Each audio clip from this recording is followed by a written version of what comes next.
Su Wen grade small world initial area 100,000 square kilometers.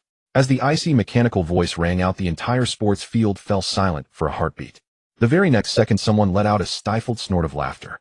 Then, like oil splashing into a boiling pot, the laughter erupted and rolled from the front rows all the way to the back. 100,000 square kilometers. That's ridiculously small. Seriously, can a small world awakening turn into a potted plant now? Grade talent. His overall evaluation probably won't even be able to hold onto E. With a start like this, even the logistics class would think he's taking up space. On the awakening platform, Su Wen stood in the center of the white pillar of light, fingers tightening slightly. The awakening light curtain above his head continued to flicker.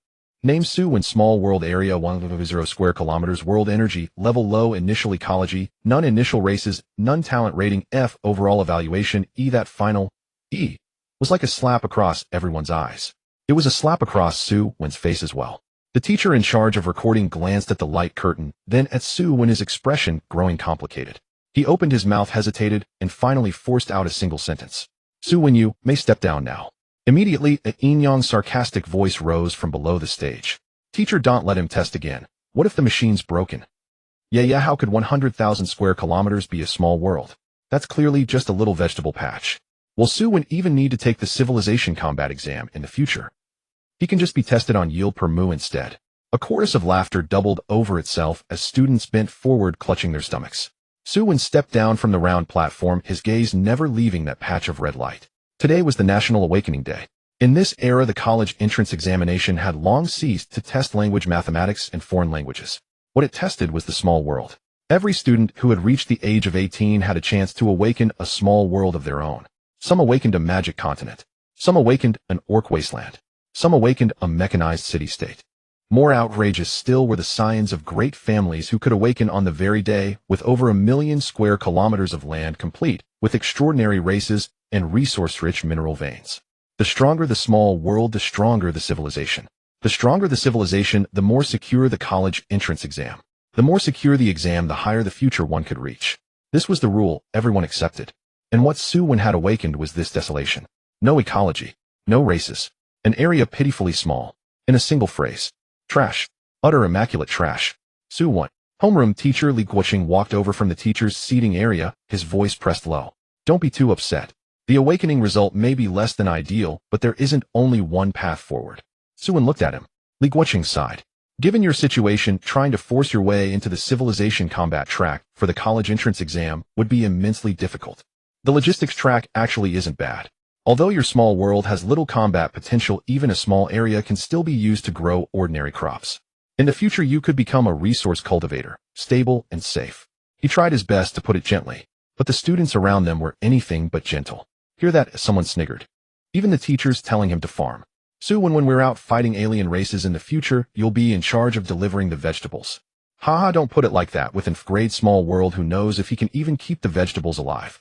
100,000 square kilometers might sound big, but in the realm of small worlds, it's just the newbie village inside a newbie village. Kids from the orphanage really have it rough. Having no resources is one thing, but even their talent is this bad. The moment that last sentence was spoken, Li Guoqing's expression changed. Shut up. He whipped around, glaring fiercely at the few students. If anyone dares cause trouble during the awakening ceremony again, I'll deduct your comprehensive character score. Those students immediately shrank their necks. Yet the smiles on their faces were impossible to hide. Su Wen walked down the steps from the platform, his pace steady. The web of mocking voices around him wove tighter and tighter, but he treated them as if they did not exist, cutting straight through the crowd to the very end of his class's formation. Li Guoqing watched him go, feeling a deeper ache in his chest. Su Wen, don't take their words to heart. Su Wen, teacher, I understand. If you truly want to give it a try, the school still offers basic resource subsidies afterwards. Although grade doesn't qualify for much, it's at least something. And remember, the logistics track is not shameful. I know. Su Wen's replies came quickly, too quickly. So quickly that even Li Guoqing felt he was not actually accepting comfort, but ruthlessly pressing all his emotions down. Li Guoqing wanted to say more.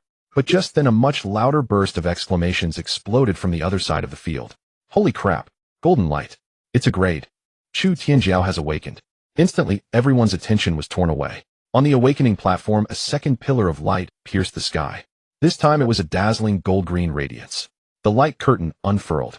Name Chu Tianjiao Small World Area 100 square kilometers World Energy Level Medium Initial Ecology Forest Lakes Spirit Springs Initial Races Young Elves Talent Rating A Overall Evaluation A The entire school erupted.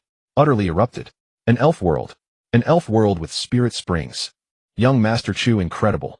This is what a real small world looks like. A starting point already a seedling of height-year civilization. Compared to young Master Chu, Su Wen's world is like heaven versus mud. Standing in the heart of the light pillar, Chu Tianjiao wore a smile he could not hope to conceal. He savored this feeling, the envy of all their astonishment, their reverent gaze.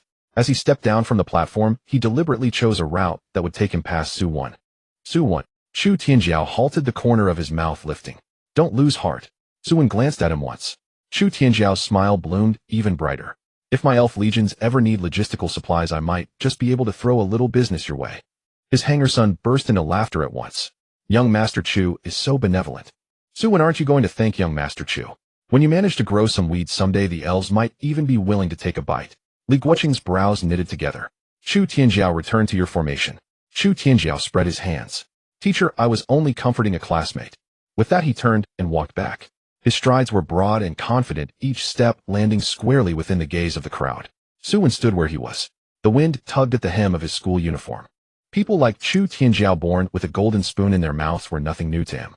What truly pressed down on his chest, stealing his breath, was that patch of barren soil within his spiritual sea.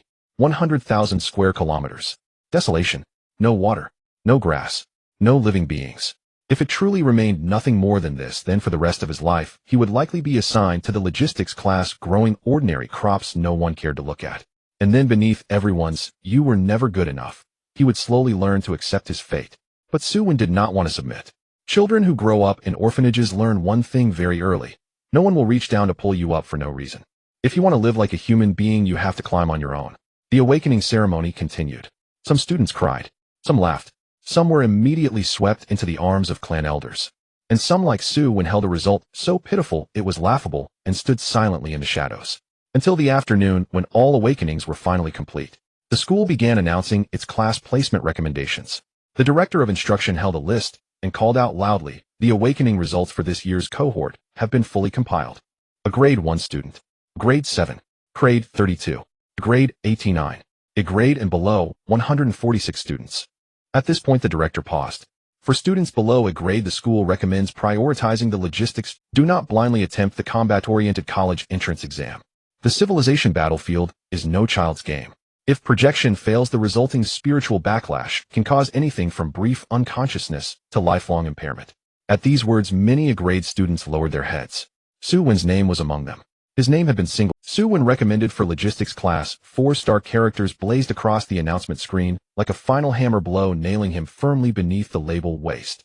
After school, Su Wen slung his old backpack over his shoulder and walked out of the gates. A line of luxury cars gleamed along the curb. Students with successful awakenings were being picked up by their families. Some received high-grade nutrient solutions on the spot. Some were handed signed contracts for purchasing beast cubs. Others were assigned private small world tutors the moment they awakened. Su Wen walked past those cars. No one came to pick him up. No one waited for him. By the time he reached the bus stop, his phone buzzed. It was a notification from the school system. Student Su Wen, you have obtained eligibility to apply for the grade Awaken Basic Subsidy. Please collect it tomorrow. Subsidy contents: 1 bottle of inferior nutrient solution, 10 bags of ordinary soil, 1 ordinary water source card. After reading, Su Wen let out a small wry smile. It was rather shabby, but better than nothing. He shoved the phone back into his pocket and boarded the bus. Outside the window, the city began to slide rapidly backward. On an enormous advertising screen, a promotional video of the previous year's top scorer in the college entrance exam was playing. The top scorer stood within the projection of his small world, a legion of thunder eagles darkening the sky behind him. The host shouted in excitement, "This is the new hope of human civilization." Someone on the bus sighed. So cool. If I had such a powerful small world, I'd wake up laughing from my dreams. Leaning against the window, Su Wen watched the lightning-torn skies on the screen. His gaze gradually darkened. 100,000 square kilometers. Great. A barren world. Was there truly no hope at all? 7 o'clock at night. Su Wen returned to his rented room.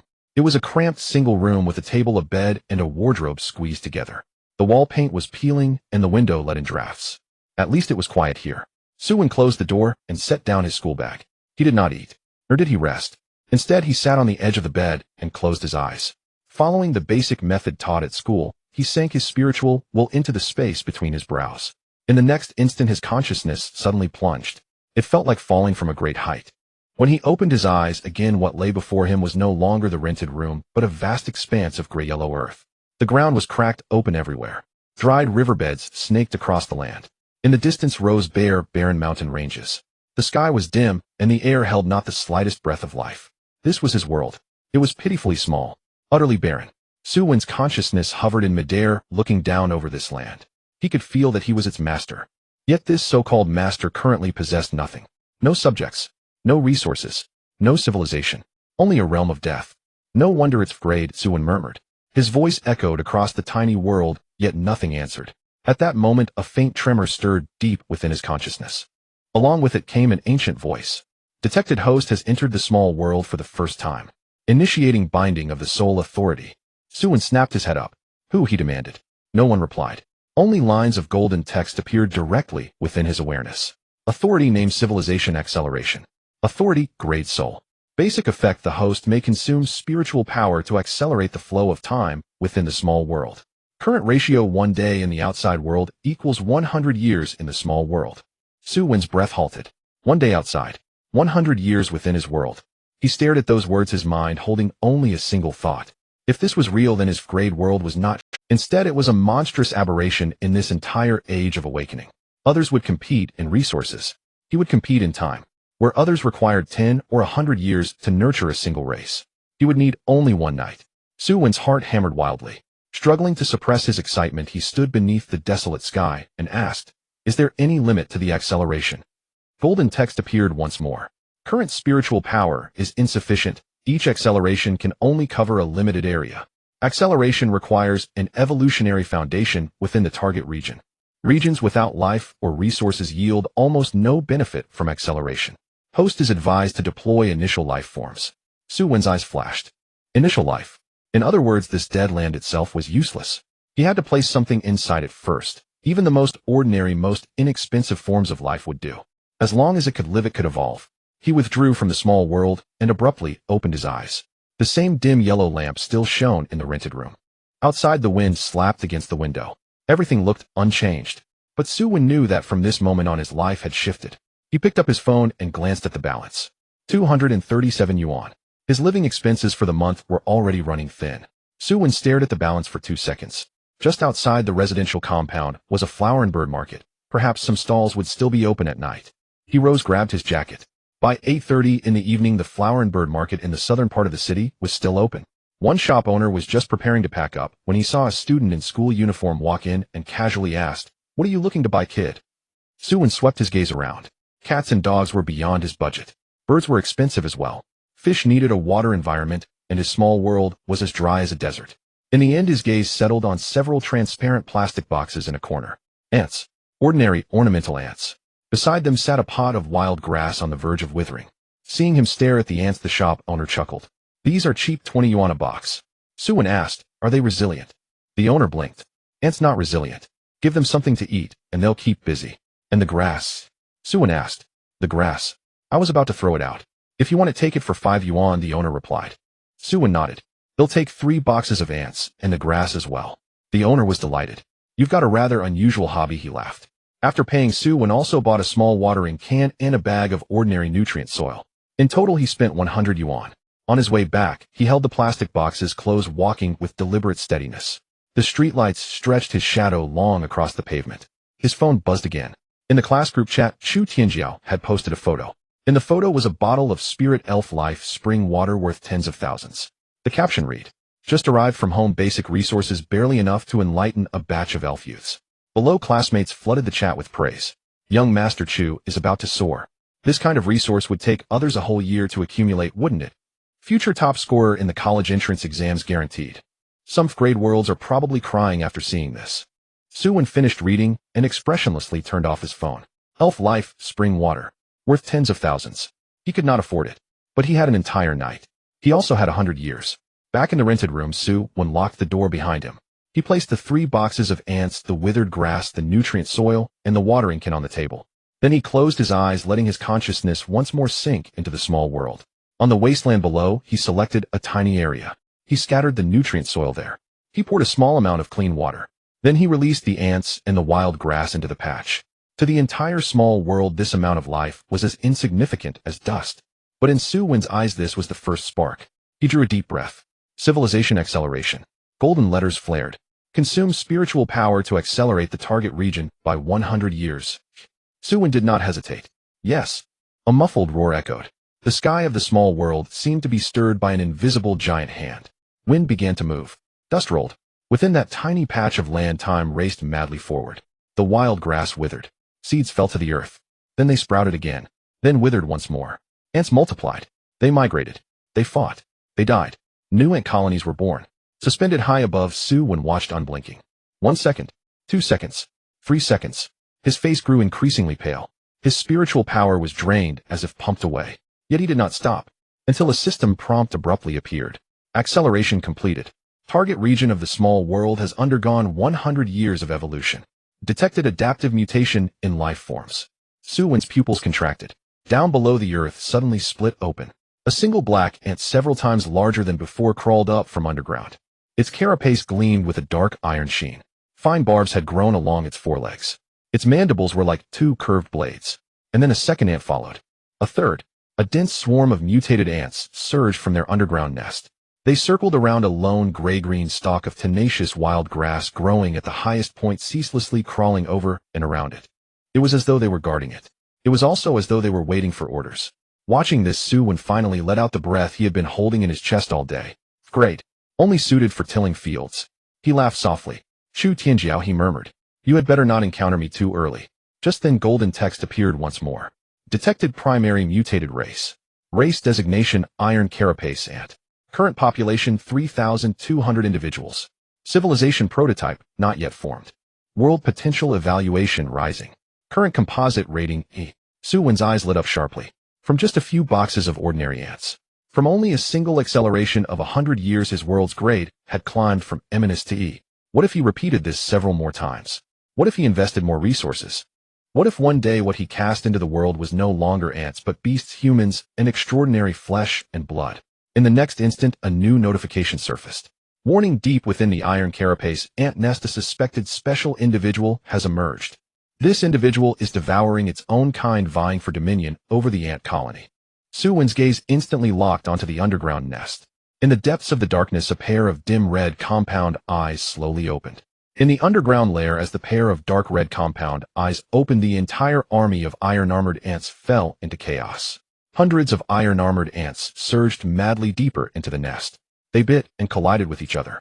In the narrow passage, shattered exoskeletons piled up everywhere. Su Wen hung in the air, his brows furrowed. They bit and collided with each other. In the narrow passage, shattered exoskeletons piled up everywhere. Su Wen hung in the ant colonies inherently possess a strict order. However, now what was once an ordinary ant colony after 100 years of evolution had become ironclad and ferocious, and the old order could no longer hold. A new king was about to be born. It would either succeed or the entire colony would collapse under internal strife.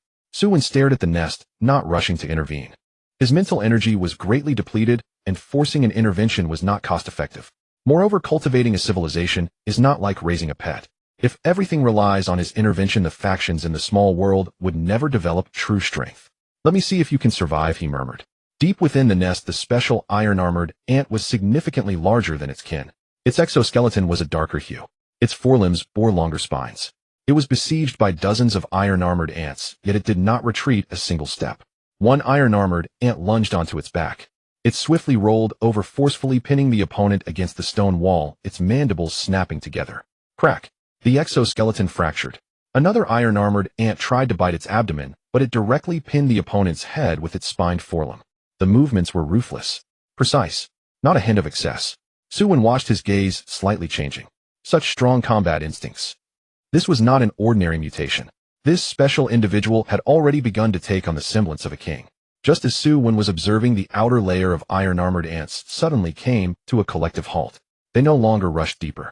Instead, they pressed against the ground, their antennae trembling continuously. It was as if they were waiting for a result. After about 10 minutes, the sounds of chaos from the depths of the nest ceased. The dark iron-colored giant ant crawled slowly out of the passage. Its body was covered in cracks. One of its forelimbs was even broken halfway, yet it was still alive. It climbed to the highest point of the nest, lifted its head, and emitted vibrations inaudible to human ears. In the next moment, all the iron-armored ants simultaneously bowed down. They submitted. A notification popped up before Su Wen. The iron-armored ant colony has birthed a leader individual. Individual name, first-generation ant king. The organization of the iron-armored ant colony has improved. Civilization prototype, primitive nest civilization. Overall evaluation of the small world E. The result was unexpected. A smile finally appeared in Su Wen's eyes. The iron-armored ant colony had a king and nest, and a division of labor. Although still very primitive, this was no longer a swarm of mindlessly crawling insects. This was a faction. A civilization prototype capable of further evolution. When he exited the small world, Su Wen felt dizzy. In the rented room the light was still on, and outside the window, it was already dark.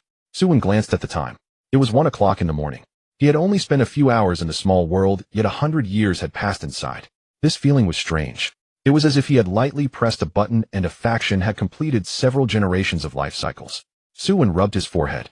The fatigue from depleting mental energy could not be fully recovered just by sleeping. Yet he did not dare waste time. The college entrance examination was approaching. Others had family resources, mentors, and established cultivation paths in small worlds. He had nothing. The only thing he could rely on was this authority. He opened his computer and logged into the school's internal database.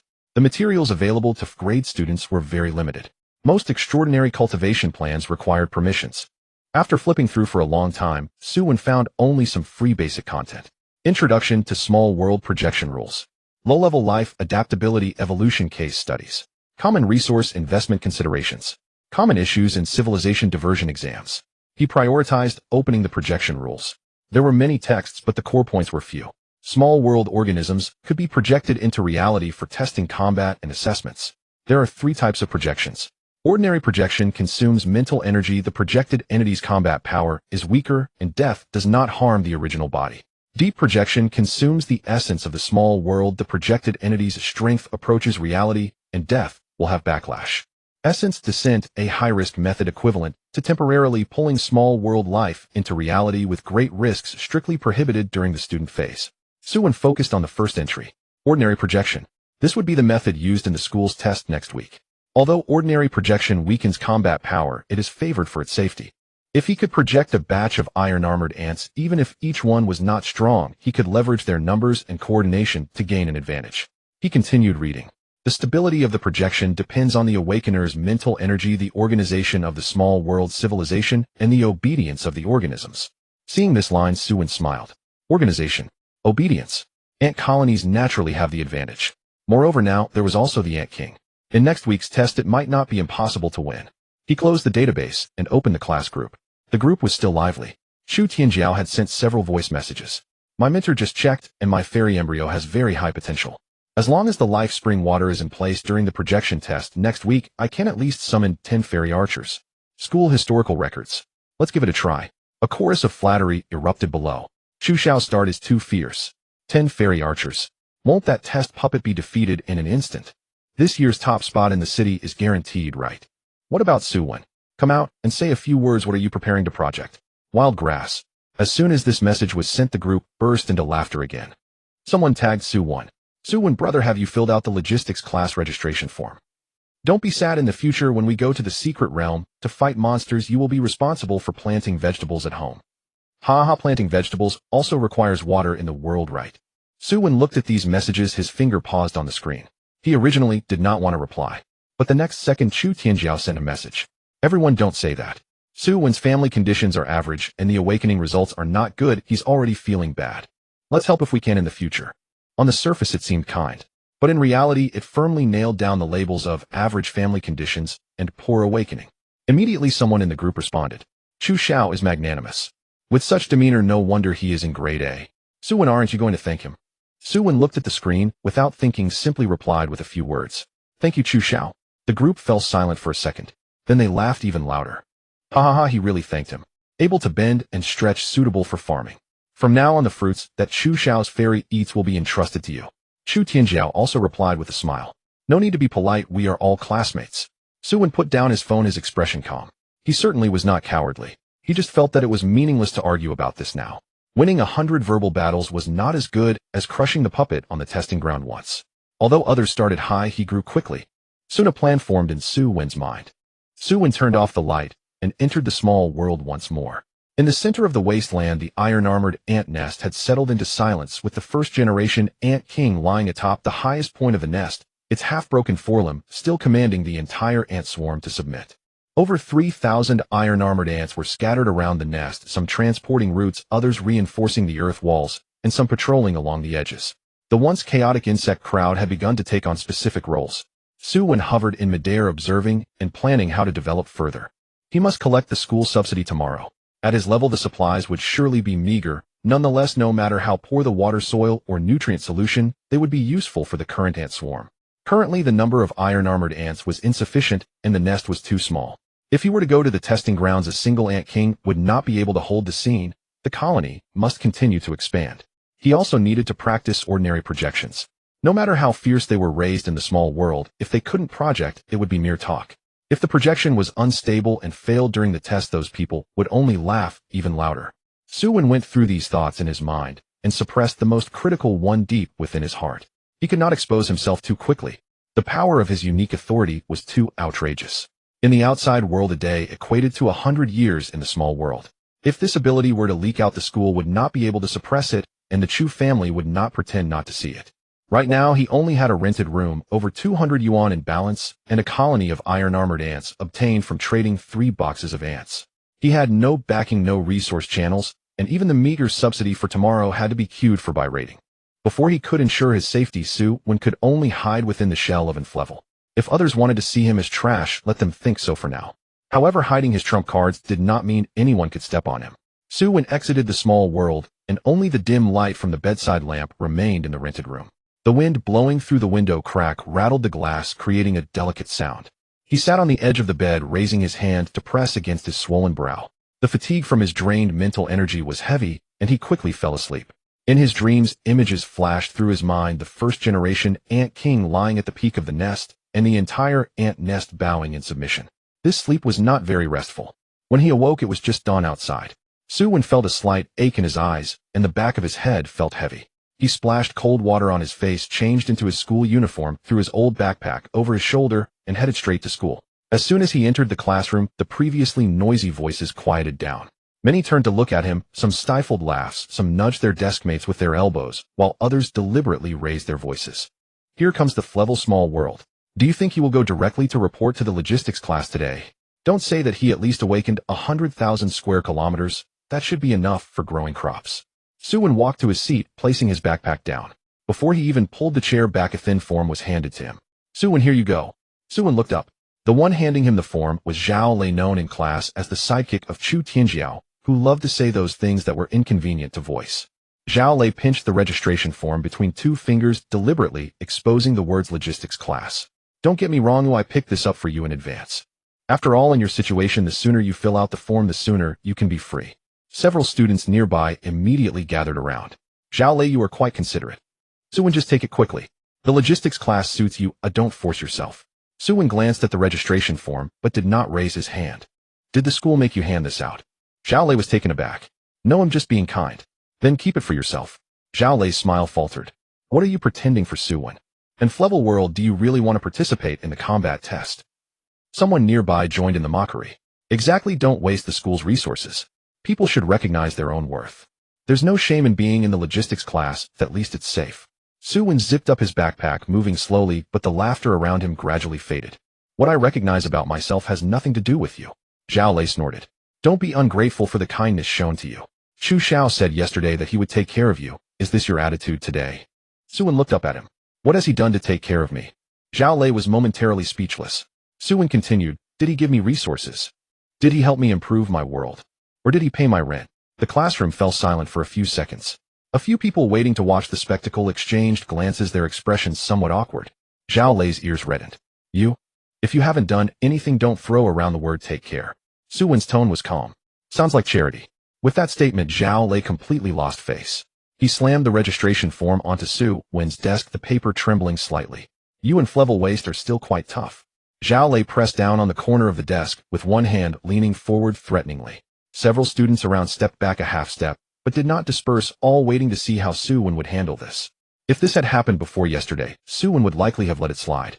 But last night's ant nest, that Ant King, and the already formed low-level nest civilization in the small world had given him enough confidence. Su Wen leaned against the back of his chair looking up at Zhao Lei. What do you want? Someone nearby quickly spoke up. Don't act impulsively, it's only the second day after awakening and you're fighting in the classroom. A light punishment could lead to a reprimand, and a heavy one could lead to training restrictions. In serious cases, even the qualification for the first projection test could be revoked. The classroom grew even quieter. Zhao Lei's fists clenched, and then relaxed, the veins on the back of his hands standing out, yet he hesitated to strike. Of course he did not dare. Next week was the first projection test, and his family had invested considerable resources in him. Chu Tianjiao had also promised to take him along in the free challenge segment. At this moment, if he were to get into trouble, Chu Tianjiao would be the first to kick him out. Su Wen took out his textbook and placed it on the desk. He'll give you a chance. See you at the testing grounds. Zhao Lei gritted his teeth, his chest rising and falling several times. In the end, he grabbed that registration form for the logistics class and turned to return to his seat. The gazes of those around him changed. Previously, they thought Su Wen was quiet and easy to bully. Now they realized that this guy was simply too lazy to waste his energy on words. Before long, the homeroom, teacher Li Guoqing walked into the classroom. He stood on the podium glancing at Zhao Lei, then at Su Wen. The unusually quiet classroom made him pause for a moment. Li Guoqing probably guessed what had happened, but chose not to question it on the spot. After awakening, the competition among students would only intensify. As long as no real fight broke out, teachers couldn't manage every word. He tapped on the podium. The awakening yesterday has concluded. From today onwards, everyone officially enters the small world cultivation phase. The school will distribute the first batch of basic resources. Resources will vary according to ratings. At this point, Li Guoqiang glanced at Su Wen. Everyone should not complain about the scarcity. Every bit of resource in the early stages can significantly impact future development. The class immediately stirred. Resource distribution was the first starting line for students who had just awakened. The A-level and B-level students received enough supplies to stabilize their small worlds quickly. The level and A-level students could also obtain some basic materials. As for the F-level, many had already turned to look at Su Wen, waiting to see what he could obtain. Many people looked at Su Wen. Their laughter, which had been suppressed for a whole morning, burst forth again. Students began to line up to receive their resources. Chu Tianjiao's resource box was the largest, and when two students lifted it onto the podium, the corner of the box hit the edge of the table, making a dull thud. As the box opened, its contents were neatly stacked inside. There were life, spring water, elf fruit seeds, low-level magic wood, and several sets of introductory materials for young elves, each labeled with the Chu family's exclusive seal. A few classmates gathered around, stretching their necks. This is too extravagant. Life spring water, just one bottle is enough for my family to buy half a set of houses. With such a stark difference at the start, what's there to compare? Who told them to be a grade? Chu Tianjiao stood next to the resource box with his hand resting on the edge, lightly tapping it with his fingertips, a look of pride on his face. When it was Su Wen's turn, the teacher in charge of distribution took a small box from the corner. The box was very light. The teacher held it without even letting his wrist sag. A few people around nudged each other, and laughter escaped from their throats. The teacher handed the box to Su Wen, looking somewhat embarrassed. Su Wen, this is yours. Su Wen took the box, lifted the lid for a glance. Inside was a bottle of murky, low-quality nutrient solution. There was an ordinary water source card. 10 vouchers for exchanging low-level soil. The frustration that Zhao Lei had been holding back earlier found an outlet now. He leaned sideways to peek into the box and burst into laughter. Why does this nutrient solution look like wash water? Someone beside him chimed in. Don't say that. This isn't grade exclusive divine liquid. If you put it in a small world, it might grow a couple of blades of grass. Several people laughed heartily. Su Wen snapped the box lid back on and looked up at the teacher in charge. Teacher, can these resources be used freely? The teacher nodded. Yes, once given to you, they are yours to manage. Thank you, teacher. Su Wen returned to his seat with the box. Zhao Lei followed a couple of steps, speaking in a hushed tone. Su Wen, why not ask me for help? I still have some leftover grade resource scraps, so I could reward you. Su Wen put the box into his backpack and zipped it up. You should keep it for yourself. You. Zhao Lei was about to bang the table, but Li Guoqing on the podium had already turned around. Zhao Lei, returned to your seat. The words were not harsh, but after hearing them, Zhao Lei's hand stopped midair. He bit down on his back teeth and turned to sit back down. Su Wen placed his backpack beside his feet. While others looked down on this box of items, he valued it. These resources in Chu Tianjiao's hands might not even be enough to fill the bottom of the box. But in Su Wen's hands, every drop of nutrient solution and every handful of soil could be slowly refined over decades in his small world. What was waste in reality had a chance to turn around once it entered his world. As long as there was enough time, even scraps could yield something. After school in the afternoon, Su Wen carried his backpack directly back to his rented room. He laid out the resources given by the school one by one on the table. The bottle of low-quality nutrient solution was gray, and with a gentle shake, the murky sediment stirred at the bottom. Su Wen unscrewed the cap, took a glance, and then tightened it back up. No wonder most people found it distasteful. This low-grade nutrient solution was originally the dregs left over after purifying various resources. The energy was chaotic and it contained many impurities. If put into an ordinary small world, it could cause water and soil imbalances, or worse, harm the initial ecosystem. The iron arm ants were different. This species had undergone 100 years of selection, adapting while reproducing quickly, and they actively eliminated weaker individuals within their ranks. As long as they didn't poison the entire nest in one go, the iron arm ants could filter out offspring capable of withstanding impurities generation after generation. He closed his eyes, and his consciousness sank into the small world. A gray-yellow land spread beneath his feet, while the distant surface remained cracked and the mountain ridges desolate. Only the area where the iron arm ant nest was located showed signs of life taking root. Wild grasses grew close to the cracked soil, while ant trails drilled into the ground and extended outward. Countless iron arm ants scurried in and out of the nest, moving soil, dragging grass roots, and repairing collapsed passages. The first-generation ant king lay deep within the nest. Its carapace was thicker than before, surrounded by a circle of guard ants, each crouching low with their antennae pointed towards the tunnel entrance. Su Wen first took out a drop of nutrient solution, diluted it by 100 times with ordinary water, and dropped it near the outer passages of the ant nest. Dozens of worker ants were the first to swarm over. They circled around the puddle of water, their antennae constantly touching and probing. After a while, a few worker ants lowered their heads to absorb the diluted liquid. Su Wen hovered above, patiently observing. Half an hour passed. The worker ants showed no unusual. Only then did Su Wen proceed to dilute the nutrient solution further, splitting it into several shallow puddles and distributing them in the areas where the ant activity was most concentrated. Su Wen sank into his mind and summoned acceleration. Do you wish to consume spiritual energy to accelerate the iron arm ant nest area by 50 years? Yes. Time began to race. A gust of wind swept across the small world, stirring up dust from the surface, which then settled back into the cracks. The several shallow puddles quickly dried up, with the remaining nutrients being transported back to the nest bit by the worker ants. The soil layers were repeatedly turned over. Wild grasses withered and then grew again. Seeds fell into the edges of the ant paths, dragged away by worker ants. Some became food, while others were buried in new soil. The first batch of iron arm ants that absorbed the nutrient solution lost a portion. The deceased individuals were dragged deep into the nest by their kin, their shells disassembled, and their flesh transformed back into nourishment for the colony. The surviving iron arm ants began to reproduce. 1 generation, 2 generations, 10 generations. In 50 years, the impurities were filtered layer by layer, and the energy was absorbed deeply by the ant colony. The ant nest expanded from a single layer to multiple layers, with the passages becoming denser, buried underground, forming a massive black web. Some iron arm ants shrank in size, their 6 legs becoming more agile, specifically responsible for carrying, nesting, and caring for the larvae. Others grew larger, their carapaces thickening, and fine teeth sprouted at the edges of their mandibles, transforming them into the warrior ants. The ant king absorbed the most nutrients. Its body had grown nearly a circle larger than before, and a bronze-colored pattern slowly etched itself onto its carapace. The pattern was not bright, but embedded deep within the carapace, connecting with the joints. A prompt appeared. The iron arm ant colony has completed its initial differentiation. Newly added species: worker ants, warrior ants, guard ants. The first generation ant king has broken through the limits of low-level life. Individual level, bronze level. Comprehensive evaluation of the small world D in just 2 days. From E to D. If this news were to get out, the awakening instrument at the school would probably be re-examined. More critically, the small world began to feed back to Su Wen. A thin stream of power came from deep within the iron arm ant nest, flowing into his consciousness along the mental connection.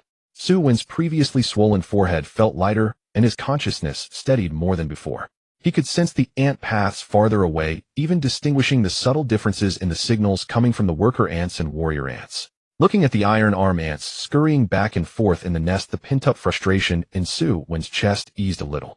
The upcoming test next week would be sufficient. At that moment, the gray mist at the edge of the small world stirred. It was not the sound of wind blowing. The gray mist pressed inward from the outside, causing the world barrier to tremble gently. Su Wen immediately turned towards the boundary. A prompt appeared. Abnormal fluctuations detected at the edge of the small world. Suspected demand for unknown expansion. Please obtain a boundary stone to stabilize and expand the world boundary. Boundary stone. Su Wen had seen this term in textbooks. For the small world to break through its initial boundary aside from a few rare natural growths, the most stable method was to integrate it with a boundary stone. This item was a hard currency in the awakening community. Even the lowest grade boundary stones were not something an ordinary student could easily purchase, let alone someone like him, a freshly awakened grade student. Su Wen watched as the gray mist returned to its original position, taking this matter to heart. Now was not the time to think about boundary stones. The most important thing was to pass the projection test first and secure his qualification for combat exams. When Su Wen exited the small world, it was already completely dark outside. A day in reality equated to 100 years in the small world, and 50 years of acceleration did not end with just a press. In reality, more than half the night had already passed. The rented room was dark with only the phone screen still lit. There was a new notification in the class group sent half an hour ago. Tomorrow morning, all awakened students must be present in class for the first period and tardiness is not allowed. The school will announce the arrangements for the first stage of the small world cultivation for this cohort. Dozens of messages had already been posted below. First stage arrangements. It can't be a resource assessment, can it? My small world isn't stable, yet it don't mess with me. What's there to be afraid of? Young Master Chu is definitely stable being a grade. Some grade students might have to consider logistics classes early on. Su Wen finished reading and placed his phone on the table. Let's see how the school arranges things tomorrow. If there really is an assessment, then let them see. And grade small world doesn't necessarily only grow crops. Next week's projection test will see the lowest ranked students forcibly assigned to logistics classes. When Li Guoqing read the announcement, the classroom instantly erupted. Some were excited. Some were nervous. Others turned pale on the spot. So soon? Didn't they say there would be at least half a month of training after awakening? Why is it happening earlier this year? I'm doomed, to my goblins in my small world haven't even learned to line up yet. My slimes just split into 3 yesterday. How can I test them? Amidst the wails, Chu Tianjiao leaned back in his seat, looking far too relaxed for someone about to take a test, as if he were going to receive an award. Zhao Lei leaned over beside him, wearing a flattering smile. Young Master Chu, this test is just a formality for you. Once 10 elven archers come out, who can stand against them? Chu Tianjiao smiled faintly. We can't say that. The school test evaluates overall performance, not just combat strength. Zhao Lei immediately nodded. Right, young Master Chu is right. But some people are in deep trouble. They have neither overall performance nor combat strength.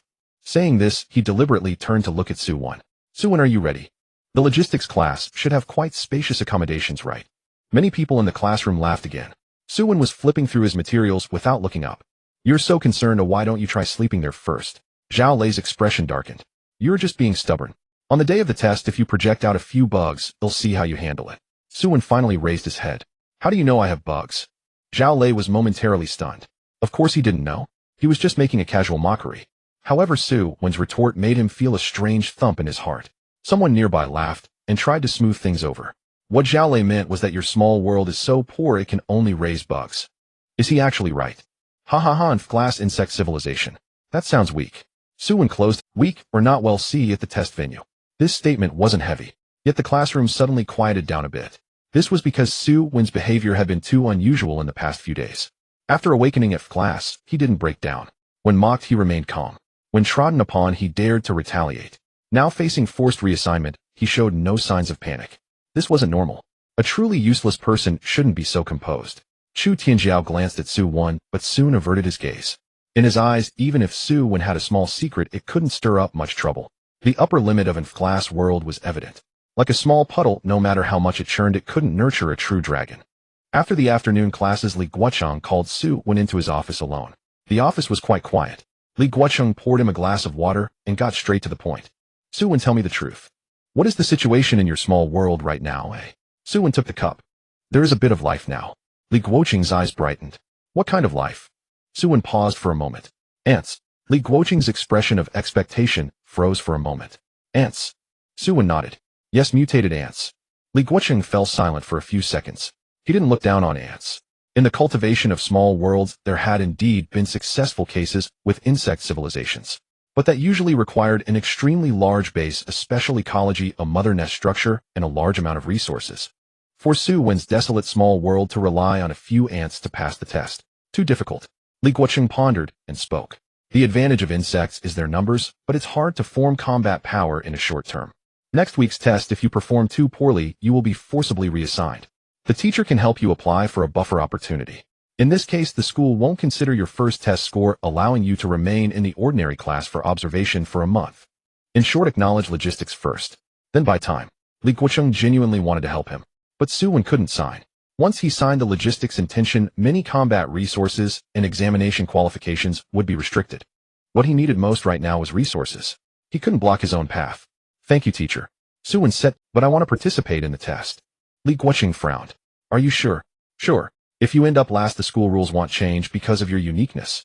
I know. Su Wen being strong-willed is meaningless. Su Wen looked at Li Guocheng, his tone serious. Teacher, I'm not being strong-willed. I just want to try once. Li Guocheng stared at him for a long time. Finally, he took out a thin booklet from the drawer. This is the basic training manual for ordinary projection. There are materials in the school's library, but this is my old notes written in more detail inside. Su Wen was momentarily stunned. Li Guocheng pushed the booklet over. Take it. Also, don't overexert yourself during the test. Although ordinary projection is safe, overstraining your mental strength can still harm you. Su Wen picked up the booklet. Thank you, teacher. Li Guocheng waved his hand. No need to thank me. If you really want to thank me, don't let those who want to laugh at you enjoy themselves too much. Su Wen smiled. That I can do. After leaving the office, Su Wen did not return to the classroom. He went to the training hall. The projection training hall is the most frequented place for students after awakening. Inside, there are specialized mental stability devices and low-level testing puppets. However, usage requires an appointment. By the time Su Wen arrived, there were already quite a few people waiting at the entrance. Most of them were class students. They were discussing their small worlds in groups of 2 or 3. My goblins can already use wooden sticks, well, I should be able to pass the test. My slimes are too slow in preparing to take a defensive route. I heard Chu Tianjiao booked the highest level training room. Of course he's a class, the school will definitely prioritize him. As Su Wen walked to the appointment machine, he heard a familiar voice behind him. Oh, Su Wen, you really came to the training hall. Zhao Lei approached with 2 followers. He glanced at the appointment number in Su Wen's hand and immediately laughed. An ordinary training room. The lowest tier. That makes sense. So with your level of mental strength, using a higher tier would be a waste. Su Wen looked at the appointment screen. Are you that idle? Zhao Lei snorted coldly. I'm just reminding you not to make things too embarrassing for yourself. On the day of the test, ITLL be broadcast live across all classes. If you fail the projection, then it won't just be a matter of one class losing face. Su Wen nodded. Thanks for the reminder. Zhao Lei was taken aback. He hated Su Wen's reactions like this. It felt like punching into cotton. The more he wanted to insult him, the less the other party engaged. Stop pretending to be calm. Zhao Lei gritted his teeth. I awakened the class half-beastman camp. Although I can't compare to young Master Chu, dealing with a bug world like yours is easy. Can the test be challenged? Su Wen finally turned to look at him. Zhao Lei was momentarily stunned. Of course you can challenge during the free challenge segment. That's good. Su Wen received his appointment voucher and turned to head toward the ordinary training room. Zhao Lei frowned. What do you mean? Su Wen didn't look back. Remember to line up then. Zhao Lei processed this for 2 seconds, his face instantly flushing red. Su Wen, do you really think I'm afraid to challenge you?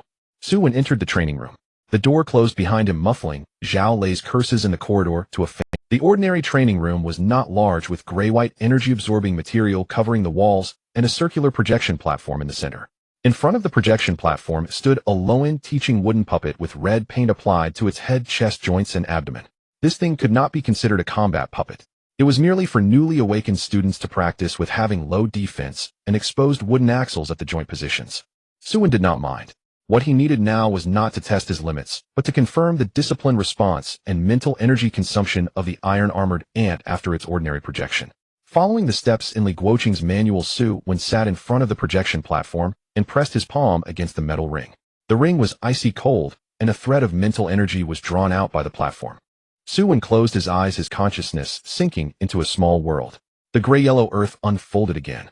The wasteland remained desolate, with only traces of living creatures left near the iron-armored ant's nest. Ant trails crisscrossed underground, resembling black lines buried in the soil. On the surface, worker ants were moving rubble and hay, while soldier ants guarded the entrance of the nest, and the guardian ants lay deep within, firmly blocking the path to the queen's nest. The scale of the iron-armored ant colony had approached 20,000. There were over 1,000 soldier ants and nearly 100 guardian ants. In the deepest part of the nest, the first-generation ant king resided in the queen's chamber. It was several times larger than an ordinary iron-armored ant, with a dark iron-colored back and bronze patterns that were much clearer than yesterday, as if old copper wires were embedded in its shell. Su Wen's consciousness hovered above the queen's chamber. The ant king raised its antennae, gently touching the stone wall with the tips, and the entire nest quickly fell silent. Su Wen did not choose it.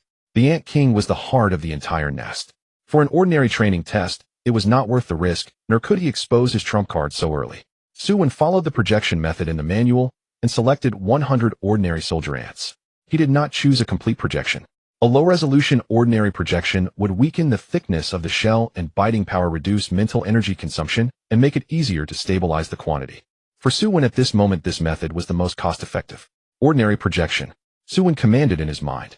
Inside the training room, the projection platform glowed with a gray light. In the next moment, fist-sized iron-armored ants appeared on the ground. The front row lowered their bodies, the middle row opened their mandibles, and the back row spread out along the edges of the projection platform. 100 iron-armored ants formed a clear formation and moved with precision. This was the degree of civil organization. If it were an ordinary beast projection, he would have to suppress, guide, and control each one. The ant colony was different. They inherently had a nest order. Su Wen only needed to provide a target, and the remaining combat details would be filled in by the ant colony. He looked up at the wooden puppet's left leg. A wooden axle was exposed there. Attack the left leg joint. The command was issued.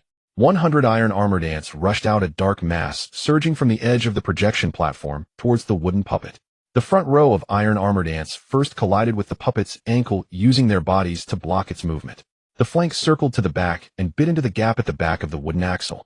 The rear row of soldier ants bypassed the torso and all pressed toward the same connection point. Crack, crack, crack.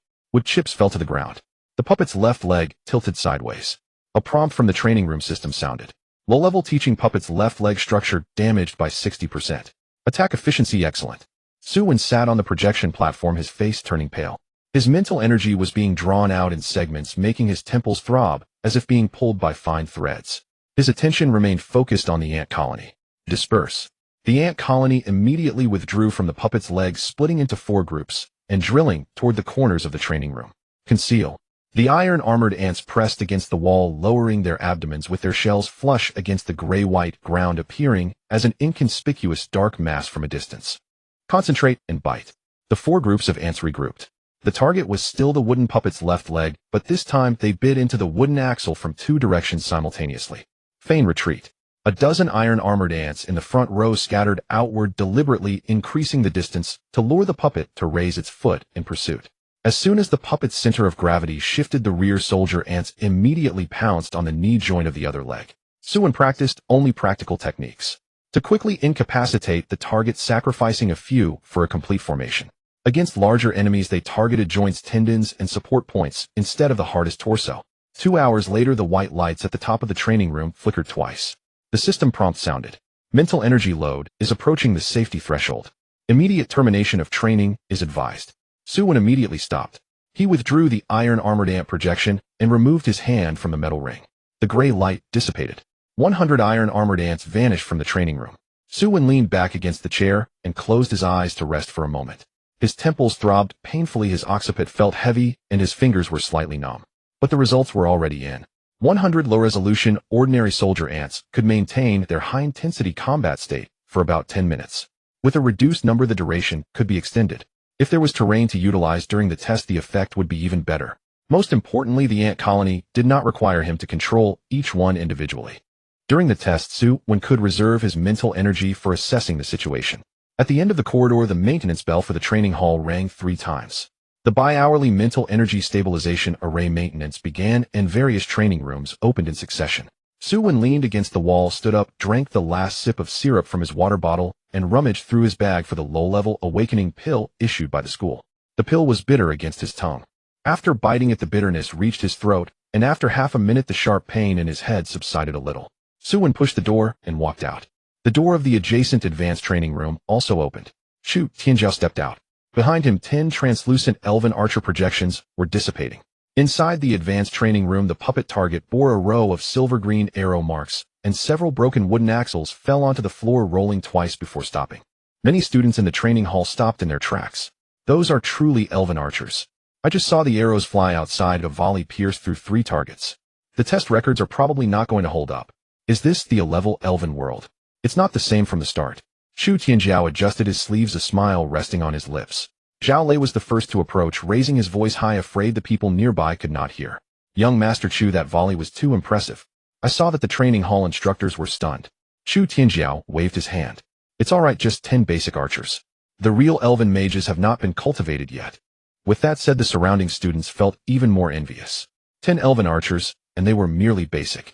Many of their small worlds still couldn't maintain stable projections. Zhao Lei's sharp eyes quickly spotted Su Wen emerging from the ordinary training room.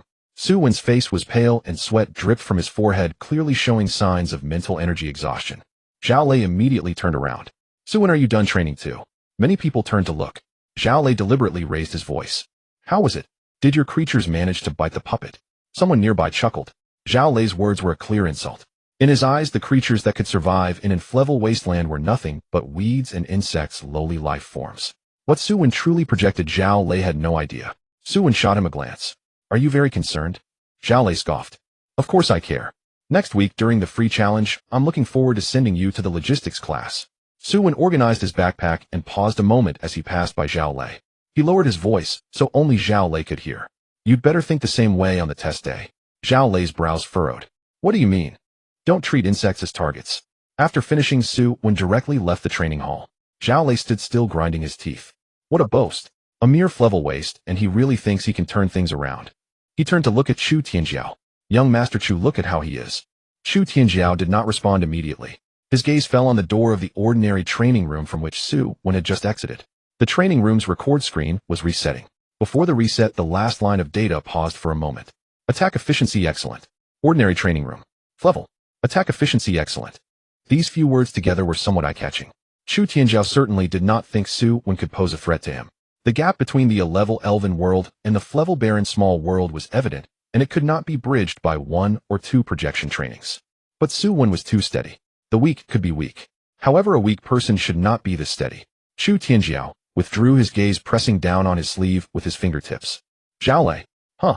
On the test day, if there are free challenges, you should give him a try. Zhao Lei immediately. Rest assured, young Master Chu, they'll definitely send him back to the logistics class. Su Wen stepped out of the training hall, the night breeze brushing against his face, finally clearing his mind a bit. The discomfort from the exhaustion of his mental energy lingered, a knot forming in his stomach, and his temples throbbed.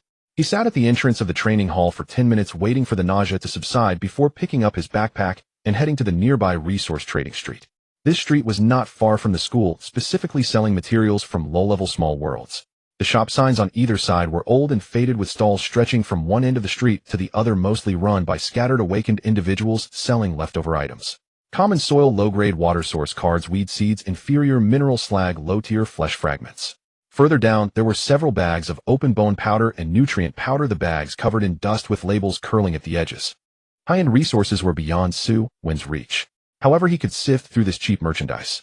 For other awakened individuals, the quality was poor, with many impurities and low conversion rates, potentially damaging the ecosystem if thrown into a small world. For Su Wen, the value changed. His small world lacked resources, but not time. A batch of materials tossed in while others could only digest in a few days, he could have the ant colony and ecological flowers sift, grind, and adapt for decades. Su Wen wandered in front of several stalls, taking his time before making a decision. He first checked the moisture level of the nutrient powder, then looked at the ratio of ash to bone powder, and inquired about the approximate source of the water source barrels. After the stall owner quoted a price, he counted the remaining money on him, and finally bought 2 bags of near-expiration nutrient powder, a barrel of low-grade water source, and half a bag of bone powder that others deemed dirty. Noticing he was wearing a school uniform and only holding these scraps, the stall owner couldn't help but remind him. Little student, these items are of poor quality. If thrown into a small world, the effect might not be good, and it could damage the ecosystem. Su Wen nodded. I know. The stall owner tightened the bag and looked up at him. If you know why, buy a. Su Wen took the bag. It's cheap. The stall owner paused for a moment, then pushed the water bucket over with a smile. All right, that's practical enough. Su Wen carried his things back to his rental apartment. On the way, he opened the class group chat to take a look. Zhao Lei had already made a statement in the group. Next week is the free challenge, and I will challenge Su Wen first. Everyone waits to see the half-beastman step on the bugs. The group erupted in cheers. Exciting. Pre-booking a classic scene. Will Su Wen dare to accept? It won't matter if he doesn't. In a free challenge, one can call out names as long as the teacher agrees. Zhao Lei is from the class half-beastman camp, right? Isn't it easy to fight against in class small world? Chu Tianjiao only sent a training video of elven archers. In the video, 10 elven archers simultaneously drew their bows, silver-green arrows flying across the training room, piercing through 3 puppet targets in succession. The group messages instantly flooded in faster. Chu Xiao is impressive. Now this is called combat civilization. There's really no suspense for the first in-school ranking this year. With 10 elven archers like that, how could they cultivate elven mages later? Su Wen watched for a few seconds, and then turned off his phone. The elven archers were indeed strong. They were fast, had long range, and their volleys were stable. If the iron-armored ants charged, heeding the casualties would surely be grim. But Zhao Lei was not Chu Tianjiao. The half-beastman warrior was not an elven archer. Su Wen returned to his rental apartment, tidied up briefly, and then sank his consciousness into the small world. The gray-yellow earth spread out, and the area of the iron-armored ant nest was the first to come into perception. This time he did not cover the entire world. His mental energy couldn't support it, nor was it necessary. Su Wen only defined the core of the iron-armored ant nest, 3 wetland areas, and the soil layer where he planned to bury the bone powder. The range was reduced by a third compared to last time. He first buried the bone powder in the surrounding soil layers, dividing it into several narrow strips, avoiding the depths of the royal nest. Next, Su Wen diluted the nutrient powder into different concentrations and released them into the active areas on the periphery. Finally, he divided the low-grade water source into several small wetlands, placing them around the nest, while leaving enough distance for the ant colony to choose suitable positions. After completing these tasks, Su Wen pressed his swollen forehead. Accelerate. Golden letters appeared. Would you like to accelerate the iron-armored ant nest and surrounding ecological areas for 100 years? Su Wen responded quickly. Yes. The torrent of time fell, and the wind and sand swept across the ground within the small world. The wetlands expanded, only to be gradually pressed back by the high temperatures and cracking soil. The impurities in the nutrient powder sank into the soil, with some areas turning black and decaying as a batch of worker ants died in the outer passages. Soon new worker ants filled the vacancies. They avoided the most toxic soil layers, gradually hauling back the usable nutrients to the nest. The minerals in the bone powder were gnawed, carried, and sifted by the ant colony, and then sent deep into the nest. As one generation of iron-armored ants perished, the next generation crawled out of the nursery. The new exoskeletons were tougher and their mandibles sharper, allowing them to better endure the barren land and inferior resources. 100 years soon came to an end, and system notifications popped up in succession. The scale of the iron-armored ant colony has increased to 56,000. New subspecies heavy-armored soldier ant. New symbiotic resource gray fungus grass. The stability of the ant colony's nest civilization has improved. Comprehensive evaluation of the small world D. Su Wen stared at the line that read 56,000 for a long time. 56,000. It was impossible to project them all during the test. As long as a portion was projected, it would be enough to silence many. Just as Su Wen was about to exit the small world, a sudden change occurred deep within the nest.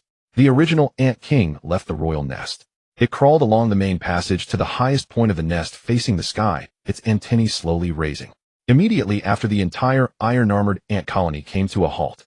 Worker ants stopped their hauling. Soldier ants lowered their bodies. Guard ants surrounded the royal nest, crouching low. Over 50,000 iron-armored ants seemed to be held in place by a single command. Su Wen's heart tightened. Golden letters emerged. Detected the embryonic form of the iron-armored ant colony's faith. Note, this faith is not a linguistic religion, but a tribal instinct centered around the Ant King's obedience. This tribe has begun to vaguely perceive the host's existence. Would you like to respond? Su Wen paused for a moment. The ant colony was not human. They would not pray, would not praise, and could not comprehend the term divinity. Yet through countless generations of evolution, resources fell from the sky, disasters were driven by an unseen will, and the fate of the entire tribe was guided by that power from above. The Ant King sensed him first. Thus the entire nest bowed its head along with the Ant King. Su Wen extended his consciousness.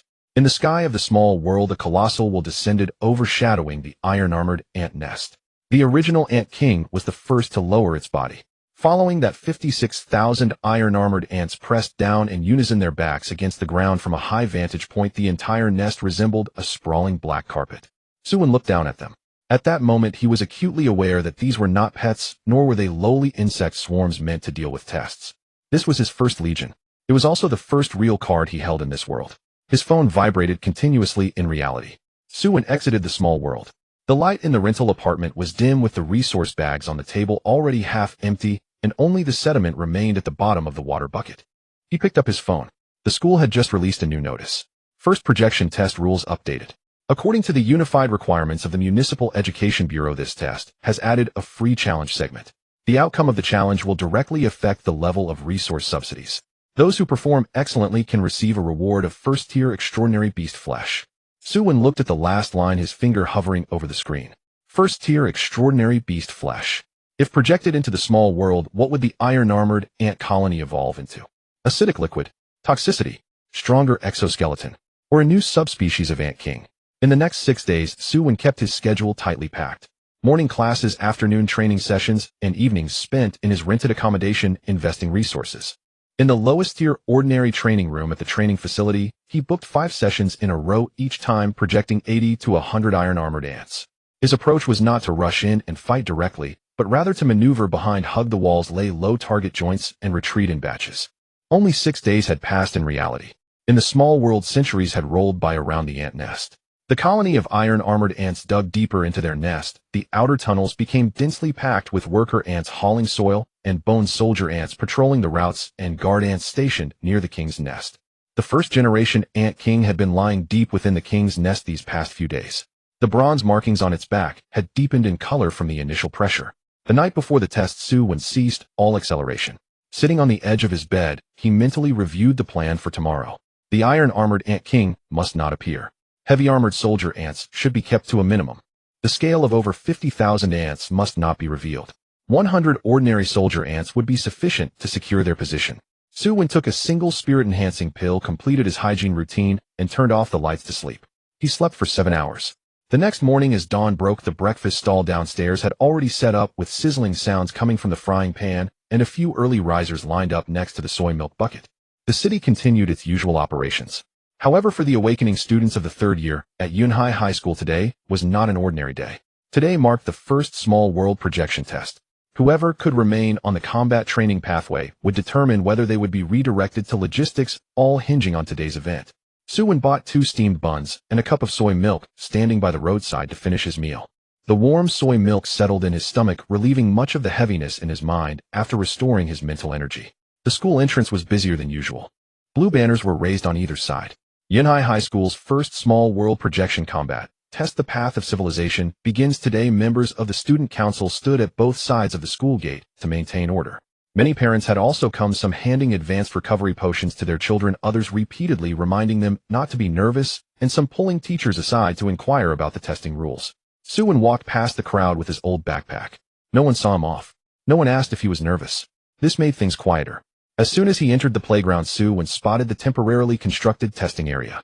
The playground was divided into 5 zones, each with a testing platform. In front of the testing platforms stood puppet targets of varying levels. The outermost circle was lined with spectator seats. Teachers, examiners, and school leaders were seated there. Further away, several large projection screens had already lit up, displaying each student's test data in real time.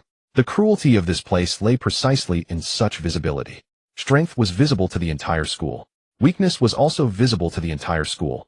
Just as Su Wen arrived at the assembly area for Class 2 of the 3rd year, Zhao Lei raised his hand to signal a few people nearby to look over. Zhao Lei had clearly prepared for today, his school uniform jacket unbuttoned, wearing a black training suit underneath, with a mental stabilization ring on his wrist.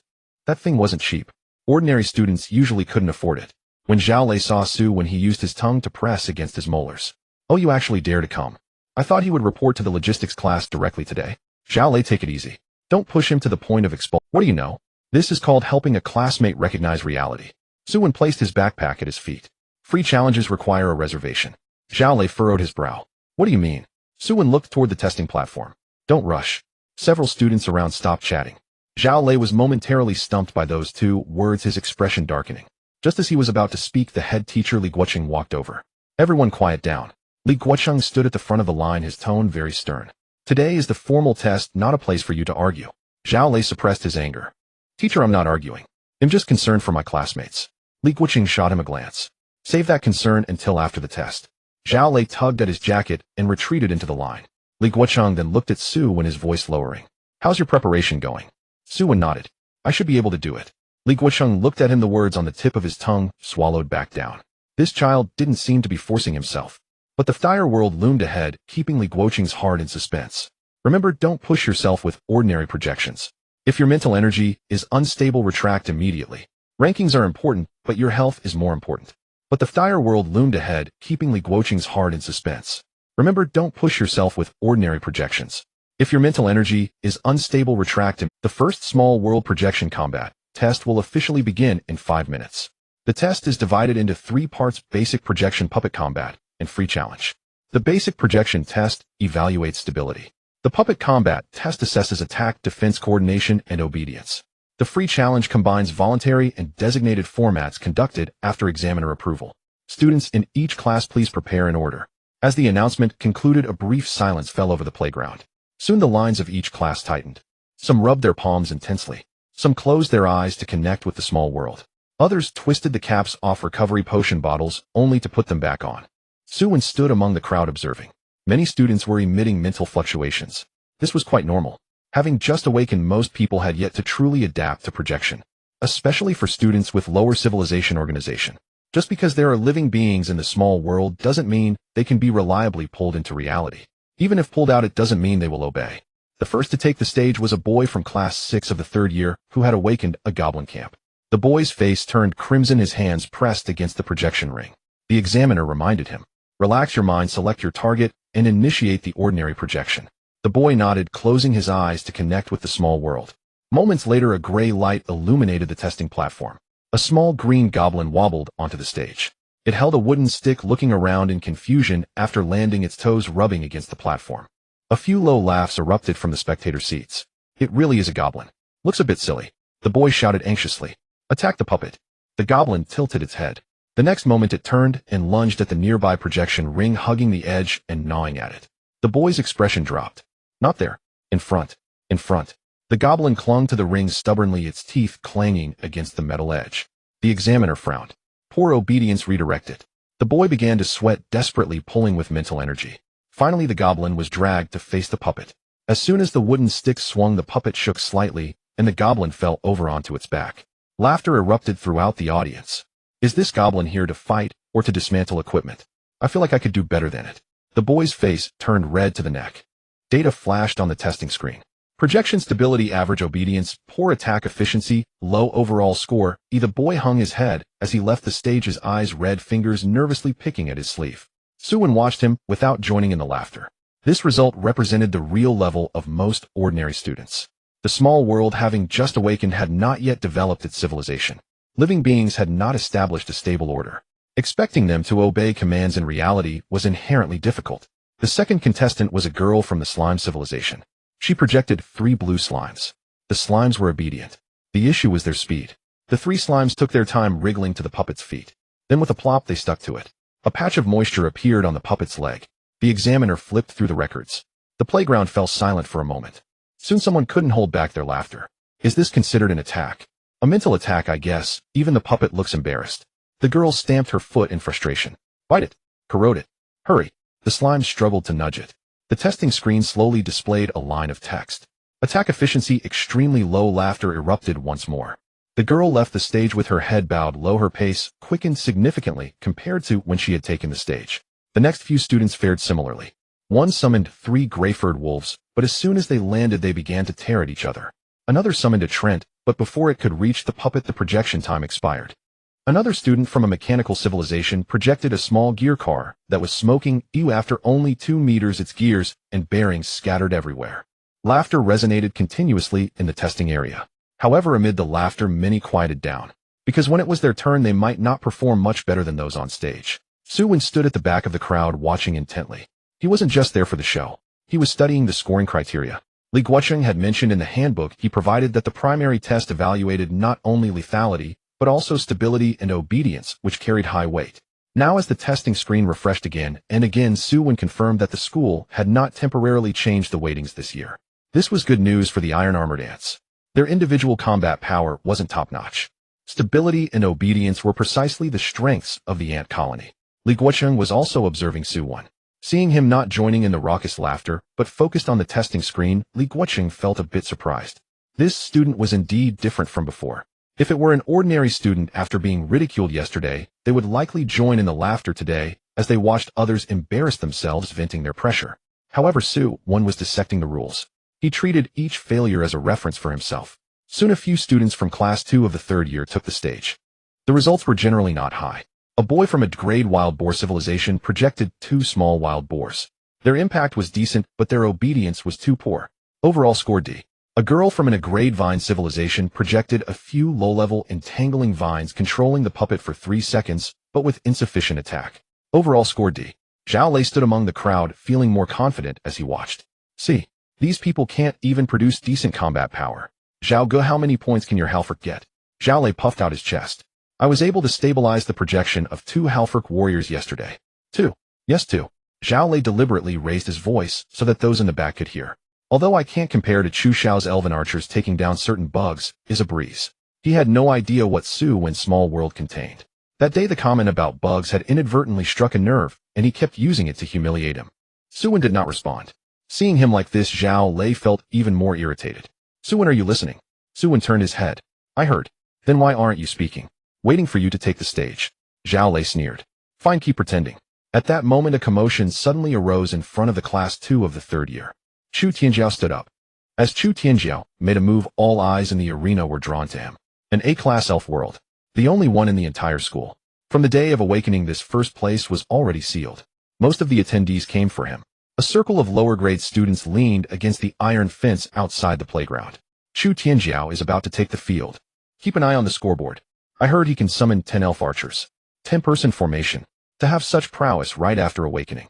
He drinks from the fountain of life like it's water, and he has a personal mentoring team behind him. Zhao Lei shouted loudly. Young Master Chu, show them a thing or two. Chu Tianjiao adjusted his sleeves. Let's put on a show. He turned and walked towards the testing arena. His steps were steady, as if the trophy was already clutched in his palm. Su Wen stood at the back of the crowd. His fingertips brushed against the rough bag strap. The elf civilization truly had its confidence. With top-notch resources and high-level talents, they exerted remote pressure without a flaw. In the early stages, they could trample the mediocre world into the mud. But this did not guarantee victory. The game of civilization involves far more than just the starting point. Evolution, speed, formation setup, and warfare strategy are all indispensable. What mattered most was the strategist. The loudspeaker emitted a harsh electric sound. Next up, Class 2 of Senior Grade 3, Chu Tianjiao. The crowd's fervor was instantly cut off. Several members of the judging panel sat up straight. The principal's face creased with several layers. Is this the A-class genius of this session? The director of education hurriedly responded.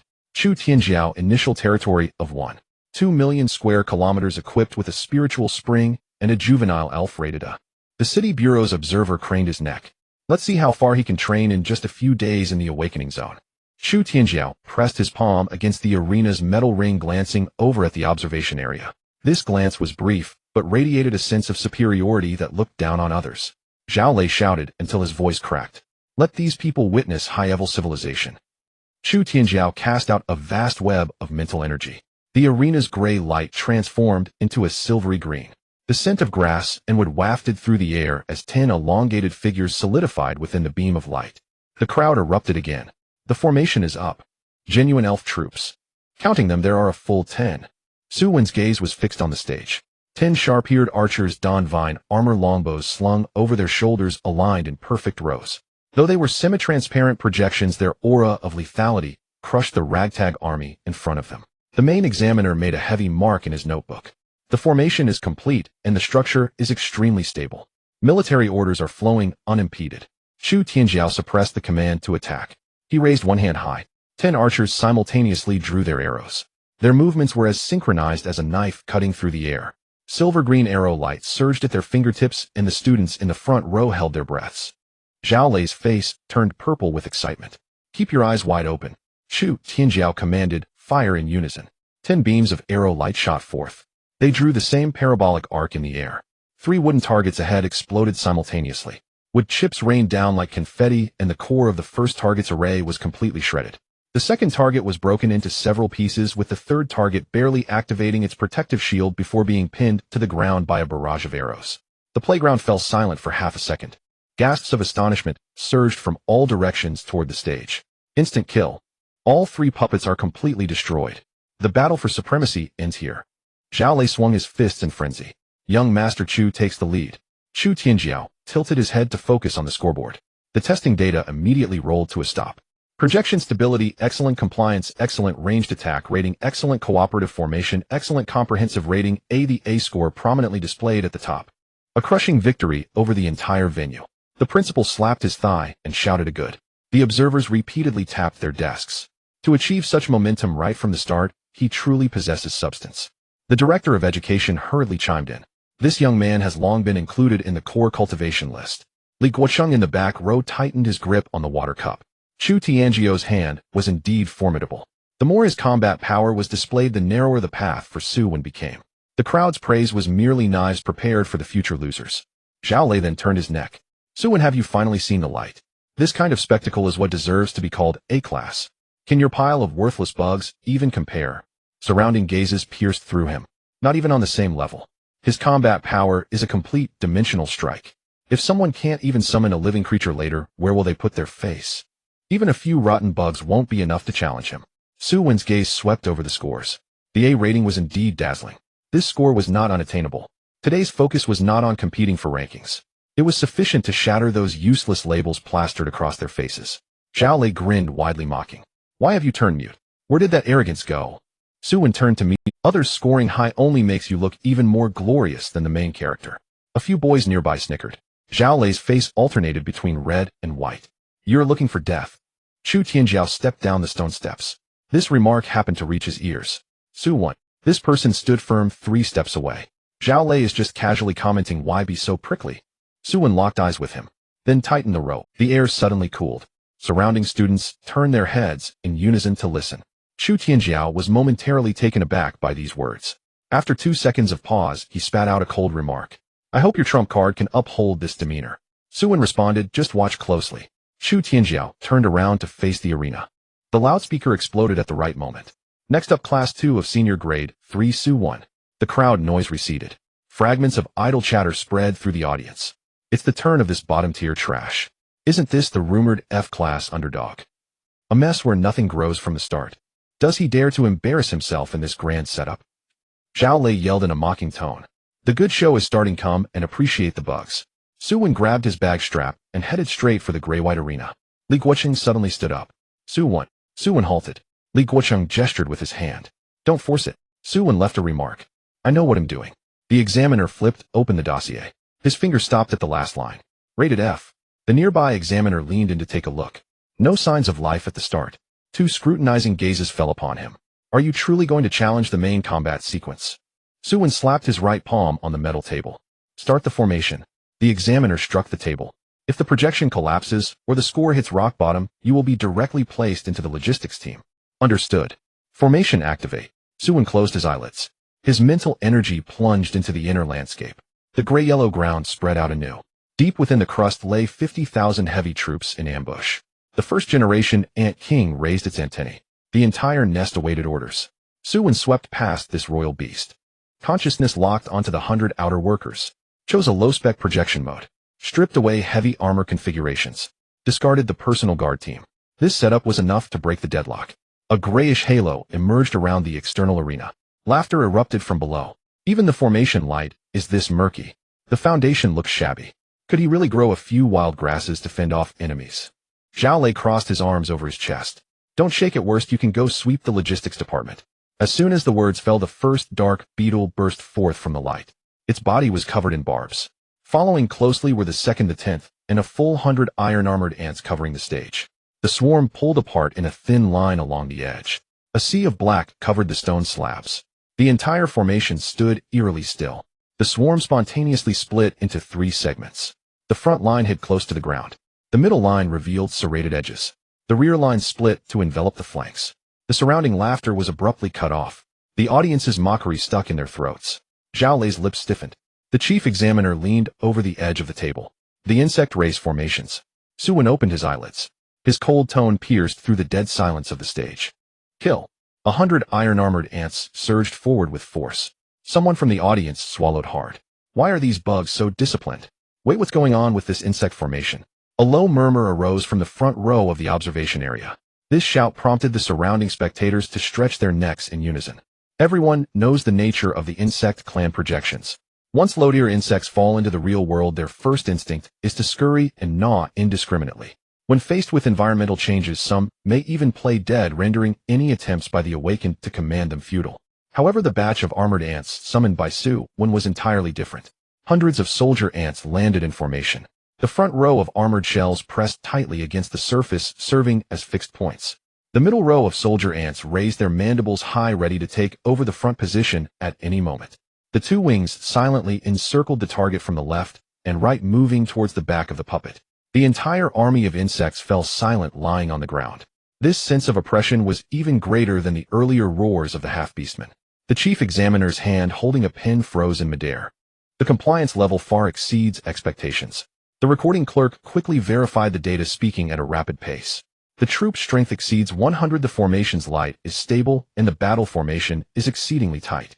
The examiner flipped through the materials at hand. His gaze swept across the page about Su Wen. Su Wen level domain, initial ecology, none initial species, none. This panel under normal circumstances would suffice to produce a few living creatures to meet the requirements. However, Su Wen was currently presenting a grand formation of hundreds of insects. The direction of their attacks was unified, revealing a tactical finesse. This display was worlds apart from the desolate domain described in the records. In the center of the arena, Su Wen allowed whispers to circulate from the audience below. His mental network firmly enveloped the insect swarm, focusing his gaze on the target's base. The puppets used in this practical exam were all reinforced with talismanic wood, featuring tough shells and protective array patterns embedded in the joints. If the armored ants were to launch a frontal assault on the core of the chest, it would be self-destructive. Su Wen had already determined his strategy before entering the arena. First, he would dismantle their legs, then shatter their bones, and finally hollow out the core.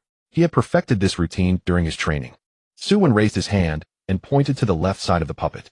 Left knee. The military command was sent down the mental network. The dark swarm of insects immediately split. The front line of 20 death warriors charged straight for the talismanic wood base, clinging tightly to the gaps, forcefully gripping the mechanical leg that was about to lift. Over 100 pincers targeted the knee joint, relentlessly cutting. The elite troops on the sides seized the opportunity to encircle from behind, targeting the pressure points at the back of the ankle.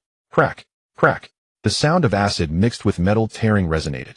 Hundreds of sharp teeth severed the subtle sound of the talismanic wood fibers intertwining into a chorus.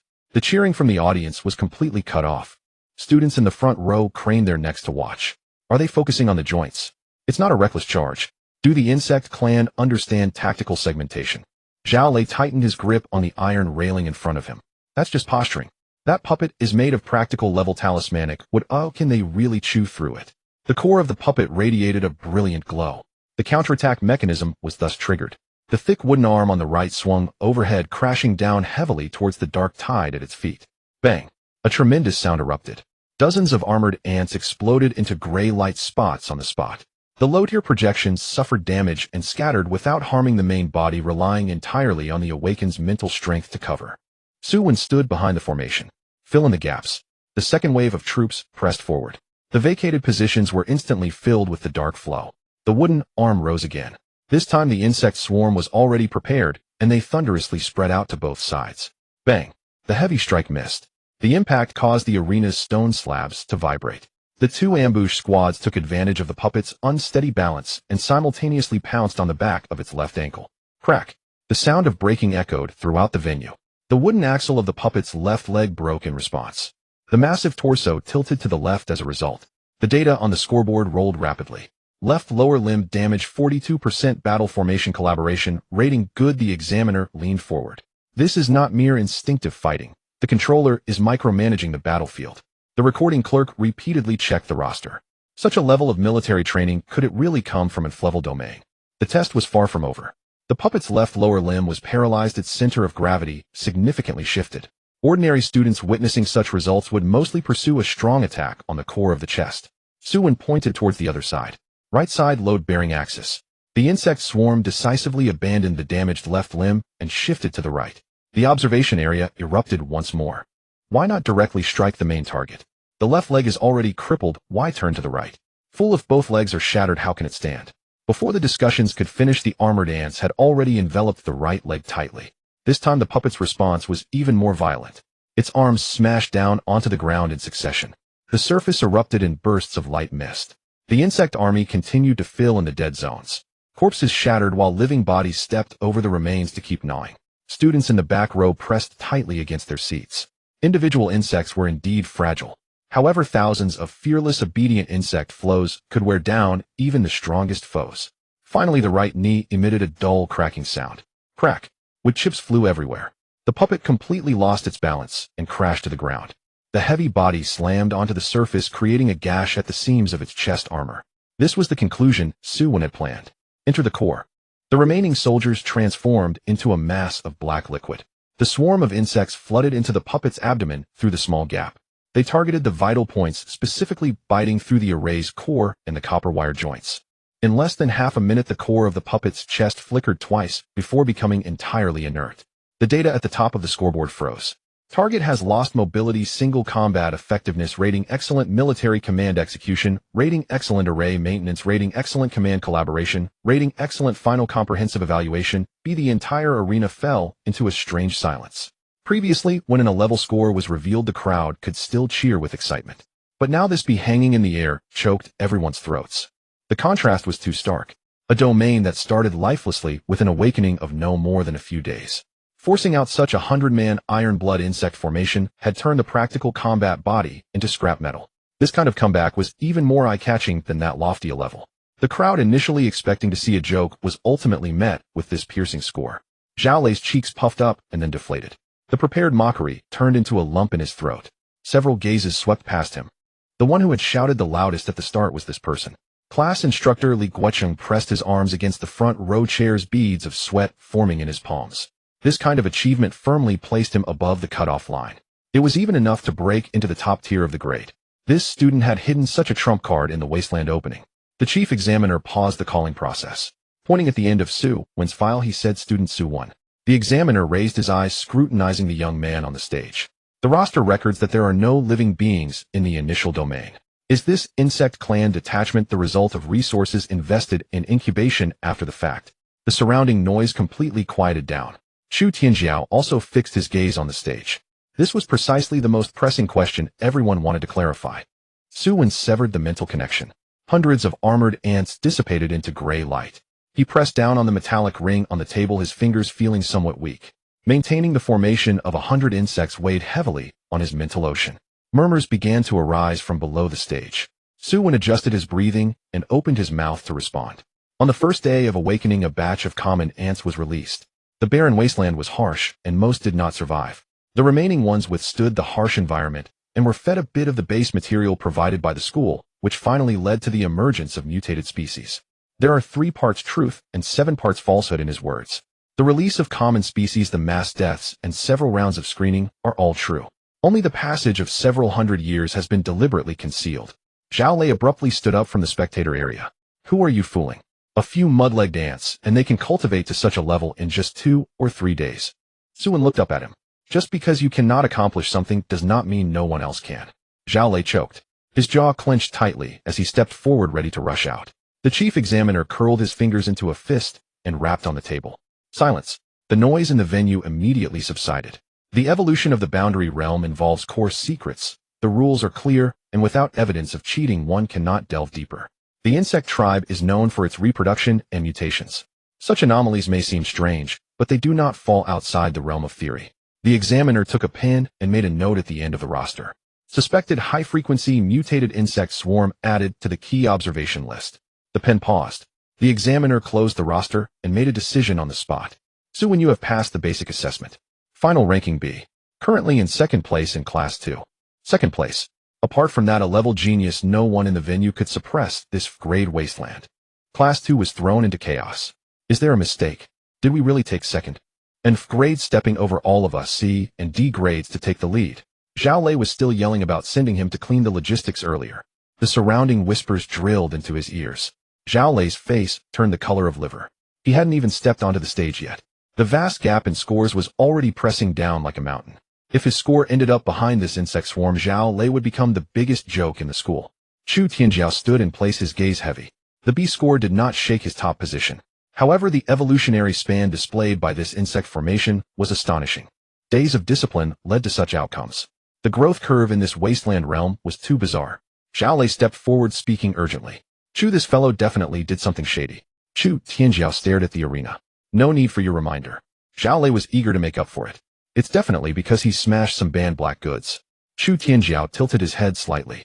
Whether it's a violation or not is not for you to define. Zhao Lei's tongue stumbled. Chu Tianjiao's gaze swept over him. His eyes were extremely cold, sending a chill down Zhao Lei's spine. You signed up for the previous free challenge.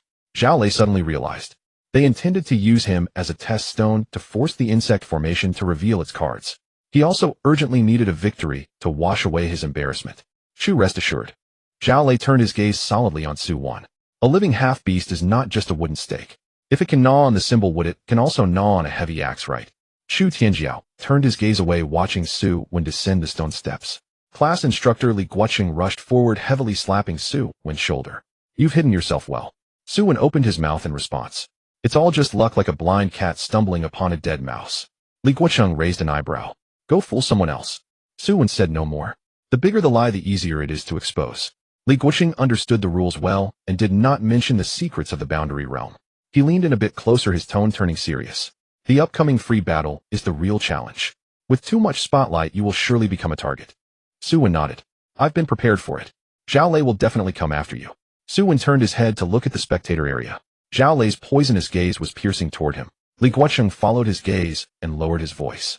The great half-beast camp has individual qualities far exceeding the insect tribe, do not underestimate it. Su Wen withdrew his gaze. Teacher, ordinary projections do not harm the foundation of awakeners, right? Li Guoqing paused. The rules are as such, but there will inevitably be tremors in the mental ocean. Su Wen continued to press. If the opposing projections are completely annihilated in front of the formation, does that count as battle damage or a violation? Li Guoqing's expression changed suddenly. What kind of trouble are you trying to stir? Su Wen flexed his wrists. Just aligning with the examination rules ahead of time. Li Guoqing fixed his gaze on Su Wen. Within the rules, be careful not to go for the kill. Su Wen avoided a direct answer. Watch what the opponent bets. Li Guoqing's heart skipped a beat. This usually silent student actually harbored such ferocity within. The assessment continued to advance. The calling of names reached Zhao Lei. He jumped onto the stage in a few strides, a surge of wicked fire brewing in his chest. The B badge hanging above his head was like a looming shadow. If he faltered in this match, he would never be able to hold his head high in Class 2 again. Before the match, Zhao Lei deliberately raised his voice. Open your eyes wide and see clearly. What is a high-level main combat race? Su Wen stood below the stage, chiming in.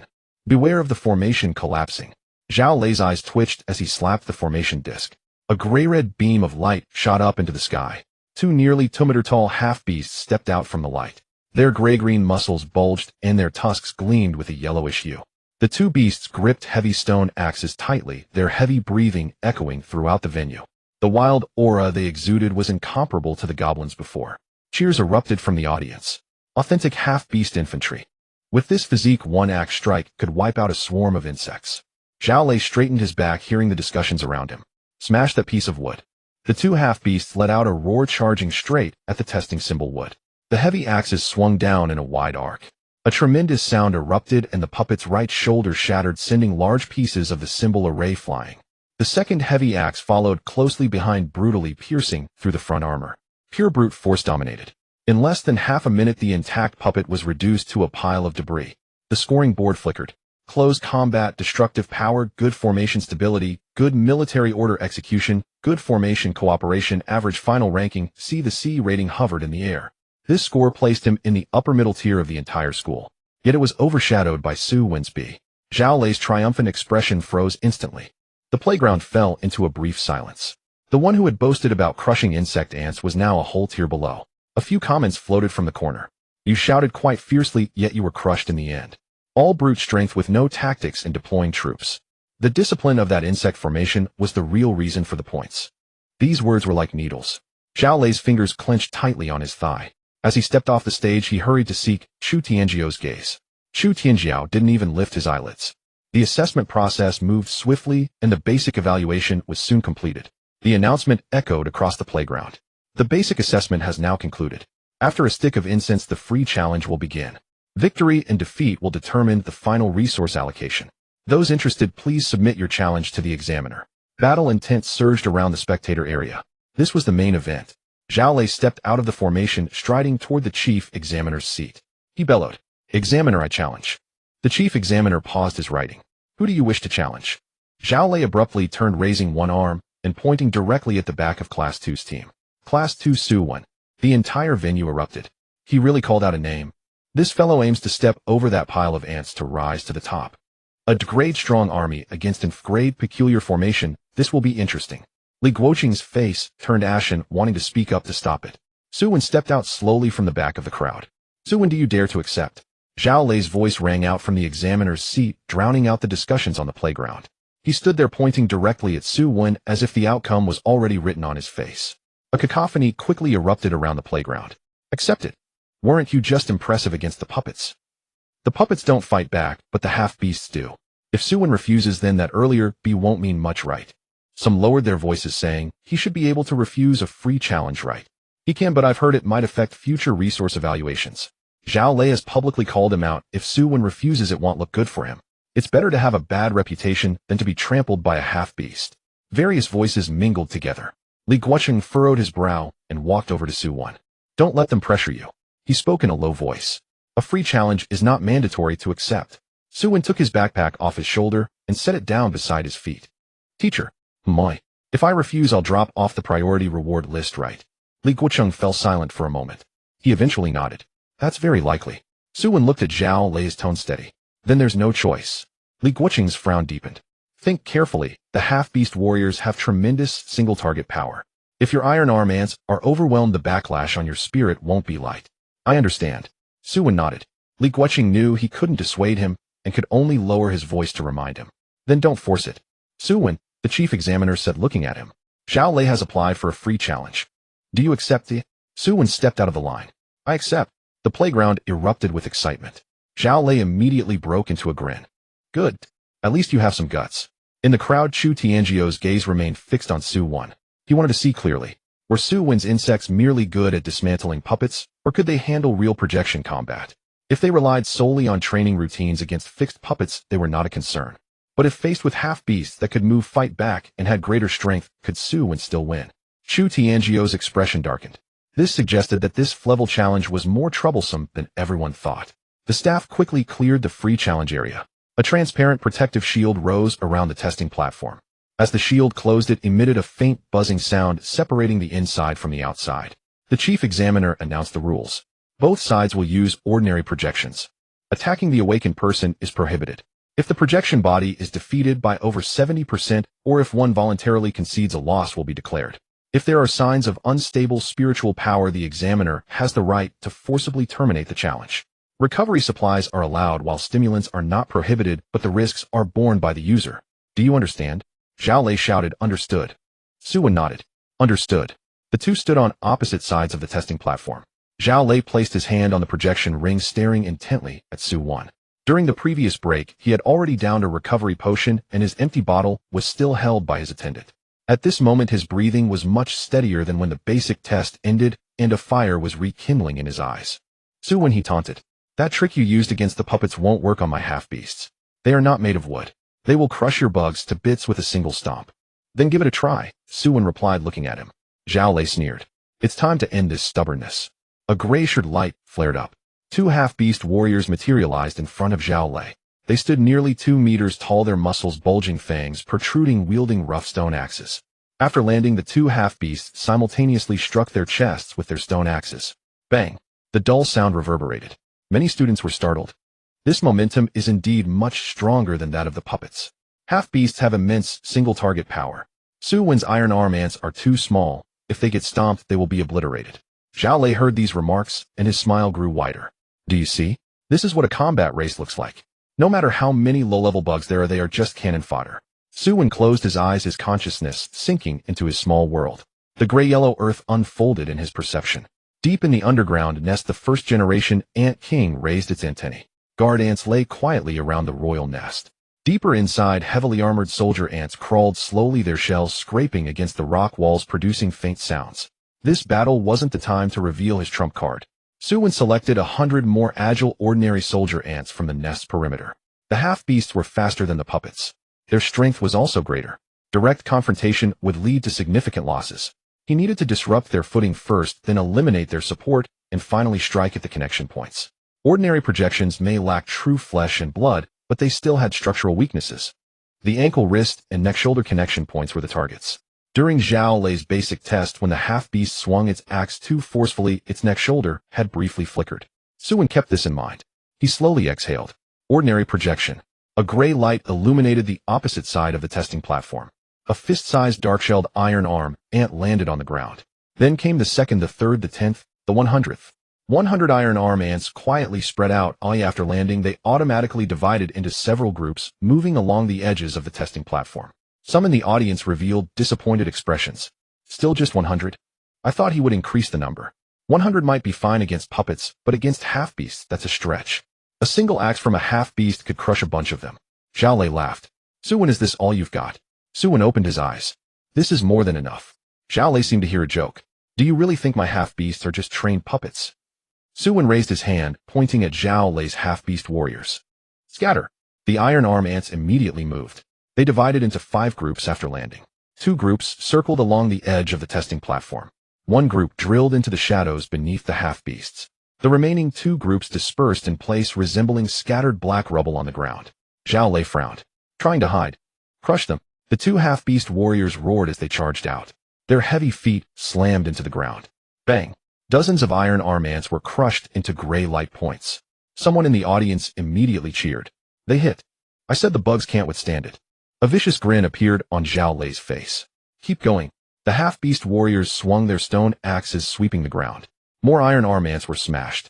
A slight pain shot through Su Wen's forehead. The death of ordinary projections would cause a spiritual backlash. Ordinary projections were not the real body. If real iron arm ants died, he wouldn't be so lenient. But for now, these were merely shadows. As long as the sacrifice could gain position, it wasn't a waste. Zhao Lei was too eager to prove himself. His command was simple. Crush the bugs. That was enough. The half-beasts began to spread out in pursuit of the scattered iron arm ants. The left half-beast charged too far forward. The right half-beast lagged half a step. A gap appeared between the two. Su Wen's gaze fell on the left half-beast's rear ankle. Left rear ankle. On the ground, those seemingly scattered iron arm ants suddenly turned. The 2 groups of iron arm ants that were circling the edges simultaneously pounced towards the left half-beast's hind leg. Another group attracted attention from the front. The half-beast raised its foot to stomp. But just as its foot left the ground, the edge of its hind foot was already crawling with iron arm ants. The iron arm ants clung to the edge of the foot and the outside of the ankle, biting into the gaps of the projection structure. Click, click, click. The sound of their dense biting echoed. The left half-beast's rear ankle began to flicker. Zhao Lei's smile abruptly stopped as he shouted loudly, "Shake them off. Hurry, shake them off." The halforc roared and violently swung its leg. Dozens of iron-armored ants were flung away, but far more clung on tenaciously.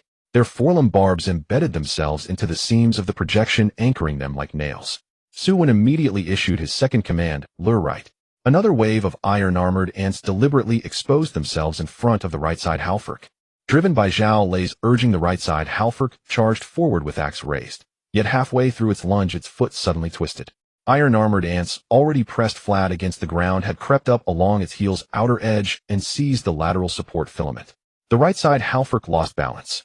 The left-side halforc, its rear ankle damaged, staggered backward. The two collided head-on. Boom. A muffled impact echoed across the arena. Gasps erupted from the audience below. They've collided. Su Wen is manipulating their positioning. This isn't random movement. It's deliberate. Zhao Lei's expression darkened. Split up. Separate, now. But his order came too late. Su Wen seized the opening.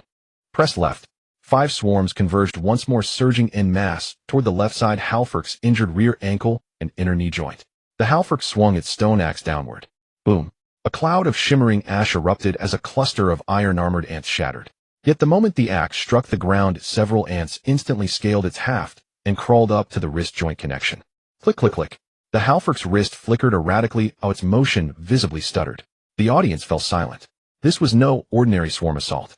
This was tactics using dispersion to bait a charge, sacrificing units to gain angles, exploiting small size to infiltrate vulnerabilities. Each step lacked spectacle, yet each was chillingly precise, tightening the spine with its ruthless efficacy. At the examiner's platform, the chief examiner leaned forward. This student possesses exceptional battlefield command ability. A recorder beside him murmured, "Is he micromanaging every single insect?" The chief examiner shook his head. Not entirely. The swarm itself exhibits extraordinary cohesion. He only issues pivotal commands. Such a civilizational paradigm is ideally suited for overcoming superior force. Li Guoqing's heart surged with emotion. He had feared Su Wen would be overwhelmed by Zhao Lei from the outset. Yet Su Wen had been orchestrating the tempo since the very first move. Zhao Lei's halforcs possessed overwhelming strength, but Zhao Lei himself was too impatient. Impatience bred chaos. Chaos invited manipulation. Among the crowd, Chu Tianjiao's expression also hardened. He understood now. Su Wen's true strength did not lie in the biting force of the iron-armored ants, but in the swarm's near-supernatural discipline and obedience. His elven archers obeyed just as faithfully, but they were few in number and reliant upon formation and distance. Should such a swarm close in, they would face grave peril. These iron-armored ants feared neither death nor disorder nor sacrifice. So long as their commander remained calm, they could drag even mightier foes down into the mire. On the testing platform, Zhao Lei was growing frantic. The left side Halfric's knee flickered unstably under relentless bites. The right side Halfric attempted to intervene, but found its advance impeded by another wave of ants. Sweat beaded on Zhao Lei's brow. Ignore those insects. Charge straight through. An examiner promptly interjected. Direct attacks upon the awakened individual are prohibited, but targeting the core projection zone of the opposing swarm is permitted. Zhao Lei gritted his teeth. Charge. Both Halfrics abandoned clearing ants beneath their feet and advanced forcefully towards Su Wen, each step crushing several insects beneath their heavy tread. Yet their speed had already slowed. Su Wen watched the flickering projection filaments at the left side Halfric's rear ankle sever the leg. The remaining ants surged forward as one. The left side Halfric's rear ankle finally gave way. Crack. Its projection structure fractured. The Halfric dropped to one knee. Zhao Lei's face drained of color. Impossible. A chorus of gasps exploded across the arena. It's kneeling. A Halfric brought to its knees by insects. Can insects truly defeat Halfrics? Su Wen issued his next command. Wrist. Ants swarmed up the Halfric's arm, concentrating their assault on the joint where it gripped the axe. The Halfric thrashed wildly, shattering over a dozen ants, but the stone axe flew from its grasp. The left side Halfric was now fully disarmed. The right side Halfric roared and lunged forward, attempting to sweep the swarm aside with a single axe stroke. Su Wen spoke calmly. Fall back half a step. Instantly, the ant swarm dispersed. The axe struck empty air. In that instant, Su Wen shifted targets. Obscure vision. Dozens of ants raced upward along the Halfric's calf and waist. Exploiting the split-second gap as it lowered its head to swing, they surged toward its facial sensory nodes. The Halfric's field of vision collapsed. Its hands flailed blindly. A spectator in the audience felt his scalp prickle. This is brutal. Biting ankles, gnawing wrists, blinding sight. These aren't insects. They're battlefield veterans. Su Wen never speaks up, but his tactics are ruthlessly cunning. Zhao Lei's smile had vanished. All that remained was panic. His two Halfric warriors, stronger in raw power, were sinking deeper into the mire. Each strike crushed only a handful of insects, yet every insect targeted a vital weakness. At this rate, defeat was inevitable. To lose before the entire school, to lose to Su Wen and Frank Awakened, was unthinkable.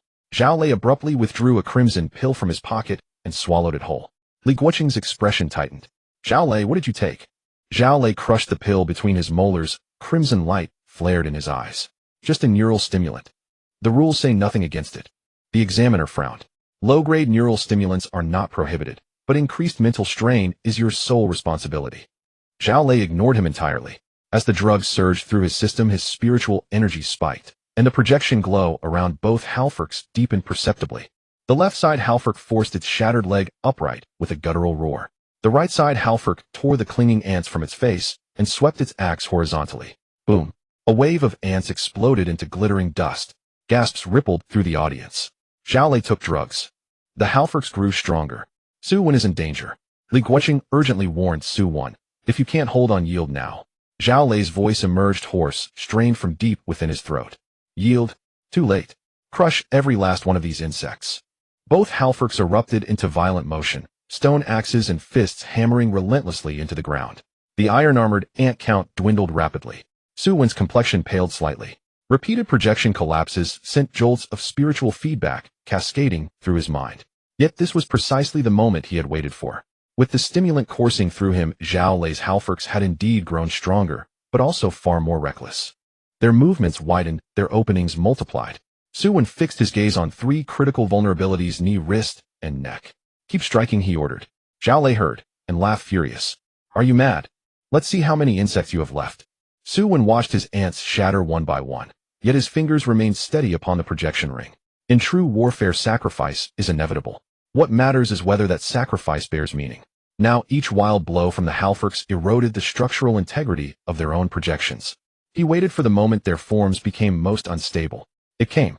The right side Halfric overextended with a missed axe strike, pitching forward, while the left side Halfric, dragging its broken leg, lurched desperately to reposition, throwing its center of gravity completely off-kilter.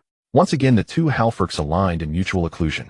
The left side Halfric knelt low, its neck-shoulder junction barely an arm's length above the ground. Su Wen spoke. All remaining worker ants, target the left side neck-shoulder junction. Fewer than 50 ants abandoned all defense. They converged from three vectors, skimming the ground, scaling legs, and weaving along the back, rushing toward the left side Halfric's throat. There lay the critical nexus between head and torso projection.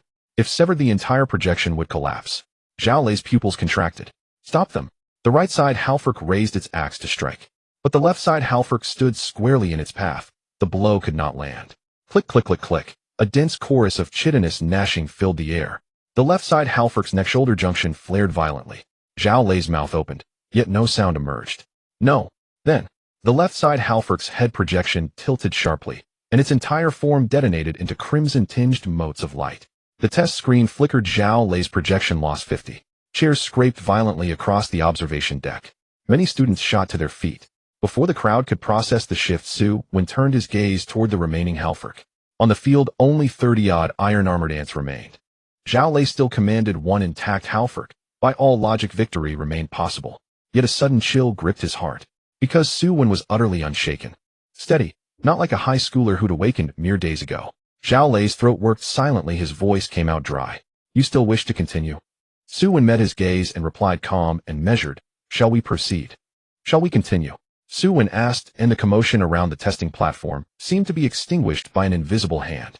Zhao Lei realized for the first time that this reckless and fearless low-level insect swarm was far more terrifying than his simple-minded half-beastmen. No one in the audience laughed anymore. The few who had been the loudest moments ago were now staring at the stage, mouths agape, unable to utter a single word. Zhao Lei, did he really take down a half-beastman? And it was after he took the drugs.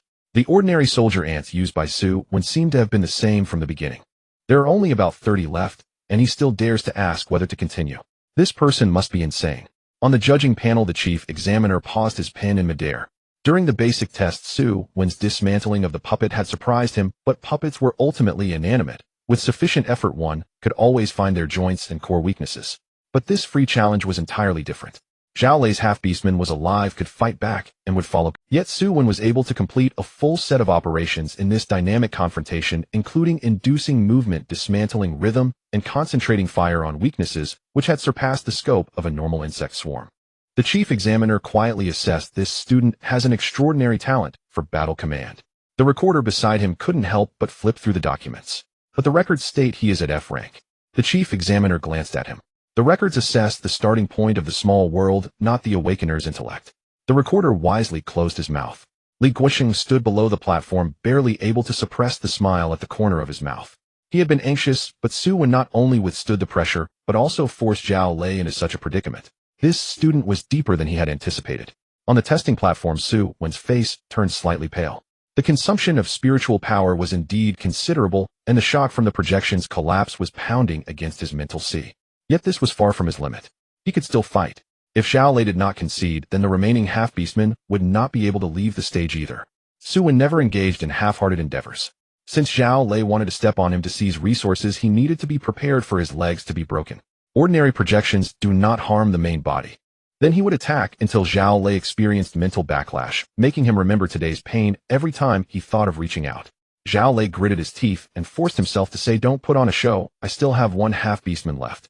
With inferior basic points and another loss in the challenge, how could he still face Chu Tianjiao and establish himself in the class? Zhao Lei turned to look for Chu Tianjiao, but only saw a face devoid of emotion. Chu Tianjiao's silence was more uncomfortable than any words. This was something he had to solve himself. If he retreated, he would become a complete waste in Chu Tianjiao's eyes. Zhao Lei steeled his heart. Continue. I refuse to believe that 30-some insects can turn the tide. Su Wen's breathing remained calm. All right. The chief examiner confirmed the states of both participants and announced the challenge continues. Inside the protective barrier, the battle resumed. This time Zhao Lei wised up. He commanded the half-beastman to step back 2 paces, gripping the stone axe tightly for defense. Hold your ground. Wait until they get close before striking. A prompt jumped out in the corner of the testing screen. Zhao Lei's remaining projection stability, 64 mental stimulation state load, increasing. The chief examiner glanced at it, but did not call for a stop. Within the rules, he bore the consequences. Su Wen also saw the prompt, so he was in no hurry. If Zhao Lei fought like this from the start, the losses for the iron-armored ants would only increase, but now that he thought of defense, it was too late. The half-beastman seemed intact, but its projection structure had long been unstable. During the previous frenzied attacks, its feet, wrists, and behind the knees had already sustained hidden injuries from the biting ants. In Su Wen's eyes, it was no longer a warrior, but a puppet on the verge of falling apart. Just a few more hits were needed. Scatter. The 30-some iron-armored ants immediately split into 6 groups, each with 5 or 6 ants. Although fewer in number, they were more agile. They did not rush to pounce, but quickly circled along the edge of the testing platform. The half-beastman stood still, adjusting the stone axe according to the movement of the insect swarm, while Zhao Lei was so nervous that sweat was forming in his palms. Don't let them get close. Keep an eye on your feet. Someone in the audience murmured. Zhao Lei is scared now. Of course, who isn't afraid? But now that he was curled up in defense, Su Wen's insect numbers were too few, making it difficult to attack right. Su Wen ignored the commentary from outside the field, focusing all his mental energy on the footsteps of the half-beastman. As he turned, he bore weight on his right foot. When swinging the axe, his left foot pressed forward. The more nervous Zhao Lei became, the more trivial his commands were, causing the half-beastman's movements to become increasingly stiff. Su Wen waited for over 10 seconds. Finally, in order to keep an eye on the frontal ant swarm, the half-beastman stepped half a step forward with its left foot, exposing a dead angle in its defense. This was the moment Su Wen had been waiting for. The last 3 groups underfoot. The 3 groups of iron-armored ants on the side instantly pounced, and the half-beastman reacted quickly, raising its foot to stomp. Bang! A few soldier ants turned into light spots, but the remainder had already burrowed into the gaps under its feet, clinging tightly to the edges of the projection structure. The half-beastman's body tilted. Su Wen's commands continued. The first 2 groups' wrists. The 10-some iron-armored ants in front launched a simultaneous charge. The half-beastman swung its axe in a horizontal sweep, but its unsteady footing caused it to slow its center of gravity. The stone axe swept through empty air as the remaining soldier ants climbed up the axe handle to its wrist.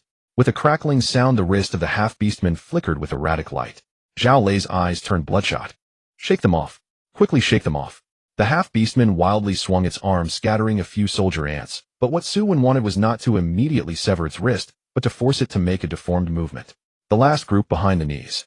The few remaining iron-armored ants pounced from behind, biting the weak point behind the half-beastman's knees. With simultaneous damage to its feet, wrists, and behind the knees, the half-beastman found itself in a dilemma. If it tried to smash the soldier ants on its wrist, it would lose balance underfoot. If it attempted to lift its leg to stomp on those underfoot, its knees would be bitten. If it turned to clear the back, its wrist would be compromised. In just a few breaths, the half-beastman began to descend into chaos. Zhao Lei's lips moved, his voice hoarse. This is impossible. Su Wen watched the wobbling projection and issued his final command. The neck. All the surviving iron-armored ants simultaneously abandoned their original targets, charging towards the half-beastman's neck from 3 directions. Zhao Lei roared no.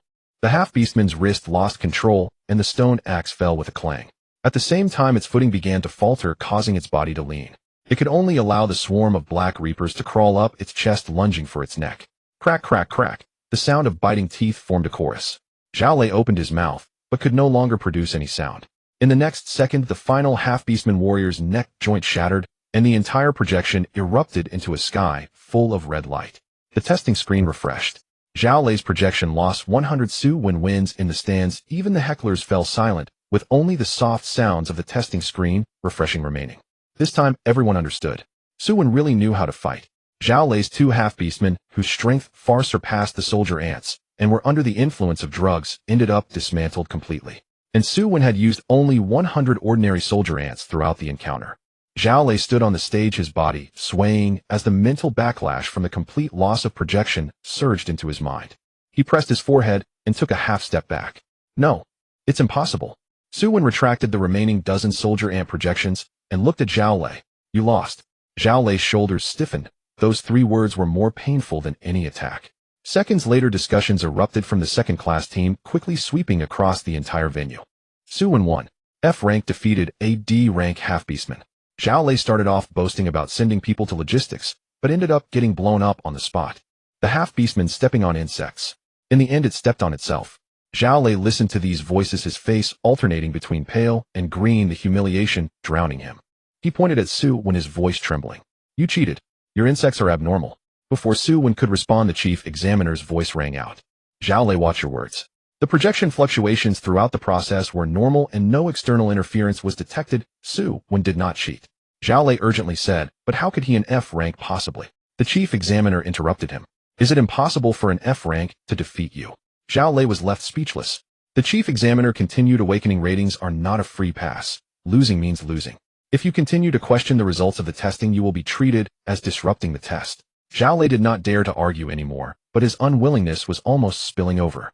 In the crowd, Chu Tianjiu's composed demeanor quietly faded away. Although Zhao Lei lost disgracefully, it was also very valuable.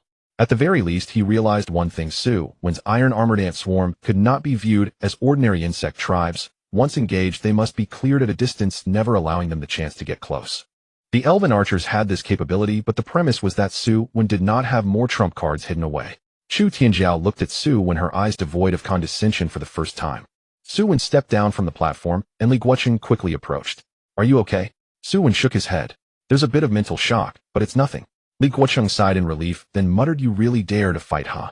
Su Wen replied calmly, "He called me out." Li Guoqing glanced at Zhao Lei, who was still standing dazed on the stage, feeling a mix of emotions. He didn't want the students to fall out too badly, but Zhao Lei's repeated provocations were bringing it upon himself. Moreover, the free challenge was meant to determine a winner and a loser. Su Wen had simply won, and he did so. The chief examiner soon announced the final results. In the first free challenge, Su Wen wins, Zhao Lei loses. Based on the performance in the basic test and the free challenge, Su Wen's overall evaluation has been raised. The testing screen flashed. Su Wen basic rating B, free challenge win, tactical command excellent, final tentative rating BB. The appearance of this letter caused an uproar once again. An F rank awakener achieving a B rank evaluation in the first test was no longer just an underdog. It shattered everyone's perception on the spot. The murmurs on the playground grew louder. Did they really give it to Su Wen? Of course the testing screen has refreshed. Has Yinhai 3rd Middle School ever seen an entire awakening receive higher resources? Zhao Lei really took a hit this time, challenging others, and ended up elevating Su Wen. Zhao Lei stood on the stage, his lips moved a few times, but no words came out. The chief examiner glanced at Zhao Lei, his tone cold. Zhao Lei exit the stage. Zhao Lei stood frozen, not moving. The chief examiner's brow furrowed. Do I need to say it again? Zhao Lei shuddered, then lowered his head and walked off the testing platform. Earlier, when Zhao Lei ascended the stage, a few followers had been around shouting, "Brother Lei is awesome." Now no one dared to speak. Even when Zhao Lei walked past, those few followers instinctively took a step aside. This action made Zhao Lei's expression even worse. Su Wen's gaze remained fixed on the reward list. One portion of first-tier extraordinary beast flesh. Reward candidate. It wasn't the final distribution yet. In other words, there were still processes to follow. Su Wen didn't care about how others discussed it. Su Wen only cared about whether this item could truly end up in his hands. Li Guoqing walked up to Su Wen, his voice very low. "How is it? Can your mental strength hold up?" Su Wen nodded. "It's a bit shocking, but it's fine." Just then the chief examiner stood up holding the record sheet and walked over. The voices of the surrounding students immediately hushed. The chief examiner stopped in front of Su Wen. "Su Wen, present." Su Wen stood upright. The chief examiner looked at Su Wen with a much more serious gaze compared to before. "Your testing performance has exceeded the original awakening records significantly. According to the procedure, the school can apply for a re-evaluation for you." The surrounding students erupted again. "A re-evaluation? Does this mean a change in rating? No way is Su Wen going to rise from tire. Given his performance today, he should at least be tire right." Some were envious. Some were jealous. Some felt a sting on their faces. On the day of awakening, they mocked Su Wen as an tire waste. If Su Wen were to be re-evaluated on the spot, they would look even more foolish. Li Guoqing's eyes brightened. "Su Wen, this is good news." The chief examiner nodded. "After the re-evaluation, if your civilizational potential is confirmed, your subsequent resource application rights will increase. Suggestions for logistical diversion will also be cancelled. You may even enter the school's key observation list." Upon hearing this, many students' expressions changed. The key observation list. That is not an ordinary resource category. Once on the list, the school will regularly provide cultivation resources and may even apply for municipal special subsidies. For ordinary students, this is already an immense benefit. Zhao Lei's expression grew even worse upon hearing this. Chu Tianjiao stood among the crowd, narrowing his eyes slightly. If Su Wen were to be re-evaluated, he would no longer be seen as just an unexpectedly stronger tire, but would become a dark horse openly supported by the school. This was not good news for Chu Tianjiao. Unexpectedly, Su Wen remained silent for 2 seconds before stating, "Teacher, I will not apply for a re-evaluation for now." The playground fell silent for a moment. Li Guoqing was stunned. The chief examiner also looked at Su Wen. "Are you sure?" Su Wen nodded. "Sure." A student nearby couldn't help but whisper, "Is he out of his mind? He's refusing a re-evaluation. This is an opportunity to enhance resource rights." Zhao Lei, whose already unpleasant expression now bore a hint of mockery, said, "What's he pretending for? Afraid the re-evaluation will expose him?" Su Wen glanced at Zhao Lei. Zhao Lei immediately fell silent. The recent humiliation was still fresh in his memory. Su Wen withdrew his gaze and said to the chief examiner, "My small world has just begun and the changes are unstable. A re-evaluation now might not be accurate. Su Wen didn't want to be scrutinized too closely. He had already attracted enough attention today. If he applied for a re-evaluation, now the school would definitely require a more in-depth examination of his small world's ecology. Although it wouldn't infringe on core privacy, any additional testing would expose more anomalies. To put himself under the spotlight at this moment was not smart, it was asking for trouble. The chief examiner pondered for a moment. You have that right. However, I will note in the records that you possess the value for further observation. Su Wen nodded. Thank you, examiner. The chief examiner added. As for the reward, the first-tier extraordinary beast flesh will be distributed uniformly after the test concludes. You are now on the priority list. As long as no higher-rated students bump you off, you will receive it. Su Wen's gaze shifted slightly. Understood. At this moment, Chu Tianjiao suddenly walked over. The crowd parted automatically. Chu Tianjiao stood not far from Su Wen, a gentle smile reappearing on his face. Su Wen, congratulations. When these words came out, many looked over. Su Wen also looked at Chu Tianjiao. Chu Tianjiao's tone was steady. I indeed underestimated you before. Your swarm is quite interesting. However, I didn't expect you to refuse the re-evaluation. Su Wen replied lightly, my small world's foundation is weak, there's no need to rush. Chu Tianjiao chuckled. A weak foundation can still achieve a higher rating, then others will have even less face. This sounded like a compliment, but many students around felt the tone was off. Su Wen did not respond. Chu Tianjiao continued, I look forward to the next official ranking test. At that time, it shouldn't just be a simple matter of ordinary puppets and free challenges. Su Wen nodded. I also look forward to it. The chief examiner quickly announced the test would continue. There were others coming up for the subsequent free challenges. But the atmosphere had already changed. The earlier match between Su Wen and Zhao Lei was too intense. Several students who had initially intended to seize resources during the free challenges became much more cautious after watching. Some recognized defeat after barely 2 minutes on stage. Some fought hesitantly. Others simply gave up their challenges. By the afternoon, all tests concluded. The final rankings were announced. Chu Tianjiao ranked first with an attire evaluation. Su Wen was second with attire evaluation. The third place was a C student from the Vine Civilization. Zhao Lei was pushed down to 6th place. As this ranking came out, Class 2 erupted completely. Su Wen is second. He really is second. Zhao Lei at 6th, this is a huge loss. And Fire Awakening pushed to 2nd place in the whole class, how ridiculous. Li Guocheng stood at the front of the line struggling to contain his smile. The director of education looked at the rankings and remained silent for several seconds. Finally, he said, the results of this test will be synchronously uploaded to the school's records. Resource rewards will be distributed now. Staff brought over several metal boxes. When opened, they revealed rows of resource containers, ordinary nutrient solutions, low-level mineral soil, water source cards, and several individually sealed extraordinary materials. The first-tier extraordinary beast flesh was packed in a frozen seal box. The boxes were palm-sized with blue seals on the outer layer. Inside, the flesh was dark red. Even through the sealed box, one could feel a faint wave of life energy. Seeing that box of flesh, Su Wen's heart finally raced a little faster. The staff called out, Su Wen. Su Wen stepped forward. After confirming his identity, the staff handed the frozen seal box to Su Wen. Reward material: 1 portion of first-tier extraordinary beast flesh. Additionally, there is a tire resource subsidy: 3 bottles of low-level nutrient solution, 20 bags of ordinary mineral soil, 3 pure water source cards, and 1 bottle of primary mental recovery potion. Please sign for receipt. Su Wen took the receipt board and wrote down his name. As the pen touched the board, many nearby were watching. Some were so envious their eyes turned red. Zhao Lei stared intensely at that box of flesh. Su Wen packed all the resources and carried them in his hand. The box wasn't heavy, but to Su Wen its weight felt significant. Li Guocheng walked over. Now that you have the items, don't use them carelessly on the way back. Especially the extraordinary flesh. Your small world's ecology is still weak. Direct application could cause pollution or riots. Su Wen nodded. I will handle them in batches. Li Guocheng reminded again. Also, you were too conspicuous today. Be careful on your way back. Do you think someone will take action? Li Guocheng lowered his voice. Not within the school. Outside, it's hard. Although it's just a student test, first-tier extraordinary flesh still attracts ordinary awakeners.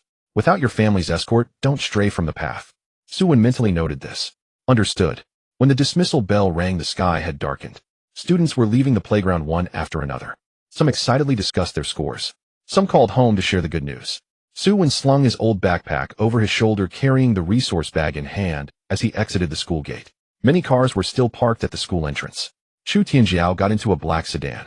Before getting in, Chu Tianjiao glanced back at Su Wen. Zhao Lei also saw. He stood to the side of the school gate, flanked by 2 followers with unpleasant expressions. Su Wen walked toward the bus stop. Just after walking a few meters, his phone vibrated. It was a message from an unknown number. First tier beast flesh, 50,000 cash offered. Don't be ungrateful. Su Wen halted. 50,000. This item in the school's reward catalog was worth at least 150,000 in the market. More importantly for Su Wen, this item couldn't be measured by money. Su Wen deleted the message and continued walking forward. After a few steps, the phone vibrated again. Su Wen, meet at the alley east of the school gate, we need to talk. Su Wen looked up towards the east. It was an old alley with half the streetlights broken, its walls plastered with faded advertisements. At the entrance of the alley stood two men in black jackets. They didn't look like students. Su Wen's eyes gradually turned cold. Li Guoqing's words had come true.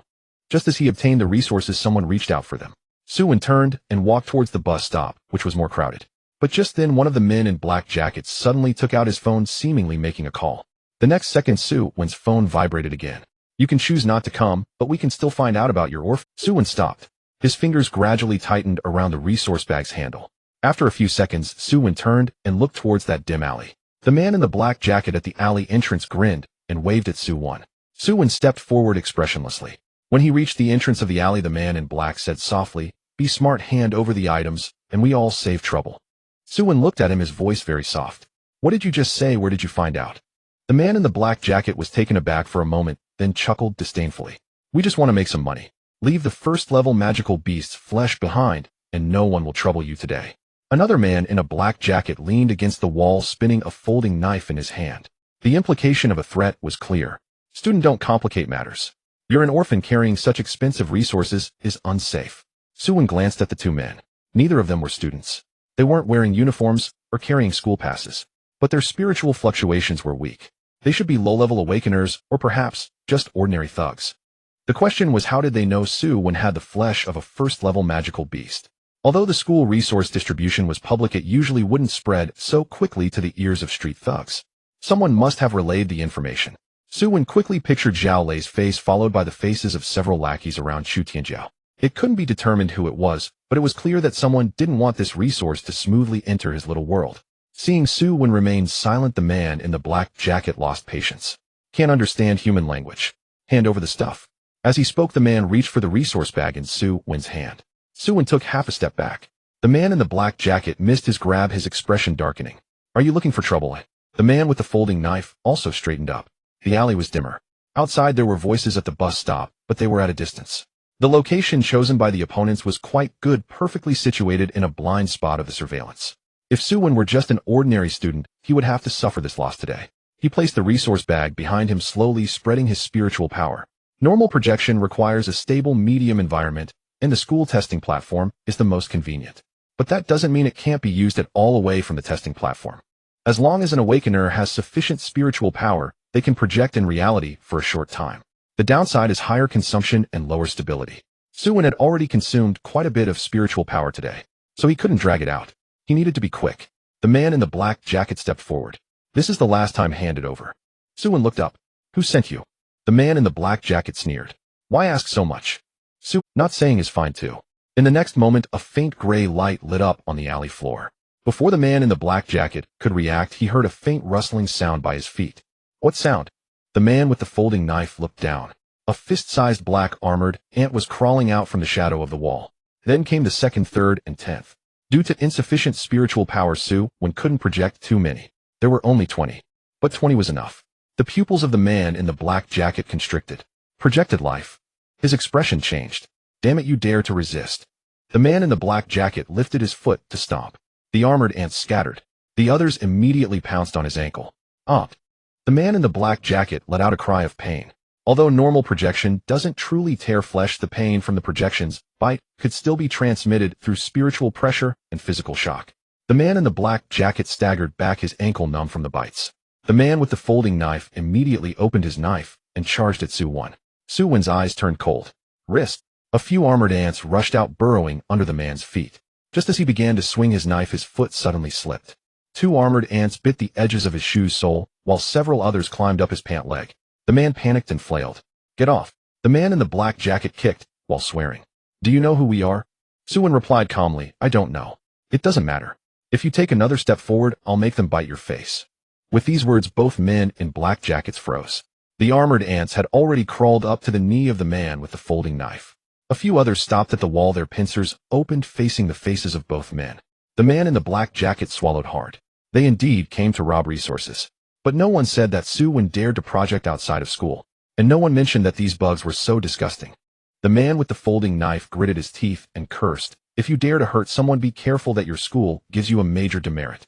Su Wen took out his phone, the screen displaying a recording. Since entering the alley, Su Wen had already pressed record. The man in the black jacket's expression changed instantly. Su Wen said, robbing students, threatening an orphanage. Do you think the school will believe me first, or believe you? The two men exchanged glances. The man in the black jacket finally panicked. Misunderstanding. It's all a misunderstanding. Su Wen looked at him. Who gave you the information? The man in the black jacket fell silent. Su Wen raised his hand. Several armored ants immediately crawled forward. The man in the black jacket panicked. No, I'll tell you. Someone posted in a group saying a level F student from Yunhai 3rd High School got a first level beast flesh today, has no background, and no one is accompanying him. Which group? Su Wen frowned. The man in the black jacket hesitated. Su Wen pressed down with his finger. The armored ant's pincers bit into the man's shoe, making a crisp sound. The man in the black jacket immediately pulled out his phone. Let me show you. The screen displayed a local resource resale group. The group name was quite ordinary. Yunhai Low-Level Materials Exchange. In the chat records, someone had sent a blurry photo. The photo was of Su Wen's side profile when he signed for the resources at school, accompanied by a sentence below. Flevel Orphan just received first level magical beast flesh, no escort, east road of the school gate. The person who sent the message had a gray avatar and was nicknamed Wind. Su Wen took a screenshot of the account and sent it to his phone. The man in the black jacket said in a low voice, Bro, we really aren't the masterminds. We just thought you were a student easy to bully. That's why you should be beaten. The two men's expressions stiffened. Su Wen didn't want to waste any more spiritual power and withdrew the projection of the armored ants. The 20 armored ants dissolved into gray light. The two men in black jackets felt as if they had been granted amnesty and scrambled away from the alley. Just as they took 2 steps, Su Wen spoke. Stop. The two men froze. Su Wen picked up the phone that the man in the black jacket had dropped on the ground. Call the police, or will you go to the police station to confess yourself? The man in the black jacket turned pale. Bro, is it really necessary? Su Wen replied coolly. You mentioned the orphanage. The man's lips trembled. Su Wen dialed the police number and tossed the phone back. You say it yourself. Red and blue police lights flashed at the alley's entrance. 10 minutes later, the two individuals in black jackets were escorted onto the patrol car. Su Wen presented his student ID, handed over the audio backup to the police, and briefly made a statement. The officer responsible for recording looked up at him, a bit surprised. You are Su Wen, the one from Sanzhong who overturned a level. The news spread faster than he had anticipated. Count me in, Su Wen replied. The officer smiled. Next time you acquire valuable resources, don't take such a small path alone. Su Wen nodded. Thank you for the reminder. The officer closed his notebook. We will investigate that trafficking group. However, the account that sent the messages is masked, so it will take time to locate the individual. This was within Su Wen's expectations. The other party dared to openly reveal his whereabouts, naturally leaving a backup plan. But it was fine, knowing someone was watching from the shadows was enough. By the time Su Wen left the alley, the night had deepened. The light at the bus station was pale, and the old bus arrived, exhaling a puff of hot air before unsteadily departing. He boarded the last bus, choosing a seat at the back by the window. There were few passengers on the bus. Some were engrossed in short videos, others were on the phone carrying grocery bags, and some leaned against the seat drowsy. Su Wen placed the resource bag on his lap, his palm pressed firmly against the opening. The conflict at the alley felt like a thorn, not deeply embedded, yet impossible to ignore. The more resources he had, the more prying eyes there were. The more outrageous his actions, the more people wanted to bring him down. He had no family protection, no bodyguards, and no background to speak of. The rules of reality could not protect him. The only thing that could safeguard him was his small world, his legion, and a civilization strong enough. Su Wen closed his eyes, his will sinking into the sea of consciousness. Deep within the gray-yellow earth, the first-generation Ant King seemed to sense something slowly lifting its head. Within the king's nest, 50,000 iron-armored ants lay silently in ambush. The warmth in Su Wen's heart gradually settled. Today someone sought to seize first-level flesh. Tomorrow someone might aim for even more. If it was only directed at him, he could endure retreat and remain low-key. But the orphanage was his bottom line. Anyone who dared to threaten him with the people and matters there would not be resolved by just a few projection soldier ants. The bus arrived at the station. Su Wen returned to his cramped rented room. The wall paint was yellowing, the window frames bore old water stains, and receipts from a few days ago for resource purchases were scattered on the table. Only after closing the door and locking it did Su Wen truly relax. He laid out the day's gains on the table. 3 bottles of low-grade nutrient solution, 20 bags of ordinary mineral soil, 3 pure water source cards, and a primary mental recovery potion. Finally, there was the box of first-level extraordinary beast flesh. As soon as the frozen box opened to crack, a surge of violent life energy rushed out, causing a tremor in the sea of consciousness. System notifications appeared. Detected first-level extraordinary flesh, which can be used as a life evolution resource. Warning: direct consumption may cause tribal conflict, pollution, and uncontrolled mutation. Suggestions: split the consumption and designate the individual to bear it. Designate the individual to bear it. Then there was no need to hesitate. The first-generation Ant King, it was the core of the ant colony, the only king to emerge from a century of bloodshed. If the iron-armored ant colony wanted to continue evolving, they needed a more formidable ruler. Su Wen closed the box, picked up the primary mental recovery potion, and drank it all in one go. The potion was bitter like cool water mixed with rust. Moments later, a warm current spread from his brow, gradually easing the pain in the sea of consciousness. He sat in silence for a while, waiting for his state to recover to a large extent before placing his palm on the cold box. His consciousness plunged into the small world. Above the gray-yellow wasteland within the underground ant nest, the first-generation Ant King had awakened from its slumber, quietly waiting. Su Wen's will swept across the entire nest. The outer worker ant area was orderly, the middle soldier ant area was heavily fortified, and the deep king's nest was eerily quiet. The gray fungus grass wetland area had expanded another circle, becoming a stable food source for the ant colony. If the entire piece of first-level flesh were thrown down directly, 50,000 iron-armored ants would be instinctively driven and fall into a frenzy of mutual slaughter. That was not evolution, it was internal strife. Ritualistic significance was the first step in establishing order. Su Wen split off a piece of flesh the size of a fingernail and cast it into the small world. That piece of flesh fell like a dark red meteor, slowly descending toward the center of the king's nest. The rich life aura spread out, agitating the entire ant nest. Countless iron-armored ants raised their antennae high, their instincts to devour, compete, and evolve, roaring in every corner. In the next moment, Su Wen's will pressed down like a mountain. All the agitation was forcefully quelled. The first-generation Ant King crawled step by step to the flesh, lowering its body, its antennae gently tapping the ground. This was a request for his command. There was only one word in Su Wen's will: eat. The first-generation Ant King opened its mandibles and bit into the flesh. At the moment the flesh was torn apart, dark red energy surged into its body. The Ant King's entire body trembled violently, the bronze patterns on its carapace flaring up and fading, fluctuating between light and dark. Around the king's nest, all the guard ants simultaneously lowered their heads even further. System notifications emerged. The first-generation Ant King devoured first-level extraordinary flesh, detected flesh attributes: corrosion, frenzy, enhancement. The iron-armored ant colony may develop new adaptive directions. Would you like to initiate civilization acceleration? Initiate. Acceleration range confirmed: core nest of the iron-armored ants and surrounding ecological zones. Expected mental power consumption high. Acceleration duration 100 years. Warning: extraordinary flesh energy may provoke tribal aberration. Do you wish to continue? Risks must be borne. Without evolution, he would forever be seen as prey. Continue. The tide of time flowed in. In the moment the acceleration could be initiated, deep within the king's nest, another sharp screech shattered the silence. System notifications frantically refreshed. Warning: first-level flesh aura stimulates hidden mutated individuals. Warning: signs of power struggles within the ant colony. Warning: the order of the king's nest is about to spiral out of control. A giant soldier ant, its carapace covered in dark red patterns, led a team of similarly mutated guards emerging from the shadows. The first-generation Ant King was devouring the flesh, currently at its most vulnerable point of transformation. Su Wen's will was devoid of warmth. Choosing to vie for power at this moment. Dare to contest for the throne at this moment. Su Wen's voice echoed in the small world. The entire royal nest seemed to be pressed down by an invisible hand. All the armored ants paused for a moment. The massive soldier ant with a dark red mottled back also halted. Its size was nearly double that of an ordinary soldier ant. Its forelimbs were longer, the edges of its pincers adorned with dark red lines. It was evident that this was not a recent mutation. It had existed for a long time. It had merely been hiding deep within the ranks of the mid-level soldier ants. The aura of first-level extraordinary flesh could no longer be suppressed. Su Wen gazed at the dark red soldier ant with cold eyes. It was normal for the ant colony to have competition. The evolution of civilization was never a matter of tender care. The first-generation Ant King had also emerged from the slaughter among its own kind. Su Wen did not resent strong individuals vying for position. But not now. The first-level flesh had already been granted to the first-generation Ant King. The first-generation Ant King was undergoing metamorphosis.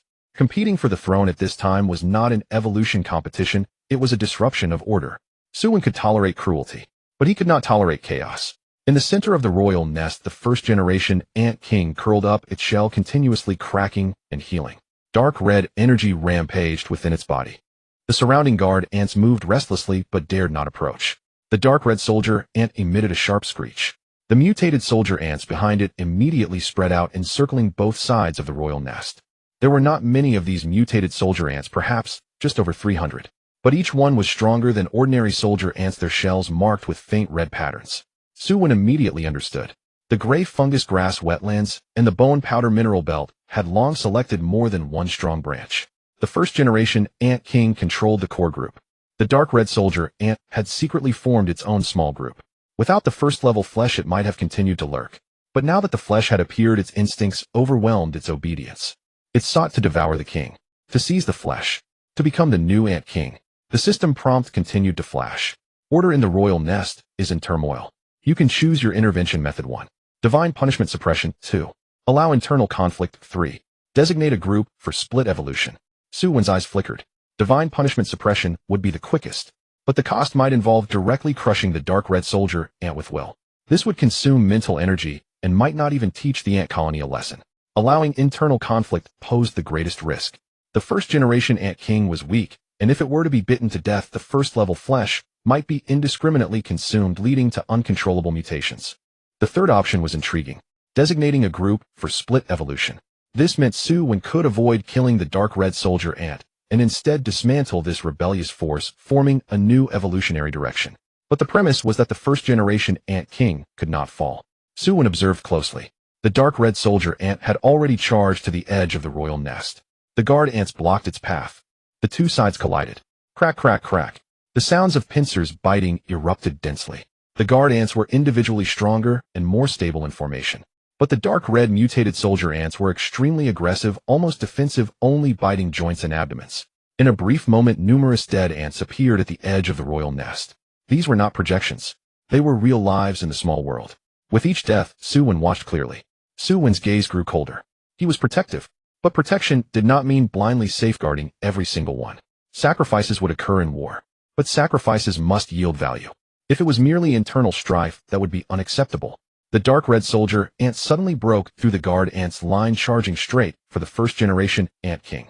The first-generation ant king was still undergoing metamorphosis, with half of its shell already transformed into a dark red bronze color, while the other half remained cracked. It sensed hostility and struggled to lift its head. At that moment, all armored ants in the royal nest seemed to go mad and lunged forward. The worker ants used their bodies to block its path. The soldier ants clamped onto the legs of the dark red soldier ant. The guard ants charged at its head. They might not be stronger than the dark red soldier ant, but they did not retreat. This was the order brought by the nascent form of faith. It was also the rule accumulated by the first-generation ant king over the century. The dark red soldier ant tore through, covered in the corpses of its kin. It was only a few steps away from the first-generation ant king. Su Wen finally spoke. Enough. His will pressed down. It was as if an invisible mountain peak descended upon the royal nest. The dark red soldier ant's body suddenly sank, its 6 limbs sinking into the ground. It struggled wildly. Its pincers screeched towards the sky.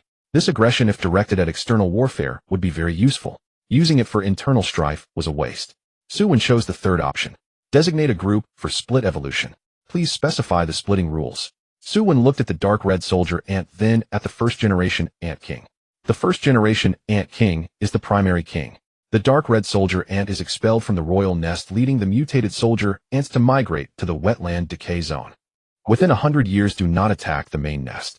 Survive by preying externally and decomposing resources. If you can live, become a branch. If you cannot survive, then perish. The rules were set. The will of the small world trembled. A gray mark was branded onto the dark red soldier ant. The mutated soldier ants behind it also halted, their antennae waving frantically. They did not understand the rules, but they could feel the suppression of a higher will. This was a command from the creator. The dark red soldier ant ultimately lowered its head begrudgingly, leading the remaining 200 mutated soldier ants slowly retreating from the royal nest and migrating towards the wetland decay zone. Inside the royal nest, only numerous corpses and the weakened first-generation ant king remained. Su Wen looked at the ground covered in dead ants, feeling not an ounce of relief. The first-level flesh, only the size of a fingernail, had led to such a contest for the throne. If the remaining flesh were all released, the turmoil would only grow larger. The ant colony must become more orderly. It could not rely solely on instinct. Lower-level nest civilizations were no longer sufficient. More distinct hierarchies were needed. A more stable power structure. Stronger divisions of labor in warfare. In the center of the royal nest, the first-generation ant king finally completed the first round of absorption. Its cracked shell reformed. Within the bronze patterns, a hint of dark red emerged. System prompts appeared. The first-generation ant king absorbed the first-level corrosive flesh. Life tier is increasing. Dominance capability of the group is enhanced. The armored ant colony shows a tendency for corrosion adaptation.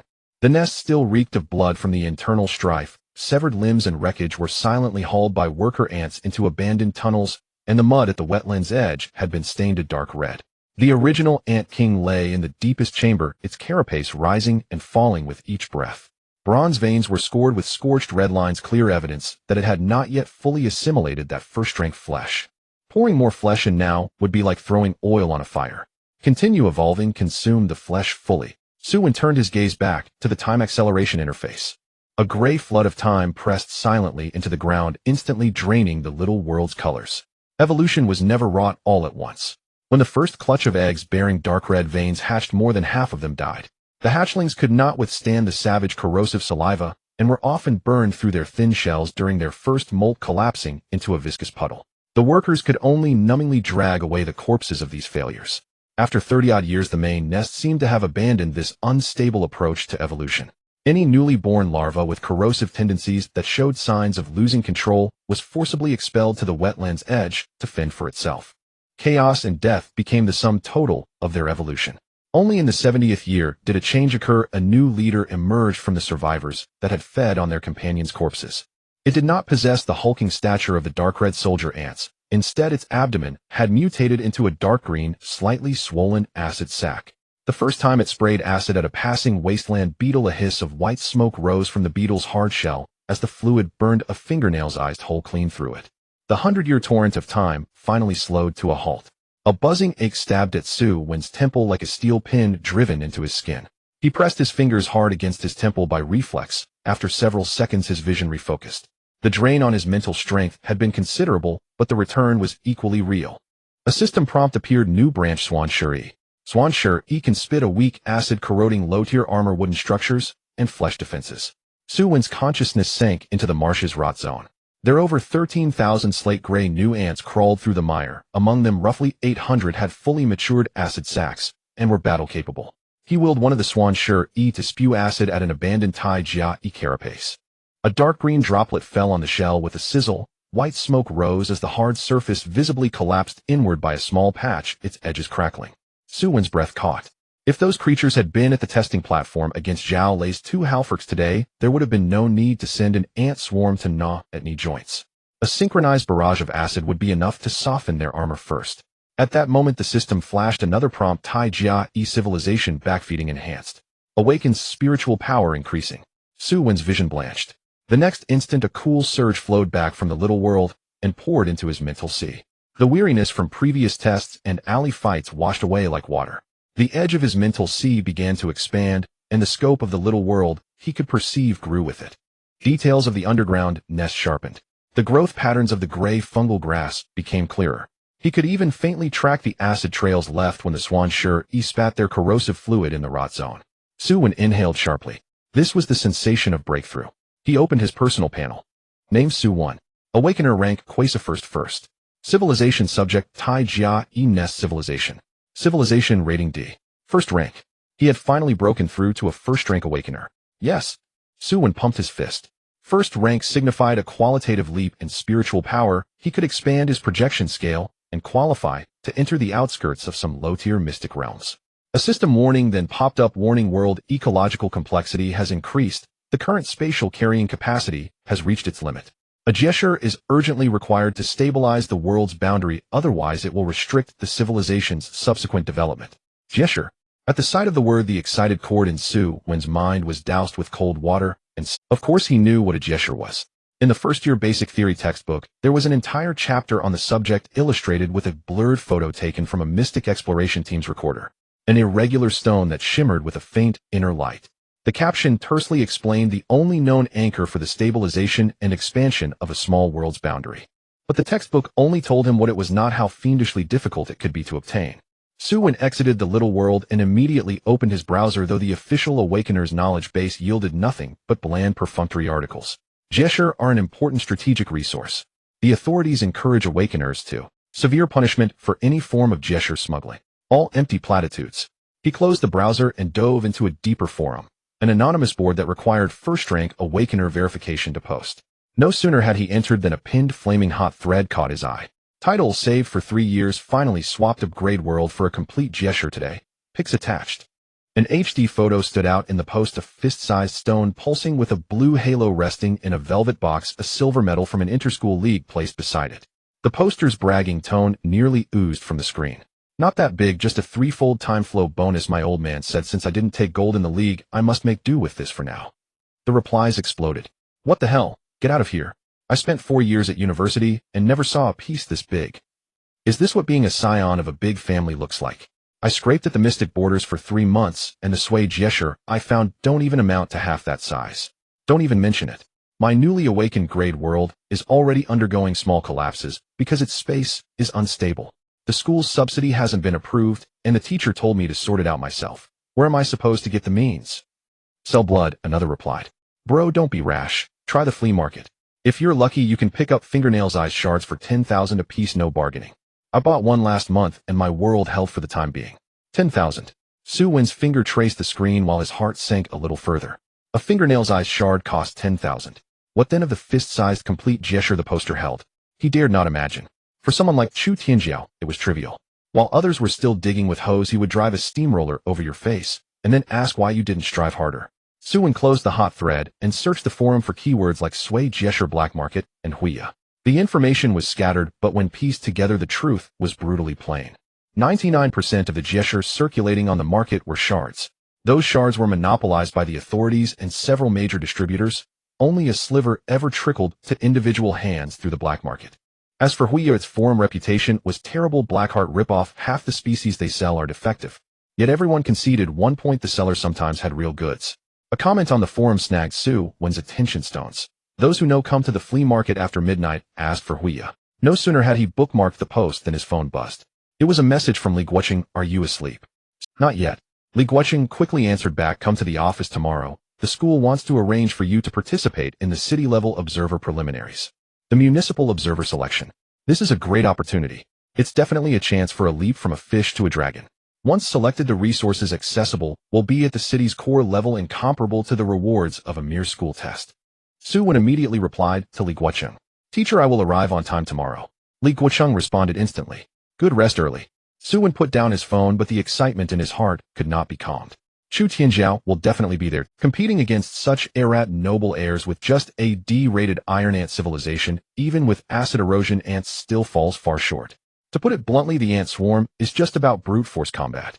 When it comes to civilization development potential, the elves can easily outclass you by 10 streets. He must continue to increase his strength. He needs boundary stones to expand the territory of his small world. Then he can introduce new species. Before the pre-selection begins, he needs to give his small world an epic upgrade. Time waits for no one. Su Wen opened his computer and clicked on the post he had just saved. Old Good Street. After midnight, asked for the Grey Crow. A heap of replies followed, all warnings stating that the place is perilous and backstabbing is commonplace. Su Wen glanced at the time. It was 10:30, and he could still make it if he left now. He stood up and began preparing for this night journey. The first thing, money. He checked his account balance, the scholarship from the previous tests, and his frugal living expenses added up to just over 20,000. In the black market, this amount of money is barely enough to buy a few pieces of boundary stone, let alone living species. His only and most valuable bargaining chip was that portion of first-tier extraordinary beast flesh. Su Wen walked to the bedside, lifted the bedboard, and took out the frozen sealed box from the hidden compartment. He absolutely could not take the entire portion of flesh to the black market. That would be a death wish. He took out a sterilized sharp knife and cautiously cut off a small piece from the edge of the flesh about the size of a thumbnail. Even this tiny piece contained a life energy fluctuation far beyond that of ordinary resources. He sealed this small piece of flesh in a portable cooler, tightly wrapped it in old cloth, and stuffed it into the inner pocket of his coat. The remaining large piece of flesh he resealed with a professional plastic bag provided by the school, placed it back in the hidden compartment, and pressed it down with a few old textbooks and a bag of ordinary mineral soil to ensure that it showed no signs from the outside. Su Wen rummaged out a washed-out black coat from under the wardrobe, then found an old mask and a baseball cap. These items may not be professional, but they were enough to obscure the most obvious features of a student. Lock the door and head downstairs. Old Goods Street is on the edge of the old town of Yunhai City. During the day, it's a hub for second-hand electronics, old furniture, and scrap metal filled with the aroma of smoke and fire. After midnight, the shop's roll-up doors are half-flowered, and the neon signs extinguished. Another type of trade quietly begins in the shadows. When Su Wen reached the street corner, a mixed smell of barbecue smoke and damp rust hit him. The streetlights were dim, and there were sparse stalls set up on both sides of the street. Most of the stall owners were bundled in loose clothing, making it hard to see their faces. Some were selling broken, or others displayed a pile of unknown beast bones on dirty plastic sheets, while some quietly offered bottles and jars to passers-by. Low-level spiritual soil going cheap. Freshly killed otherworldly sand rats. You can refine some spiritual material if you take them home. Incomplete projection runes. Look for yourself. No returns after sale. Su Wen lowered the brim of his hat, his gaze calm as he swept by, without stopping. In such places, the more curious a newcomer appears, the easier it is to be seen as a fat sheep. He remembered that clue asked for the gray crow. The mark of the gray crow is a gray feather hanging at the stall. Su Wen walked slowly along the street's edge. After walking about half a street, he finally saw a stall in an inconspicuous corner with a dim gray feather hanging by a thin rope. The stall owner was a thin old man draped in a tattered military coat, wearing a rough gray mask that only revealed a pair of shrewd eyes. The stall was small. It only displayed a few gray-white stones, 2 bags tightly secured with black cloth, and a small cage covered in the same black cloth. Su Wen stopped in front of his stall. The thin old man lifted his eyelids, his voice hoarse. "What do you want to buy, eh?" "Someone asked me to inquire about the gray crow." The thin old man grinned, revealing a few yellowed teeth. "There are many who ask about the gray crow. Looking at your outfit, you must be here to buy stones, right?" Su Wen replied, "Can I see the goods first?" The old man's murky eyes sized him up. "A student?" Su Wen simply maintained a calm gaze, locking eyes with him. The thin old man chuckled lightly, apparently not minding. "Not saying is fine too," he said, slowly picking up a gray-white stone and tossing it onto the stall. "Low-grade boundary stone, defective product. It can slightly expand the edge of a small world and stabilize the spatial rifts in new areas. One price, 30,000 each." Su Wen reached out and picked up the stone. It felt cold to the touch, and he could see fine gray patterns within, indeed exhibiting weak spatial fluctuations. But as the master of a small world, his sensitivity to such fluctuations was far sharper than that of an ordinary awakener. The fluctuations of this boundary stone were very unstable, with many impurities inside. The system did not provide any strong prompts indicating extremely low quality. Su Wen placed the stone back and spoke flatly. "Just some scrap. 90% of the core energy has dissipated. It can only serve as a temporary anchor point."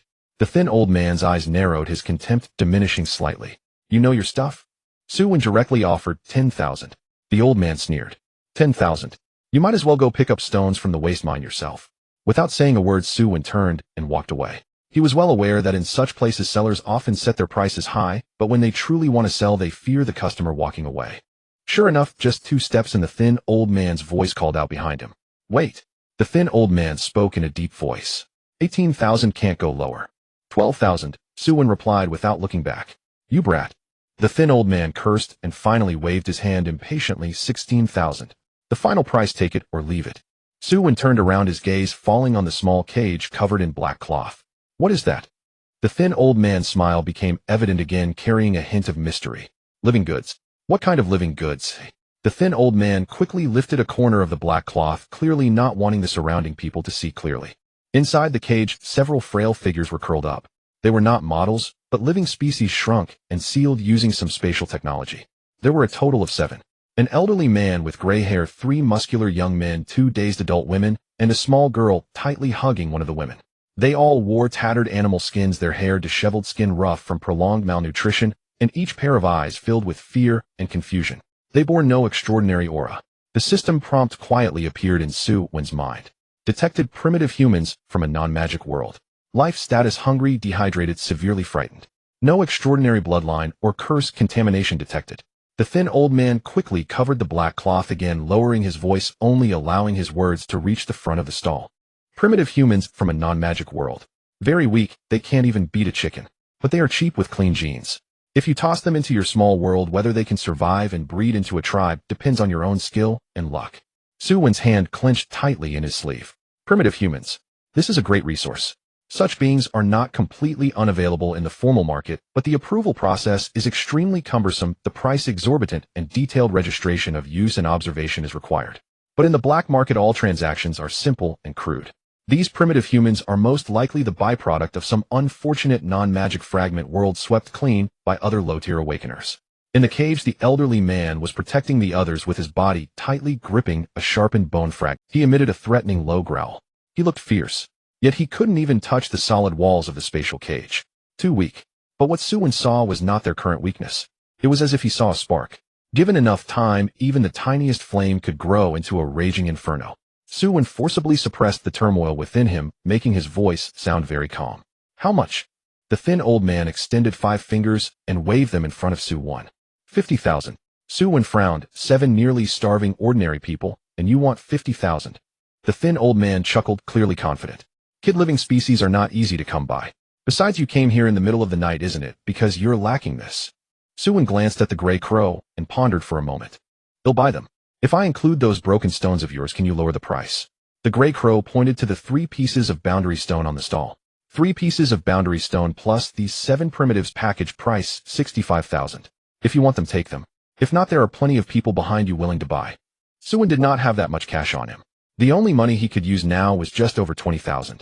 Su Wen looked at the gray crow and asked, can I use resources to offset?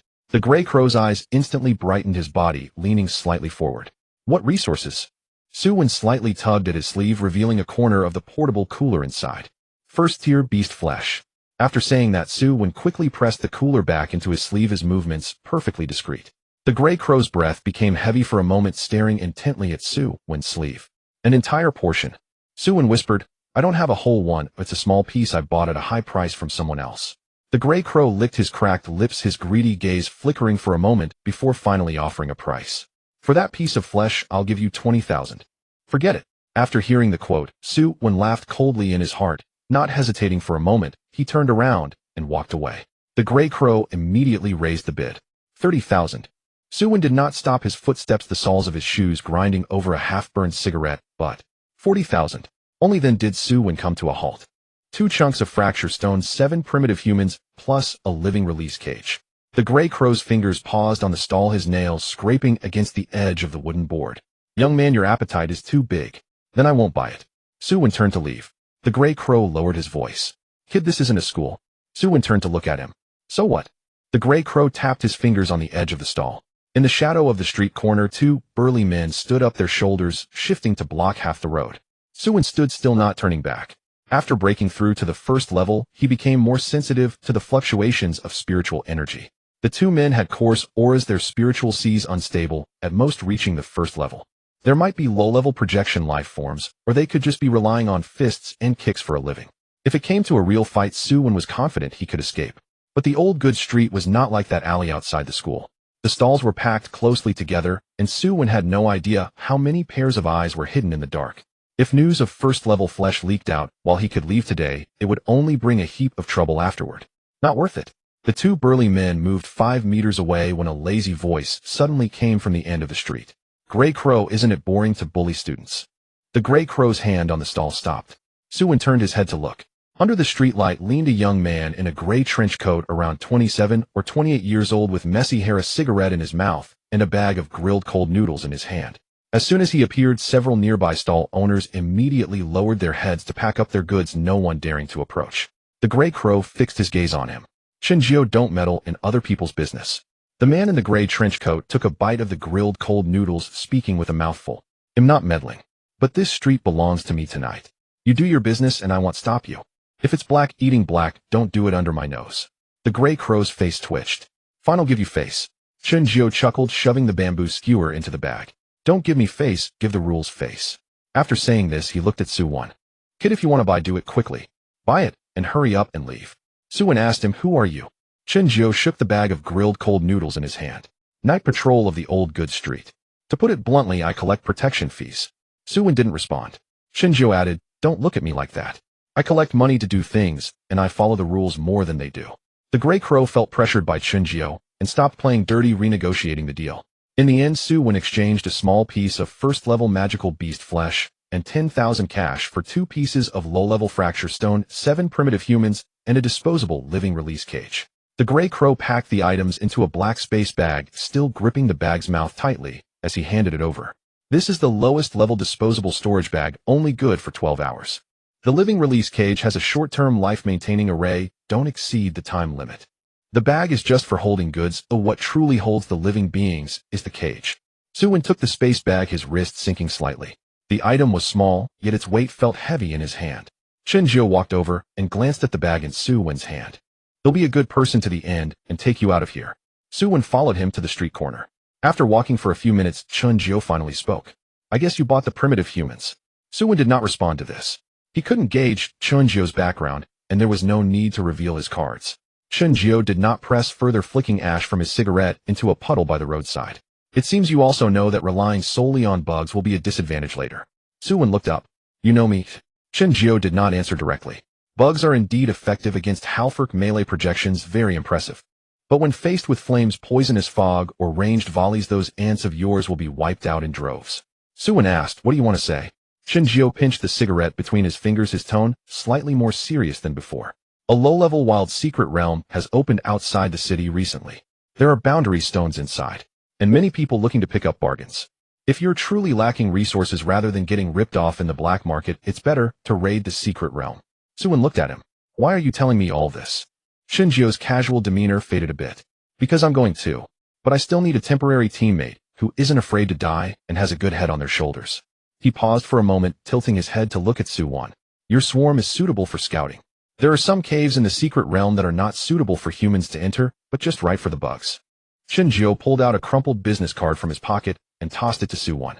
If you're interested, tomorrow at 6 in the afternoon, old bus station. No waiting after the time. Su Wen caught the business card. The card only had 2 characters. Chen Jiu. Below it was a string of numbers. Chen Jiu crumpled the empty bag into a ball and casually stuffed it into his pocket. I've reached the street corner, so it'll just take you this far.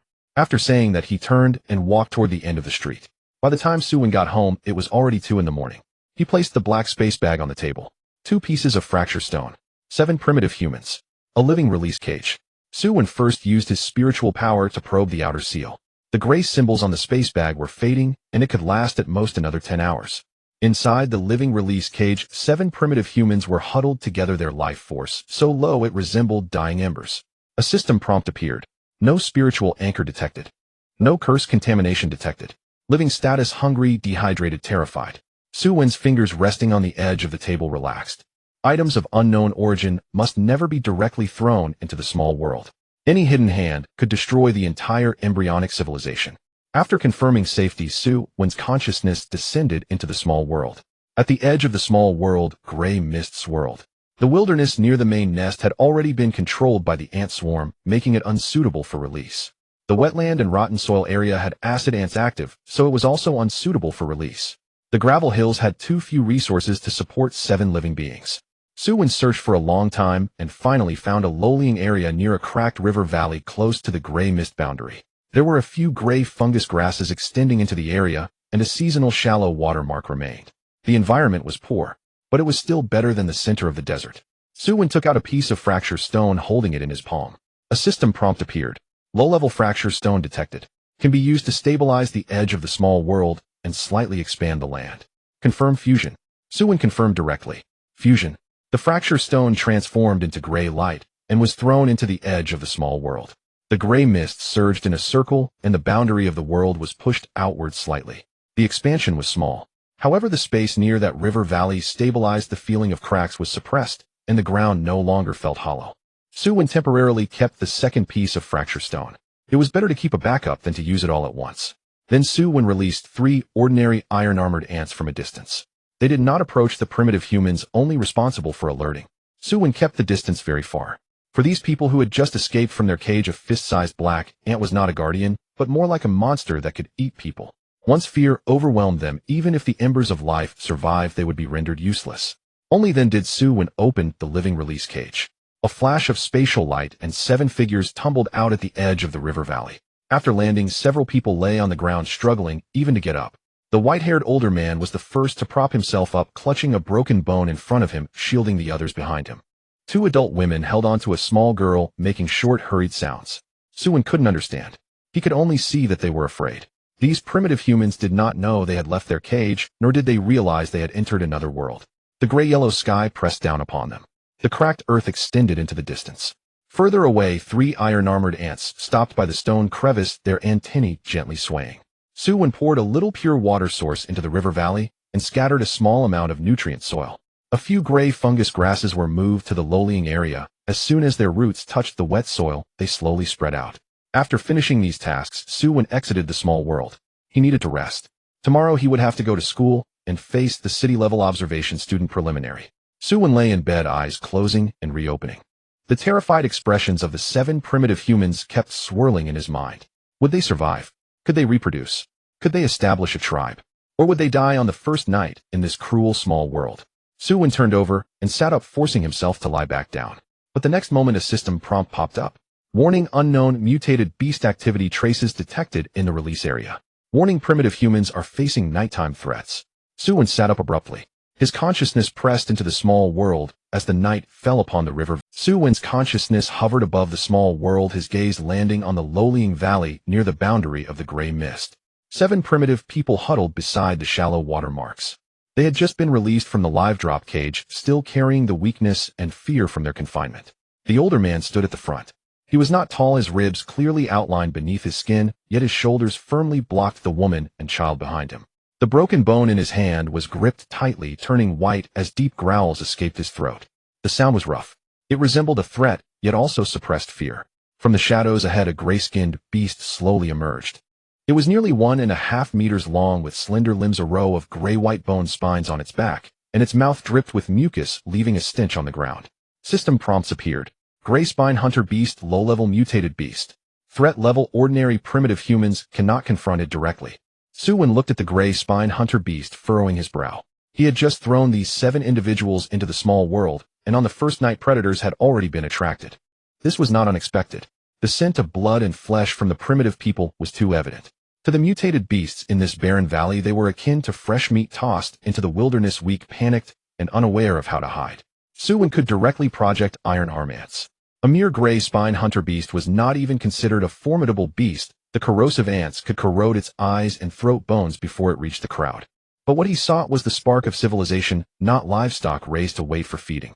If the first danger was handled by the deity, these people would only learn to wait on their knees.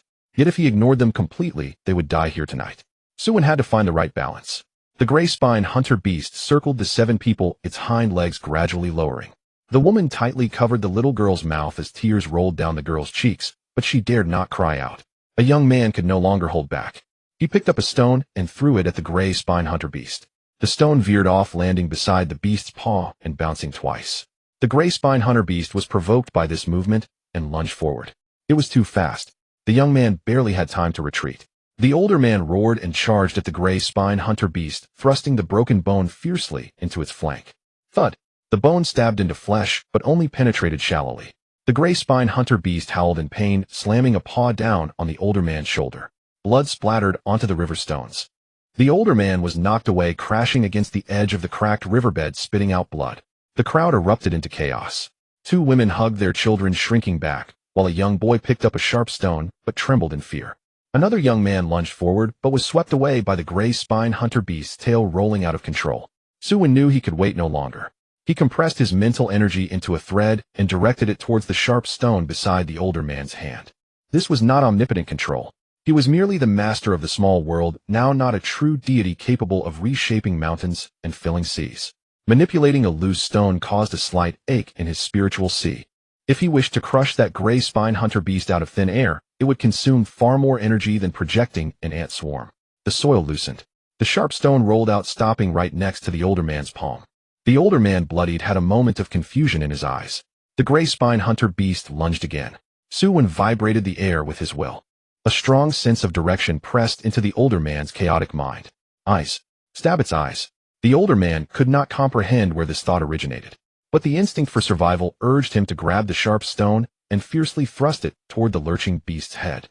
Thud! The sharp stone pierced the gray spine hunter beast's left eye. A shrill scream erupted. The older man was knocked away by the beast's body, his chest caved in, and he spat out blood upon hitting the ground. But the gray spine hunter beast also lost one eye. It thrashed in pain, its claws scratching wildly at the ground.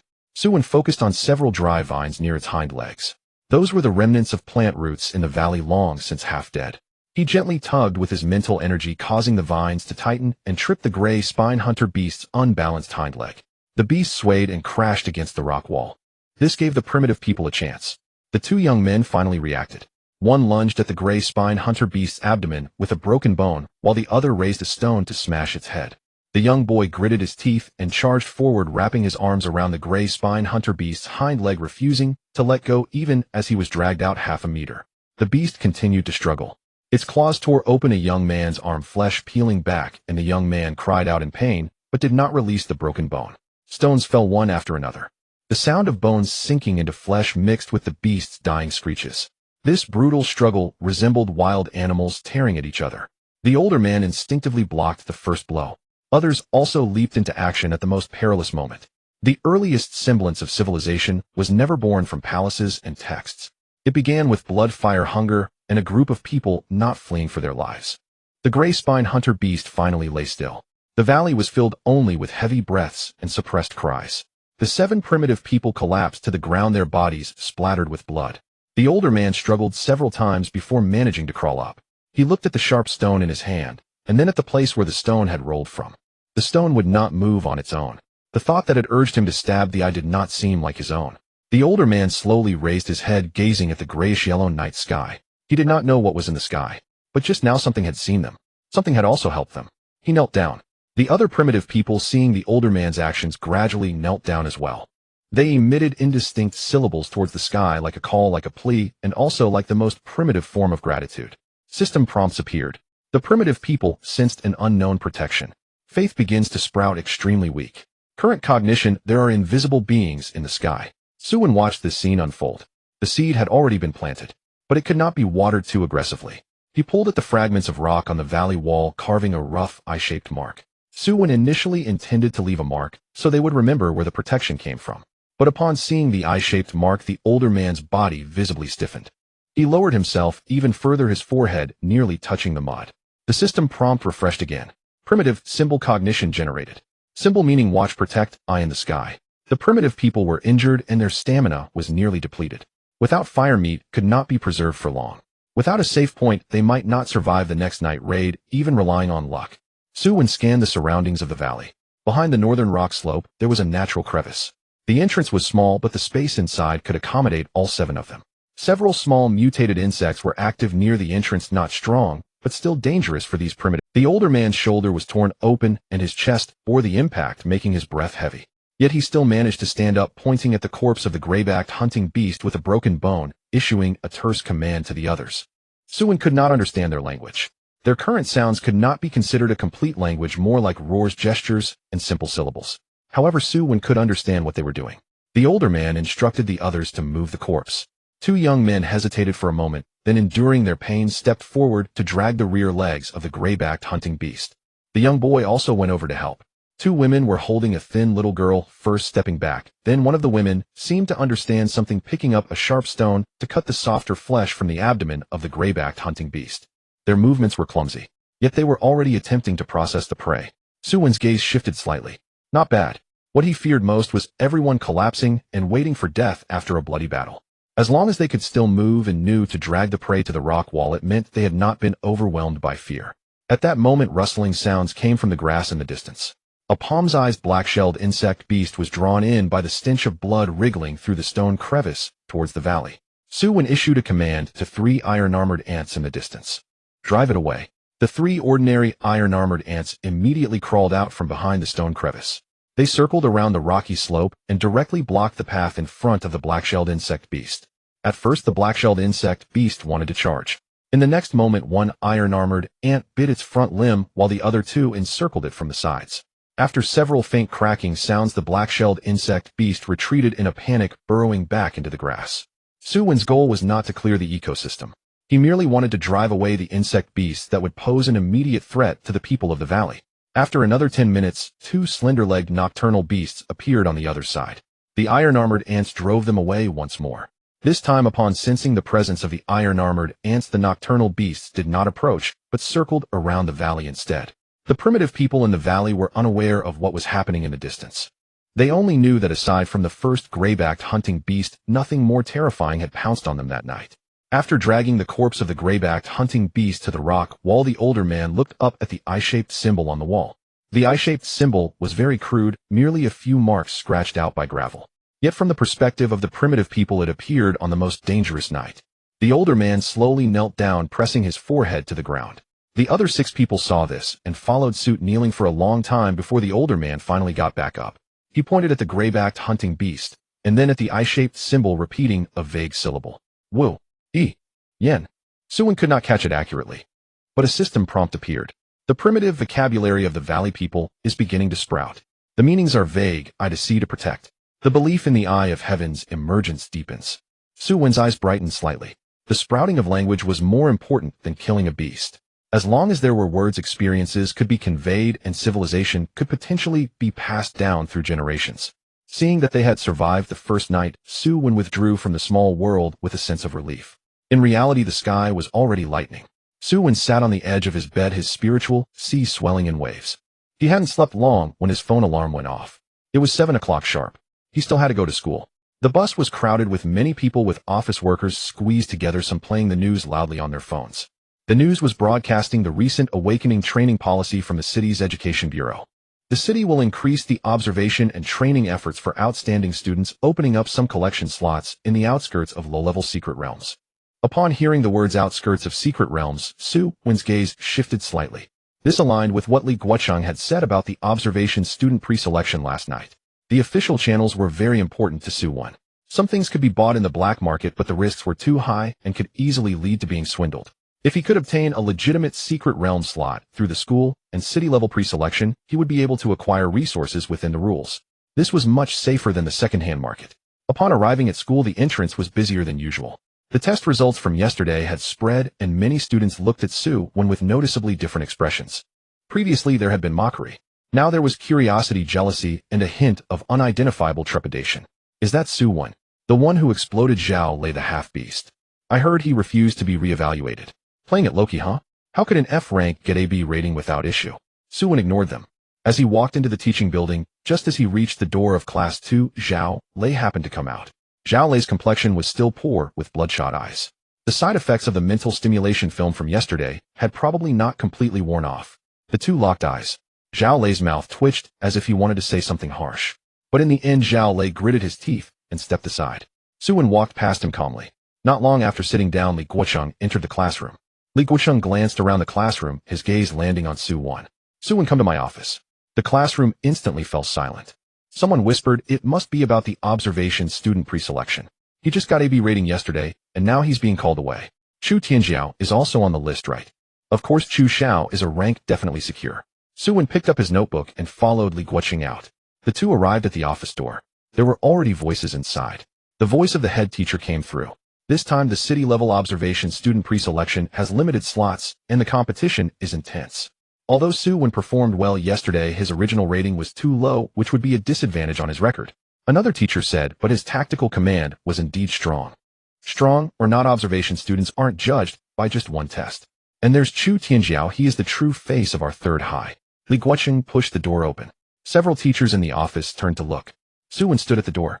The head of the education department glanced at Su Wen with a somewhat complicated expression. Until yesterday, Su Wen was merely an F-grade student on the streamlining list. Today, however, he had become a candidate for the observation student pre-selection. The change was too rapid. The head of the education department tapped on the table. Su Wen, come in.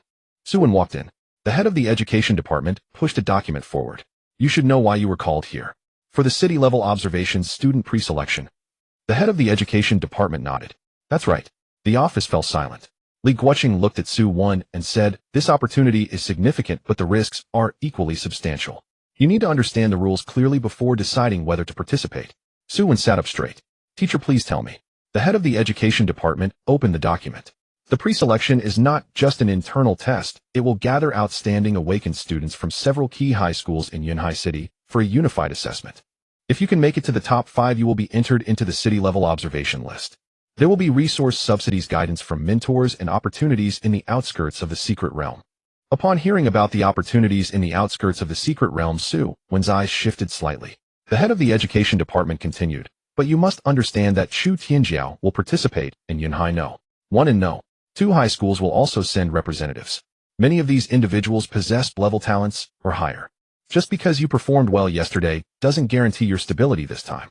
If you expose your weaknesses during the pre-selection, it would negatively impact the school's assessment of your future resources.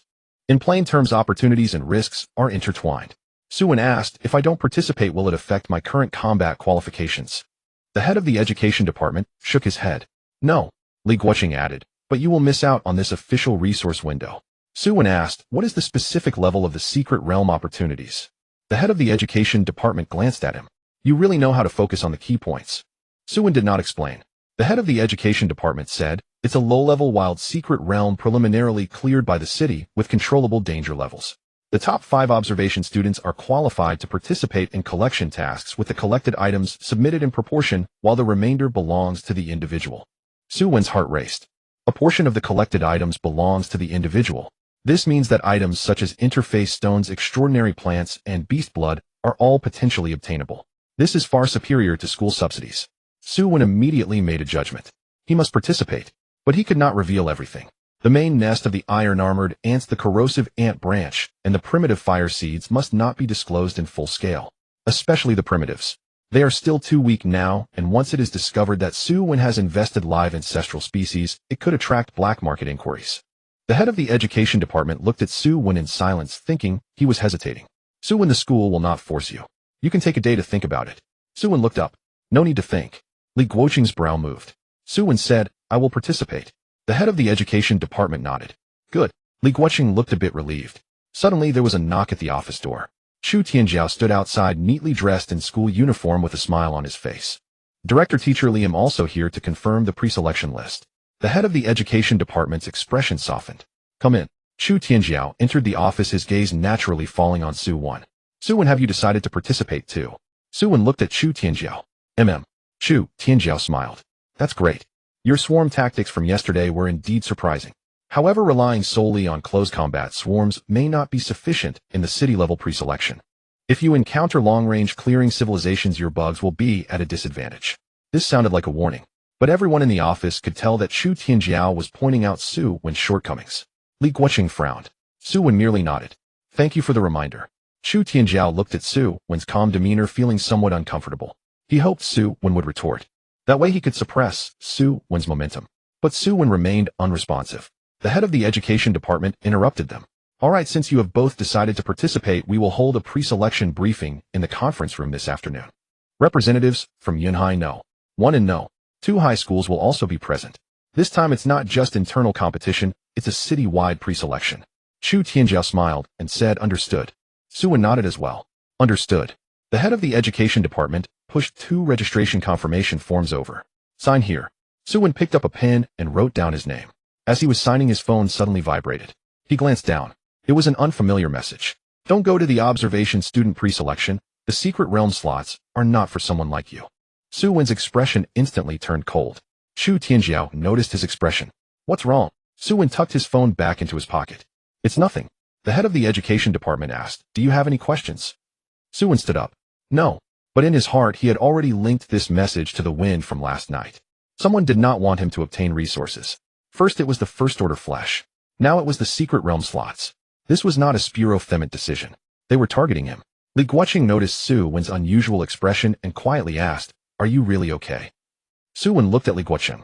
Teacher, when does the meeting in the conference room start this afternoon? At 3 o'clock. Su Wen nodded and turned to walk out.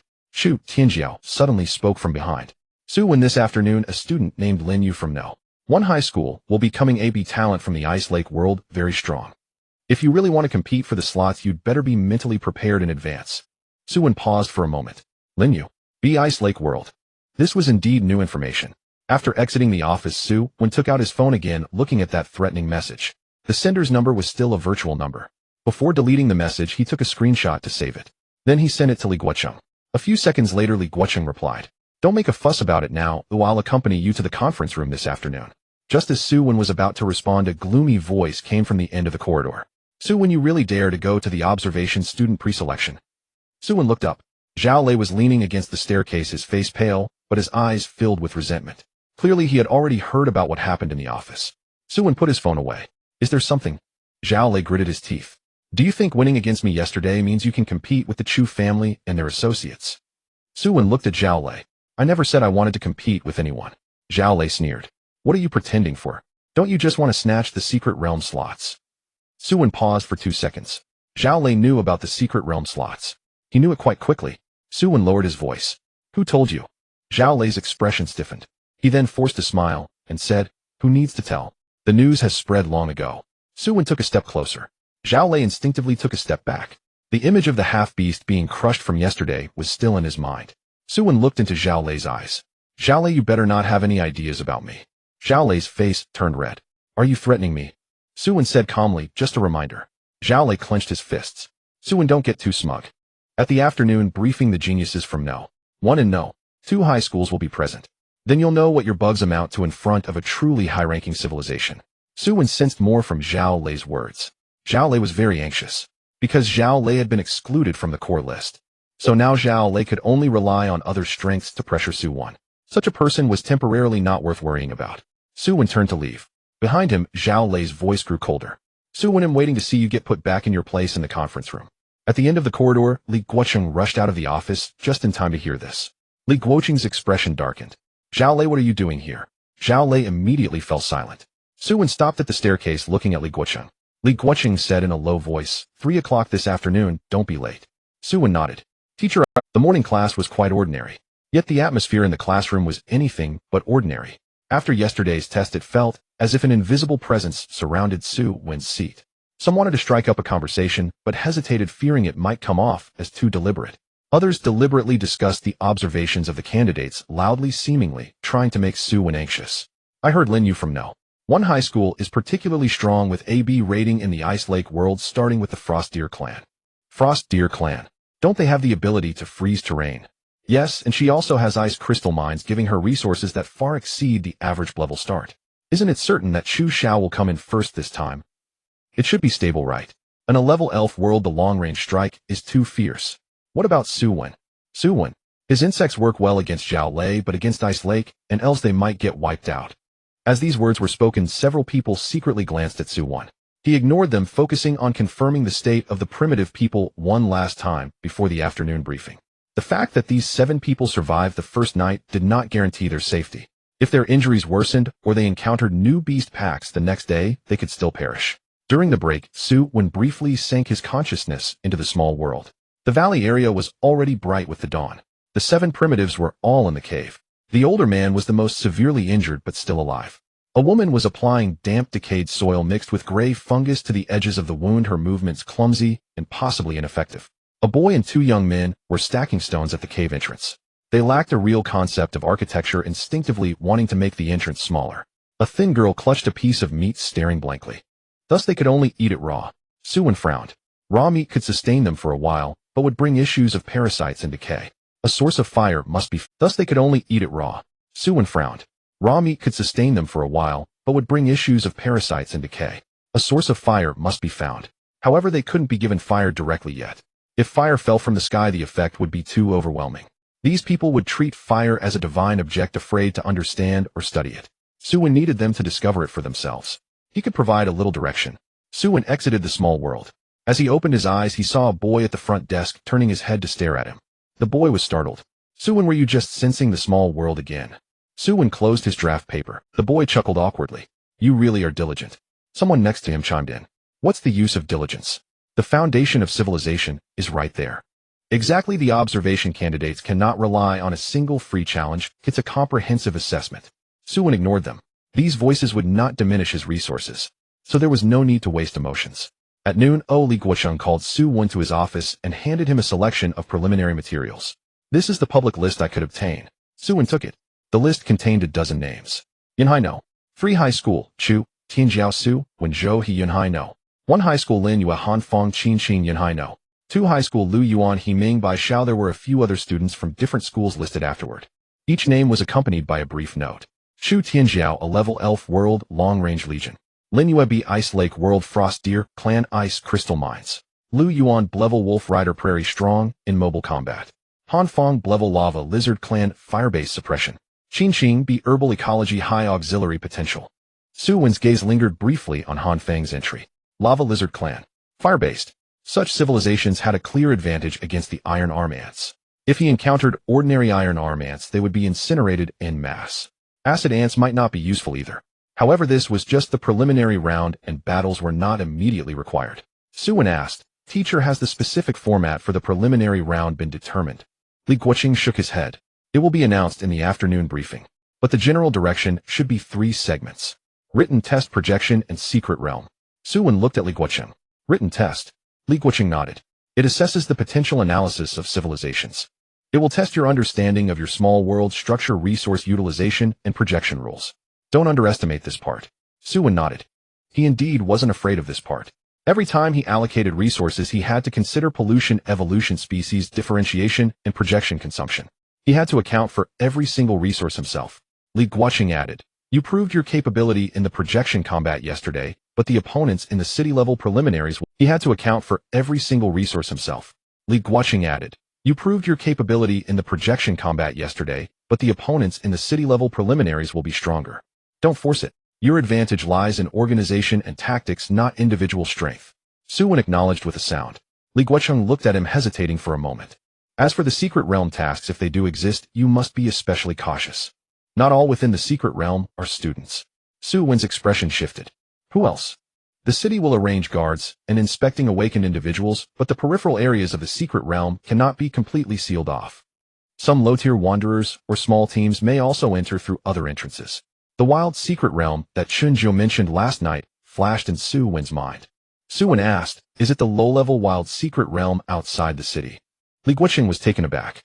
"You know about it?" "I saw it online." Li Guoqing frowned. "Stop looking at those messy forums. Much of it is just black market traffic." Su Wen nodded. Li Guoqing lowered his voice. "However, you are correct. It is very likely that secret realm. Recently, low-level realm stones have been discovered there, which is why the city has included it in the rewards for the observation candidates." "Realm stones." Su Wen feigned ignorance. Li Guoqing explained, "Yes, low-level realm stones. The top 5 can receive realm stone subsidies, and if you find them during secret realm collection, you can retain them proportionally." Realm stones. Su Wen indeed needed them. His small world covered only 100,000 square kilometers, and the edges were unstable with gray fog. The human area was close to the gray fog boundary, and if he wanted to expand in the future, realm stones would be essential. The iron arm ant civilization also needed realm stones to grow. Without realm stones, even with accelerated time, he would be stifled by spatial and resource limits. Seeing Su Wen in silence, Li Guoqing assumed he was under pressure. "Don't overthink it. Getting a spot in the preliminaries is already commendable. Even if you don't make it to the top 5, it doesn't matter." Su Wen looked up. "Teacher, I want to get in." Li Guoqing was taken aback. The office fell silent for a moment. Li Guoqing looked at Su Wen and suddenly smiled. "Very good. Having that determination is a good thing. But don't act recklessly. Especially don't overextend your mental energy to a dangerous point." Su Wen nodded. "I understand."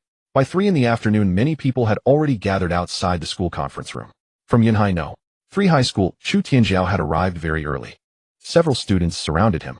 Zhao Lei was also present, but standing farther away than before, clearly lacking the qualifications to enter the core area. When Zhao Lei saw Su Wen approaching, his expression darkened.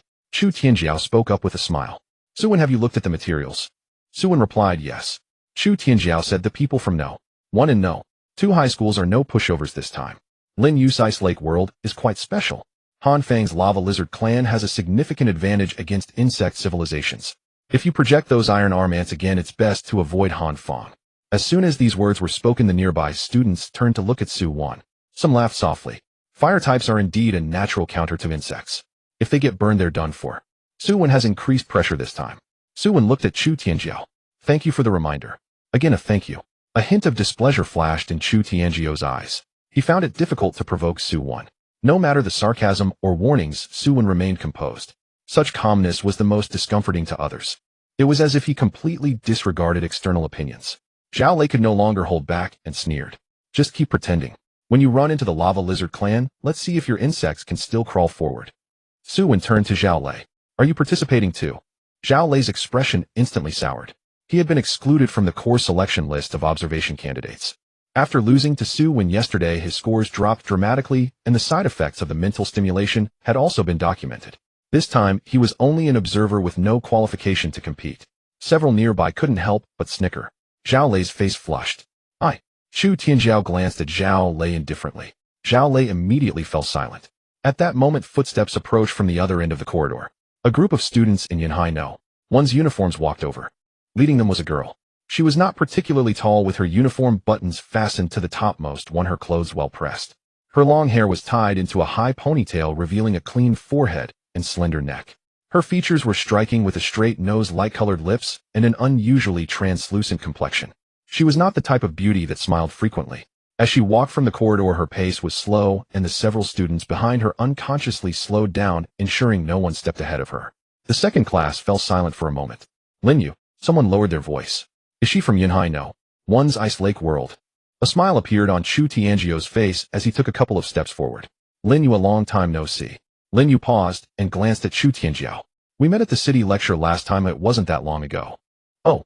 Chu Tianjiao's smile faltered for a moment, but quickly returned to normal. "In this preliminary round, we should be the main competitors." Lin Yu's tone was very flat. "I won't lose." After saying that, Lin Yu prepared to walk into the conference room. Chu Tianjiao wanted to say something else, but Lin Yu's gaze fell on Su Wen. "You are Su Wen." The area outside the conference room fell silent for an instant. Chu Tianjiao's expression shifted slightly. Zhao Lei's face turned pale.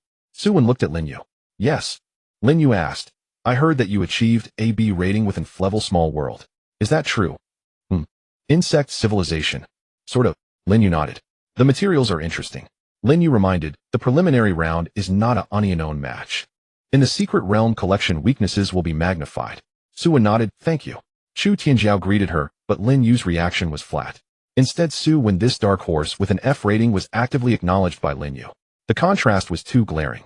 Zhao Lei's expression darkened further. Chu Tianjiao smiled and said, "Lin Yu, Su Wen did perform well yesterday, but his insect swarm is still at a low-tier stage." Lin Yu looked at Chu Tianjiao. "If he can achieve AB rating starting from an F level, it indicates that it's not a low-tier issue." Chu Tianjiao's smile faded slightly. "You hold him in high regard." "I only look at results." The conference room door opened. The director of education and several staff members from the city's education bureau stepped out. "All students participating in the preliminary briefing, please enter the conference room." One by one, people entered the room. In the conference room, the seats were arranged according to the school's divisions. Yunhai No. 3 was seated on the left side, No. 1 on the right side, and No. 2 in the middle of the back row. After Su Wen sat down, his gaze swept across the screen ahead. A few large characters had already been projected. Yunhai City Observation Student Pre-Selection Briefing. Below the screen, there was another line of small text. The top 5 city-level observation list. Boundary Stone Subsidy Qualification for Resource Collection in the Wilderness Secret Realm. Su Wen focused on the Boundary Stone Subsidy and Qualification for Resource Collection in the Wilderness Secret Realm. Other things can be discarded. These two must be obtained. The head of the teaching department stood at the front and looked at all the students. "Next, I will announce the formal rules for this pre-selection." The conference room fell silent. Chu Tianjiao leaned back in his chair, exuding confidence. Lin Yu sat straight with a thin notebook beside her. Su Wen silenced his phone and opened his notebook. The head of the teaching department opened the documents and began to read. This pre-selection is divided into 3 parts. Civilization Potential Written Test. Projection Practical Scoring. Resource Collection Task in the Wilderness Secret Realm. Upon hearing the third item, many students in the conference room sat up straight. The head of the teaching department continued. The top 5 in the combined rankings will enter the city-level observation list. At the same time, they will receive a low-level Boundary Stone subsidy. And the head of the teaching department paused. All eyes turned towards him. With a solemn voice, he said, "Qualification for resource collection in the outer area of the Wilderness Secret Realm." Su Wen's pen stopped. At that moment, a voice from the back row of the conference room came from a student of No. 2 high school. "Director, if we find boundary stones in the secret realm, can we keep them personally?" The head of the teaching department looked at him. "You need to hand over a percentage, the remainder can be kept." Instantly, the conference room became restless. Chu Tianjiao finally sat up straight. Lin Yu's gaze also shifted. Meanwhile, Su Wen wrote 2 words in his notebook. "Must seize." The head of the teaching department raised his hand to suppress the discussions. Quiet. The voices in the conference room gradually lowered. However, the expressions of all the students changed. Initially, many attended the briefing for the title of City-Level Observation List. That title sounds appealing. It can be recorded in their files. It would make schools and families pay more attention. But now it was different. Boundary Stone Subsidies. Qualification for Resource Collection in the Secret Realm. This was the true hard resource that could change the development of the small world. Especially for ordinary students, a low-level boundary stone could stabilize a large area at the edge of the small world.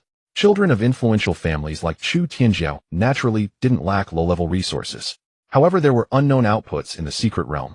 If the boundary stone vein was genuine, no one would complain about having too much. The head of the teaching department continued, let's start with the first item, the civilization potential written test. The screen switched. Civilization potential written test, 100 points, contents, ecological stability, civilization routes, resource utilization, projection rules, safety risk assessment, no materials allowed, no communication on-site. Answering, someone muttered softly. There's still a written test. I thought it was all about fighting. Civilization cultivation isn't just about fighting. Li Guocheng whispered to Su Wen beside him, don't lose points on this one. Su Wen nodded. This was very important to him, because his publicly known strength was not as good as Chu Tianjiao and a grade genius. If he wanted to make it into the top 5, he had to maximize his score in the written test, which could be achieved through understanding. The head of the teaching department said the second item is the projection practical scoring. The screen switched again. Projection practical scoring, 100 points, test contents, basic projection stability, unit obedience, tactical execution, adaptation to complex terrains, combat capability. Note, not fixed, unknown. Pressure tests may occur in simulated environments. Su Wen's eyes flickered slightly upon seeing adaptation to complex terrains. This was advantageous for the swarm. Ironclad ants were not afraid of narrow terrains. Corrosive ants were more suited for wetlands, caves, and decayed soil. However, he couldn't expose too many corrosive ants. At most, he could take out a small number as new mutated branches. He needed to make people feel that he had made progress, but not to the extent that it seemed unreasonable. The head of the teaching department continued, the third item is the resource collection task in the wilderness secret realm. The conference room fell completely silent. Everyone looked at the screen. Resource collection task in the wilderness secret realm, 200 points, task format, team or individual action, limited time to collect specified resources, scoring criteria, quantity collected, resource quality, risk response, teamwork, projection, consumption. Important note, the secret realm poses real dangers. Deep projection requires an application. Ordinary projection is prioritized. Someone immediately raised their hand. Teacher, can we form teams? The head of the teaching department nodded. Yes, but scoring will be based on contribution distribution. Another person asked, can we compete for resources in the secret realm? As soon as this was said, the atmosphere in the conference room became subtle. The head of the teaching department's expression darkened. Attacking fellow students is prohibited. Deliberate destruction of others' small world projections is prohibited. However, resource collection involves competition. The first one to collect it owns it. This statement had already clarified a lot. Directly stealing from someone was not allowed. But it was permissible to compete for positions. It was permissible to seize resources. It was permissible to make it so that others could not obtain them. Su Wen wrote this down in his notebook.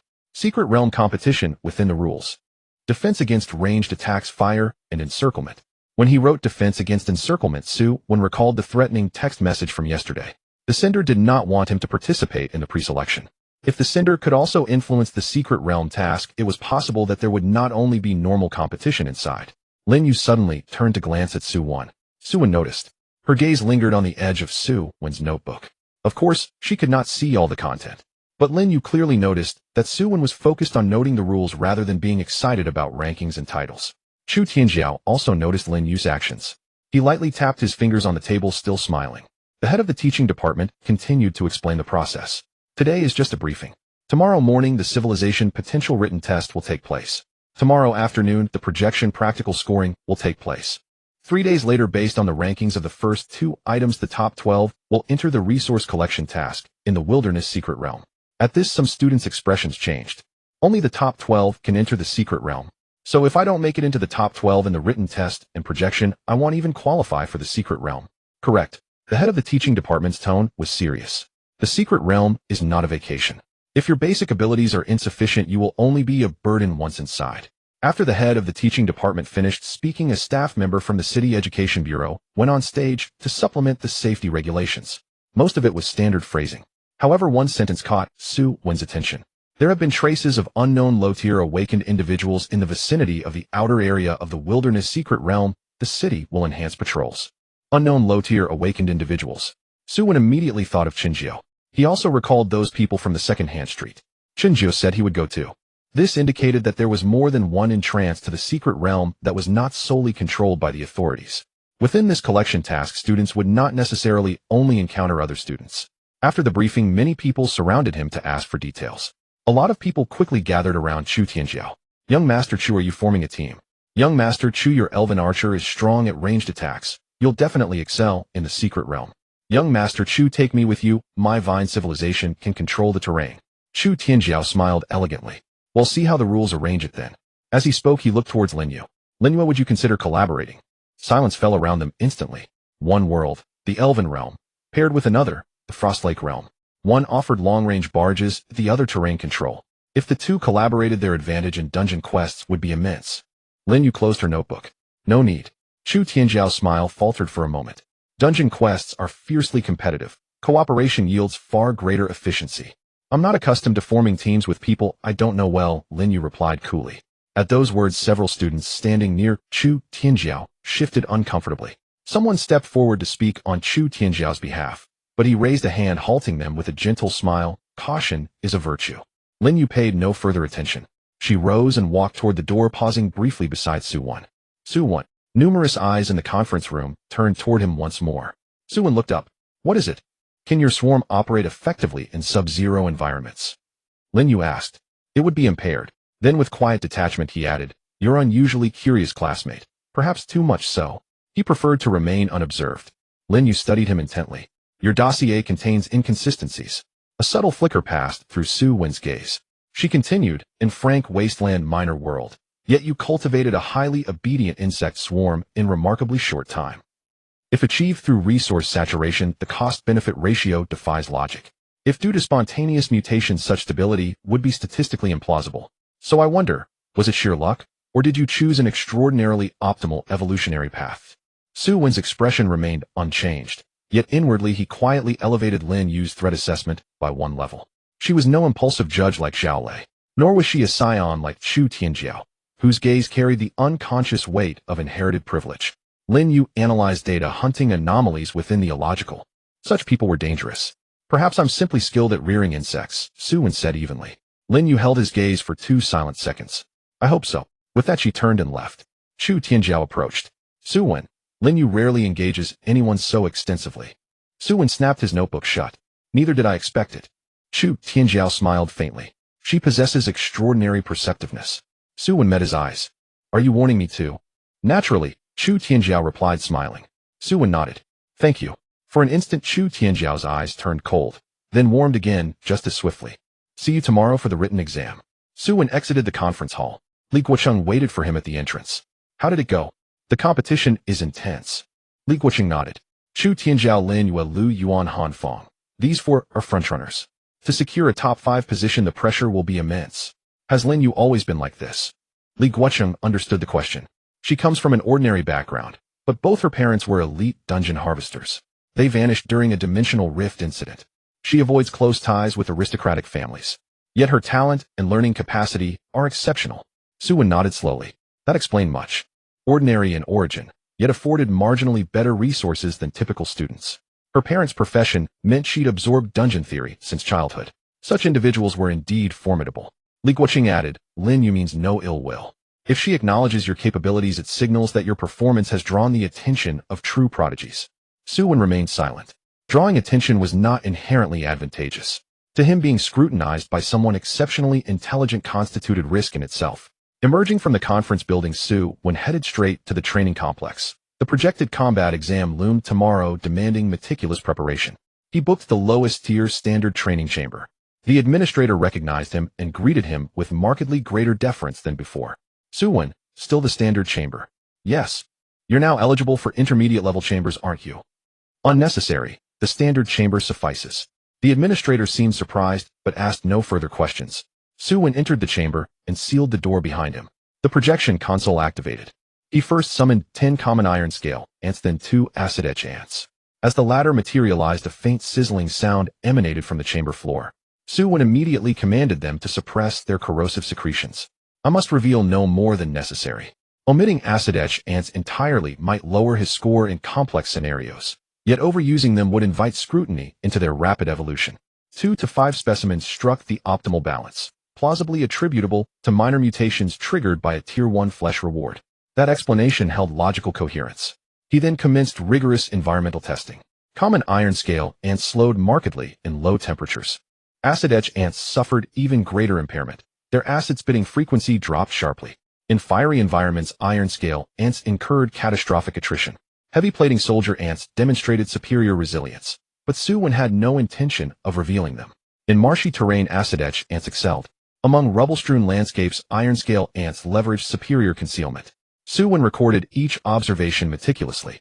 Midway through training, a knock sounded at the door. Frowning, Su Wen deactivated the projections and opened it. Chu Tianjiao stood there with Zhao Lei behind him. Zhao Lei's expression was grim, clearly coerced. Chu Tianjiao smiled. May we speak privately? Su Wen glanced at the surveillance camera mounted outside the chamber door.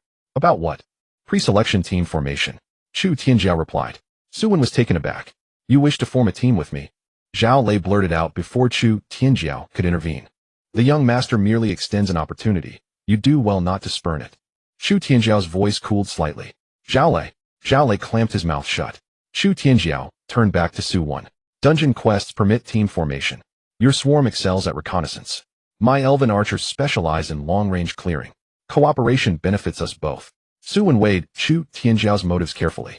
Overly close collaboration within the dungeon would expose his swarm scale behavioral patterns and resource priorities. Moreover, someone like Chu Tianjiao would never equitably divide spoils. How are resources allocated? Su Wen asked. Chu Tianjiao smiled. By contribution. Who determines contribution? Naturally, according to the team's collective arrangement. Chu Tianjiao replied, meaning unequivocally that he alone would decide. Su Wen nodded once. Then I decline. Zhao Lei erupted instantly. Su Wen, the young master himself invited you, and you refuse, eh? Su Wen turned his gaze upon Zhao Lei. Do you even hold a qualification slot? Zhao Lei's face drained of color. Chu Tianjiao's smile thinned. Are you certain, Su Wen? I prefer operating independently, Su Wen replied. Chu Tianjiao studied him for several silent seconds. Entering the dungeon alone is perilous. I am aware, Su Wen said. Then you decline me as well. Chu Tianjiao gave a faint, mirthless smile. Those of ordinary lineage tend to harbor deep suspicion. He continued, yet excessive wariness isn't always advantageous within the dungeon. Sometimes one cannot bear the burden alone. Su Wen responded calmly, we'll cross that bridge when we come to it. Chu Tianjiao's gaze swept briefly into the training chamber. You were testing new strains just now, eh? A chill ran through Su Wen. Chu Tianjiao hadn't arrived by chance. Though the chamber was sealed, its external monitor likely displayed energy signature classifications of projected entities. Su Wen replied, a Tier 1 flesh reward induced minor unstable mutations. Half-truth, half-deflection. Chu Tianjiao's smile widened. It seems your gains have been substantial. Zhao Lei's expression darkened further. The Tier 1 flesh reward had originally been his intended prize. Before departing, Chu Tianjiao added one final remark. Tomorrow's written exam and projected combat. I hope your composure remains unshaken. Zhao Lei followed him into the corridor, lowering his voice. Young master, he's insufferably arrogant. Chu Tianjiao spoke softly, but Su Wen's Tier 1 spiritual perception caught every syllable. It doesn't matter. Within the dungeon, he'll learn the price of solitary endeavor. Su Wen stood motionless at the chamber threshold, his expression hardening. Chu Tianjiao might not break rules, but he would exploit them ruthlessly. After a moment's thought, Su Wen retrieved his phone and sent a message to Chenjiao. This is Su Wen. What do you know about the suburban wilderness dungeon? After several minutes, Chenjiao replied. You're actually going. Su Wen responded. Possibly. Chenjiao paused for half a minute, then sent a single line. Then you'd best clarify one thing first. Su Wen stared at the screen. What? Chenjiao replied. Recently, more than just boundary stones have been discovered within that dungeon. Su Wen's finger froze midair. A second later, Chenjiao sent a voice memo. He tapped play. Chenjiao's lazy drawl filled the speaker. Someone inside saw living things, not beasts but tool-using beings. Su Wen listened to the audio again. The phrase things that can use tools carries significant implications. It suggests that in addition to beasts, there may be other remnants of ancient civilizations or lower intelligence beings left behind in the secret realm. If such entities truly exist in the wild secret realm, the danger level of the collection task would not merely be manageable at the periphery. The students entering would not necessarily be facing mindless beasts. They might also encounter ambushes, traps, or theft. Su Wen sent a message. Does the city know? Chenjiao replied swiftly. They might know part of it, but not everything. Don't place too much faith in the official cleanup reports. In low-level secret realms, what was cleared today might yield new entities from the cracks by tomorrow. Su Wen asked, why are you telling me? Chenjiao replied with a smiley face. I told you I need a teammate who can scout. If you die before the preliminaries, who will I rely on? Su Wen had no intention of believing this statement. Chenjiao, being a night patrolman from the old goods street, wouldn't help others without reason. However, the information had some value. Su Wen asked, what do the tool-using entities look like? Chenjiao sent a... The photo seemed to have been taken at night. The edges of the image were blurry. Behind a pile of shattered stones, there was a small shadow hunched over holding something resembling a bone spear. The proportions did not resemble a human. The head was elongated. The limbs were slender. Su Wen zoomed in on the photo and noticed several gray-white light spots on the ground that appeared to be fragments of the shattered realm. In the next second, Chen Jiao retracted the photo. He sent another message. Just take a glance, don't spread it further. This thing is temporarily called the Gray Spear Monster. Several loose teams have suffered losses from it. Gray Spear Monster. Su Wen noted down the name. Are they numerous? Not sure. At least a dozen, or as many as a nest. Do they have any weaknesses? They fear fire, are not afraid of darkness, move quickly, and can dig tunnels. Su Wen frowned. They can dig tunnels. This poses a threat to the bug swarm's scouting. The armored ants have an advantage underground, but if the other party is also familiar with the caves, they cannot be careless. Shinjo sent another message. If the city-level students advance to this secret realm, they will definitely only be at the periphery. But there are also signs of gray spear monsters operating in the periphery. Su Wen replied, what do you want me to do? Shinjo sent a voice message. Don't be too quick to refuse. Once you obtain qualifications for the secret realm, we can discuss it. You haven't even made it into the top 12, saying too much is pointless. Shinjo's words were unpleasant, but accurate. His most critical task right now was the assessment tomorrow. Only by making it into the top 12 would he gain qualifications for the secret realm. Su Wen put away his phone and left the training hall. The evening breeze swept across the playground where some students were still practicing projections. Outside the advanced training room of Chu Tianjiao, the shadows of elven archers could be faintly seen. Arrows shot forth, hitting moving targets. The onlooking students gasped. 10 consecutive hits. The elven archers are too steady. Chu Xiao is definitely going to be first in the practical assessment tomorrow. Su Wen glanced over. The elven archers were indeed formidable. Their long-range volleys, high discipline, and stable individual quality were impressive. If faced heathen, ordinary armored ants would be wiped out in droves. However, the secret realm is not an arena. Terrain, visibility, resource points, and underground passages could all alter the outcome of a battle. By the time Su Wen returned to his rented room, night had already fallen. After resting for a moment, he entered the small world again. In the area of the river valleys, human tribe 7 primitives had already turned the cave into a temporary shelter. The cave entrance was half blocked by stones. Piles of gray ridge beast bones lay outside. Several injured individuals were in poor condition, particularly an older man whose wounds showed signs of blackening. The system prompted. River Valley human tribe, risk of injury and illness rising. Recommendation: clean water source, reduce decaying meat, seek sheltered fire sources. Su Wen frowned. Large-scale acceleration could not be initiated yet. Their condition was too poor. If accelerated directly, they might perish within a year or two due to injuries and food issues. He had to first provide the minimum survival conditions. Su Wen took out a pure water source card, cutting off a very small portion to place near the concave stone by the cave. He also slightly moved the gray fungus grass to slow down the decomposition rate of the gray ridge beast corpses. Then Su Wen placed several dry twigs in the distance. The twigs were not placed directly nearby. Instead, they were left under the rocky slope, ensuring they would be found during exploration. If they wanted fire, they would have to discover it themselves. After finishing these tasks, he sent 3 armored ants to expand their patrol range. This time, it wasn't just about driving away beasts, but also observing if there were suitable resource points for the human race to survive long-term. Gray fungus grass can be consumed, but it shouldn't be the only food source. They needed more plants, insects, and small animals. Su Wen exited the small world and began reviewing the preliminary materials provided by Li Guocheng. Most of the exam questions on civilization potential were case analyses. For example, a single group rapidly reproduces in a small world, but the ecological carrying capacity is insufficient. How should adjustments be made? If a low-level insect civilization produces strong mutated individuals vying for dominance, should they be eliminated immediately? Upon seeing the second question's similar case, Su Wen was momentarily taken aback. He was very familiar with this question. The dark red soldier ants were vying for dominance. His method was not eradication, but rather division and evolution. He would lead the dark red branch to migrate to the wetland and decay area, ultimately forming the acid erosion ants. Su Wen wrote down his answer on a draft paper. Do not eliminate immediately. First assess whether the mutated individuals threaten the order or expand routes. If they disrupt core dominance, isolate and expel them, establishing a branching ecological niche. Maintain competitiveness to avoid internal strife. After writing, Su Wen found it somewhat amusing. These aristocratic students relied on textbooks while he had genuinely experienced it. Another question.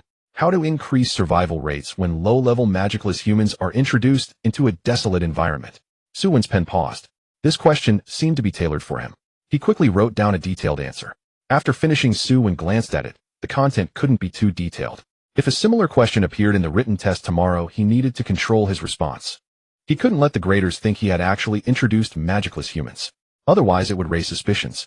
Su Wen tore up the draft paper and reorganized it into a more general expression. At 11 o'clock at night, Su Wen drank half a vial of the mental recovery potion provided by the school, feeling somewhat restored. He confirmed the status of the small world again. The River Valley primitives had found the twigs. A boy held a dry branch, waving it at the cave entrance as if treating it like a weapon. Another young man was scraping bones with a sharp stone, trying to sharpen the bones. Although they had not yet discovered fire, they had begun processing tools. Su Wen nodded in satisfaction. This is good. After the written test tomorrow, if the situation stabilizes, he can initiate the first partial acceleration for the human race.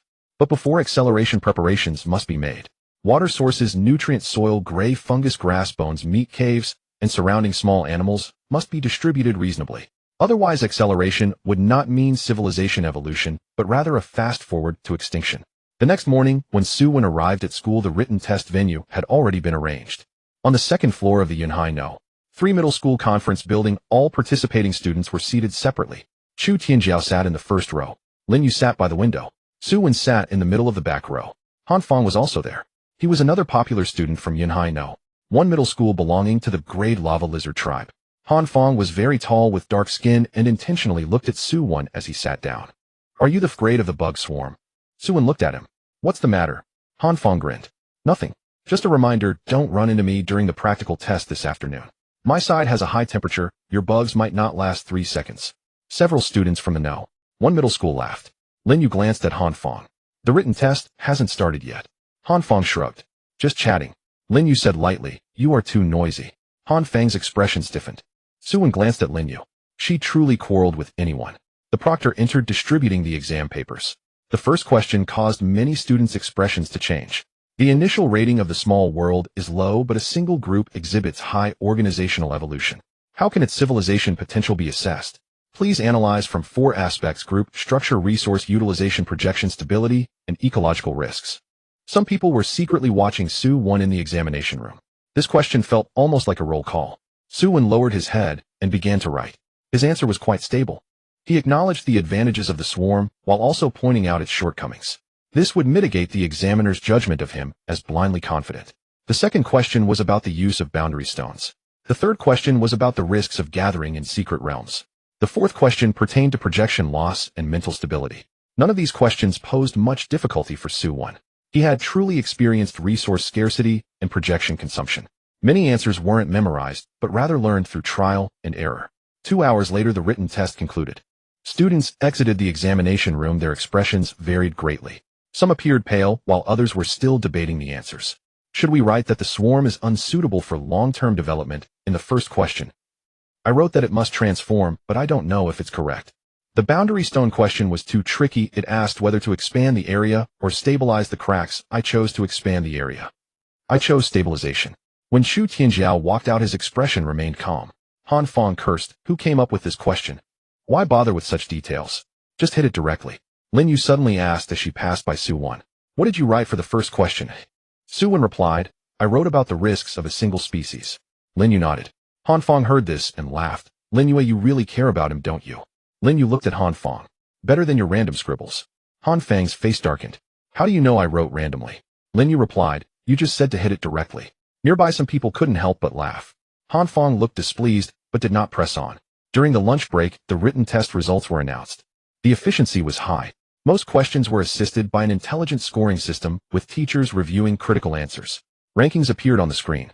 First place, Lin Yuan 94 points. Second place, Su Wen 91 points.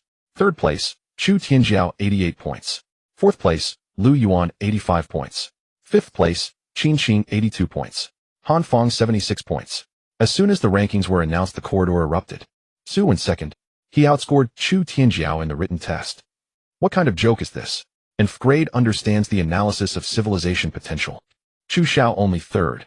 Chu Tianjiao stared at the screen, his smile stiffening for the first time. He hadn't performed poorly, 88 points was already quite high. Yet Su Wen scored 91. This indicated that Su Wen was not merely capable of commanding the swarm. His understanding of civilization cultivation was also profound. Lin Yu looked at Su Wen, her eyes reflecting genuine interest. You really aren't just good at raising bugs. Su Wen gazed at the score on the screen, focusing solely on one thing. The first item was secure. In the afternoon, the projection practical was scheduled. As long as he didn't collapse, making the top 12 was no problem. However, to enter the top 5, he needed to score high in the secret realm task. Li Guoqing approached from the direction of the office, and seeing the rankings, he couldn't suppress his smile. Not bad. Keep it steady this afternoon. Just then Zhao Lei walked over from the stairway. Upon seeing the rankings, his expression turned ashen. He had initially intended to watch Su Wen's joke. Instead, Su Wen was second in the written test. Zhao Lei gritted his teeth and muttered, "Isn't it just a written test? The real deal is the practical this afternoon." Han Feng heard this and cast a glance at Su Wen. "Right. I hope I get to face you this afternoon. Hope your bugs don't get burned too quickly." Nearby, Chu Tianjiao suddenly spoke up. "Han Feng, don't be careless." Han Feng chuckled. "Don't worry, Chu Xiao, I have plenty of experience with bugs." Lin Yu quietly remarked, "The more you say that, the easier it is to lose." Han Feng's face completely. At 1:30 in the afternoon, the practical examination began. This time it wasn't on the playground, but rather in the school's intermediate projection hall. Inside the hall, there were simulated terrain devices capable of generating complex environments such as rocky ground, wetlands, low temperatures, and fiery edges. All participating students entered the waiting area. The screen began to scroll for drawing lots. Su Wen didn't want to expose his acid ants too early. However, if he drew someone like Han Feng, a fire type, completely, without using new units, he might lose him. The screen stopped. First group, Chu Tianjiao, Elven Archer, Forest Moving Target. Second group, Lin Yue, Ice Lake, Cold Deer, Low Temperature, Broken Rock Ground.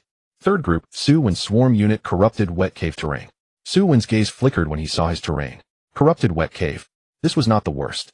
It was even suitable for acid ants. But in the next moment, the screen continued to display additional conditions.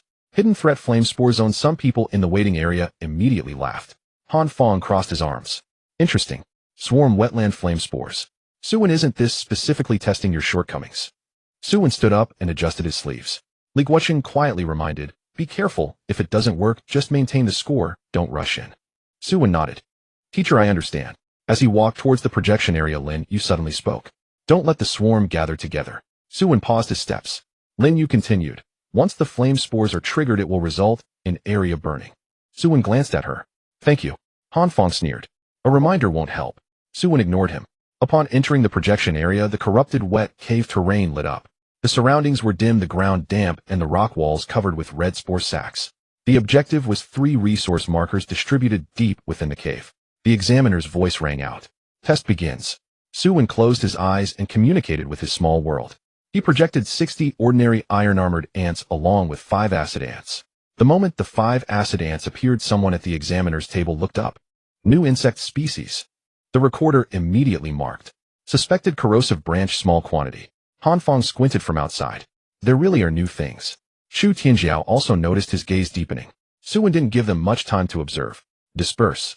The 65 insects immediately divided into 13 groups, each consisting of 5. They quickly advanced along the rock walls. Next to the first resource marker, there were 2 simulated cave rodent beasts. Su Wen directed 2 groups of iron-armored ants to lure from the front, while the acid ants sprayed a bit of acidic liquid from the side. The acid was minimal, but landed precisely on the rodent beast's front paws. The rodent beast slowed its movements and was immediately seized by the iron-armored ants, gripping its leg joints, quickly dragging it down. The first marker was secured. Someone outside gasped softly. "Acid. Did his bugs evolve corrosive capabilities? Didn't they not have that yesterday?" Li Guoqing's brow twitched. This kid Su Wen indeed had hidden things. He continued to delve deeper. The second resource marker was near the flame spore zone. The red spores on the cave walls slightly swelled. They would explode upon being disturbed. Su Wen directed 2 ordinary iron-armored ants to climb to a distant rock wall and bite off a small rock fragment. The fragment tumbled down. Bang! The distant spores exploded, igniting a circle of red light across the damp ground. Taking advantage of the fire being triggered early, the remaining swarm crossed through a low-lying area from the other side. 8 iron-armored ants were burned by the residual flames, but the main group suffered minimal loss. The second resource marker was secured. At the examiner's table, the chief examiner whispered, "Triggered an early explosion." Risk assessment was quick. Lin Yu observed the scene and said softly, "His reaction is quick. The teaching wasn't in vain."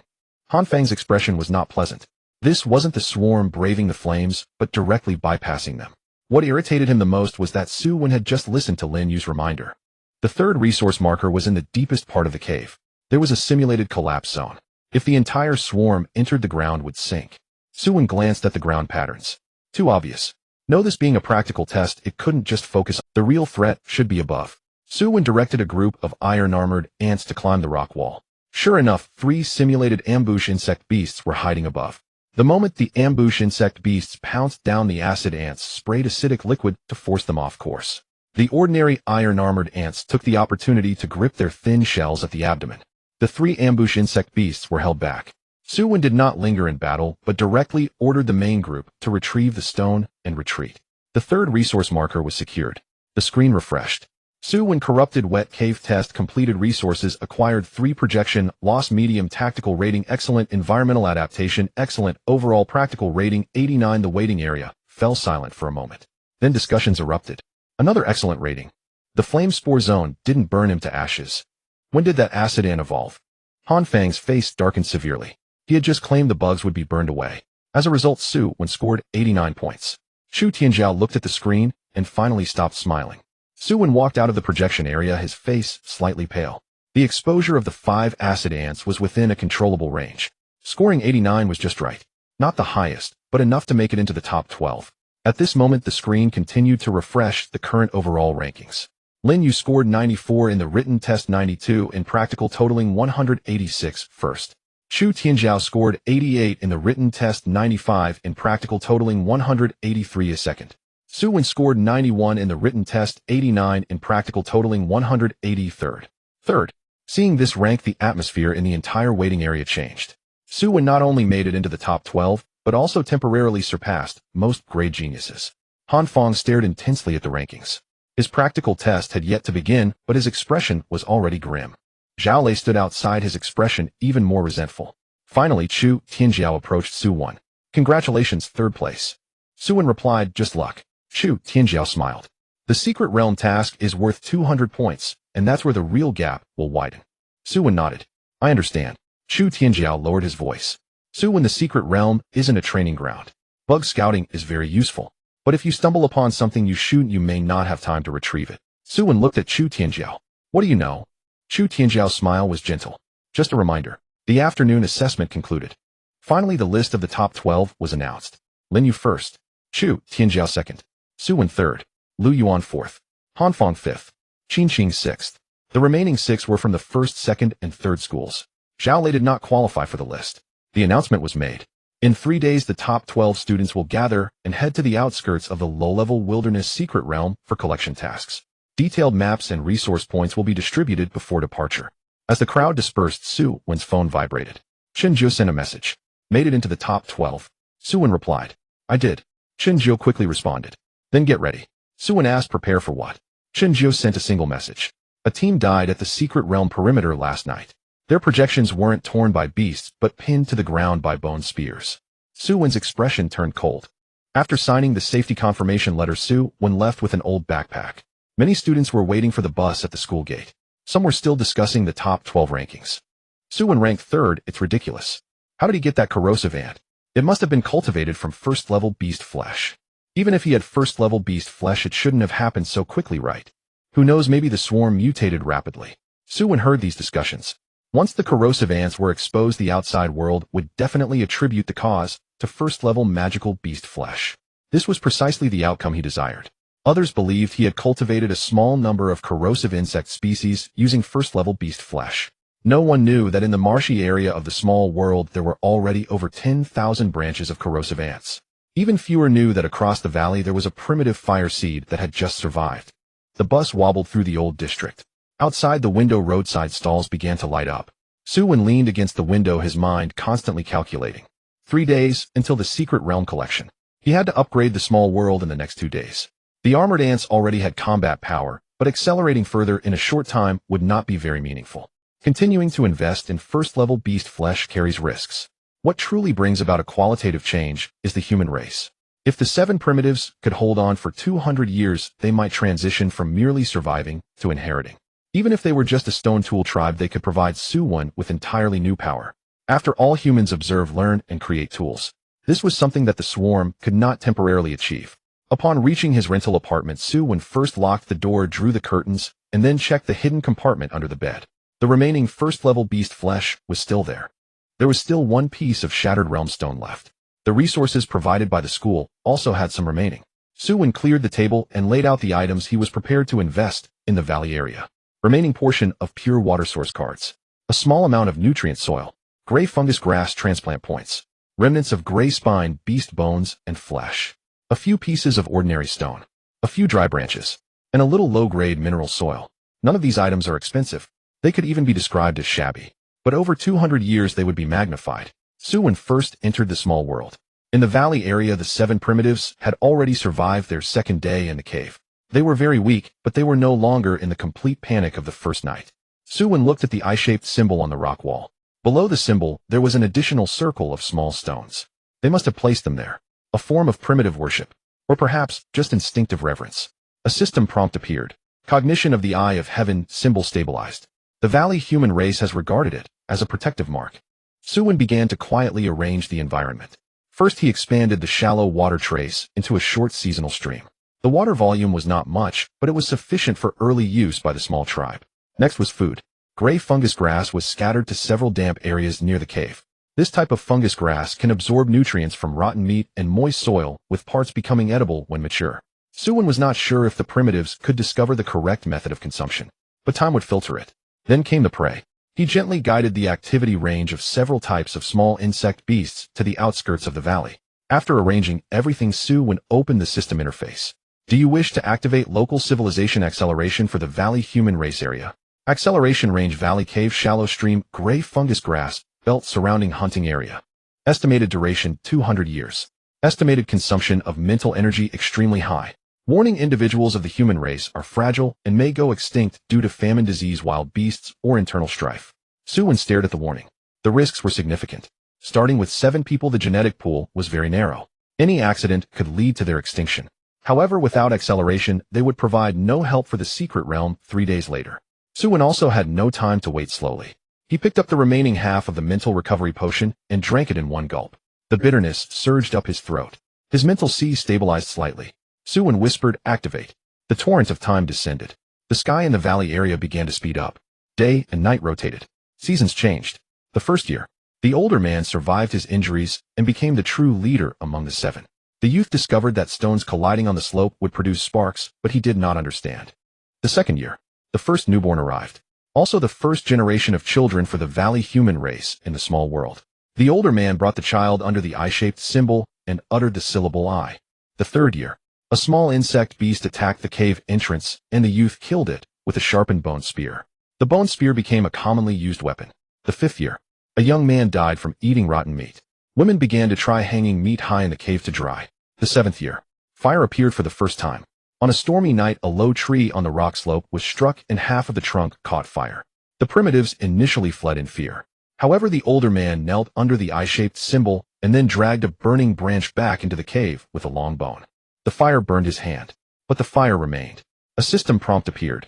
The valley human race has acquired fire. Civilization key node triggered fire. Su Wen's eyes lit up. They had obtained fire. The 10th year, the primitives learned to guard the fire. Once the fire went out, the entire tribe would fall into panic. The older man designated 2 adults to take turns watching the fire pit. This was the prototype of fire guardianship. The 15th year, the older man grew old. He could no longer hunt and could only sit under the rock wall using gestures and crude syllables to tell the story of the first night. The gray spine beast. Sharp stones. The eye in the sky. Fire. The children could not fully understand, but they remembered the word, I. The 21st year, the older man died. Before he died, he instructed his kin to place his broken bones under the eye-shaped symbol. But they did not consume the leader's corpse. This was a significant change in the brutal wilderness. A system prompt appeared. The valley human race has shown signs of a death taboo emerging. Primitive beliefs deepened. The older man completed his role. He transformed the fear and protection of the first night into a story that could be told to the next generation. The 30th year, the population reached 23. Stone stacking techniques emerged. The 40th year, the first individual specialized in stone tool polishing appeared. The tribe began to use better weapons to surround and hunt small beasts. The 60th year, the tribe discovered edible roots and tubers downstream of the shallow stream. Gatherers emerged. The 90th year, the population broke 100. Language began to stabilize. I became the term for the protector in the sky. Fire became the most important thing for the tribe. Stone represented weapons. Cave represented home. The 120th year, The tribe divided into hunters, gatherers, fire guardians, and stoneworkers. There was no clear class, but responsibilities had been established. Fire guardians did not participate in hunting. They were responsible for ensuring the fire did not go out. If the fire went out, the fire guardians would be punished by the entire tribe. The 150th year. The tribe began to carve images on the rock wall. The first image was a large eye. The second image depicted a fallen gray-spined beast. The third image showed people gathered around a fire. Su Wen looked at the rock wall, feeling an indescribable sensation. These images were crude, but they represented that memory no longer relied solely on oral transmission. Symbols began to carry history. The 200th year. The torrent of time gradually came to a halt. The valley became clear again.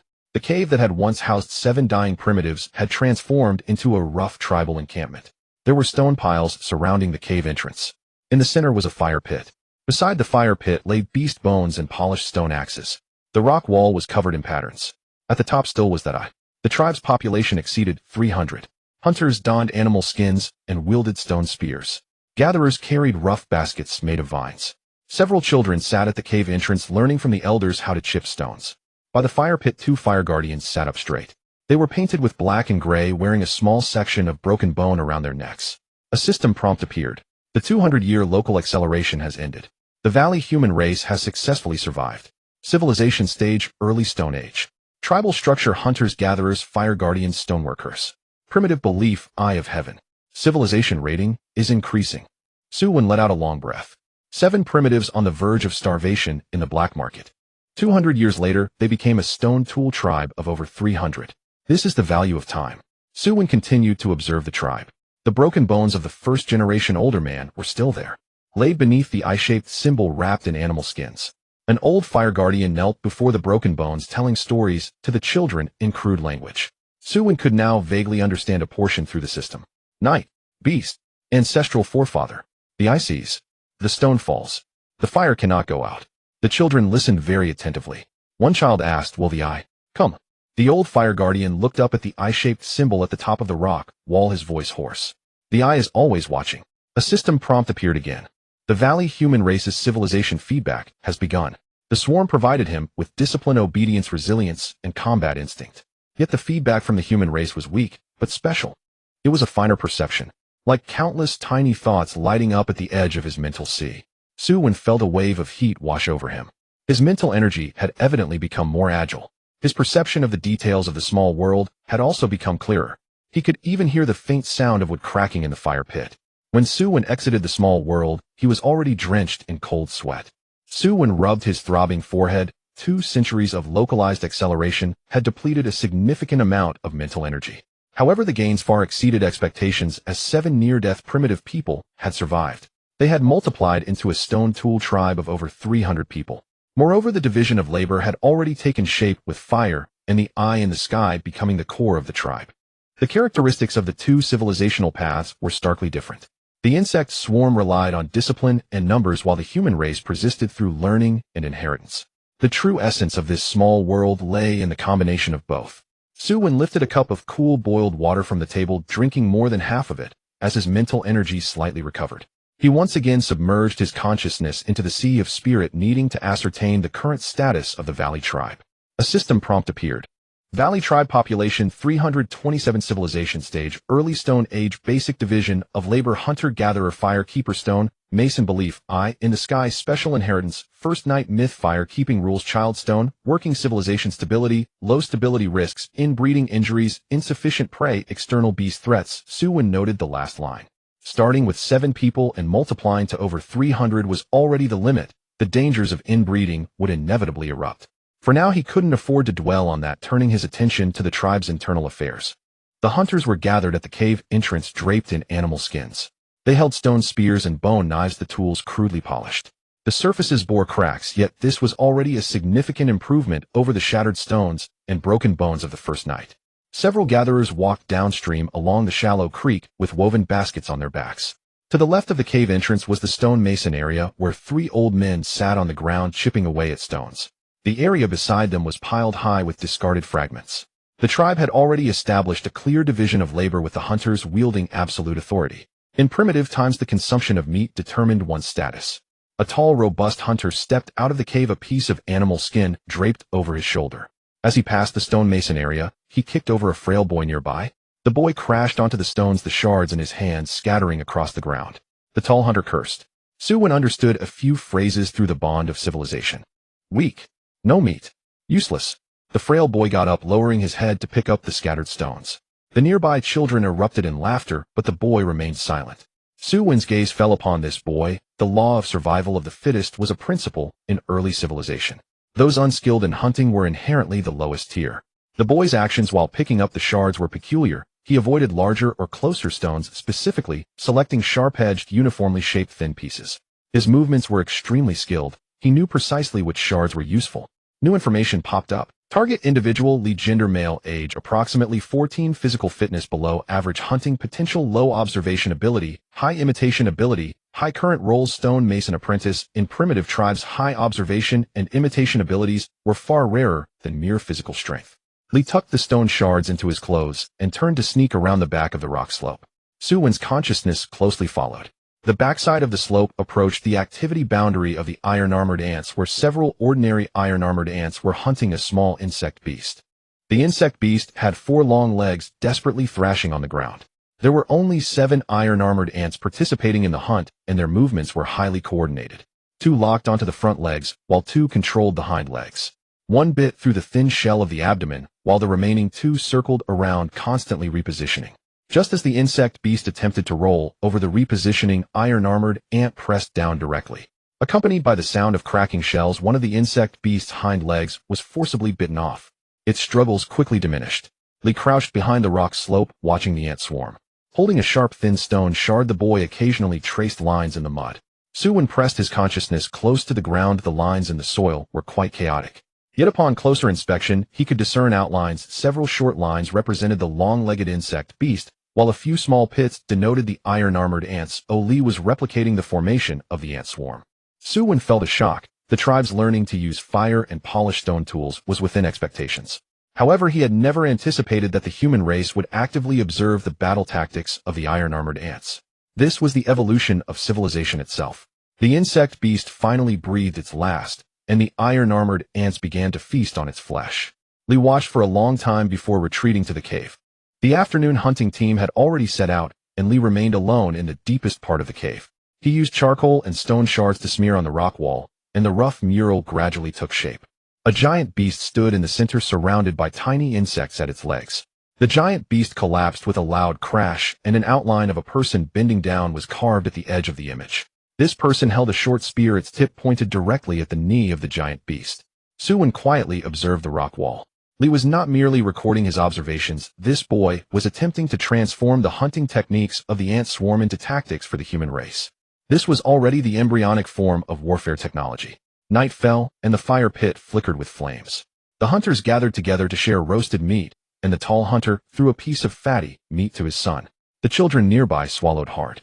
Li squatted in a corner where the firelight did not reach, using a stick to poke at the fragments of stone on the ground. A hunter noticed him. Li still playing with stones. Li looked up. Beast leg broken, will fall. The hunter paused for a moment. You think you can break a beast's leg? Laughter erupted around him as the tall hunter strode over.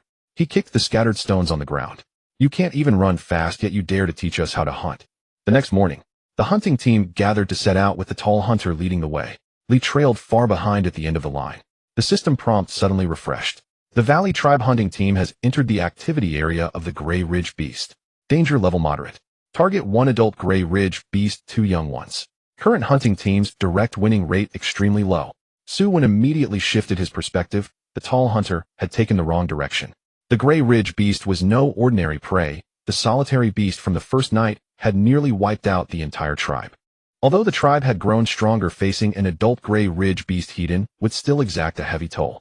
Just as the hunting team crested the rock slope, a muffled growl emanated from the thicket ahead. An adult Gray Ridge Beast slowly emerged from the shadows. This creature was even larger than the one from the first night. Its gray spine stood erect on its back, with viscous blood dripping from the corners of its mouth. The hunters were so frightened that they retreated repeatedly, and the tall hunter raised his stone spear. Surrounded, the crowd surged forward in a chaotic attack, exposing too many flaws. The Gray Ridge Beast lunged ferociously, its powerful foreleg sending a young hunter flying. The stone spear snapped in two, and the sound of shattering bones accompanied the scream that echoed across the rock slope. Li collapsed to the ground, while Su Wen was ready to deploy the iron-armored ant swarm at any moment. The tribe could not afford to lose all their elite hunters here. Li's gaze locked onto the hind leg of the gray ridge beast as he picked up a short spear from the ground. He shouted to his two young companions beside him, "Lower your bodies. Go around its legs." The scene was chaotic and the tall hunter shouted angrily, "Li, get out of the way." The gray ridge beast charged again, and Li rushed towards the massive beast with determination. He forced his center of gravity down, nearly sliding across the ground. His posture was awkward, but the short spear accurately pierced the soft flesh behind the gray ridge beast's knee. The gray ridge beast let out a painful howl, instinctively curling its powerful hind leg. Seeing this, the two young hunters followed suit, one attacking the knee joint with a stone, and the other stabbing the foreleg with a bone knife. The massive body of the gray ridge beast lost its balance, and the tall hunter seized the opportunity. He swung his spear, fiercely thrusting it into the neck of the giant beast. The entire hunting team surged forward, with Li rolling and dodging by the giant beast's feet. The short spear in his hand continuously sought out weak points to stab. After several minutes, the gray ridge beast crashed to the ground, leaving 3 hunters severely injured. No one had died. The tall hunter wiped the blood from his face, and all eyes were on Li. Li slumped to the ground, the short spear falling beside him. The tall hunter stepped forward, firmly gripping Li's shoulder. Li retracted his neck as the tall hunter gruffly inquired, "How did you know to target its legs, eh?" Li looked up and pointed to the back of the rock slope in the distance. "This is how the insects kill beasts." Silence fell around them as the tall hunter followed Li's finger and looked. There was nothing behind the rock slope, but everyone understood. That was the territory of the black beetles. Li raised his chin to the sky. "It was the eye in the sky that showed me." The legends passed down in the tribe spoke of the intricate tactics of the ant swarm. The warm blood of the giant beast completed a closed loop in the primitive man's understanding. The system prompt refreshed immediately. A special individual has emerged in the Valley tribe, the embryonic form of the sage. Target Li civilization node observational learning. The Valley humans begin to actively learn the tactics of the iron-armored ants. Su Wen looked at this line of text, his heart rate quickening slightly. The dual civilization interaction had truly begun. As Li's words fell, the hunting team stood frozen in place, and Su Wen's heart stirred. At this stage, the Higu tribe only recognized divine signs. Tactical learning was far beyond their grasp. The eye in the sky protected the tribe, while the swarm hunted outside the rocky slopes. Li understood the movements of the swarm, and the tribe believed this was a divine revelation bestowed upon Li. The tall hunter glanced at Li, drawing eye-shaped symbols. He released his grip on the stone spear, and several young hunters lowered their gazes. Had it not been for Li's voice earlier, the hunting team would have surely suffered casualties. The gray spine hunting beast was extremely fierce. There was no chance of victory in a frontal clash. Li led them to strike at the joints and encircle from behind, and the beast truly fell to the ground. The tall hunter forcefully stabbed the stone spear into the ground. "Return." Li tightened his hold on the short spear as he stood up, his legs trembling. A young hunter stepped forward, extending a hand to support Li. In the past, Li as a weakling could only carry stones, always at risk of being pushed aside by his own kin. Today was different. Li brought back a hunting beast and a completely new method of hunting. Su Wen retracted his mental interference as the hunting team dragged the gray spine hunting beast back to the cave. Inside the cave, chaos erupted. Women gathered with children, while the firekeeper left the fire pit, and the old stonemason leaned on a wooden stick to move out of the cave. The tall hunter voluntarily conceded the first merit, which surprised Su Wen. The tall hunter pushed Li to the side of the fire pit, shouting hoarsely as he pointed to the wound on the beast's leg. Li observed the insects. Li strike the legs. The beast falls. Tribe members focused their gazes on Li, and the old firekeeper slowly approached, raising a hand to gently touch Li's forehead. The old firekeeper turned around, facing the eye at the top of the rock wall. "I see, Li." The crowd by the fire pit knelt one after another, while Li stood dazed in place, his body tense. Su Wen sensed the fluctuations of faith. Amidst the faint aura, clarity surpassed any previous experience. This faith was mixed with reverence and contained elements of inquiry and gratitude.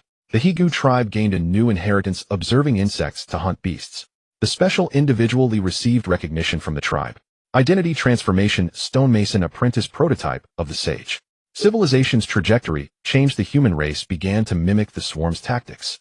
Su Wen scanned the system panel, and the results were exactly as he had hoped. The human race must strengthen themselves. They need to observe and learn on their own to transform skills into tribal techniques. As time flowed in the small world, Su Wen's gaze remained fixed on Li. Li underwent a transformation. In the past, he had only dared to hide and draw, but today he stood boldly before the rock wall, openly depicting the swarm's formation. Small stones served as hunters' beast bones as prey, while the children gathered in a circle as Li squatted down fiddling with the stones. The beast is strong, we must avoid its sharp edges. Li forcefully struck a large stone, sending several small stones flying, causing the children to retreat in fear. Li cleared away the small stones encircling from both sides. Low. Circumvent. Strike the legs. Support. Li spoke slowly, only uttering a few scattered words, yet the tactical intent was unmistakable. The tall hunter initially stood beside him, but soon knelt down. Li gripped a short bone, pressing it against the tall hunter's knee. Here. The tall hunter furrowed his brow. Li turned towards his wrist. Here the spear has fallen. The tall hunter gasped in surprise. In the past, hunters focused on the eyes, throat, and abdomen, but the gray spine hunting beast had tough skin and thick flesh, making frontal attacks often futile. Li learned a new method from the swarm, striking at the joints to sever support. Even the strong would fall.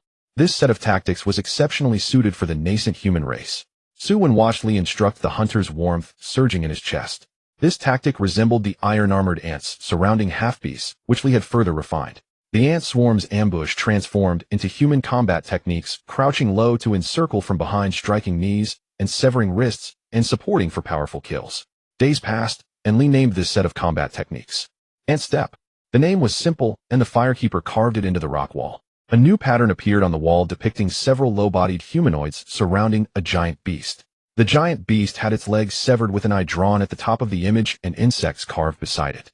The Higu tribe created a primitive combat technique, ant step fighting. Current level rough prototype. Effect increases the hunting efficiency of low-tier humans and reduces casualties from large prey. Civilization feedback is in preparation. Su Wen temporarily remained in the small world, wanting to test the practical effects of ant step. The moment arrived suddenly. A wounded gray spine hunting beast broke into the edge of the tribe. This beast was between its juvenile and prime stages, and the tribe still faced a crisis. The tall hunter wanted to lead the team to confront it, discarding brute strength this time. The tall hunter turned to Li. How do we kill it? Li's face lost color. The boy was still inexperienced, and the gazes of all the hunters converged upon him. Li's Adam's apple bobbed as he picked up a stone to indicate the beast's position. In front roar. Li pointed to two burly hunters.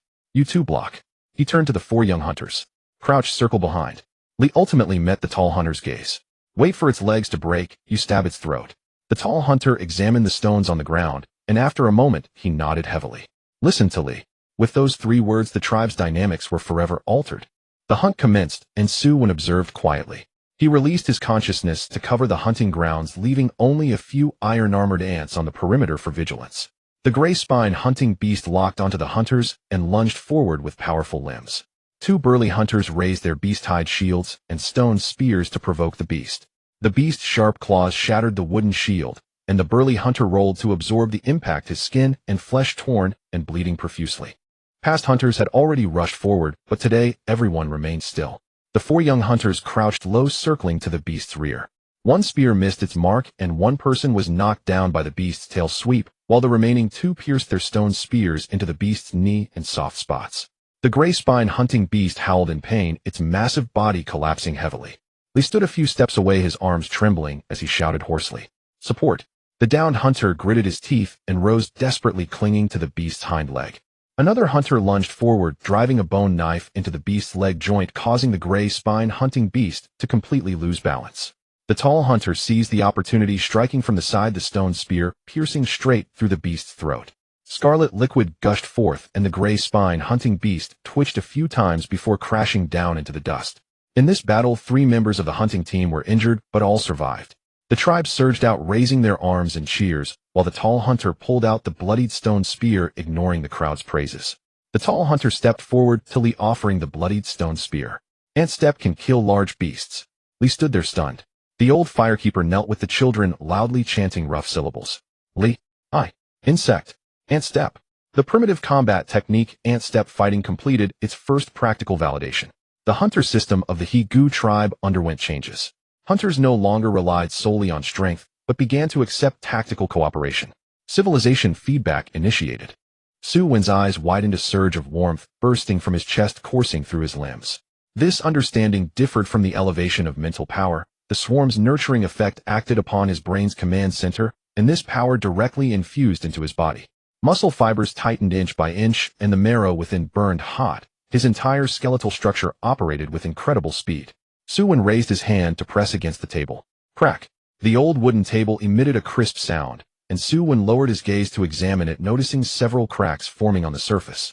Su Wen's movement paused slightly. This table left behind in the rented room was made of loose materials, and he had merely relied on his natural weight to lean against it.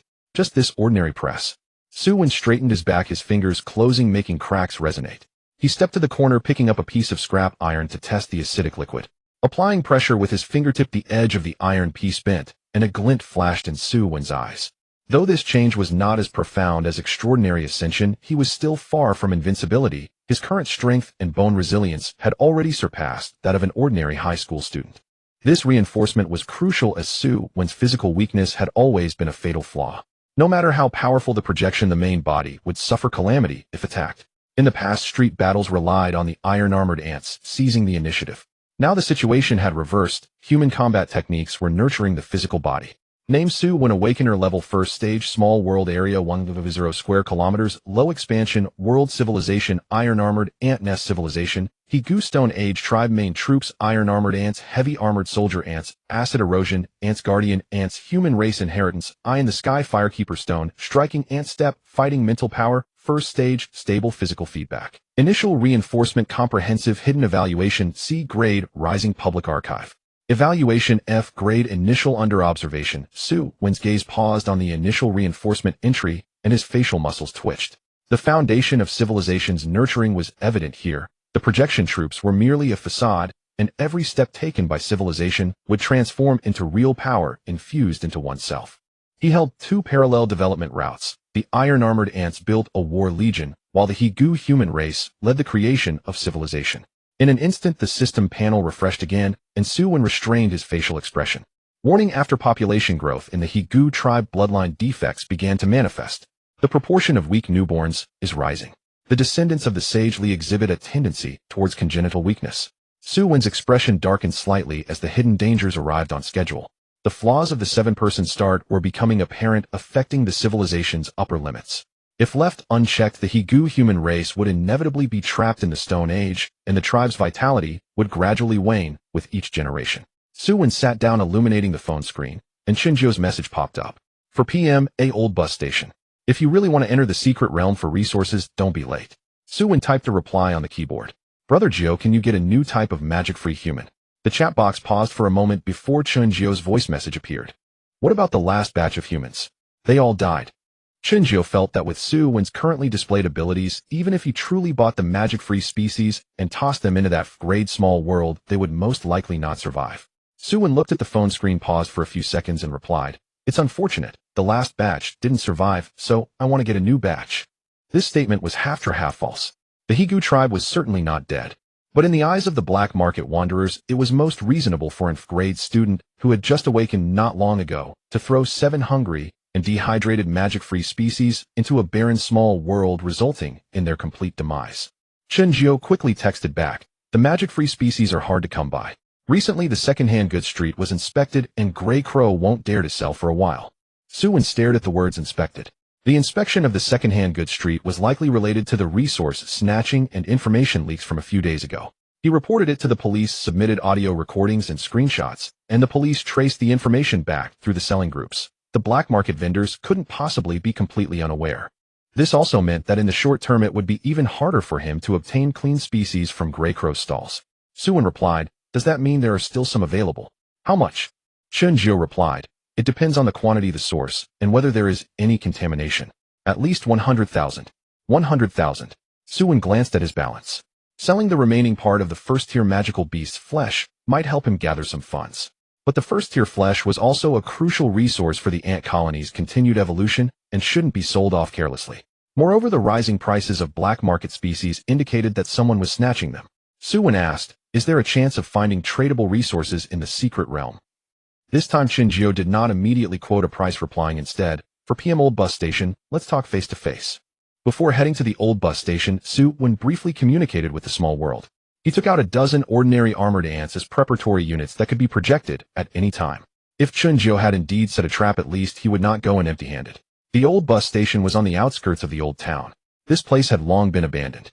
The outer wall had large patches of peeling cement, the station sign rusted to the point of being barely legible, and the roof of the waiting shed was covered in thick dust, When the wind blew, dry leaves spun around on the ground. The afternoon sun slanted down onto the dilapidated platform, the ground littered with cigarette butts, dry mud, and black oil stains. At the corner there was a small stand selling roasted sweet potatoes. The iron barrel stove puffed white smoke, the sweet and greasy aroma, mixed with the damp smell of the old platform, creating a rather strange scent. Su Wen arrived 10 minutes early. He stopped in front of the sweet potato stand. "He'll take a small one." The vendor used iron tongs to pull a split sweet potato from the stove and tossed it into a paper bag. As Su Wen paid, he caught a glimpse under the waiting shed through the reflection on the iron sheet of the stove. In the shadow of the waiting shed, a half-exposed shoe tip was visible. Holding the sweet potato, Su Wen took 2 steps outside the waiting shed and paused. Shinjo walked out from behind the waiting shed, still looking as laid-back as ever. In a black jacket, old boots, with an unlit cigarette dangling from his mouth, he smiled upon seeing Su Wen. "You made it here right on time." Su Wen looked at him. "Brother Gio, is it just us?" Shinjo raised an eyebrow. "Of course there are others too." He waved towards the shadow of the waiting shed. Soon 2 people walked out from inside. The first was a thin man in his 20s wearing a baseball cap and twirling a small knife in his hand. The blade was not sharpened, but he twirled it quickly. He walked almost silently, his shoes crunching lightly over the broken leaves. Shinjo introduced, Zhou Ming, a wandering awakener. His small world is the night forest mouse swarm, skilled in reconnaissance. Zhou Ming nodded at Su Wen. "I heard your insects are quite useful." Su Wen glanced at him. "Who told you that?" Zhou Ming smiled. "The second-hand goods street is buzzing with news about a grade student who can use insects to bite." Su Wen chose not to respond. The second person was a woman around 27 or 28 with short hair, wearing a gray windbreaker, carrying a long tool bag on her back. She didn't seem as light on her feet as Zhou Ming. She stood there firm on her feet, like a stone pressed against the ground. Shinjo said, "Su Wen from the rock-armored lizard, small world, peak first year, capable of withstanding direct impacts." Su Wen scrutinized Su Wen. "Are you the student?" Shinjo replied, "Don't underestimate him. This kid ranked 3rd overall in yesterday's preliminary selection." Su Wen then took a closer look at Su Wen. "3rd overall." Zhou Ming's knife momentarily halted. "That means you must have surpassed quite a few grade students." Su Wen politely responded, "It was just luck. I can't compare to Brother Zhou and Sister Zu's skills." He looked at Shinjo. "Brother Zhou, how can I assist?" Shinjo took the cigarette from his mouth, tucked it behind his ear, and walked into the waiting shed. He fished out a crumpled piece of paper from his jacket pocket and unfolded it on the abandoned long bench. The paper depicted a rough route with several key locations circled in black charcoal. Next to one of the circles were the words "Broken Tooth Slope." Shinjo pointed to that spot. "On the outskirts of the wild secret realm, there's a Broken Realm Stone mining site." Su Wen's gaze lingered on the words "Broken Realm Stone." Shinjo continued, "The authorities know that there is a realm stone accompanying belt on the outskirts, but they are unaware of all the details. This mining site was discovered by wandering teams first and has not yet been reported." Su Wen firmly interjected, "It's not that they haven't reported it, it's that the discoverers are dead." Su Wen looked at her. Su Wen rolled back her sleeve. There was a long scar on her forearm. The edges of the scar darkened, as if corroded by something. 3 people, first-tier awakeners. 2 projections were pierced by bone spears, and 1 body was dragged away by a mutated beast, leaving only half a protective suit. Zhou Ming's smile faded. The knife in his hand had also stopped spinning. Was it done by the gray spear beast? Shinjo shook his head. The gray spear beast doesn't have that much strength. The bone spear belongs to them, but dragging people away was done by something else. Su Wen asked, "A second-tier borderline mutated beast?" Shinjo nodded. "Suspected. The second-tier borderline. Not a complete second-tier, but already beyond what an ordinary first-tier awakener could easily handle." Su Wen was currently a first-tier. The ordinary projections of armored ants could handle low-tier targets without issue, but if they faced a second-tier borderline mutated beast, the risk would be extremely high. Even if he had heavy armored soldier ants and acid ants, he couldn't afford to clash recklessly. Shinjo looked at Su Wen. "That's why I need your swarm to scout." He was afraid Su Wen might misunderstand, so he added, "It's not about sending you to your death, it's about having your insects go in first to test for poison, explore low holes, and trigger traps." Zhou Ming clicked his tongue. "My night forest mice can observe ground movements, but can't drill into the corrupt soil low holes. The holes made by the gray spear beasts are incredibly narrow with barbs and poisonous sludge. If my mouse swarm goes in, losing one would pain me for half a day." Su Wen also spoke up. "My rock-armored lizards can withstand direct impacts, but they can't fit into those crevices. If a second-tier borderline creature bursts out, I can take the first hit, but the premise is that we need to know in advance where it comes from." Shinjo pointed at the map. "Your armored ants are small individually, but in sufficient numbers they can traverse through cracks, corrupt soil, and beneath rubble. More importantly, in 3 days you'll join the official student team into the outskirts of the secret realm. Su Wen glanced at him. Shinjio said, wanderers take their own paths which are riskier and easily caught by patrols. You students follow the official route which is very safe, but close to several resource belts. However, if the route deviates a bit, or if you want to rack up high scores, you might end up near the Broken Tooth Slope. I'm not here to sneak you into the secret realm right now, but to align our intelligence in advance.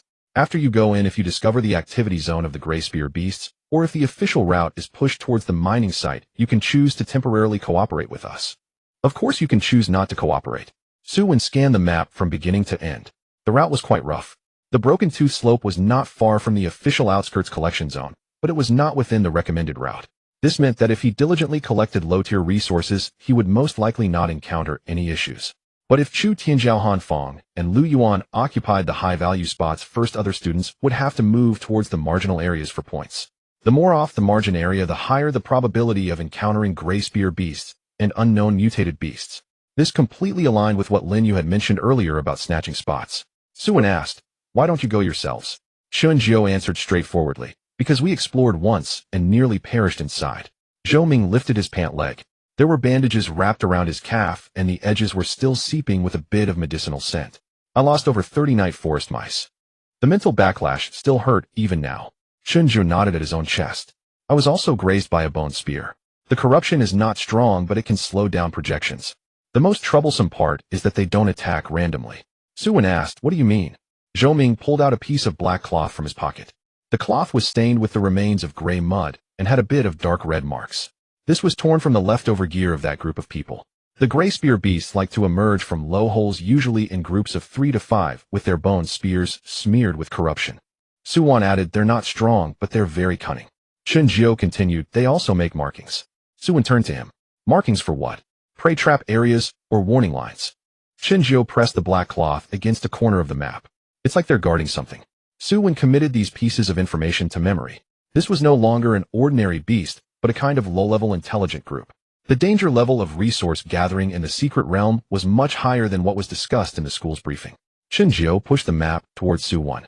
If you are afraid and only want to mix in as an observer, just follow the school team and don't wander off. If you feel the risk is low and want to gather more resources, you can find us after you go in. Shunjiao was right. Resources never just fall from the sky. Students from wealthy families pave the way with money. Ordinary awakeners who want to climb up either have to work hard or learn to exchange every bit of risk for profit. Su Wen asked, how will it be divided after success? Shunjiao chuckled. Young people are always so impatient. Su Wen glanced at Shunjiao and said directly, according to contribution. If the mining site is confirmed, each person will at least get 1 piece of Broken Realm stone. Additional collection will be calculated based on effort. Su Wen looked at Shunjiao. Who determines the effort? Shunjiao pulled out an old recording token from his pocket and tossed it for Su Wen to see.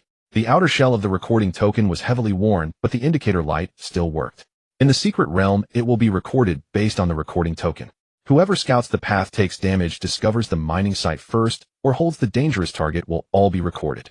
Wanderers establish rules not by words, but by whether they can still gather people for the next time. Zhou Ming added, if you discover the mining vein entrance first, you'll get an extra 10% in the first round. If you just send your insects to test a hole, then you'll be counted as a scout. Su Wen added, if you run around recklessly and expose the team, not only will you get no share, but you might also get kicked out. Su Wen nodded. Su Wen then fixed her gaze on Su Wen and asked, how far can your swarm scout at once? If a batch dies, can you still hold your ground? Su Wen answered very conservatively. I want confront directly. I will scout cracks, test for poison and trigger traps. If I exceed the lost line, I will withdraw. Su Wen asked, what is your lost line? Su Wen glanced at her. It depends on the environment. Ordinary scouting can handle dozens, but I want send the entire swarm to pave the way for others during large-scale conflicts. Zhou Ming whistled. Quite cautious. Shunjiao smiled instead. If he readily agreed to use his swarm to fill holes, I wouldn't dare to seek him out. Su Wen placed the recording token back beside the map. I agree. He memorized the location of the Broken Tooth Slope and continued, if the routes overlap in the secret realm, I can scout for you. But I want take temporary orders, or whether to cooperate will be my own judgment. Shunjiao tucked the cigarette back behind his ear. Agreed. Su Wen extended her hand. Don't wander around in the secret realm. Students are most likely to die thinking they're clever. Su Wen shook her hand. Su Wen's grip was very strong. Zhou Ming also reached out smiling. Pleasure to cooperate, insect classmate. Su Wen simply tapped his hand. I have one more request. If you find a clean channel for magic-free human species, notify me first. Chen Jiu's gaze lingered on Su Wen's face for a moment. Sure, but those selling human species in the black market may not sell only to you. Su Wen looked at him. What do you mean? Chen Jiu folded the map neatly and tucked it back into his jacket pocket. Recently, someone has been buying magic-free human species in large quantities, and they are offering much higher prices than you. Su Wen's expression darkened. In large quantities. Zhou Ming interjected, I've heard a bit about it. It seems they are not only collecting human species, but also low pollution samples from broken tribes. Su Wen looked at Zhou Ming. Why didn't you mention this before? Zhou Ming shrugged. I thought it had nothing to do with us. The trade of human species is troublesome for whoever gets involved. Su Wen remained silent. Someone is buying magic-free human species in bulk. This is not as simple as ordinary awakeners supplementing the population of small worlds. Ordinary students purchase a few human species to provide a spark for the intelligent race in their small world. Large-scale purchases indicate that the other party is either conducting a civilization experiment or rapidly increasing their population.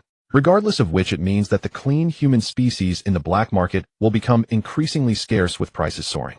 If their small world cannot replenish new blood, the Tianyan tribe will inevitably decline due to bloodline issues. Su Wen asked, is it possible to find living tribes in the secret realm?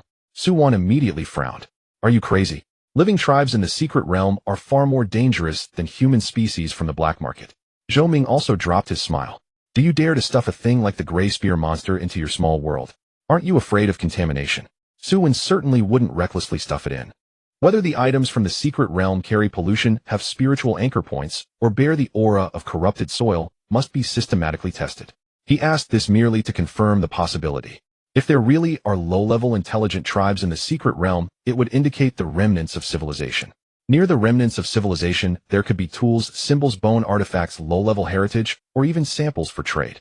These things would hold value for his small world. Chen Jiu seemed to see through his thoughts. Don't entertain the idea of capturing a living gray spear monster. That thing exudes the aura of corrupted soil from the secret realm. Without purification equipment, throwing it in could contaminate your small world. Su Wen nodded. Let's put this line of thought aside for now. We cannot flood our world with poison simply because we lack people. Chen Jiu looked at Su Wen again. If the official route at Duanqi Slope hasn't been squeezed out, just pretend you didn't hear anything. If you find yourself pushed to the edge or discover traces of the gray spear monster, contact me. Remember, don't touch the small bone spear, don't step into the gray mud cave, and if there are exposed broken world stones too obvious on the ground, let the insects pass first. Su Wen asked why. Chen Jiu replied, the gray spear monster uses low-value broken world stones to lure people into the cave. Zhou Ming's expression turned somewhat grim. That's how I lost over 30 night forest mice. Su Wen remembered this sentence clearly. The bait of broken world enemies like this are more troublesome than simply fierce mutated beasts, because they can judge human greed. Outside the old train station, the sky gradually darkened. The sweet potato stall began to pack up, ashes being dumped into an iron barrel by the roadside, sending up a scent of burnt food. Su Wen prepared to leave. After taking a few steps, he paused again. Brother Jiu. Chen Jiu looked up. Su Wen said, if you enter the secret realm early, don't mention my name to anyone. Chen Jiu smiled. Don't worry. Students and free individuals exchanging information privately won't benefit anyone. Su Wen added a remark. But there are not just us in the secret realm. Families, free individuals, patrols, black market informants, anyone could be present. Su Wen nodded. I know. He boarded the bus after walking 2 stops along the old street. There were not many people on the bus. The city lights outside the window flickered by. Su Wen leaned against the window and briefly closed his eyes. His consciousness sank into the small world. The Higu tribe was processing their prey. By the fire pit, Li coughed a few times, still holding a beast bone, arranging the positions of hunter and prey on the ground. Several young hunters surrounded him, listening intently. Su Wen noticed that Li's complexion was worse than before. The sage's body was too weak. If Li dies too early, the ant step inheritance won't be cut off, but further development will surely slow down. Su Wen took out a little diluted nutrient solution and sprinkled it near the upstream shallow stream of the tribe, slightly improving the quality of the water. This would neither disrupt the tribe's natural order nor alleviate some of the weakness issues. System prompts soon appeared. Health status of Higu tribe slightly improved. Bloodline defects still exist. Su Wen exited the small world. The bus arrived at its stop. As he just got off, his phone vibrated. It was a message from Li Guocheng. Tomorrow morning, come to school to collect the basic equipment for the secret realm. Don't be late. Su Wen replied. Got it. The next second, another message popped up. The sender claimed to be Lin Yu. Su Wen stopped under a streetlight. The content Lin Yu sent was very brief. Did you go to the old train station today? Su Wen stared at the screen, his finger hovering, without immediately tapping down. How did Lin Yu know? The old train station is not close to the school. If she knows, either someone saw him or she was nearby as well. Su Wen neither denied nor confirmed. Lin Yu replied quickly. I saw you near the old train station. Su Wen asked. Did you go there too? Lin Yu, I went to meet a friend from my parents' previous collecting team. This reason was reasonable. Lin Yu's parents were former frontline collectors in the secret realm, so knowing free individuals and collecting team members isn't surprising. A few seconds later, Lin Yu sent another message. Can we talk face to face? Su Wen glanced around. This street was about a 10-minute walk from his rental apartment. There was a 24-hour convenience store by the roadside, brightly lit with surveillance at the entrance. Su Wen replied, I'm at the entrance of a convenience store. I'll send you the location. Lin Yu replied with just one word. Okay. Half an hour later, Lin Yu appeared. She was still in her school uniform jacket, holding a bottle of mineral water with a very calm expression. Feeling a bit unaccustomed to being asked out by a girl for the first time, Su Wen asked, what do you want to talk to me about? Lin Yu didn't make small talk. The official secret realm training notice, you should have received it. Tomorrow you will collect equipment safety training the day after and depart on the third day. Su Wen nodded. Lin Yu continued, this secret realm mission appears to be about collecting scores, but there will actually be point snatching. Su Wen looked at her. How much do you know? Lin Yu said, my parents have been to similar low-level secret realms before. The safety routes provided by the school only guarantee that major directions won't have issues, but do not ensure fairness at every resource point. Students from powerful families will buy information in advance. For some resource points, they will directly occupy them. If you want to score high, you will definitely be pushed to the edge zone. This was similar to what Shinjo had said. Su Wen asked, do you want to form a team? Lin Yu shook her head. Not for now. Su Wen was a bit surprised. Lin Yu said, I'm not used to forming teams in advance. But I don't mind temporary cooperation in the secret realm. Su Wen understood. Lin Yu wanted to keep a line for cooperation. She and Chu Tianjiao are not on the same wavelength. Su Wen asked, why not look for them? Lin Yu replied, those few think their small worlds are strong enough and don't need cooperation. Chu Tianjiao will definitely seize the best long-range vantage points. Han Fang will focus on the fire suppression area. Lu Yuan's wolf riders are suitable for snatching speed resource points. And your insect swarm is suitable for exploring caves, crevices, and finding hidden resources. Lin Yu paused, looking at Su Wen. So I think you are more suitable. Su Wen looked at her. What do you want? Lin Yu said, I want to find ice crystal accompanying grass. It's not on the official list, but this secret realm environment might have it. If your insect swarm discovers similar low-temperature water veins, I can trade it for information on broken world stones. Su Wen's gaze paused for a moment. What information on broken world stones? Lin Yu lowered her voice. On the official map, there is a point that has been intentionally marked as a low-value mineral soil area. But I suspect there are broken world stones accompanying the reaction there. Su Wen did not believe it immediately. How do you know? Lin Yu fell silent for a moment. Before my parents went missing, they left behind notes on collecting in similar secret realms. This reason was equally reasonable. Su Wen said, let's see the situation then. Lin Yu nodded. Okay. There was a brief silence between them. The automatic doors of the convenience store opened and closed, letting out cold air mixed with the smell of odin. Lin Yu took a sip of mineral water and suddenly asked, is your acid erosion ant really stimulated by first-level flesh and blood? Su Wen looked at her. You're too curious, classmate. This was something he had said to Lin Yu before. Lin Yu paused, then nodded. All right, just before she turned to leave, she added, be careful of Zhao Lei when collecting equipment tomorrow. Su Wen frowned. Zhao Lei isn't qualified to enter the secret realm. Lin Yu replied, just because Zhao Lei isn't qualified doesn't mean he's not useful. Lin Yu looked towards the end of the street. I saw Zhao Lei get into the Chu family's car. Lin Yu tightened the cap of the water bottle in her hand. This afternoon, not long after you leave school. The Chu family's car is parked at the back door. I just happened to see Zhao Lei going up with a sullen face. Su Wen looked at her. He usually gets along well with young Master Chu. Isn't it normal for him to get in the car? He's not in the official team, so what can he do? Lin Yu continued. Just because Zhao Lei can't enter the official team doesn't mean he won't go in. Su Wen nodded. That much is true. Lin Yu looked at Su Wen as if trying to discern any tension from his expression. But Su Wen's reaction was very calm. Lin Yu asked, aren't you afraid? You really don't seem like an F-level student. Su Wen turned to her. You don't seem like an ordinary bee either. Gossip. Lin Yu smiled sweetly. See you at school tomorrow. Su Wen nodded. Lin Yu took a few steps, and then stopped. There's one more thing. Su Wen looked up. Lin Yu turned back, whispering, if you encounter a bone spear mark in the secret realm, don't approach it. Bone spear. Su Wen was surprised that she also knew about the bone spear mark. Lin Yu looked at him. It was written in my parents' notes. Su Wen asked, what did it say? Lin Yu glanced around. The convenience store entrance wasn't secluded, and there were occasionally people returning late. She didn't get too close, keeping her voice low enough for just the two of them to hear. Bone spears are not necessarily trap markers. Sometimes they indicate territorial boundaries. Su Wen immediately recalled what Chunjiu had said. The gray spear monsters can use bone spear marks to designate prey trap areas and even use fragmented boundary stones as bait. However, Lin Yu had added another explanation here. Territorial boundaries. This implies that the gray spear monsters are not merely low-level creatures that ambush, but may have formed a fixed active area and even possess a sense of community. Su Wen asked, gray spear monsters. Lin Yu stared at him for half a second. You really do know. She continued, if there is indeed a gray spear monster community in the secret realm, the difficulty of the official mission may be temporarily raised. But the city may not necessarily cancel it. Why? Lin Yu looked at her reflection in the convenience store glass, her tone very flat. Because the observation of living beings pre-selection is not originally an activity to protect students. It's a screening process. After saying that, Lin Yu turned and left. Su Wen stood at the entrance of the convenience store, watching her figure disappear around the corner. Screening. It seems the college entrance examination is not child's play. Collecting resources in the secret realm is not a simulation test in a training hall. The authorities cannot protect every student forever. Those with true cultivation value must be able to survive in danger and also bring back resources from it. Su Wen withdrew his gaze and walked towards the rental house. The next morning, Su Wen arrived at school on time. In front of the equipment building next to the playground, more than half of the top 12 students had already arrived. Chu Tianjiao stood at the front surrounded by a few people. Today he was not wearing the ordinary school uniform jacket, but had changed into a custom training suit with the Chu family's small emblem on the cuffs. The fabric fits snugly with fine patterns on the shoulder and wrist, clearly not the school's basic gear. Han Feng stood on the other side, talking to Lu Yuan. Lin Yu stood alone, holding a piece of equipment checklist. She saw Su Wen and merely nodded without saying much. Qin Qin, carrying a bag of herbal ecology materials, also lightly nodded at him upon seeing Su Wen. As soon as Su Wen arrived, he felt several gazes fall on him. Chu Tianjiao walked over with a smile. Su Wen, how did you sleep last night?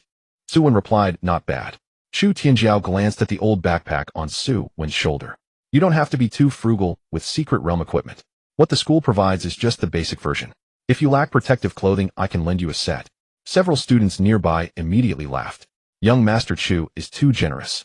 Su Wen, protective clothing is very important in the secret realm. Don't push yourself too hard. The swarm can scout, but the body can't withstand the poisonous mist. Su Wen looked at Chu Tianjiao. No need. Chu Tianjiao seemed to have guessed that he would refuse, and the smile on his face remained unchanged. That's true, you are used to doing things on your own. Han Feng scoffed from the side. Doing it yourself is fine, but don't hold back the team later. Lin Yu glanced at Han Feng. You were fifth in yesterday's practical training. Han Feng's expression changed slightly. Lin Yu, do you have to undermine me? Lin Yu lowered her head and continued to look at the checklist. I'm just reminding you, don't teach the third place with the attitude of fifth place. The surroundings fell silent for a moment. Someone almost laughed out loud, but quickly suppressed it. Han Feng's face turned ugly, but he couldn't continue to get angry. Chu Tianjiao's gaze flicked between Lin Yu and Su Wen, his smile dimming a bit. At this moment, Li Guosheng and staff from the city's education bureau walked out from the equipment building. The equipment distribution had begun. Each person received a set of basic protective clothing, a resource collection bag, a positioning wristband, a distress signal needle, and a bottle of low-level detoxification agent. The staff stood on the steps explaining each item. The positioning wristband must not be disassembled privately. The signal needle is only to be used in life-threatening situations. Ordinary projections take priority. Deep projections must be approved by the supervising teacher. The collection bag has a serial number. Resource ownership is recorded according to the number. Attacking fellow students' bodies in the secret realm is prohibited, and maliciously damaging others' positioning devices is not allowed. After receiving the equipment, Su Wen inspected it on the spot. The protective clothing was undamaged, but the material felt stiff with some wear at the shoulders. The positioning wristband was normal. The inner side of the collection bag had sensing patterns to record the collected resources. The signal needle was intact. The detoxification agent was of low quality with limited effectiveness, but it was better than nothing. Li Guoqing walked over and quietly said, "Don't be dismissive of the ordinary equipment. It can save your life in critical moments." Su Wen nodded. "Teacher, I understand." Li Guoqing lowered his voice again. "If someone maliciously tries to take points in the secret realm, don't confront them directly. Prioritize safety. You can appeal when you return." Su Wen asked, "Is the appeal useful?" Li Guoqing paused for a moment. "That depends on the evidence." Su Wen understood. In other words, without evidence it would be useless. Chu Tianjiao had already finished receiving his equipment. His follower opened a silvery white box. Inside the box was a set of clearly more advanced protective clothing for the secret realm, lightweight, close-fitting, with fine wind patterns in the lining. Someone nearby gasped softly. Wind pattern protective gear. The Chu family is really generous. This set costs at least several $100,000. Chu Tianjiao didn't deliberately show off, he simply changed into it naturally. But the more natural it was, the more the gap felt evident. The school provided the basic version. The Chu family used a custom version. This is the disparity in resources. Su Wen glanced at it. Envy was meaningless. Just then Han Feng also took out a fiery red wrist guard and put it on his wrist. Lava resistance wrist guard just sent from home. He said this while deliberately looking at Su Wen. Some areas in the secret realm have high temperatures, the bugs can die quickly, and so can people. Lin Yu also took out an ice blue pendant and put it on. That item was obviously not standard school equipment. The gap between ordinary students and those with backgrounds was already laid out before departure. Su Wen lowered his head and fastened the straps of his basic protective clothing. His shoulders felt a bit worn, but it could be used. Qin Qing walked over and asked softly, "Su Wen, do you have detox powder?" Su Wen shook his head. Qin Qing took out a small paper bag from her materials bag. "This is low-level insect and poison repellent extracted from my herbal ecology. Its effect is average, but it's better than nothing." Su Wen looked at her. "Why give this to me?" Qin Qing felt a bit embarrassed, but her words were very realistic. "My herbal ecology can handle minor injuries, but its frontal capabilities are too weak against projection units. If I encounter an injured person in the secret realm, I might need someone to buy me 10 seconds. This wasn't a gift. It was an exchange. Su Wen took the paper bag. "If the rules allow, then yes." Qin Qing sighed in relief. "Thank you." Not far away, Chu Tianjiao was organizing the cuffs of his wind pattern protective gear. When he saw Qin Qing handing the paper bag to Su Wen, his hand that was fastening the wrist strap paused for half a second, then he continued fastening it. Next to Su Wen, some people began to approach him actively.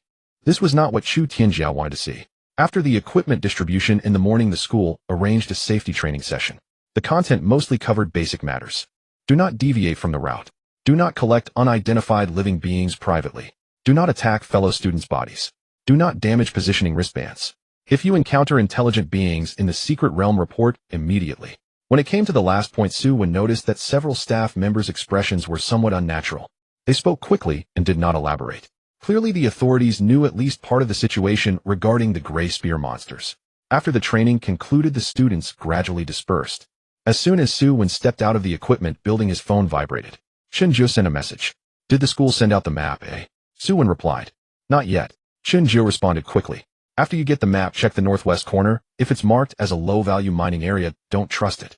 Su Wen paused for a moment. Northwest corner. Low-value mining area. This was consistent with what Lin Yu had said.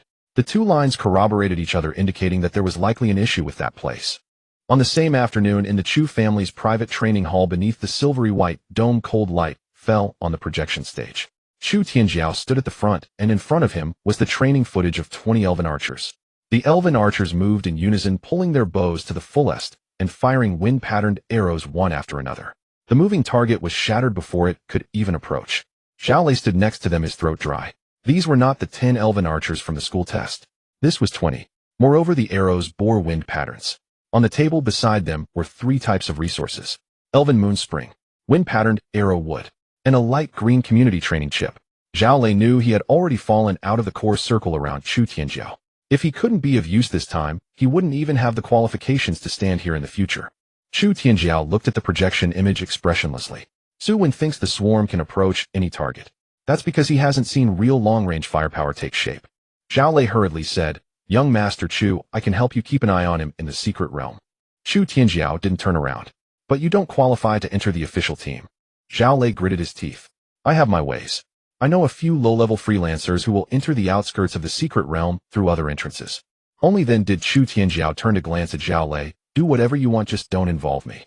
Zhao Lei tightened his heart and quickly added, "Young Master Chu can rest assured. I will quietly monitor his route and then hold him up at the collection points so he can't obtain resources. If he gets pushed to the edge area, I can also have people block a few entrances in advance." After hearing this, Chu Tianjiao's brows relaxed. In the training field, the 20 elven archers shot in unison again. The wind-patterned arrows tore through the air, and the moving targets collapsed in pieces. Moments later, Chu Tianjiao spoke again. "Zhao Lei." Zhao Lei immediately lowered his head. "This time don't lose face again." Zhao Lei clenched his fists. "Young Master Chu can rest assured. This time I will definitely make it difficult for Su Wen in the secret realm." Chu Tianjiao looked at the moving target that had been shattered by the rain of arrows. The terrain in the secret realm is complex. The swarm will definitely be forced to scatter. As long as the distance is opened up, he won't have a second chance to approach. On the morning of the 3rd day, 2 black vehicles designed for the secret realm were parked at the entrance of Yunhai 3rd Middle School. The vehicles bore the emblem of the city's education bureau, their windows made of one-way protective glass and stabilizing patterns embedded in the roofs. Ordinary students rarely see such vehicles. They are only deployed for formal activities involving the secret realm fishers or wilderness collection. When Su Wen arrived with his old backpack, many of the top 12 students were already there. Chu Tianjiao stood by the car door clad in a set of wind-patterned protective gear. Several students gathered around him, engaged in conversation. Han Feng leaned against the vehicle, the lava-resistant wristband on his arm visible. Lu Yuan wore a black armguard with a projection-stabilizing buckle hanging at his waist. Lin Yu stood alone on the other side, holding a white protective box. Qin Qing spotted Su Wen and nodded at him. Su Wen nodded back in response.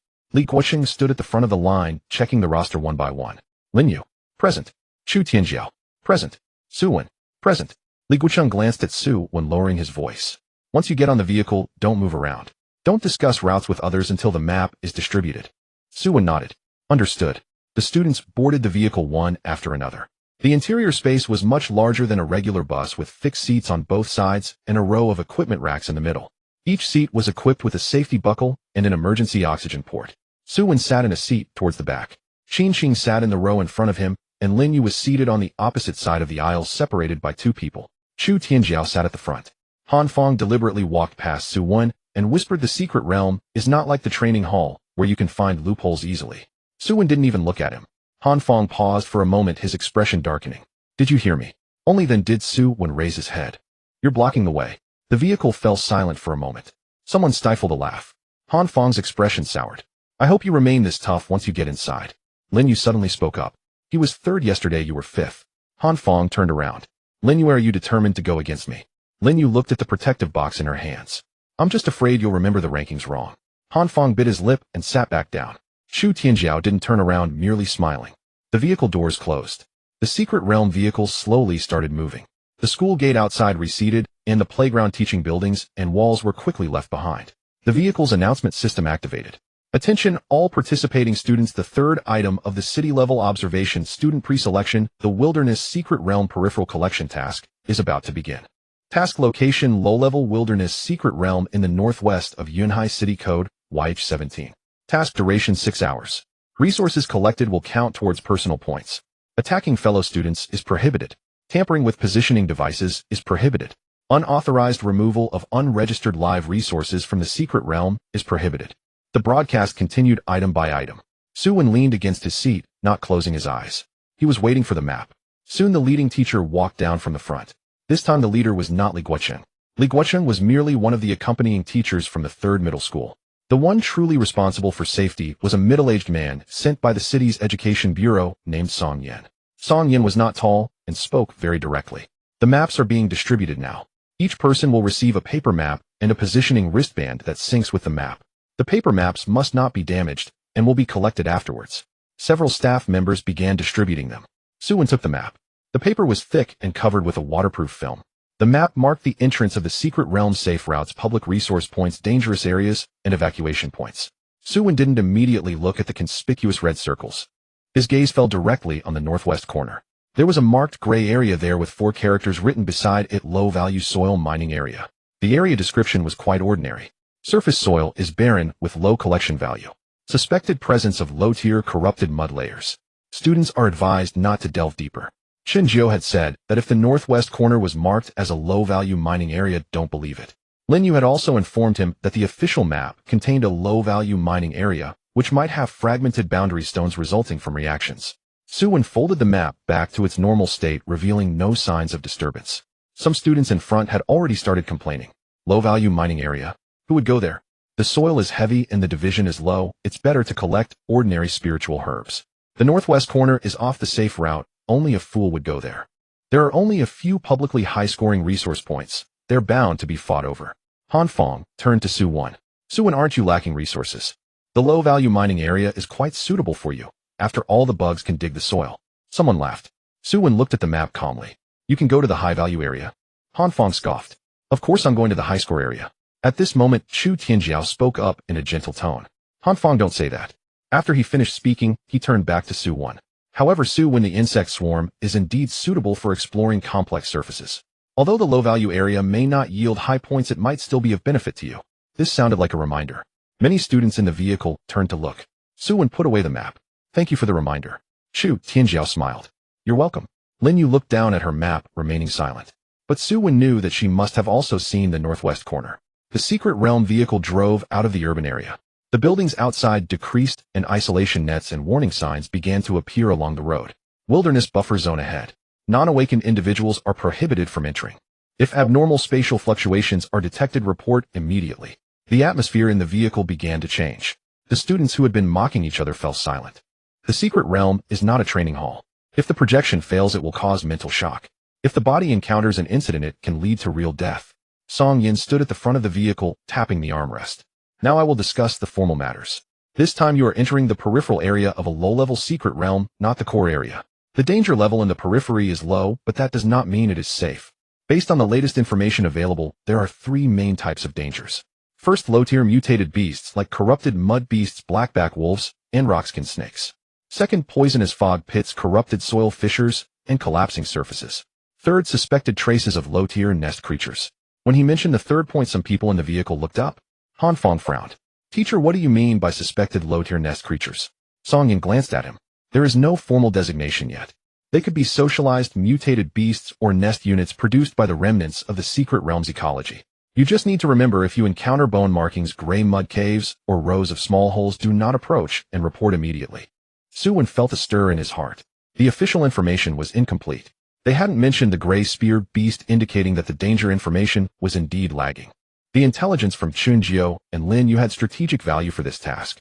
Qin Xin quietly asked the student in front, if we encounter such nest creatures, will the collection task continue? Song Yin heard her and answered directly. It depends on the situation. If they do not enter the student routes, if it is confirmed to spread to the safe area, the task will be halted. Someone couldn't help but ask, what if we encounter them in the edge areas? Song Yan's voice grew serious. That's why I remind you not to deviate from the safe routes. The vehicle fell even quieter. Su Wen glanced down at the map. The safe routes avoided the northwest corner. The publicly high-scoring resource points were concentrated in the east, south, and central areas. Following the normal route would yield basic points. To make it into the top 5, it would definitely not be enough. Shu Tianjiao and the others would surely seize the high slopes and central resource belts in the east. Ordinary students would be pushed aside. Those who were pushed aside had to either settle for low points or head into the fringe areas. This was the selection process. The specialized vehicle continued to move forward. An hour later, the speed of the vehicle slowed. Ahead appeared a temporary deployment zone. Surrounding it were barbed wire fences, checkpoints, and medical vehicles. There was also a semi-transparent gray spatial gate standing in the center of the open area. Surrounding the spatial gate was a circle of stabilizing pillars, each glowing with a faint white light. Song Yin stood up. Get out of the vehicle. Check your equipment. In 30 minutes you will enter the secret realm. The students began to disembark. The air was filled with the scent of disinfectant and wilderness soil. In the distance, the wind rustled through the isolation net, creating a soft sound. Su Wen secured his collection bag, checked the signal needle, and felt his positioning wristband. Everything was normal. Lin Yu passed by him, pausing briefly. Did you see the northwest corner? Su Wen didn't look at. I saw it. Lin Yu's voice was very low. They will definitely seize the east and central areas. Su Wen replied, so the northwest corner will be empty. Lin Yu glanced at him. At that moment, Chu Tianjiao approached with a few students. Su Wen, if there's a conflict in routes, once we get in, feel free to let us know in advance. We are all students of Yunhai, there's no need to make it too messy over resource points. Su Wen looked at him. Resource points should be competed for according to the rules. Chu Tianjiao maintained his smile. Of course. Han Fong sneered from the side. Competing by rules also requires strength. Song Yan's voice came from the front. Everyone perform a final check of your positioning wristbands. The entrance to the secret realm will open in 5 minutes. Su Wen looked down and activated his wristband. The map synchronization was completed. The gray area of the northwest corner lay quietly on the screen. Low-value mining area. No one paid it any attention. But Su Wen knew that it might hide what he needed most: boundary stones. Just then someone behind him suddenly said, Su Wen, if you really go to the northwest corner, it's best to first check if there are any bone spears on the ground. Su Wen, it was Lin Yu speaking. She looked at the entrance to the secret realm, her voice very low. Because my parents' notes also mentioned, where there are fewer bone spears, it's even more dangerous to enter. Lin Yu and Chun Jiao's information is not entirely consistent. Chun Jiao says that the gray spear monster uses bone spears to mark its territory and also lures people into caves with shattered world stones. However, Lin Yu states that areas with fewer bone spears are more dangerous. What does this imply? In some regions, the gray spear monster does not mark its territory, as those places are already its most familiar haunts. In front of the entrance to the secret realm, Song Yin began the final briefing. Once you enter, all students will appear in the same buffer zone. Do not leave the assembly point within 10 minutes. The teacher will confirm the stability of the environment. After that, you will collect resources along your respective routes. Please note that points will be recorded based on the collection bags. The rarer the resources collected, the higher the points. However, projection loss, personal safety, and route risks will all be factored into the overall score. Han Fong asked a question. Teacher, if someone collects less but has a higher route risk, will they score higher than someone who collects more? Song Yin looked at him. We will not encourage meaningless risks. Risk management will earn points, not recklessness. Someone chuckled lightly. Han Fang's expression was not too good. Chu Tianjiao, however, remained calm. He obviously already understood the key points of the rules. Overall scoring is not just about the quantity of resources collected. It also involves route selection, projection, control, team collaboration, and risk response. Su Wen glanced at his wristband, which displayed the current status. Normal positioning, vital signs, normal collection bag number S07, projection, records, syncing. Su Wen tightened his sleeve. He did not like having all actions recorded. But this was an official task, and there was no way around it. There were benefits too. If someone maliciously targeted him in the secret realm, as long as there was evidence, they could not completely evade responsibility. Li Guoqing walked up beside Su Wen. Don't rush in once you enter. Su Wen nodded. Chu Tianjiao will definitely grab points, but as long as he doesn't break the rules, don't clash with him. If you get pushed aside, even if it means scoring less, avoid going deep into the unknown area. Su Wen replied, Teacher, I have a plan. Li Guoqing sighed. I know you need resources. But resources can be fought for slowly. Once a life is lost, everything is gone. Su Wen looked at the entrance to the secret realm. He certainly understood this logic. But how can an ordinary awakened one compete with aristocratic families without taking risks? But risk does not equate to throwing away one's life. Su Wen responded, I won't rush in recklessly. Li Guoqing stared at him for a few seconds. Remember what you just said. Nearby students around Chu Tianjiao were discussing routes. Young Master Chu, there are 3 public resource points on the eastern hillside. One is a wind spirit herb point, 1 is a light iron ore point, and the last is a wood element vine. You have good vision as an elven archer, nobody can snatch from you. Chu Tianjiao stated, don't say snatch. According to the rules, it's first come, first served. The student immediately corrected himself. Right, first come, first served. People gathered around Han Fong as well. The hot lava zone is your advantage. Han Fong tugged at his arm guard. I have that area secured. Whoever enters, I will let the lava lizard clan clear the area first. Someone reminded. You can't attack classmates' projections, can you? Han Fong laughed. I'm not going to fight them. I'll clear the mutated beasts. Is after I clear the resources, they will naturally be mine. This statement had no flaws. But the meaning was clear. They would occupy the areas most suitable for themselves first. Later arrivals would only get the leftovers. Ordinary students all looked a bit uneasy. Qin Qing walked up beside Su Wen and whispered, the east side and the middle should be out of our league. Su Wen asked, where are you planning to go? Qin Qing pointed to the southern part of the map. The outskirts of the herb marsh. There aren't high points there, but I'm familiar with it. If I can collect some low-level detox herbs, the points should be decent. Su Wen nodded.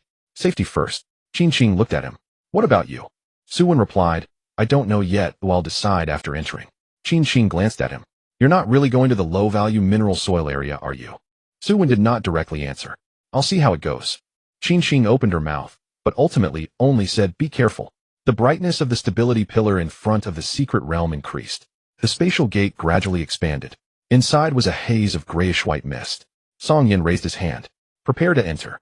All students lined up in 2 rows. Chu Tianjiao was in the first batch. Lin Yu was in the second batch. Su Wen was in the middle. When it was his turn, a chill crept in through the gaps in his protective suit. The next second, he passed through the spatial gate. The ground beneath his feet sank slightly. When his vision cleared, he was already standing on a gray wasteland. The sky was low and dark. In the distance were rolling slopes of shattered stones. The ground was damp with the scent of decayed earth. The air was heavier than on Blue Star, creating a feeling of pressure in his chest when breathing. Several official temporary positioning poles were planted around the buffer zone. The leading teachers and patrolling awakened ones appeared one after another. Song Yin confirmed the wristband signals. Everyone stay put. 10 minutes for environmental calibration. The students began to organize their gear. Chu Tianjiao summoned 10 elven archers immediately, but did not let them leave, only instructing them to stand behind him. The elven archers were tall and slender, wielding longbows adorned with light green patterns. Han Fong also projected 2 lava lizards which lay on the ground, their back shells exuding heat. Lu Yuan had not yet summoned his wolf riders, but had his hand on the projection button. Ordinary students felt immense pressure. Su Wen did not project immediately. He first sensed the impact of the secret realm environment on his mental energy. It was slightly heavier than the school's projection hall, but more stable than the alley outside the school. With the official stabilizing rods in place, the ordinary projection consumption was still acceptable. During the 10-minute waiting period, other students were checking their resource bags, protective gear, and wristbands. Su Wen bent down to tidy his shoelaces, using this action to immerse his mental energy into his small world. 5 ordinary iron ants were projected at his feet. He first let them crawl around within a 2-meter range for testing. The mental energy consumption was very light. After gradually projecting 30, he could still maintain stability. At 50, there was a slight tugging at the edge of his mental sea, but it could be sustained for a long time. Su Wen continued testing. An acid ant was projected. The consumption was noticeably heavier, roughly equivalent to that of 3 to 5 ordinary iron ants. Su Wen then tried to communicate with a heavy armored soldier ant, but did not project it fully, only touching the projection anchor point. The feedback from his mental energy felt very heavy. One heavy armored soldier ant consumed as much mental energy as nearly 20 ordinary iron ants. This was just for ordinary projection. If it entered combat, the consumption would be even higher. Su Wen retrieved the anchor point for the heavy armored soldier ant. He had a clear understanding now. In this secret realm, ordinary iron ants would be the main scouts, while acid ants could only be used in critical moments. Heavy armored soldier ants should not be exposed casually, nor should they be wasted. The system panel appeared in his consciousness.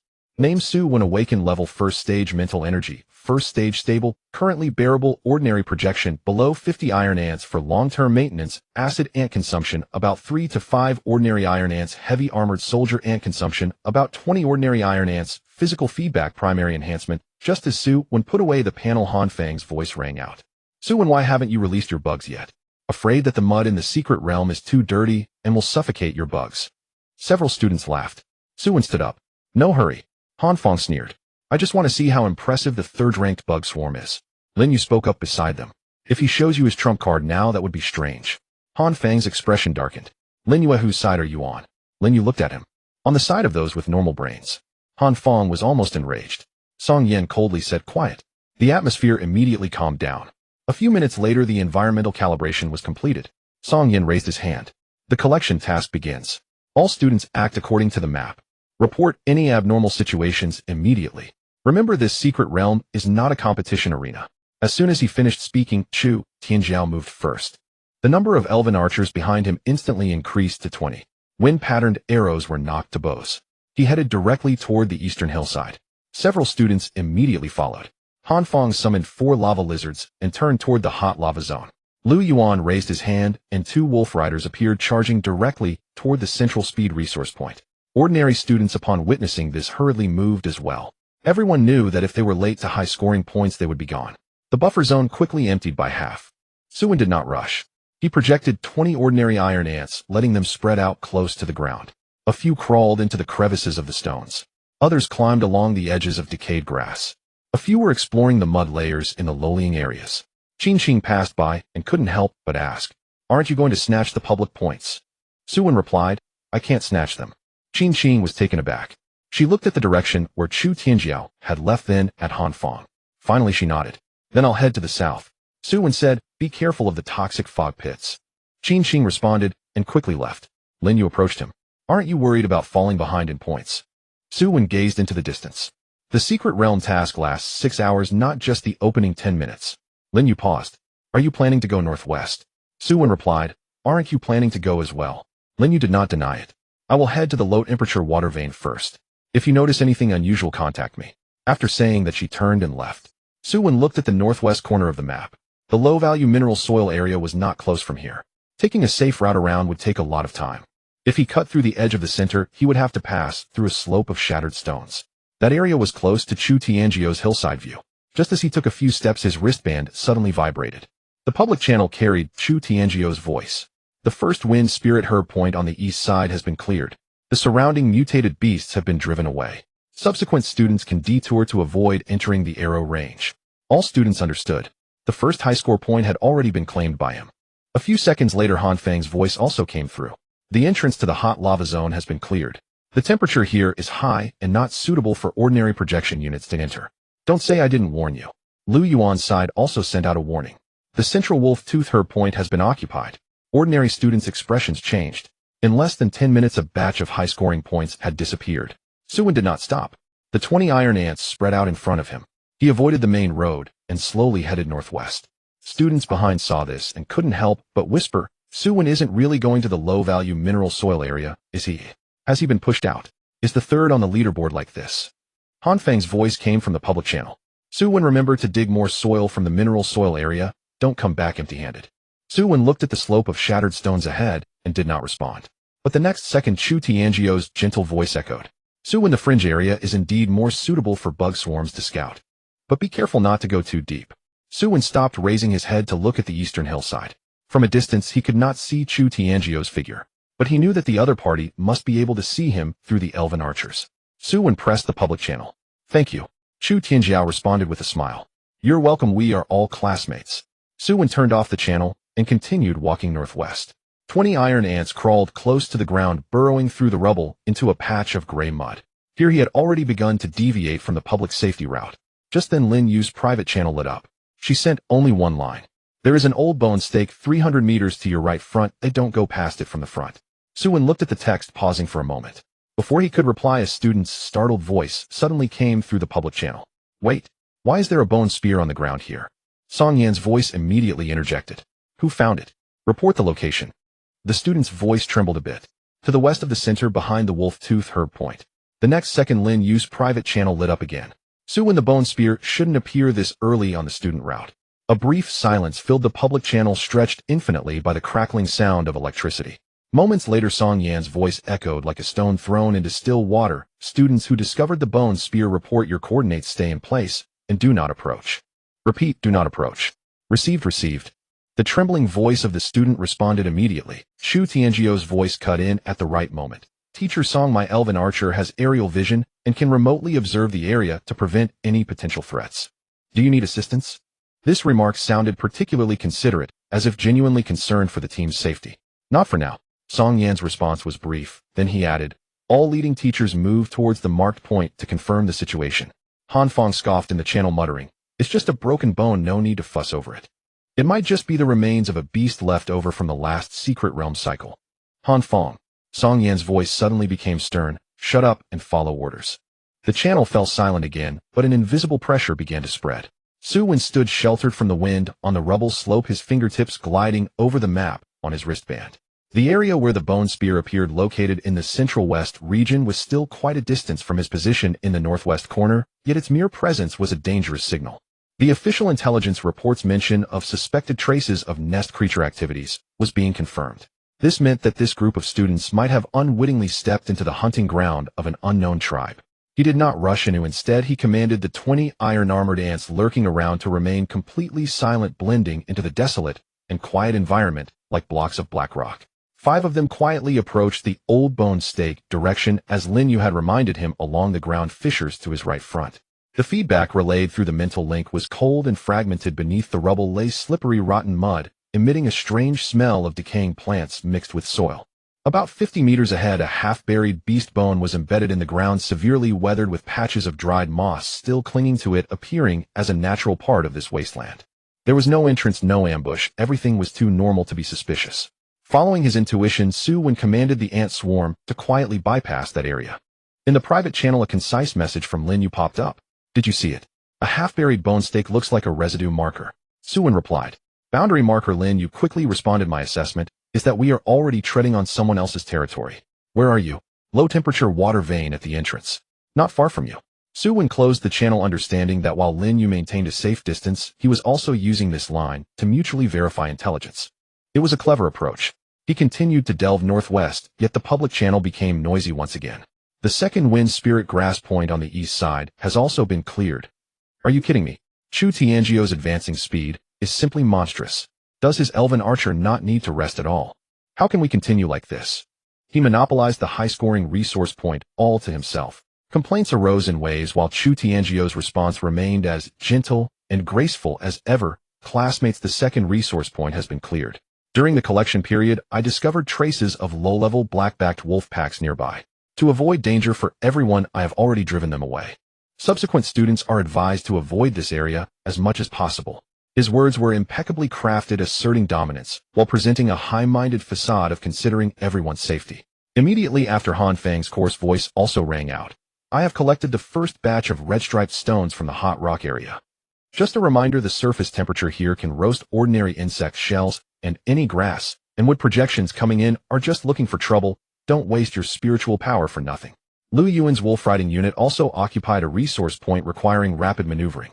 In less than half an hour from the start on the scoreboard, Chu Tianzhaohan Fong and Lu Yuan had firmly locked down the top 3 positions, leaving the others far behind. Most ordinary students had completely lost their spirit force to shift towards the low-scoring scattered resource points on the map.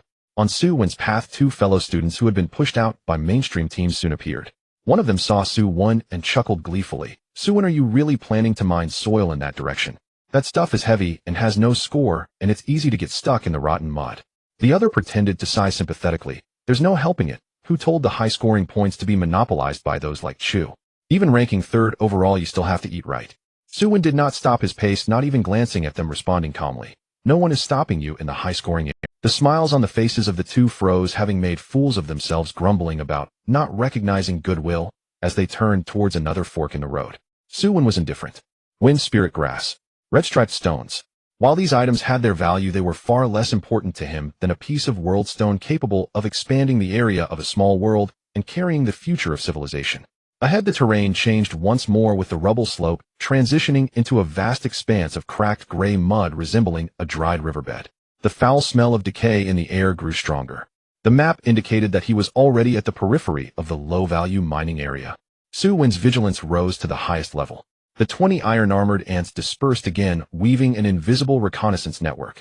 They crawled close to the ground, probing the depth of the fissures, and several of them even burrowed into the shallow underground through spiderweb-like cracks, using their shells to sense the density and structure of the soil. Suddenly, one iron-armored ant in the left front transmitted an unusual mental touch. It discovered a small patch of exposed black mining soil, which was much finer than the surrounding gray mud. Su Wen put on his protective gloves, stepped forward to pinch a handful, and the scoring prompt on the collection bag flickered faintly. Low-level humus mining soil, score 0-1. Indeed, it was of low value. He scattered the mining soil back to the ground and was about to continue forward when his wristband vibrated slightly at an inopportune moment. It was a private message from Chinjiao. "Have you entered?" "Yeah. Coordinates northwest low-value area. Approaching now." There was silence on the other end for over 10 seconds before a reply came. "You've got some guts, kid. Just because there's something there doesn't mean you can get it. If the gray spear monster targets you, those ants of yours will just be an appetizer." Su Wen stared at the screen without replying. He understood the risks. He could endure the mental shock of losing dozens of ordinary iron-armored ants. But if greed led his main body into a dire situation, he would lose everything. Thus, he moved slower and steadier than anyone else. After advancing about 100 meters, the first real anomaly appeared. A shard of world stone the size of a fingernail lay abruptly on a patch of flat, gray mud, its edges shimmering with a faint energy glow, as if it were a treasure accidentally dropped by someone. Any awakened person eager to find resources would likely be immediately swept away by the immense surprise.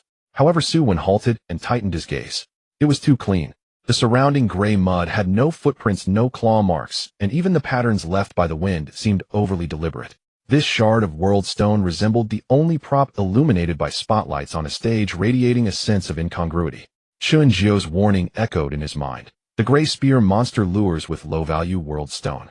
He did not approach, but commanded one iron-armored ant to crawl over slowly from the side. 1 meter, half a meter, 10 centimeters. The iron-armored ant reached the shard of world stone, gently touched it with its antennae, and circled around it. Nothing happened. Su Wen's nerves remained taut. He issued another order for the second iron-armored ant to step forward and prod the shard of world stone with its backward-facing stinger. The moment the iron-armored ant's stinger touched the shard of world stone, crack. The ground beneath the shard suddenly caved in, forming a shallow pit the size of a bowl. The falling iron-armored ant immediately transmitted a violent danger signal. The pit's bottom was not solid earth, but a layer of slippery, rotten mud within which several sharpened beast bones stood upright, glowing faintly with a ghostly green light. One iron-armored ant, leveraging its small size and agile reflexes, narrowly avoided a fatal piercing, but the edge of its shell was still scraped by a bone spur, leaving a hissing, white corrosive mark.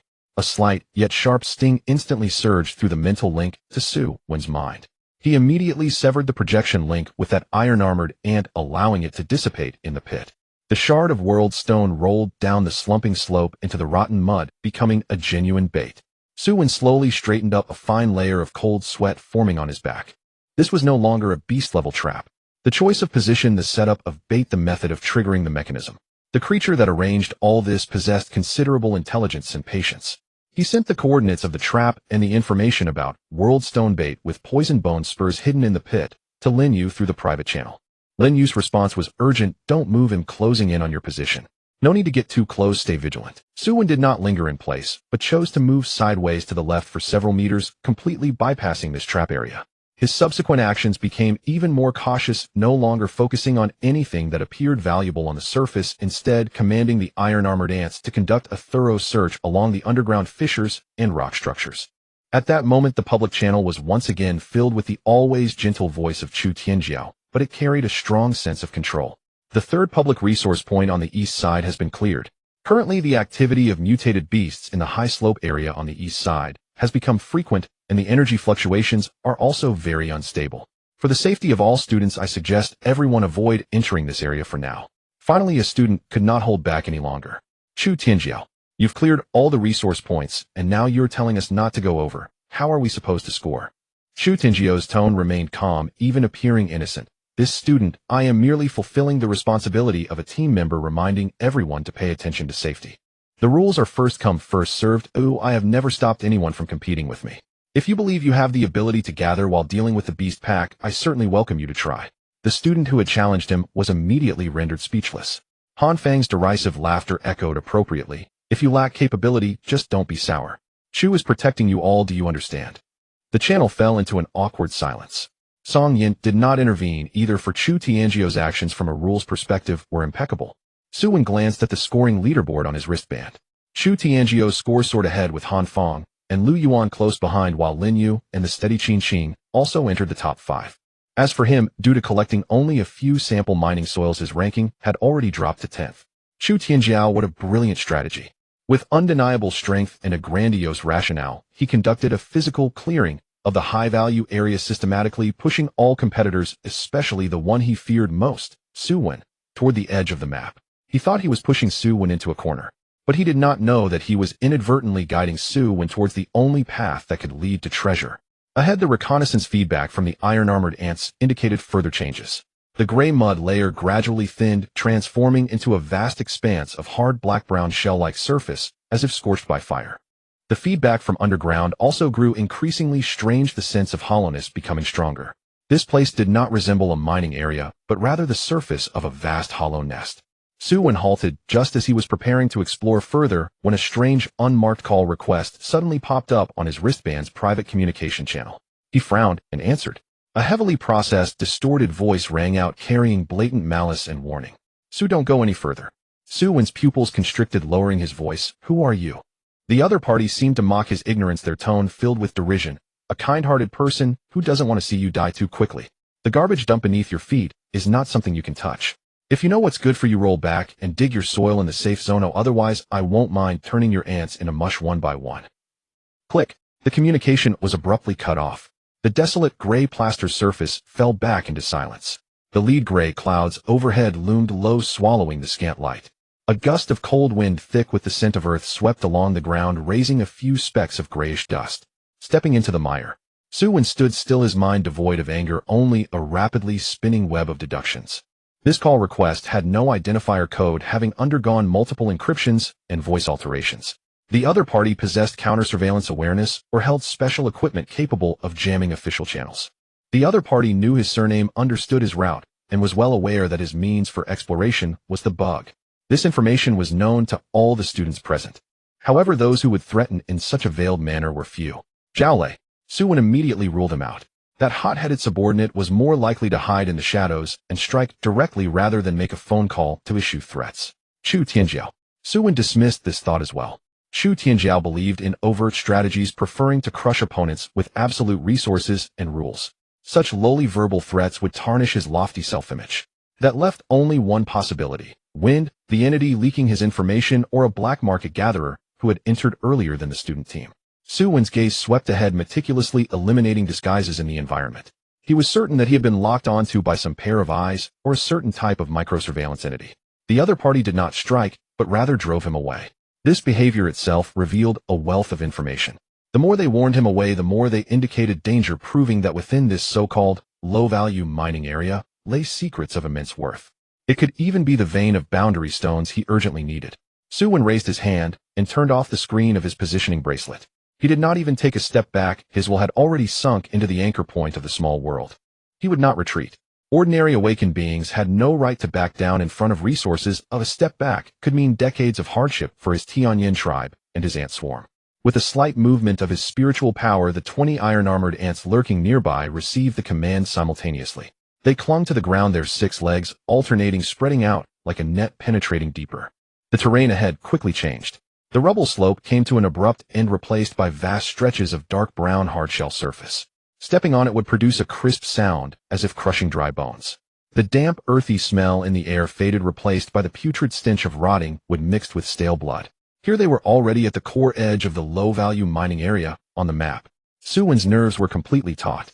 The 20 iron-armored ants carefully explored the surface's spiderweb-like cracks. A few smaller ones even burrowed into the shallow underground through the cracks, using their mandibles and shells to sense the soil's resistance and structure. The feedback was very peculiar. Beneath the hardshell surface, the layer of mud was pitifully thin. Further down, instead of rock beds, there was a kind of porous, sponge-like hard structure. It resembled the top layer of an underground maze formed by some giant creature, hollowing out and reinforcing the area. Suddenly, a sharp pain shot through Su Wen's mind via the spiritual link. It felt as if someone had brutally stabbed him between the nails with a awl. Su Wen let out a muffled grunt, his footsteps halted, and his consciousness locked onto the feedback location. Less than 30 meters to the left front, an iron-armored ant exploring a crack encountered a fatal blow. It had barely crawled into the gap by less than 5 centimeters when a bone spike the thickness of a hair shot out from the side wall without warning. The bone spike moved at high speed, accurately lodging into an area where the iron-armored ant could not turn, penetrating through the weakest joint between its head and thorax. The spike's surface was coated with a ghostly green venom. The pinned iron-armored ant projected a silent struggle, its limbs flailing wildly for a moment as the green venom spread rapidly. The original sheen of its armor quickly faded and disintegrated amidst the cries. Bang! A faint spiritual shock exploded near his temple. Su Wen gritted his teeth to endure the dizziness, severing the empty link, his expression darker than the surrounding sky. This was not a human trap. Whether it was the angle of the bone spike, the camouflage of the terrain, or the triggering mechanism, all bore a cruel primal instinct. This mechanism, hidden in a needle-sized gap, could not harm an adult. Its sole target was the tiny concealed reconnaissance unit, like the iron-armored ant. The other party not only calculated his route, but also clearly understood his tactics and exploratory methods. This was a trap more concealed and targeted than baiting with boundary stones. The gray spear monster, community mentioned by Chunjiu and Linyu, might be even smarter than they recognized. Su Wen took a deep breath, forcibly retracting the reconnaissance web of the ant swarm. All the iron-armored ants that had burrowed underground returned to the surface in the most concealed manner. He did not advance any further, but tightened his gloves, slightly bent his body, lowered his center of gravity, and walked step by step toward the crack that had swallowed the iron-armored ant. When he was less than half a meter away, he stopped and carefully observed the other iron-armored ants that had returned. Their movements had clearly slowed significantly. The joints of their legs were stained with the slippery black mud seeping from the cracks, which seemed to have a life of its own, subtly corroding the projection anchor point.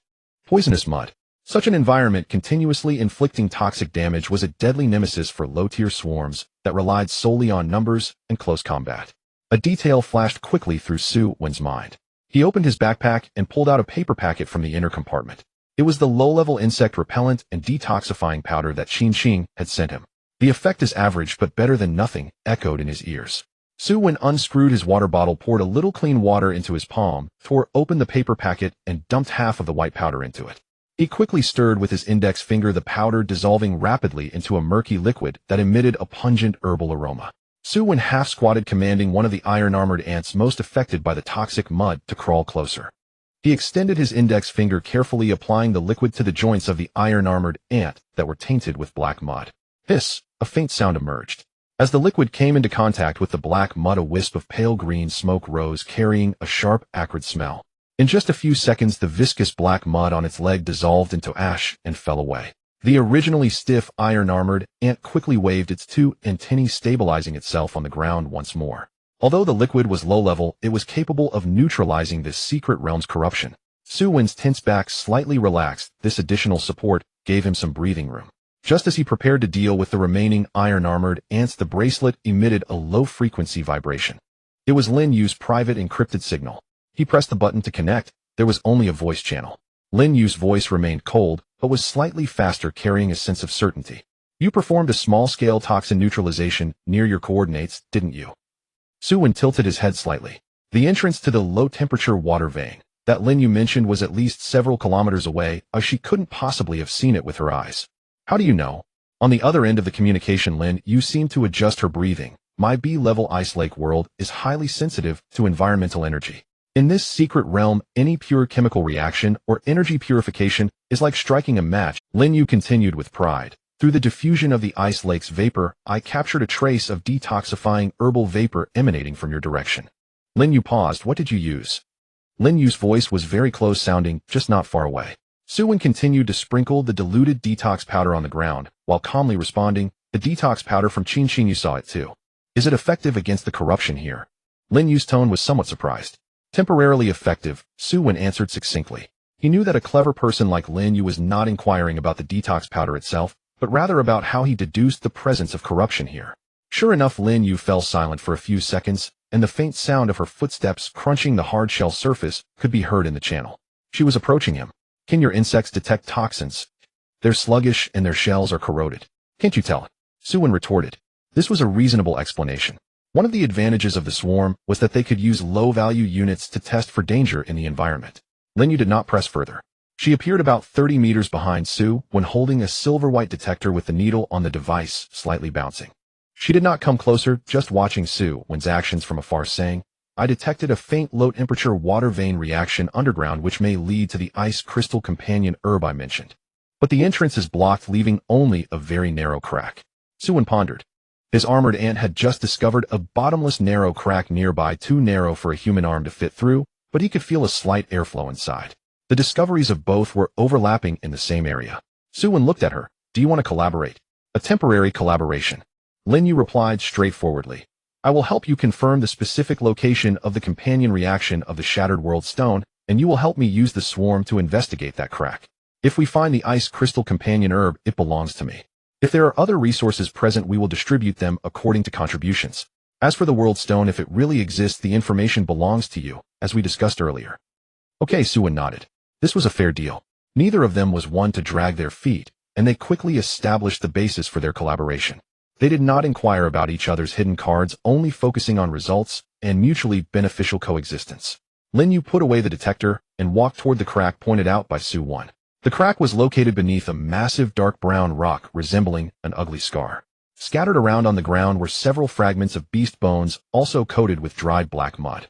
This is the place, Su Wen said. One of my insects went in, but it was impaled by a bone spike trap. Lin Yu squatted down, carefully examining the edges of the crack, her brows slightly furrowed. The trap is very cleverly set, the work of an intelligent creature, she said as she took out a slender metal probe from her protective box and gently inserted it into the crack. The probe went less than 10 centimeters deep before she stopped her movements. Something is blocking it very hard, like crossed bones. Su Wen's spiritual energy had already scanned the area through the armored ants lurking nearby. He knew that beneath the crack there was not just bone spikes, but something deeper. I'll send my insects in to take a look, Su Wen said, commanding 2 armored ants to crawl down along the walls of the crack. The first armored ant carefully avoided the location where the trap had been triggered. Its spiritual feedback transformed into an invisible pair of eyes relaying the scene beneath the crack to Su Wen. The crack extended downward for about 2 meters, and at the bottom was a slightly wider platform where several thick beast bones were indeed crossing and sealing off the passage below. Between the gaps of the beast bones a cold wind was blowing upward, carrying a strong scent of corruption and a chill of water vapor. The low-temperature water vein is right below. Just as Su Wen was about to let the armored ant continue exploring the structure of the beast bones, the situation suddenly changed. A slender bone spear smeared with thick corruption suddenly shot out from the gap between the beast bones as fast as a venomous snake, directly lunging at the first armored ant. It was too fast. Su Wen's eyes narrowed instinctively, pulling his spiritual energy. The projected body of that armored ant twisted to the side in a split second. The bone spear grazed its shell, creating a shower of sparks. But the second armored ant was not so lucky. The bone spear missed its first strike, but swept in from a strange angle, directly hitting the armored ant that was following behind. Puff! A light sound was heard, and the projection of that armored ant was immediately shattered, dissipating into light points. Su Wen's mind was struck again by a spiritual shock stronger than the last time. The bone spear was not retracted, but was lodged between the rock walls with green poison still dripping down from the tip, corroding the hard rock into small pits. It's a gray spear monster. Lin Yu immediately took half a step back, her tone serious. Su Wen stared at the bone spear, his eyes turning sharp. If they didn't resolve this, they wouldn't be able to go down. A metal probe. Too slow. Letting the armored ant grind it down. It wouldn't be ground down in time, more bone spears would probably shoot out. He needed a more efficient method. Su Wen no longer hesitated. He glanced at Lin Yu, knowing that some of his trump cards could no longer be hidden in front of her. Rather than passively exposing them, it was better to actively showcase a portion of his controllable power. Step back a bit, he said to Lin Yu. Lin Yu looked at him, not asking further, and stepped back a few more steps as instructed. Su Wen focused his spiritual energy, sinking into his small world, locking onto the branch of the acid-etching ants located in the wetland corruption area. The next second, 3 ants, slightly larger than ordinary armored ants with swollen abdomens and dark red shells that looked ominous, appeared at the edge of the crack. As soon as they appeared, the surrounding air turned sour.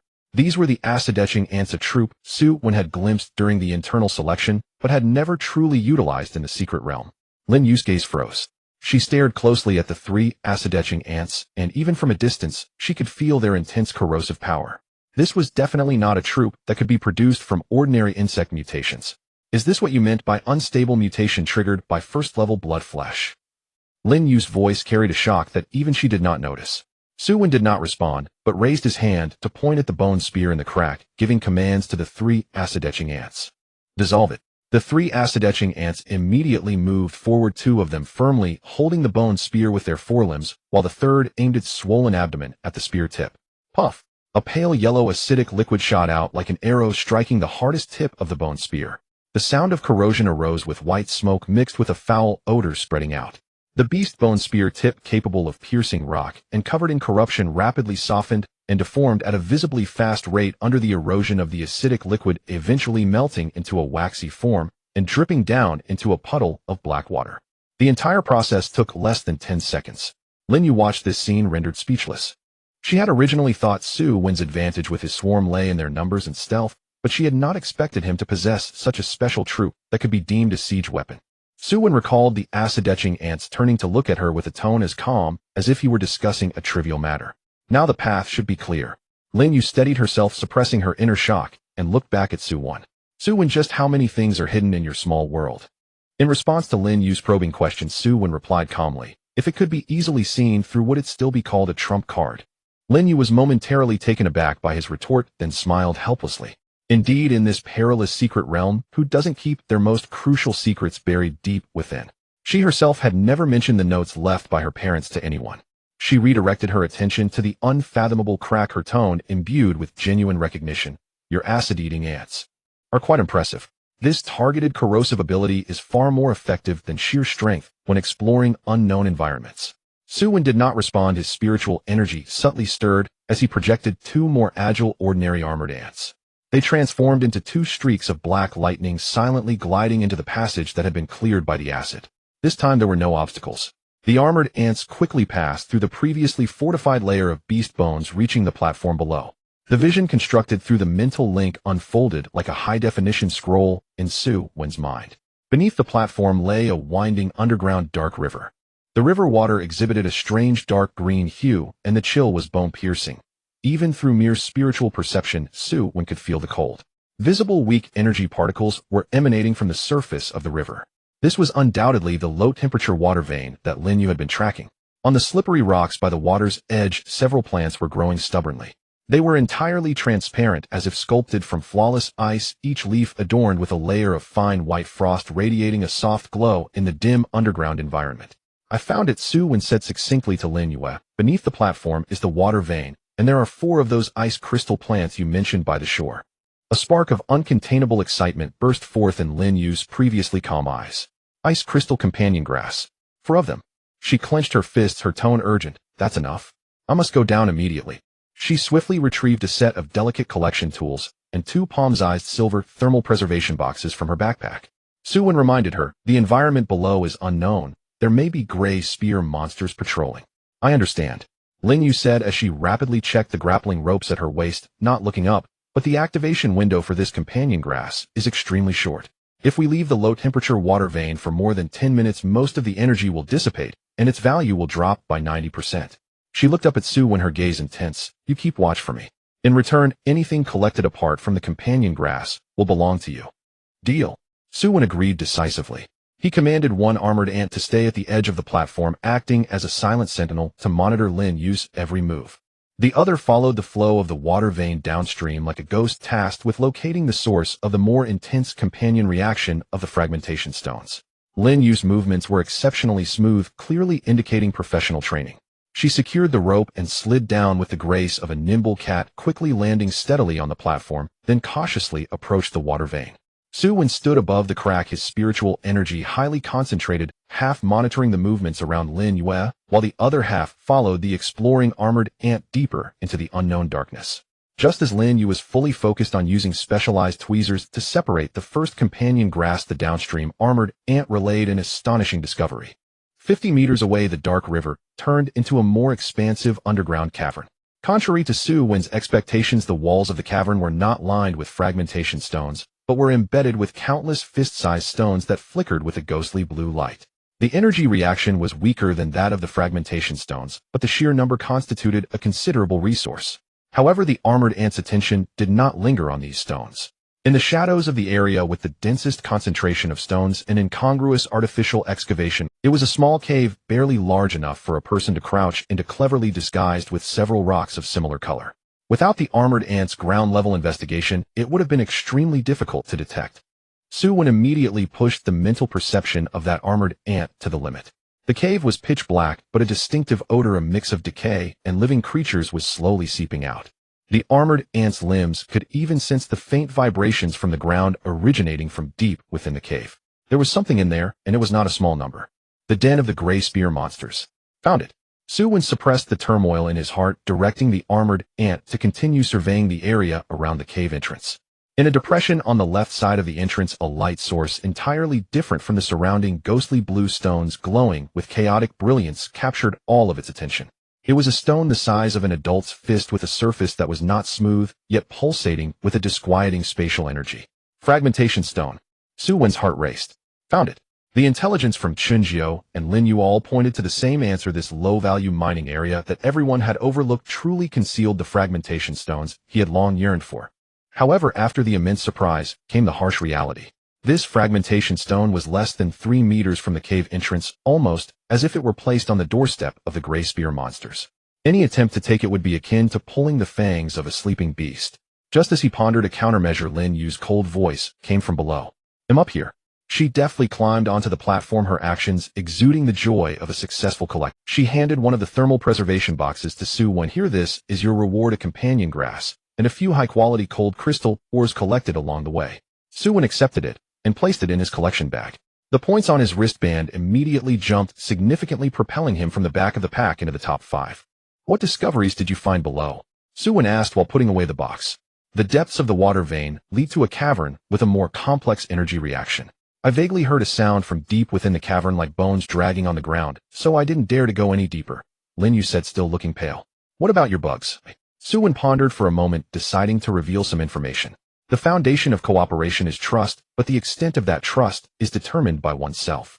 "My bugs found the cavern and also located the source of the sound." He looked at Lin Yue. "That place is the den of the gray spear monsters." Lin Yu's expression changed. Su Wen continued, "There are high-energy reactions nearby. It's likely what we are looking for." Lin Yu immediately grasped the gravity of the situation. Her breath quickened, but she soon regained her composure, her brow furrowed. "Near the den.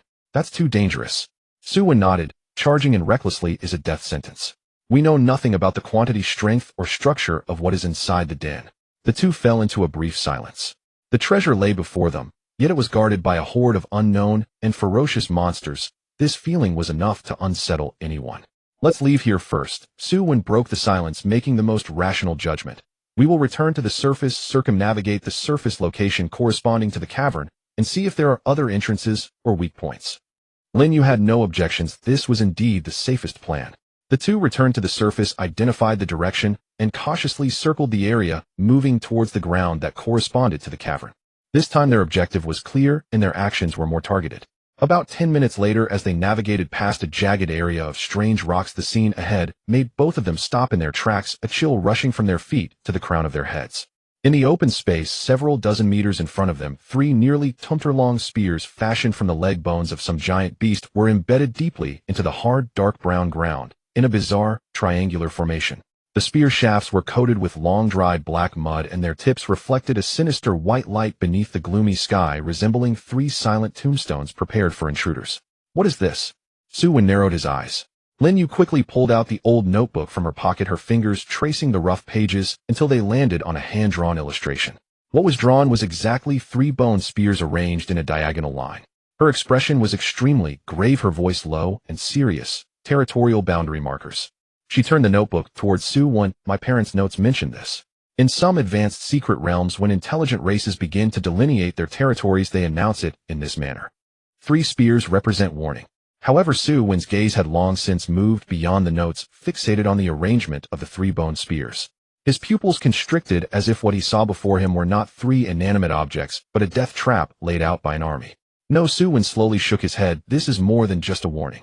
This is not merely a boundary of territory. Su Wen broke the silence, staring at the 3 bone spears. Look at the position of the bone spears. Su Wen pointed ahead. The angle at which they are inserted, the distance between them, and their coordination with the surrounding terrain have all been calculated. This is not a warning. It is a signpost, a precursor to a trap. With Su Wen's reminder, Lin Yu also discerned the hidden meaning. The 3 bone spears, precisely positioned, effectively blocked the flattest and seemingly safest path here. Anyone attempting to bypass them would be unconsciously steered towards the sides. And on either side lies a more complex terrain riddled with cracks and debris. Those areas are highly likely to be ambush points preset by the gray spear monsters. They are using markers to filter prey, driving people into traps, Lin Yu gasped. This realization gave her a new understanding of the intelligence level of the gray spear monsters. This is no longer a low-level intelligent creature. It is clearly the primitive form of a civilization that understands how to exploit psychology and the environment. Su Wen made his final judgment. That area undoubtedly concealed the underground cave housing the boundary stone. The two exchanged a glance, both sensing the gravity in each other's eyes. Charging in recklessly would lead to certain death. Circumventing would only lead to more traps. We should retreat and report this information to our teacher, Lin Yu suggested. This has already exceeded the scope of a student's collection task. This is indeed the safest choice. Yet Su Wen shook his head. There's no time. What do you mean there's no time? Su Wen squatted down, sending a command through the mental link to the iron ant lurking underground. The iron ant immediately changed direction, stealthily retracing their steps. Although Lin Yu was puzzled, seeing Su Wen's serious demeanor made her alert, her hand resting on the projection button at her waist. Minutes later, Su Wen stood up, his face growing colder by the moment. Our escape route has been blocked. The reconnaissance feedback from the iron ant unfolded in his mind like a chilling painting. About 200 meters back, there were new signs of activity at the 2 forks. Some rubble had been deliberately overturned, faked to appear as if someone had just collected there. At the narrowest entrances of both paths, several large stones and decayed tree trunks blocked the way. The blockage was not secure, appearing to be a natural collapse. But Su Wen knew this was man-made. Someone was forcing them to move forward right into the territory of the gray spear monsters. Is it the people from Chu Tianjiao? Lin Yu immediately thought of the most likely possibility. Uncertain, Su Wen scanned the surroundings, but the intent is clear: to trap us here. Like a mantis stalking a cicada while the yellow sparrow waits behind. Chu Tianjiao and Han Feng openly seize high-scoring resource points, drawing everyone's attention. Yet behind the scenes, someone has laid down this more insidious pocket formation, targeting him and Lin Yu. What do we do? Lin Yu's voice grew tense. Advancing leads into the ambush circle of the gray spear monsters. Retreating leads to unidentified enemies. They were trapped in between. Don't rush. Su Wen's tone remained eerily calm. They want us to go in, or we simply won't. He chose not to charge into any direction, but instead took Lin Yu back behind a large rock, temporarily concealing themselves. Since the path is blocked, they will certainly be observing our movements nearby. Su Wen analyzed coolly. If we remain still, they will become more anxious than us. He ordered the iron ant again, this time not forward or backward, but to the flank, conducting a fan-shaped search in the area they had never explored before. He aimed to uncover those hidden rats. Time passed second by second. The public channel was still filled with announcements of Chu Tianjiao and others occupying resource points, while Su Wen and Lin Yu's scores stagnated, their rankings continuously dropping.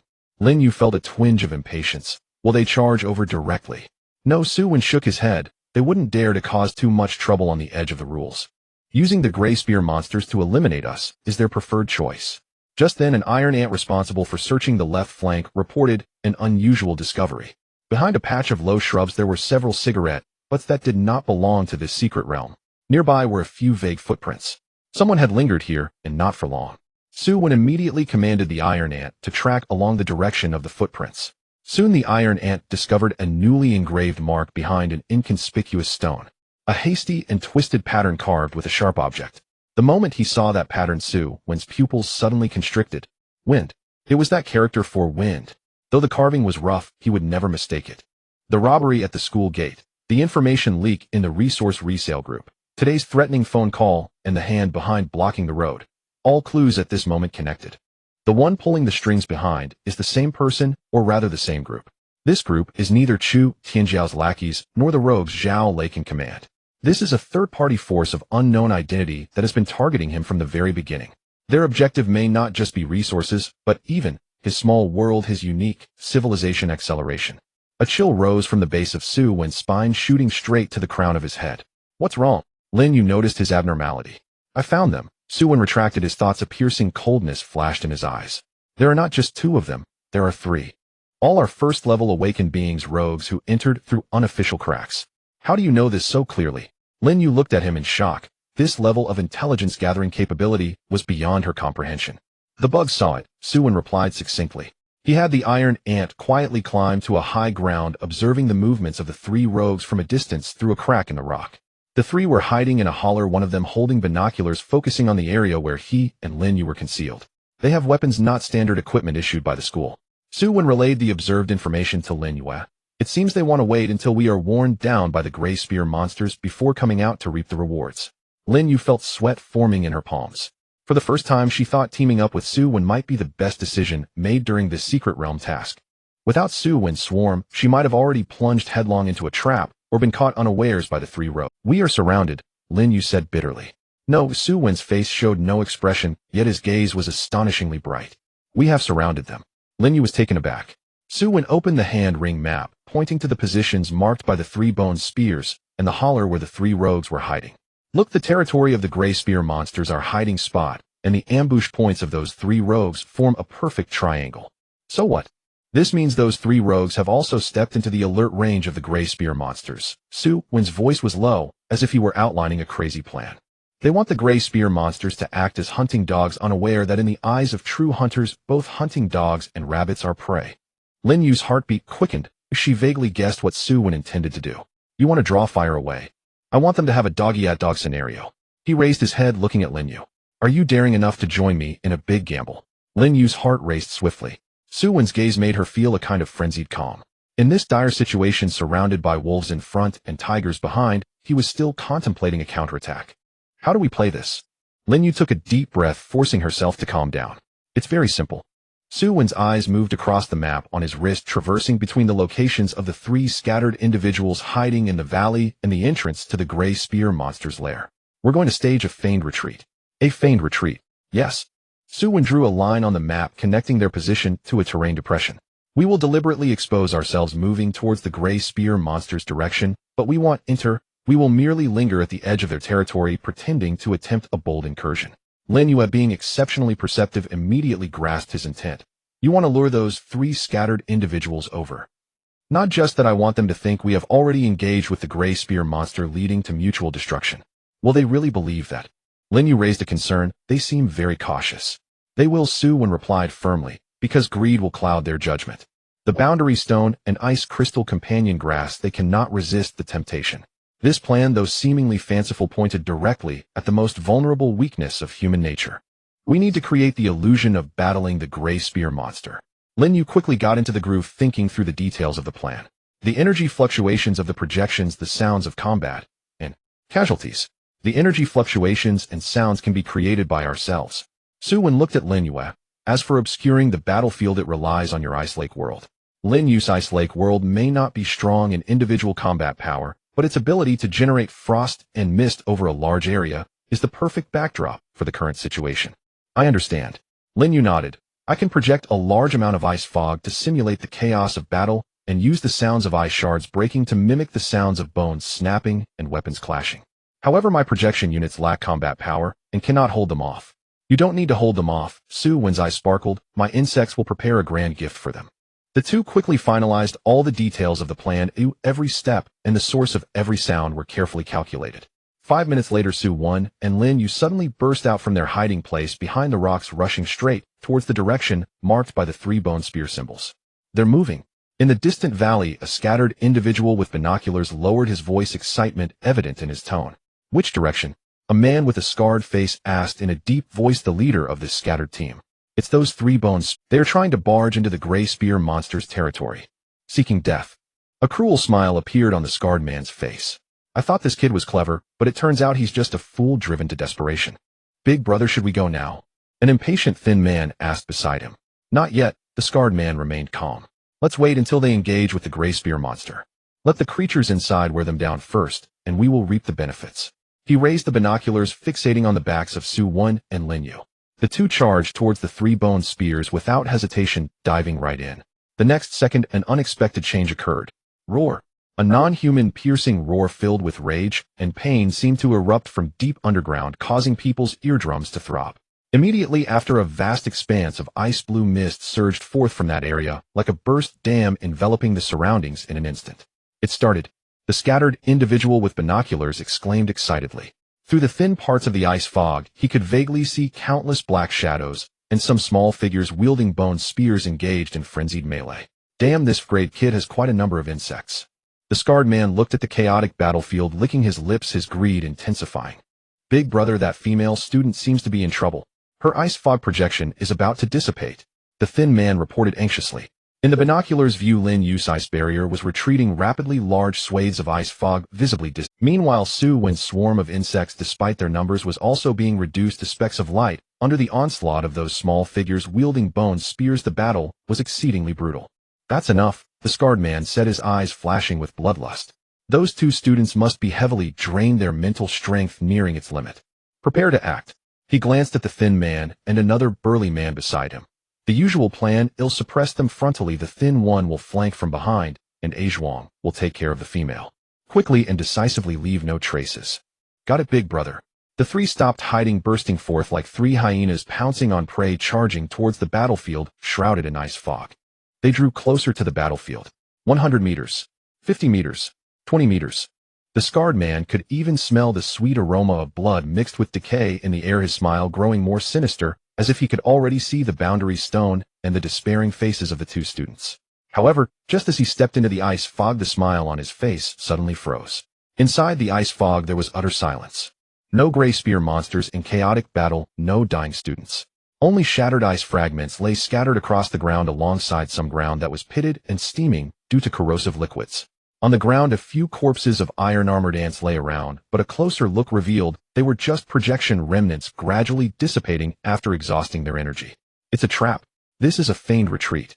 This thought struck the scarred man's mind like a bucket of ice water, sending him into a panic. Without a second thought, he turned to retreat. But it was too late. Thinking of leaving now? Don't you find it too late? A cold voice came from above the rocky shadows behind them.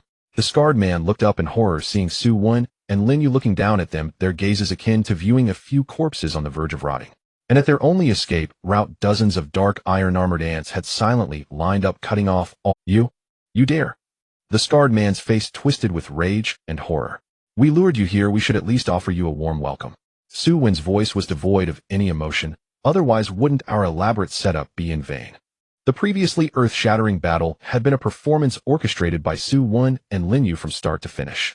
Lin Yu was responsible for creating the ice fog and the sounds of ice shards breaking, while Su Wen commanded the acid ants to attack the ice blocks, simulating the appearance of energy collisions, even sacrificing a small number of ordinary iron-armored ant projections to fake the horrific casualties.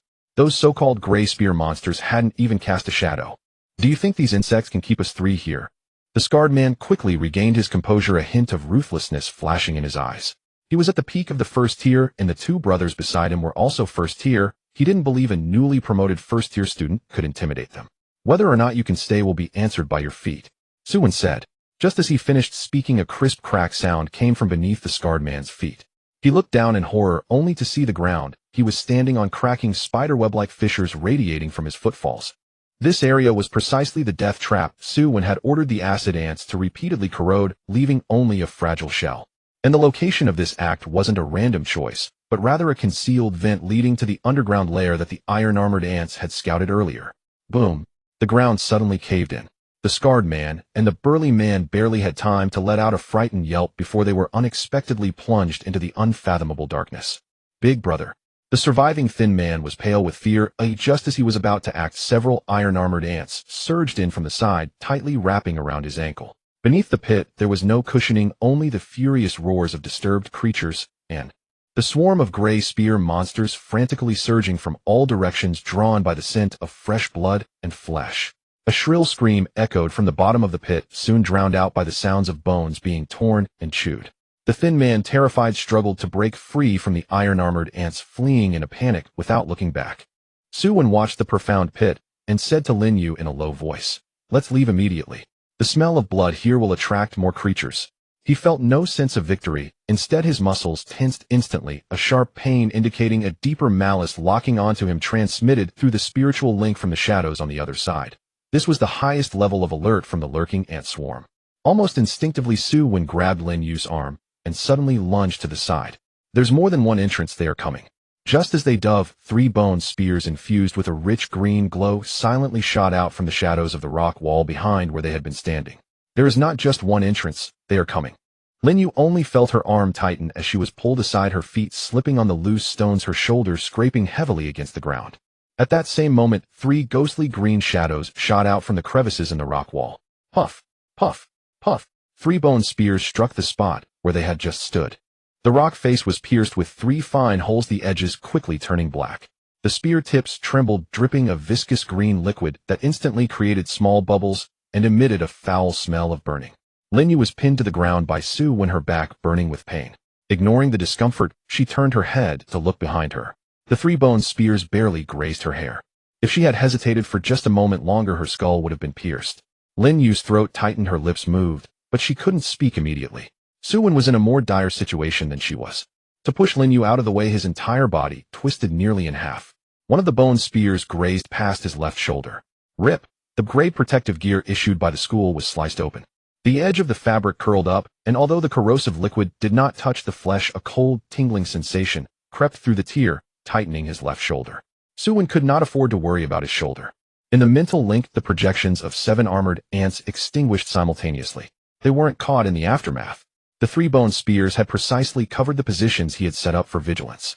With one strike, nearly half of the surrounding ant swarm was incapacitated. Su Wen's heart sank. These creatures weren't just lucky. They knew where the bugs were. "Don't move." Su Wen pressed Lin Yu's arm down, his voice low. Lin Yu had just managed to prop herself up on one side when he pushed her back down. Su Wen's gaze was fixed on the shadows on the rock wall. In his mind, he meticulously analyzed every step he had taken. The markings of 3 bone spears. The robe blocked the path. The ventilation shaft collapsed. The gray spear monsters were drawn by the smell of blood. It all appeared as if they were using the chaos to counterattack the rogues. But looking at it from another angle, the rogues might just be the bait. The true hunters lurking behind had waited patiently since they approached this area, not in a hurry to act. They were waiting for him to expose the location of the bug swarm, waiting for Lin Yu to release the icy mist, waiting for the 2 rogues to fall into the pit, waiting for the blood scent and chaos to draw all attention to the ventilation shaft. Now was the moment for them to strike. Sizzle. Sizzle. The faint sound of friction came from all directions. It wasn't the wind rustling the leaves. It was more like dry, hard fingernails scraping against the rock wall. Lin Yu held her breath and followed Su Wen's gaze. From the cracks in the rock wall and the edges of the collapsed pit, small figures began to crawl out. They were only as tall as children. Their limbs were abnormally long, with arms hanging below their knees, gray skin clinging tightly to their bones, and their ribcage protruding. They had no hair on their heads, and their eyes were frighteningly large with murky whites glowing green. Each monster gripped a short spear made of beast bones. The gray spear monsters. They finally revealed themselves. Their numbers weren't many, just over 20. After emerging from various crevices, they quickly spread out. Some took positions on the high scattered stones, others blocked the low paths, and some crouched at the edge of the collapsed pit. The encirclement was loose, yet it blocked every possible escape route. Several gray spear monsters raised their arms. Bone spears flew out. Whoosh, whoosh, whoosh. These spears struck at several narrow exits behind them, crossing at angles, embedding their tips into the stone, seams sealing their retreat into a poisonous barrier. Lin Yu's face turned pale. She finally recalled the drawing from her parents' notes. A group of small shadowy figures used bone spears to form a funnel formation, driving a large beast into a cave. Beside it was a line that read, "Drive the hunt into the nest utilizing the terrain to kill, do not waste energy in open ground." The scene before her perfectly matched the hasty lines on that old paper. Lin Yu's voice trembled. "They don't want to kill us here. They want to drive us back to the entrance of the nest." Su Wen observed the positioning of the gray spear monsters, his expression darkening. The encirclement was wide outside and narrow inside, leaving only a half gap leading to the underground cave that seemed like an escape route. It was not a way out at all. It was a cage. Lin Yu held her breath and asked, "How do they know we came out from underground?" "The smell," Su Wen replied quickly. "The underground water veins, ice, crystal, companion grass, rotten mud, and the blood scent we left when we collapsed the ventilation shaft." He looked at the gray mud stuck to the bottom of his boots. These things are too obvious to them. They hadn't just been discovered. From the moment they left the crevice, they had already. The rogues were the unexpected knives that had been thrust in. The gray spear monsters took advantage of this knife to stir the situation, then began to reel in from the shadows. Su Wen raised his wrist and glanced at the positioning wristband. On the screen, the blue dot representing his and Lin Yu's position was jumping. The coordinates fluctuated between the left rock crevice and the ventilation shaft. The signal color was also unstable, alternating between blue and white. Su Wen felt a deeper sense of dread. The gray mud here would interfere with the signal. The underground cavities would also disrupt the positioning. The spatial fluctuations emitted by the fist-sized boundary stone continued to disturb the instruments nearby. 3 layers of interference piled together, making it difficult for the external monitoring to discern the real situation. Song Yin might only see that they were still alive, the coordinates still wavering in the northwest corner. As for the fact that they were already surrounded and dying at the hands of the gray spear monsters, the monitoring station likely couldn't detect it. They couldn't rely on rescue. All they had left were the projections in their hands and Lin Yu's scan ice lake abilities. Just then a tall, thin gray spear monster stepped out from the encirclement. It was half a head taller than its companions with narrower shoulders and a string of small bone fragments hanging around its neck. The bone fragments clinked against each other, producing a faint sound. It raised its bone spear and tapped the rock wall beside it. Knock. A brief pause. Knock, knock. The sound was not heavy, yet it carried far along the rock wall. In the next moment, there was a response from below. Knock, knock. Knock, knock. Knock, knock, knock. A dense chorus of knocks echoed from the underground cavities. Some sounds were far, others near. Some were high, others low. It was as if an entire colony hidden underground had been awakened, crawling out along the conduits. Lin Yu pressed her fingertips against the ground, feeling subtle vibrations beneath the stone skin. Her face turned even worse. In Su Wen's mental link, the underground monitoring interface erupted with a red alert. He had left several armored ants near the entrance of the cave watching the boundary stone and transmitted back the last images. In the darkness, pairs of green eyes lit up. Not just dozens. It was a swarm of gray spear monsters. They squeezed in the depths of the nest, crawling along the rock walls, their bone spears scraping loudly in the narrow passages. In the next moment, the armored ant's vision went dark. The link was severed. Su Wen clenched his back teeth. This is bad. The tall, thin gray spear monster turned its head. That pair of murky large eyes lingered on Su Wen and Lin Yu for a moment. It raised its bone spear, pointing at the two. Then it pressed down. The full assault began. The gray spear monsters all moved at once. The sound of faint friction came from all directions. They're moving. What should we do? Lin Yu asked. Don't panic. Su Wen shouted. Over here. Behind the rock. Hurry. He grabbed Lin Yu's icy wrist, no longer holding back. Buzzing. 50 ordinary armored ants and 20 acid ants surged forth, their black and red shells merging into a silent torrent, crashing into the gray spear monsters emerging from the darkness. Hiss! The acid ants charged ahead, their abdomens raised high, spraying streams of pale yellow acid covering the 3 fastest gray spear monsters. The acid twisted the air, releasing a pungent charred odor. The gray spear monsters reacted quickly, raising the bone shields on their arms, made from the skulls of some beasts. As the acid touched the bone shield, it instantly boiled, releasing thick, white smoke that hissed loudly. The bone shield quickly softened and dripped, but in the end it bought them less than a second of respite. Between life and death, a second was eternity. At that moment, the gray spear monsters on the flank approached silently, their bone spears carving sharp arcs aimed directly at the soft underbelly and fragile leg joints. Clang! Clang! Su Wen's eyelid twitched, and he immediately commanded the armored ant swarm to form a line and advance, using their shells as a wall to withstand the thrusts. The strength and speed of these gray spear monsters far exceeded his estimates.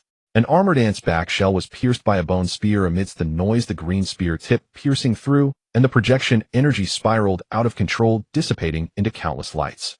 Another armored ant was swept away by a bone spear and crashed against the rocks, its shell shattering and dissipating into light. In the blink of an eye, casualties exceeded half. Su Wen pulled Lin Yue, narrowly escaping behind a massive rock during the brief gap bought by the insect swarm with their lives and shells. Here a visual and throwing blind spot formed temporarily. I need to scout ahead. Su Wen leaned against the cold rock, gasping heavily. The excessive consumption of his mental energy had drained his face of color. We must find a way to break through. He split a thread of his mind, commanding 3 newly projected armored ants to burrow into a small, inconspicuous hole on the side of the rock. As long as the swarm could find a safe passage, even if it was just a crack, they would have a chance. The first armored ant had barely entered the hole when Su Wen felt a sharp tearing sensation through their mental link. There was no sense of death, only confusion. The directional sense returned by the armored ant exhibited an unsettling deviation. In its perception, there were dense footsteps all around, and the ground vibrated ominously as countless points struck simultaneously.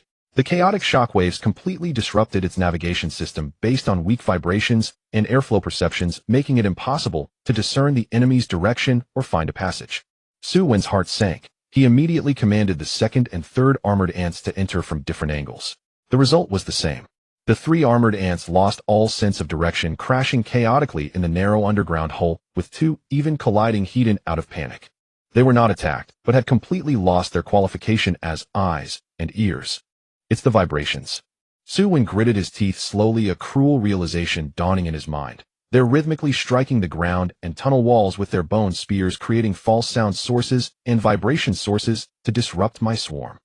He recalled the previous rhythmic, knocking sound produced by that tall, thin gray spear monster. It was not just a signal, it was a tactic. A tactic specifically designed to counter his kind, which relied on small units for underground infiltration.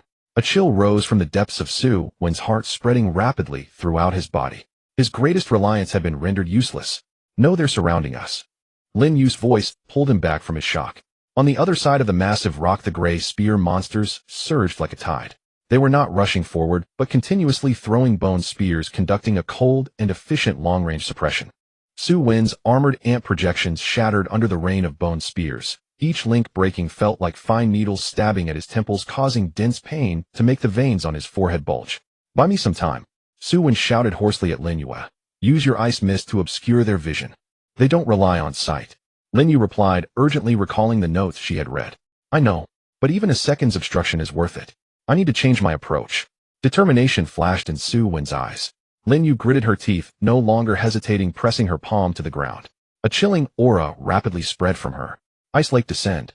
A large expanse of ice blue mist appeared out of thin air, quickly enveloping the area within dozens of meters. At the same time, thin ice walls sprang up around the giant rock, reflecting a ghastly light. Crack! Crack! The bone spears easily pierced the fragile ice walls, shattering ice everywhere. But ultimately they hindered the trajectory and angle of the thrown spears, buying them precious moments of respite. Seizing this opportunity, Su Wen held his breath and made a desperate decision.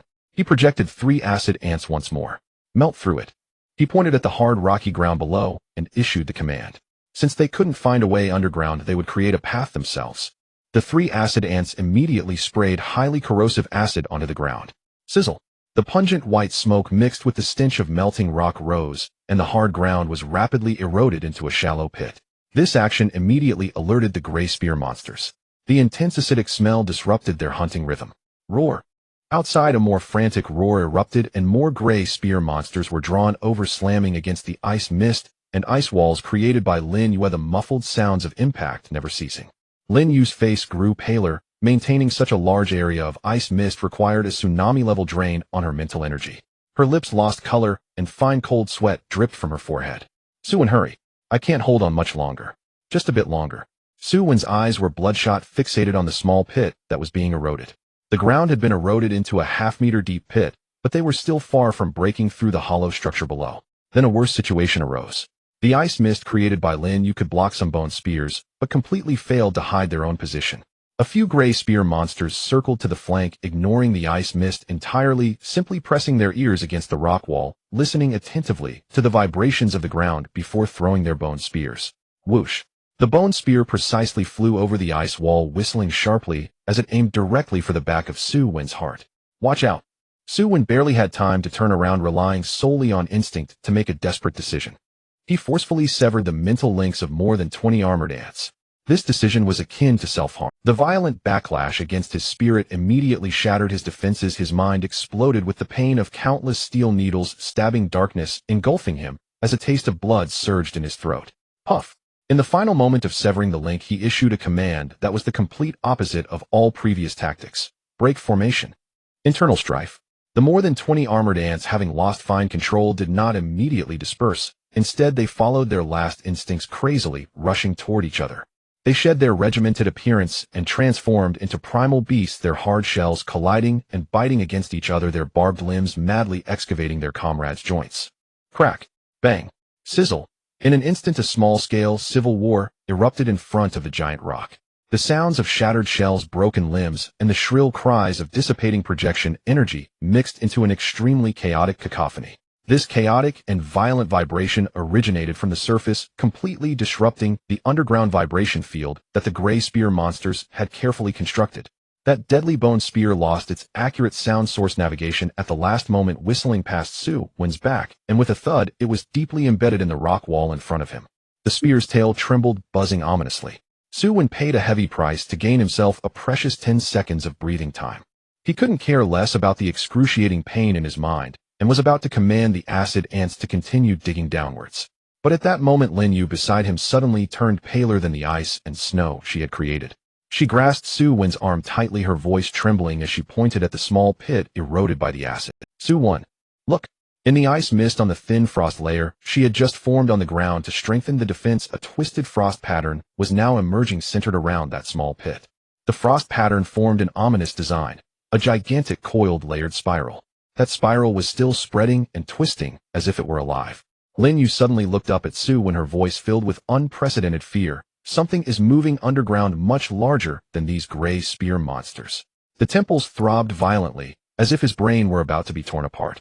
Su Wen gritted his teeth, using the last remnants of his fading senses to probe forcefully into the shallow pit corroded by acidic liquid. Amidst the chaotic shockwaves, a completely different rhythm was awakening. It was heavy, rhythmic, filled with an ominous sense of life. Like a giant beast lurking deep within the earth veins, it was stirring. Each breath made the rock layers groan under the unbearable weight. Lin Yu pointed at the bottom of the pit, where a massive twisted spiral frost pattern was spreading on the thin frost. Her voice trembled with fear. Su Wen, there's something down there much larger than those gray spear monsters. The source of the rhythm was precisely in the direction of the nest's core. A chilling thought flashed through Su Wen's mind, making him shiver all over. All the commotion they had caused here was merely an appetizer. The real disturbance was the even more terrifying nest master behind the gray spear monsters. At this moment, they felt as though they were trapped in a beast trap, unable to move. Above them loomed the approaching gray spear monsters. Below them was the unknown horror pulsating like a heartbeat. Waiting to die would turn them into mush. Calm down. Must remain calm. Under the extreme pressure of mental anguish, Su Wen's brain surprisingly entered a state of bizarre absolute rationality. Countless fragments of sensory data rolled through his mind like a collapsing galaxy, which he frantically filtered and pieced together. He clung tightly to every detail, seeking a glimmer of hope in the suffocating despair. Found it. A frame that he had previously deemed worthless was forcefully yanked from the ruins of his memory. High up on the side wall of the nest, there was a narrow crack blocked by moss and rubble, where a faint airflow utterly different from the rotten air inside the cave could be felt. It was an abandoned ventilation shaft. This discovery was like a match striking in the unfathomable darkness. Su Wen immediately clarified the only escape route. Rushing through the encirclement would mean certain death. Staying put would lead to their bones being ground to dust. The only chance of survival was to slip through the ground before the nest master fully awakened, find that abandoned ventilation duct, and escape. Lin Yu, Su Wen decisively exclaimed. Where to? Lin Yu's voice was already tinged with tears, her delicate face as pale as paper. Underground. Su Wen spoke rapidly. Do you remember the crack we came down from? I suspect there's a blocked ventilation shaft nearby that can bypass the nest. That's our only way. Lin Yu shuddered, her eyes filled with terror. You mean going down there? Isn't that getting closer to that huge creature? You're throwing your life away. Waiting here is the real way to die.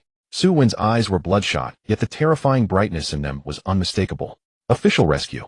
The signal is severely disrupted. By the time they find out something is wrong and come in, our bodies will have long become nourishment for the nest. I don't know whether that route leads to life or death. Su Wen said, his gaze fixed on her, his voice suppressed, yet resolute. But I know that staying here means certain death. Do you believe me? How can I help you? Lin Yu's fearful expression was replaced by a stubborn resolve. Create the biggest chaos for me. Su Wen said, unleash all the power of your ice lake world. As long as the commotion is loud enough, it will fix the attention of all the gray spear monsters here. And what about you? I will open a path to survival. Before his words fell, Su Wen was already moving. He left the control of the remaining 30 armored ants and 5 corrosive ants to Lin Yue like a final gamble. As for himself, he moved silently like a gecko, inching along the shadow of the rock wall toward the shallow pit eroded by acid. Lin Yu watched his disappearing figure, her silver teeth clenched tightly. Ice Lake. Frozen Earth Storm. She poured all her mental energy along with her hatred and unwillingness toward the secret realm into the ground beneath her feet. Boom. A colossal ice blue storm erupted, suddenly magnitudes larger than before. Countless ice shards spun rapidly in the blizzard, crazily sweeping everything around. Taking this opportunity, Su Wen stealthily approached the ventilation shaft blocked by a massive stone.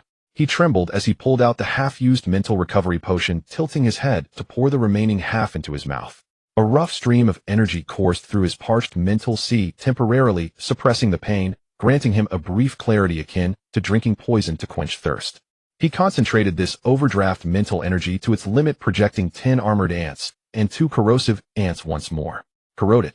He pointed to the connection between the massive stone and the ground. Sizzle.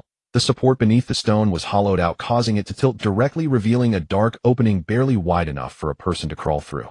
This is the place. Su Wen commanded the swarm to advance, following closely behind. The tunnel was dark and slippery. After crawling for an unknown time, a faint, ghostly blue light appeared ahead. Su Wen felt a surge of caution as he stealthily approached. The light emanated from a rusty grate on the side wall of the tunnel. He nudged an armored ant aside to get a better view. Just one glance, and the blood in his body felt like it froze instantly. Beyond the grate was a massive underground cavern. In the center of the cavern, a fist-sized, irregular crystal, emitting a ghostly blue glow, was quietly embedded in a stone platform. The pure primordial chaotic spatial energy, enough to drive any awakened being insane, nearly burned his eyes. Holy crap, a boundary stone. Su Wen's mind went blank, then was overwhelmed by immense joy and even greater fear. He could never have dreamed that this dead end would pass by such an astonishing treasure. Surrounding the stone platform, dozens of gray spear monsters were crawling restlessly, evidently attracted by Lin Yu's commotion. A thought ignited like wildfire raging in his heart. To escape, or to gamble with his life. Escaping might allow him to live, but his small world would still remain barren and fragile. Betting on this could lead to death. However, if he succeeded, a boundary stone would be enough to elevate his world to a whole new level. Rescue saves lives, but boundary stones save my world. What I told Lin Yu echoes in my ears. Take a chance, and a bicycle turns into a motorcycle. Su Wen's breath was heavy as he fixed his gaze on that boundary stone. He noticed a detail. The edge of the boundary stone was stuck with several smaller, darker fragments. Companion boundary stones. This became the last straw that broke the camel's back. An exceedingly bold plan immediately took shape. He gave up on seizing the main boundary stone and shifted his target to one of the thumb-sized companion boundary stones. He silently controlled 2 corrosive ants to crawl out from the other side of the grate, using shadows to move down along the rock wall. The gray spear monsters were entirely focused on the other side, completely oblivious to the 2 small black dots above. The corrosive ants successfully crawled below the stone platform. Su Wen held his breath and issued the command. Corrode. Target the mud support layer beneath the boundary stone. Sizzle. An extremely faint sound of corrosion was heard. Almost simultaneously, all the gray spear monsters stopped raising their heads in unison, dozens of murky eyeballs locking onto the stone platform. Not good. They were discovered. The gray spear monsters seemed to have erupted from their nest madly and urgently striking the ground with their bone spears. Thump, thump, thump, thump, thump. The dense vibrations like a torrential rain bombarded Su Wen's mental link indiscriminately. Ugh. Su Wen groaned, his head feeling like it was being torn apart, and his vision went black for an instant. But he gritted his teeth, using the last bit of his will to maintain the actions of the corrosive ants. Hurry. Faster. Finally, just before that mental power was about to collapse, the support layer was completely melted through. The companion boundary stone fell silently. The 10 armored ants that had been waiting pounced on it, hoisting the heavy little stone and madly retreating toward the ventilation shaft. Success. Su Wen was overjoyed and immediately pulled out an empty vial, stuffing the companion boundary stone inside and sealing the lid tightly. Just as he completed all of this and prepared to continue fleeing, all sounds vanished. The strikes of the gray spear monsters' Lin Yu's ice stormed the rhythm from below. Everything disappeared in that moment. A silence fell. Then, boom. A dull, indescribable, thunderous sound like the heartbeat of a primordial giant resonated from directly beneath that main boundary stone. The entire cavern shook violently. The ice storm that Lin Yu had barely maintained outside was directly scattered by this tremor. She staggered back, looking toward the direction of the sound, her face drained of color, murmuring in a breathless tone that wasn't a mining reaction.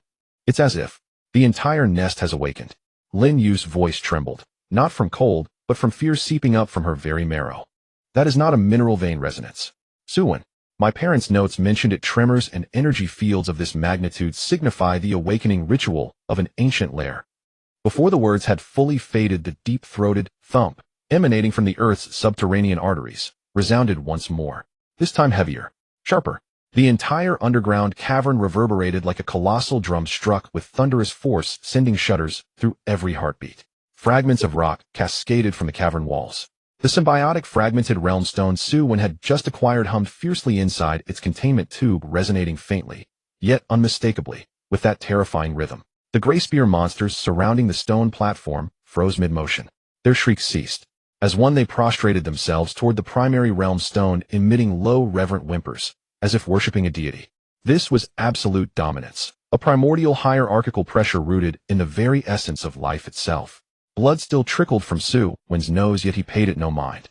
At the far end of his mental link, within the darkness beneath the primary realm stone, a vast, indistinct shadow slowly unfurled. Each movement it made warped the spatial energy around it. "There's no time left."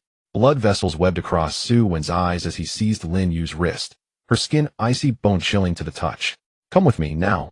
He dragged her forward, sprinting wildly down the tunnel he'd carved with acid, a narrow passage leading to the abandoned ventilation shaft.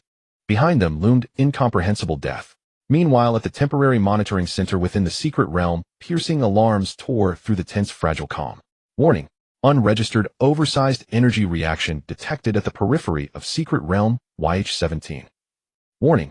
Severe geological instability in the northwest gray zone. Large-scale subsurface cavity collapse imminent. Warning. Vital signs of YH-1709 Su Wen and YH-0103 Lin Yu have exceeded critical red thresholds. Heart rate and spiritual energy fluctuations are severely abnormal." A cascade of alerts turned Supervisor Song Yan's face ashen. He shoved aside the technician and pressed his face close to the holographic display, his gaze locked onto the magnified northwest quadrant. On the map, 2 blue dots, representing Su Wen and Lin Yu, flashed erratically, flickering between existence and oblivion. "Visual feed." Song Yan rasped. "Connect their real-time feed, immediately." "Impossible, sir." The technician, drenched in sweat, hammered commands into the console with blurring speed. "Signal interference in that sector is overwhelming. A massive natural magnetic field has engulfed it. All feeds are nothing but static snow. We've lost visual surveillance." With visual feeds gone, only 2 fading life signals remained. In a peril-laden secret realm, that meant only one thing. Song Yan slammed his fist onto the table, a dull, hollow thud. 2 elite prospects, one merely an ordinary Frank student, had simultaneously collapsed in the officially designated low-value zone. Something unseen was unfolding behind this. "Broadcast highest priority alert via public channel, immediately." Song Yan commanded. "All students cease all collection activity and retreat to designated safety points. Repeat, immediate withdrawal. Simultaneously order." Before he could finish, another technician cried out, "Sir, the leaderboard." Song Yan whirled around. On the massive live leaderboard, newly refreshed entries struck every observer like physical blows. Lin Yu Yunhai No. 1 high school collected ice crystal symbiotic grass mature 360 points. Su Wen Yunhai No. 3 high school collected high-quality cold crystal, or 150 points. Su Wen Yunhai No. 3 high school collected ice crystal symbiotic grass mature 120 points. Su Wen Yunhai No. 3 high school collected ice crystal symbiotic grass mature 120 points. Su Wen, who had ranked well outside the top 10, saw his score surge like a rocket, overtaking Han Fong and Lu Yuan to seize 3rd place overall with a total of 595 points. Silence fell over the monitoring center. And Frank student, within less than 2 hours, reaching 3rd place. Song Yan stared at Su Wen's name, then at the signal-dead northwest gray zone. A conclusion crystallized in his mind: that long-overlooked region concealed secrets far beyond imagination. On the eastern high slope, Chu Tianjiao flicked his fingers lightly, his final mudrot beast impaled by a wind-etched arrow from an elven archer. Just as he prepared to savor his entourage's adulation, every wristband erupted in shrill alarm. It was Song Yan's emergency evacuation order.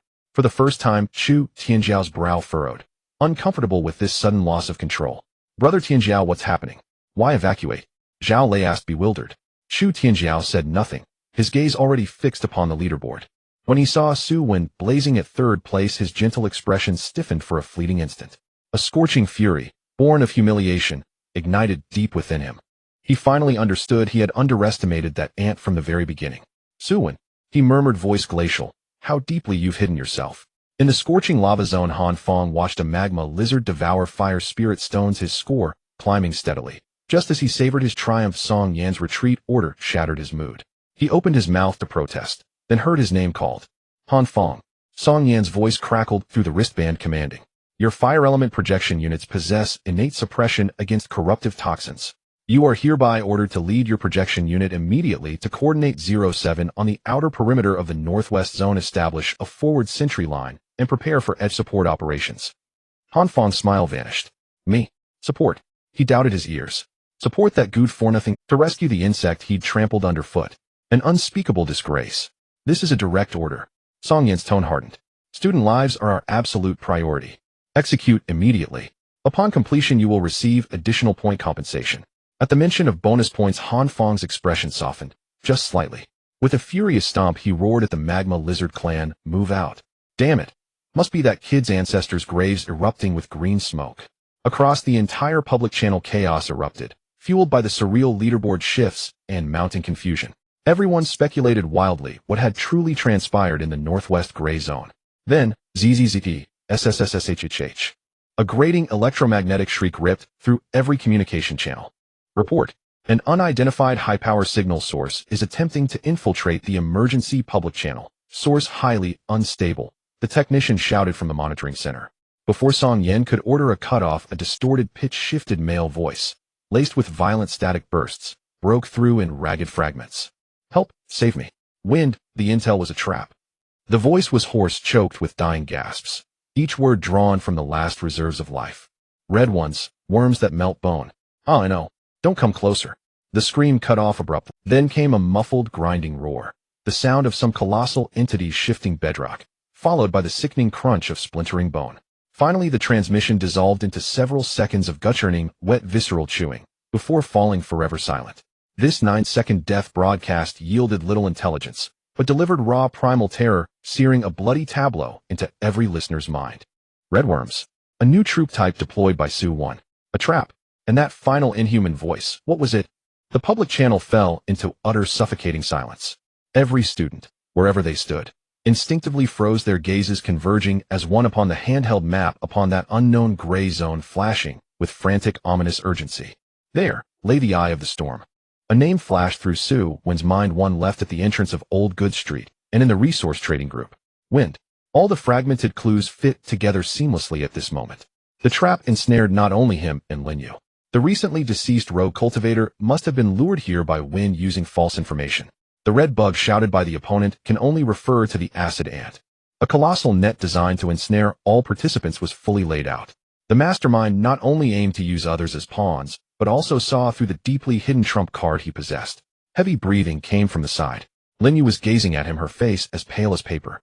Her usually analytical eyes were filled with scrutiny and horror. In the pre-selection team of Yunhai Class 3, only Su Wen controlled the swarm of bugs. Su Wen had no way to explain. He didn't have time to speak. Roar. A foul wind rushed from the depths of the shadow. A gray spear monster lurking behind the stalactite leaped into the air.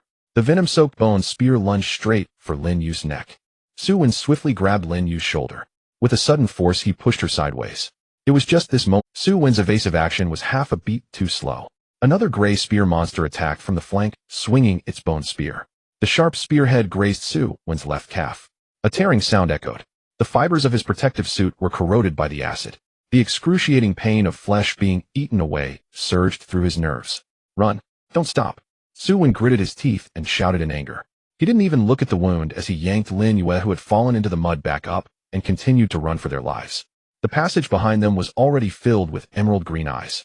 The swarm of gray spear monsters had gone completely berserk, their numbers at least doubling. What was truly deadly was the increasingly clear heartbeat coming from deep underground.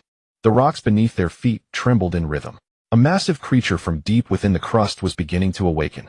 Lin Yu glanced back, her teeth chattering in fear. Su Wen's mental energy was drained to the bottom. The dozen iron-armored ants that had just materialized were trampled into bits by the rampaging monsters. Not even half a second could be bought. They had barely run out for a short distance when they discovered the rock wall ahead was sealed off. The tide of monsters surged closer. In a moment of no retreat, the rock wall above suddenly exploded. A thick, bright orange fire pillar poured down from the fracture above. The fire pillar crashed into the heart of the most ferocious monster swarm. Boom! The scorching shockwave exploded with the smell of sulfur. The first few gray spear monsters at the forefront let out cries caught in their throats. Their emaciated bodies were instantly burned through by the high temperature. After rolling on the ground a few times, they turned into charred remains. The tightly organized pursuit formation was instantly disrupted. A large number of gray spear monsters, terrified, desperately retreated towards the crevice and shadows behind. Hey, you two, if you're looking for death, don't die in my territory. Amidst the sound of cracking rocks, Han Feng leaped down from a high cliff. With arms crossed and chin raised, he was accompanied by 3 massive lava lizards. The life-saving fire pillar had been shot out by one of those ace lizards. Han Feng looked down at the two in a sorry state from a high vantage point. He snorted lightly through his nostrils.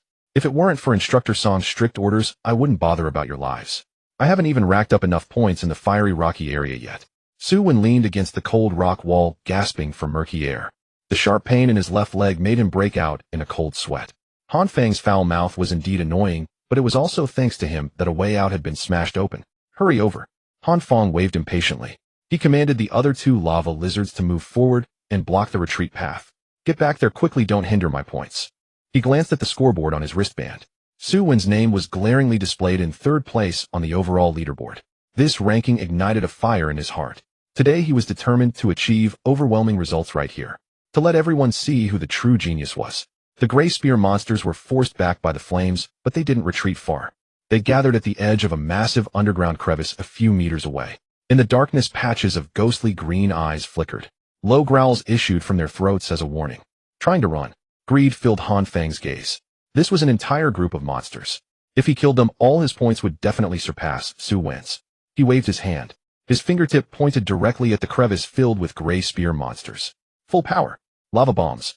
Burn everything in that trench to the ground. The largest lava lizard immediately stood up on its hind legs. A blinding red light shone from its chest and abdomen. The surrounding air warped from the rapidly rising temperature. A massive fireball, nearly a meter in diameter, frantically gathered in its mouth. Su Wen was gasping heavily, under the scorching heat as the fireball took shape.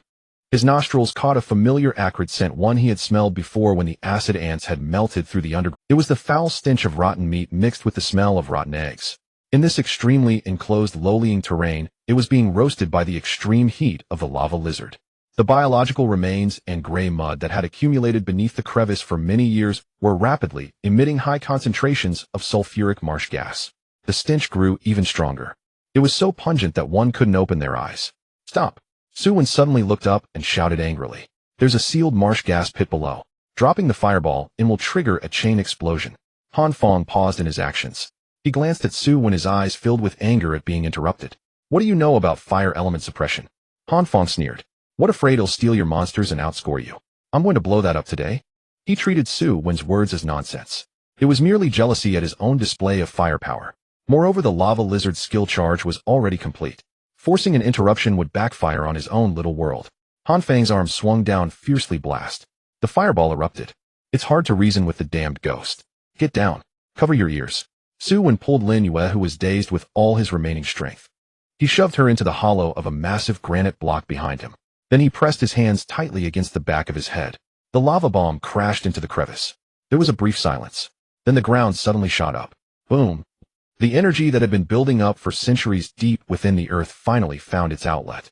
A blazing fire pillar along with gray-green poisonous mist tore through the rock layers with a thunderous force. It shot up to the ceiling dozens of meters high. The terrifying shockwave transformed into a wave of air. Tons of rubble and dirt were shot outwards like a machine gun. The smug look on Han Feng's face hadn't even faded when he was directly blown away by the massive shockwave. The 3 lava lizards relied entirely on their beast instincts. At the last moment, they used their massive bodies to pin him down, forcibly blocking this fatal blow for him. Su Wen pressed tightly against the granite. The deafening roar made his ears ring. All around him were the muffled sounds of falling rubble. The aftershock lasted for a full half-minute before gradually calming down. Su Wen shook off the dust from his head. His ears were still buzzing as he pushed aside the stones pressing on him. He reached out and pulled Lin Yue, who was also covered in dirt, up. The air was filled with the acrid smell of burnt material. The once flat rocky ground had completely vanished. Before them lay a giant pit 40 meters in diameter and bottomless. The swarm of gray spear monsters that had just occupied this space had left not a single complete bone behind. Han Feng pushed aside a lava lizard with cracked scales. Accompanied by violent coughing, he struggled to get up. He stared at the abyss before him, cold sweat soaking his back. But following that was a sickly ecstasy. Huh, did you see that? He let out a neurotic laugh, desperately trying to hide his earlier embarrassment. I took them all out in one move. Su Wen had no time to deal with this madman. He pressed down on his bleeding calf, his gaze piercing through the swirling dust. He stared directly at the deepest part of the pit. The firelight gradually extinguished. Yet another kind of brilliance pierced through the darkness underground. At the very center of the abyss stood a throne made of white bones. Countless massive beast bones and humanoid heads were stacked and intertwined, exuding an ancient, bloody, and suffocating terror. Above the armrest of the white bone throne, a fist-sized crystal floated silently, radiating a shimmering blue starry glow. The chaotic spatial energy was so pure that it sent chills down one's spine, like an invisible vortex that threatened to pull one's very consciousness into its depths. Han Feng's gaze was instantly fixated on the piece of boundary stone, his breath becoming heavy as the ecstasy born of victory was swiftly devoured by a raw, unbridled greed. Boundary stone. Such a large, complete boundary stone. He seemed to be entranced, his throat moving as he genuinely lifted his foot, ready to charge forward. Don't move. Su Wen tightly gripped his arm, his voice hoarse as if forced from his throat. Let go of me. This thing was blasted out by me. Han Feng's eyes turned red as he frantically twisted his arm, trying to shake off Su Wen. It was in that very moment. Bang! A heartbeat. It was heavier and more penetrating than any before, as if it didn't come from the depths of the pit, but from the very heart of the earth, pounding fiercely. The entire land trembled violently. Han Feng stumbled underfoot, nearly falling. The few proud lava lizard beasts beside him emitted unsettling growls, their massive bodies unconsciously retreating a half step. That was the fear that sprang from deep within the bloodline. It was no illusion. Something had awakened. Beneath the pit, in the darkness that devoured all light, a vaguely outlined colossal creature was slowly stretching out. It was not moving, but was unfolding. Just this one motion caused the surrounding space to visible. The floating complete boundary stone suddenly glowed brighter, as if offering humble homage to the awakening of some supreme sovereign. Run! Su Wen's instincts overtook everything. He grabbed Lin Yue and, disregarding the frenzied Han Feng, turned and sprinted back up the slope. Han Feng was petrified by the overwhelming pressure, watching Su Wen and Lin Yue flee, then glaring at the deadly temptation of the boundary stone at the pit's bottom, his face a battlefield of greed and fear. Ultimately, the instinct for survival prevailed. Damn it, he cursed under his breath, abandoning any semblance of a strong demeanor, rolling and crawling in pursuit, shouting orders for the lava lizard beasts to hold the rear. But they had barely taken a step. Roar! A roar unlike any known creatures erupted from the depths of the pit, piercing the sky. The sound waves transformed into a tangible shockwave, slamming into the backs of the three. Su Wen felt a sharp pain in his back as if struck by a battering ram. Blood surged up his throat, and the world spun before his eyes. Lin Yue let out a muffled groan, her body going limp as she collapsed to the ground.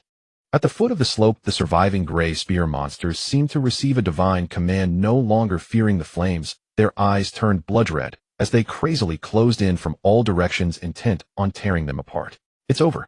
Su Wen watched the dark tide of monsters rushing up, his heart sinking like ice.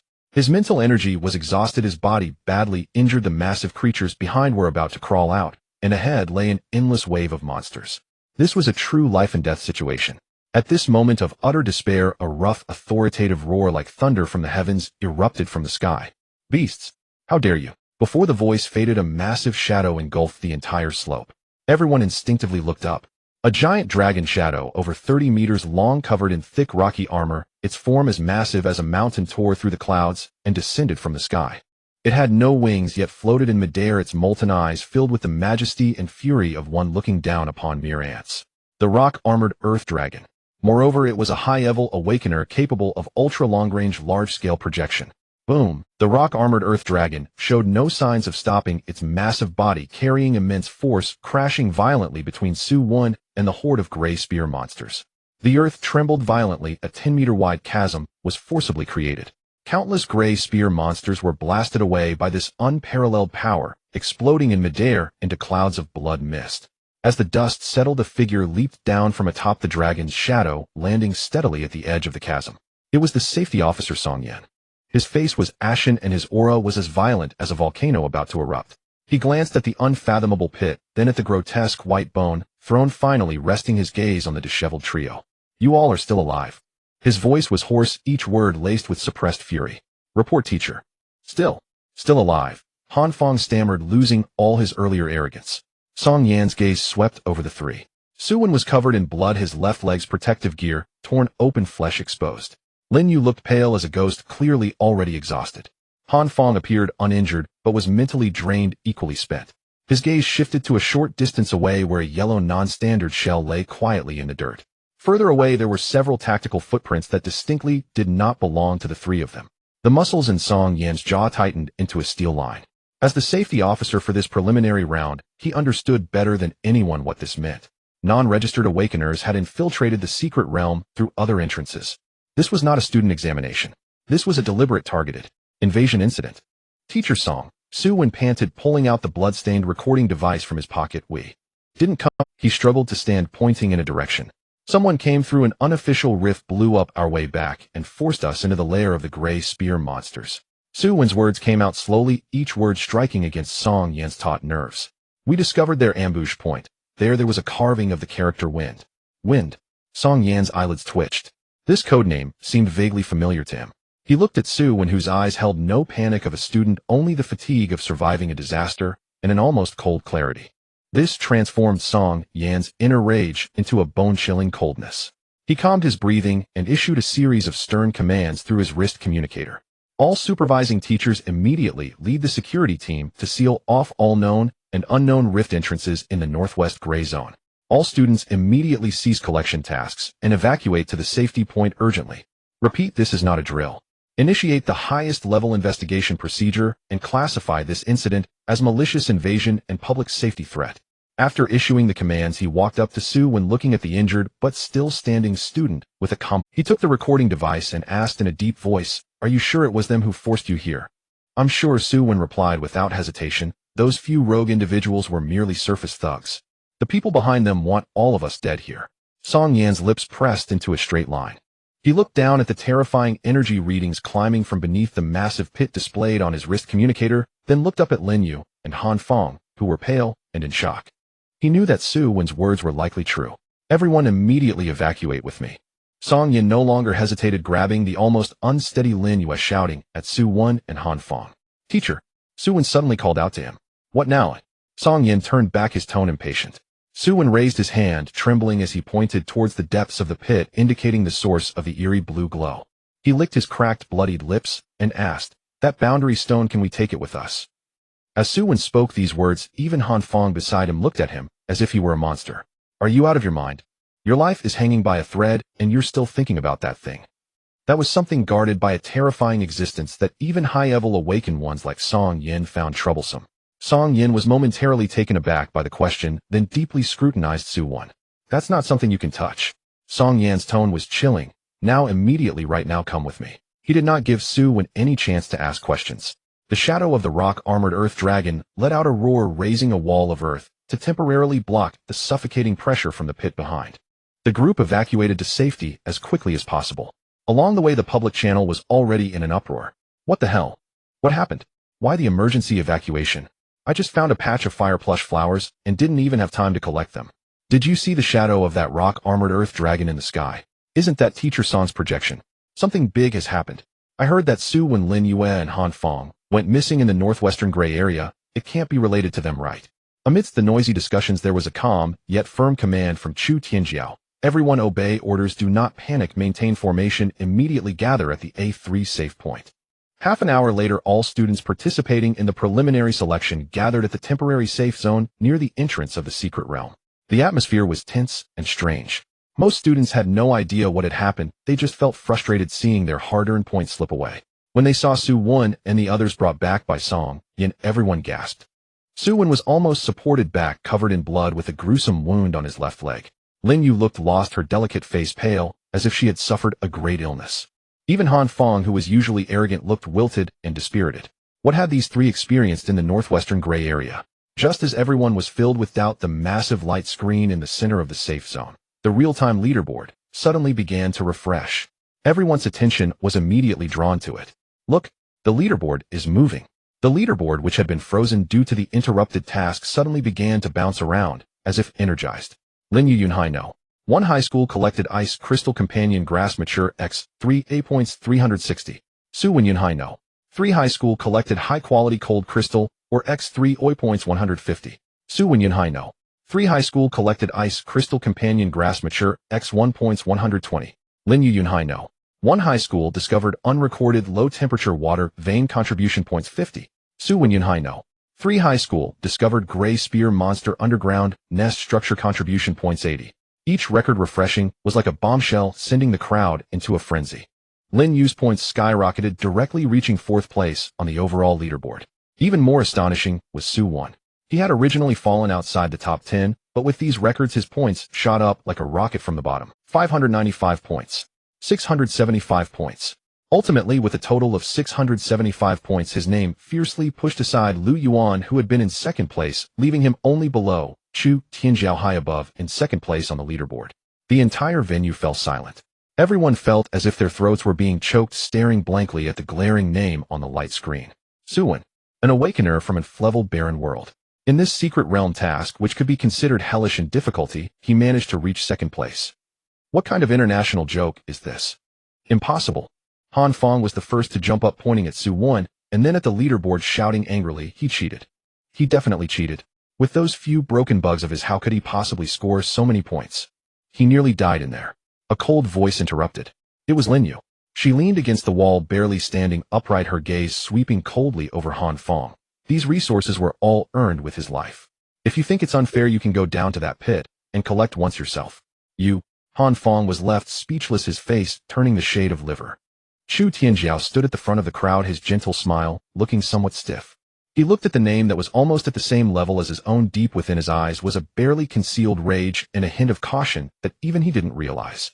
Once again he misjudged. This ant, which he had never thought much of, not only survived, but had climbed to a height he couldn't comprehend, nearly matching his own. Rules are rules. Chu Tianjiao slowly spoke, his tone steady, yet everyone could hear him clearly. Since such a significant safety incident occurred during the secret realm task, then all points obtained in the accident area are questionable.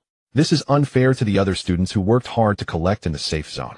His words were so grandiloquent that they immediately drew a chorus of agreement. That's right. What young Master Chu said is correct. They got lucky, ventured into the danger zone, and scored high points. Why should that be allowed? At that moment, Song Yen strode over, his face as dark as if water could drip from it. Shut up, he bellowed, silencing all discussions.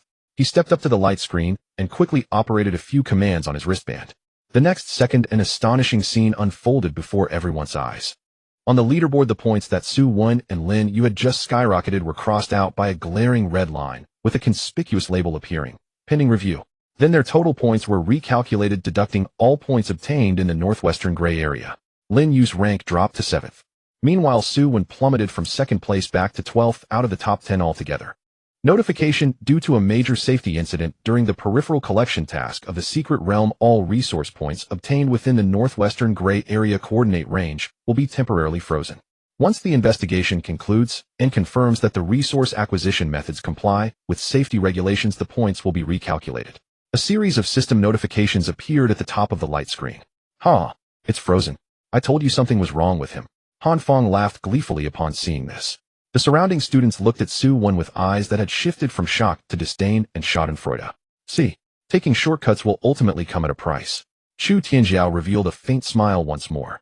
All eyes were on Su Wen, eager to witness his expressions of disappointment, anger, and resentment. However, Su Wen merely gazed calmly at the light screen, his face devoid of any expression. He turned his head to look at the ashen-faced Song Yen. Teacher Song, I want to confirm something. Is the official freeze only on the display of points, or does it mean that the ownership of the resources we collected in our collection bags has also been frozen? The question posed by Su Wen shattered the tranquility of the scene. The surrounding mocking laughter abruptly ceased. Indeed, points can be frozen and rankings can be disregarded. But what about the high-value resources that had already been collected and placed in personal gathering bags? Ice crystal companion herb, high-quality cold crystal, or which of these is not worth a fortune? If only the points are frozen, then Su Wen and Lin Yu have not only lost their rankings, but have also made a considerable fortune. Han Fang's laughter caught in his throat, and the smile on Chu Tianjiao's face faded. All eyes turned toward Song Yin, waiting for his answer. Song Yin cast a deep glance at Su Wen. According to Article 37 of the Regulations on the Management of Awakeners' Secret Realm, Song Yan's voice was devoid of any emotion. In the assessment tasks organized by official bodies, resources collected by students unless exchanged for points belong to the individual.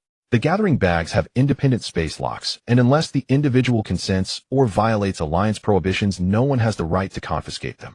As soon as these words were spoken, the crowd erupted in uproar. Han Fang's face turned pale. After all this, had Su Wen merely lost a hollow title, while he reaped all the benefits? On what grounds? Having received the answer he sought, Su Wen said nothing further, and quietly moved to a corner, finding a spot to sit down, and began to tend to the wounds on his leg. At that moment, Song Yan's wristband lit up again, projecting a virtual screen in front of him. On the screen appeared several middle-aged individuals in uniforms, with the foremost one bearing the badge of a Tier 3 Awakener. It was the joint review team from the City Education Bureau and the Secret Realm Management Office. Song Yin, what is the situation on the scene? The lead Tier 3 examiner asked in a deep voice.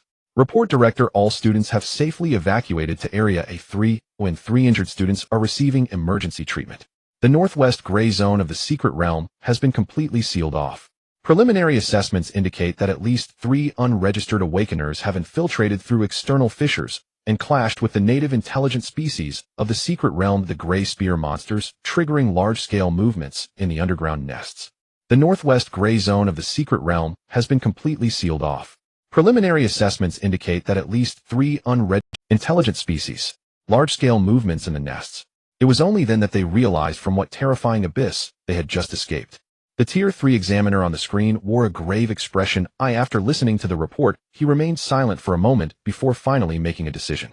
I hereby announce that the preliminary selection for observation students in Yunhai City, the 3rd task while Secret Realm Gathering mission, will end prematurely due to force majeure. All students evacuate the Secret Realm immediately in batches. The final scores for this task will be comprehensively assessed by the Joint Review Team based on the personal wristband data you submitted, gathering reports, projection loss records, and special contributions. The top 5 in the final rankings will qualify as city-level observation students. The exam ended just like that, but the crowd was in an uproar. Voices of discontent arose. Is this it? I was just getting started. This is so unfair. I haven't even used my trump card yet. How will the rankings be calculated? Will it be based on the current standings? Several young heirs beside Chu Tianjiao immediately voiced, of course it should be settled based on the currently effective points. Chu Xiao has always maintained first place. That is the true reflection of strength. Bullshit. Han Fang was the first to object. I sacrificed easily obtainable resource points to support, and even fought with monsters who aren't these counted. In my opinion, those who operated in dangerous areas should receive additional weighted points. Qin and some auxiliary and ecological cultivation Awakeners wore troubled expressions. Their advantage lay in the slow and steady cultivation of resources and logistical support. This short-term sprint task was already a disadvantage, and now it's ending early, leaving them with nothing ranking far beyond the top 10. In an instant, the entire safety zone erupted into chaos. Chu Tianjiao's camp advocated for current points, with strength being paramount. Han Fang and other combat-type students demanded calculations based on combat contributions and risk factors. Qin and other auxiliary students hoped that the review team would consider their uniqueness. Everyone was loudly advocating for their own interests. Meanwhile, Su Wen remained silent throughout. With his points frozen, he was temporarily ranked 12th. According to the current leaderboard, he had been completely eliminated, unable to even break into the top 10. Chu Tianjiao approached him wearing that signature gentle smile, patting his shoulder with a tone full of, Su Wen, what a pity. This task was supposed to be an opportunity for you to soar to great heights, but I didn't expect it. However, rules are rules, and luck is also a part of strength. On the surface, this was consolation, but each word was like a knife stabbing into Su Wen's heart. Su Wen continuously watched Song Yan, who was reporting. He felt that the accident report being recorded in Song Yan's hand was the key to deciding his ultimate fate. Seeing that Su Wen ignored him, Chu Tianjiao felt awkward, his smile fading a few degrees as he turned back to his circle. At that moment, Song Yan finished his report, turned, and walked toward the crowd with a serious expression. Everyone be quiet. He activated his wristband, bringing up a list. According to the preliminary decision of the review team, the following students are required to submit more detailed personal action records and cooperate with the investigation. Chu Tianjiao, Lu Yuan, Lin Yue, Han Fang. Song Yin read a few names before finally fixing his gaze and Su Wen. You 5 as the core related individuals in this incident. Your final scores will directly affect the final allocation of observation student spots. Now submit all the footage recordings and action trajectories related to the northwest gray zone recorded in your wristbands. Chu Tianjiao was the first to step forward, calmly submitting his data. His route had been entirely within the safety zone, without any flaws. Han Feng and Lin Yu followed suit. When it was Su Wen's turn, he slowly stood up and limped toward Song Yin. He looked up at the Tier 3 examiner in the virtual screen and calmly asked, "Report examiner, besides the wristband records, I have a supplementary piece of evidence recorded on personal equipment. May I submit that as well?" Supplementary evidence recorded by personal equipment. In such a perilous situation, he actually had the presence of mind to record with something else. In the holographic screen, the third-level examiner frowned slightly, clearly taken aback. "What evidence is it?" "A first-person perspective video," Su Wen answered calmly, "documenting the entire process of being ambushed by unauthorized awakeners and being forced into the trap of the gray spear monster's lair." "Nonsense!" Zhao Lei shouted sharply from the crowd. "The equipment issued by the school doesn't have that function at all. You must be trying to use a forged video to scam points." Beside him, Chu Tianjiao's eyes also revealed some disdain. In his view, this was merely Su Wen's last-ditch struggle on the edge of elimination. "Let him submit it." The third-level examiner spoke. "The review team has specialized technical personnel who can verify the authenticity of the footage as well as check for any editing or modifications." "Yes." Su Wen received permission and handed over the bloodstained recording device along with a data interface to Song Yin. Song Yin took it and connected it to the review system. In the next moment, a shaky, dim, yet incredibly real scene appeared before everyone's eyes. The perspective of the footage was very low, almost touching the ground, moving rapidly with something. "What is this? Is the camera mounted on the ground?" a student asked in confusion. Soon they saw it. In the footage, Su Wen and Lin Yu appeared cautiously navigating around a trap. Immediately, the scene shifted and the camera dived into a narrow underground crevice. In the darkness, they heard the conversation of 3 unfamiliar men. "Wait until those 2 students are exhausted by the gray spear monster, and then we strike. The boss is wise. That girl has the ice crystal companion grass in her hand, and the things in that boy's collecting bag will all be ours. Don't forget what Brother Feng instructed. After it's done, get rid of that kid named Su. Do it cleanly." As soon as this dialogue was uttered, the entire place fell silent. Everyone clearly heard that this was not an accident, but a naked attempt on Su Wen's life. Zhao Lei's face turned pale. He never expected that Su Wen actually had such ironclad evidence. Chu Tianjiao's expression also stiffened. The footage continued.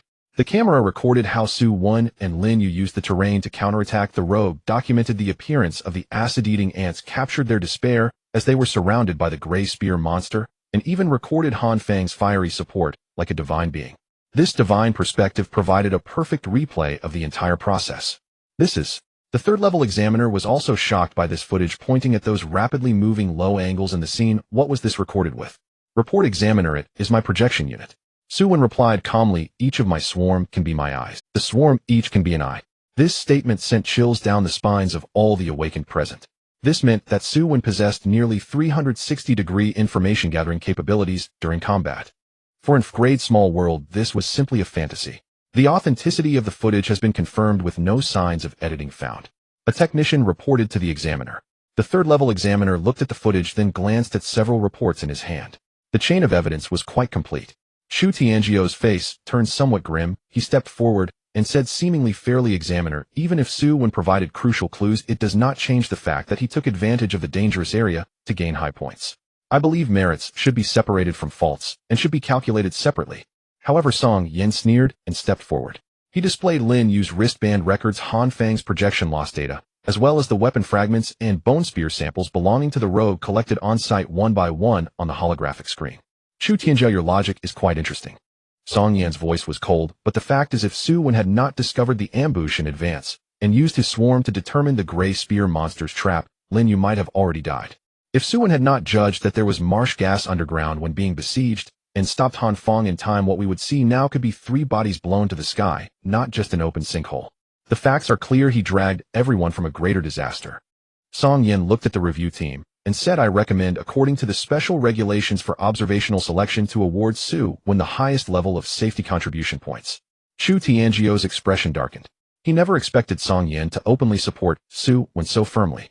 After a brief discussion, the lead third-level examiner nodded. Song Yin's suggestion is adopted. Now recalculate the final scores for Su Wen, Lin Yue, and Han Feng. The data on the holographic screen refreshed once again. Hanfang Yunhai No. 3 Middle School Rescue Operation Contribution 150. Warning due to illegal operations causing a large-scale explosion, 50 safety points deducted. Han Fang's rank ultimately landed in 5th place. Lin Yu Yunhai No. 1 Middle School assisted in discovering intruders, provided crucial intelligence contribution 200. Lin Yu's rank soared to 2nd place. Finally, it was Su Wen. His frozen points after confirming the process of acquisition was survival in dire straits rather than taking advantage of the situation were partially unfrozen. Su Wen Yunhai No. 3 Middle School Northwest Gray Zone resource points, partially unfrozen 450. Su Wen Yunhai No. 3 Middle School independently discovered and reported clues of unauthorized invaders locked and key evidence prevented the situation from deteriorating, safety contribution points 300. 750 points. Higher than before. Su Wen's ranking ultimately settled at 4th on the overall leaderboard. This result was like a resounding slap, ruthlessly striking the faces of all those waiting to see him humiliated. Chu Tianjiao stood there still number 1 in the entire crowd. But this time the smile on his face could no longer be. On the review team's side, the 3rd-level examiner looked at the final leaderboard, then opened Su Wen's initial grade file, frowning. In grade world, an initial evaluation of E. Yet within a short time it nurtured a mutated swarm capable of reconnaissance, corrosion, and group combat, and maintained an extraordinary calm and calculation in dire situations. This is too abnormal. He whispered to his assistant beside him, "Is this Su Wen listed as grade?"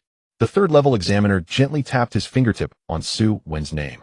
"Get me his complete file, all records of resource applications from awakening to now, changes in small world ratings and mental wave fluctuation graphs, all of it." He paused and added, "Included in the highest priority review list." The final rankings are determined. The list of the top 5 candidates for the 21-27 Yunhai City High School Awakeners City-Level Observation Student Preliminary Selection is as follows. 1st place, Yunhai No. 3 Middle School, Chu Tianjiao. Total score, 980 points. The cheer erupted sporadically, sounding somewhat thin in the vast safety zone, far from the expected enthusiasm. Everyone was aware that the emergence of the dark horse, Su Wen, had cast an awkward shadow over what was supposed to be an undisputed 1st place.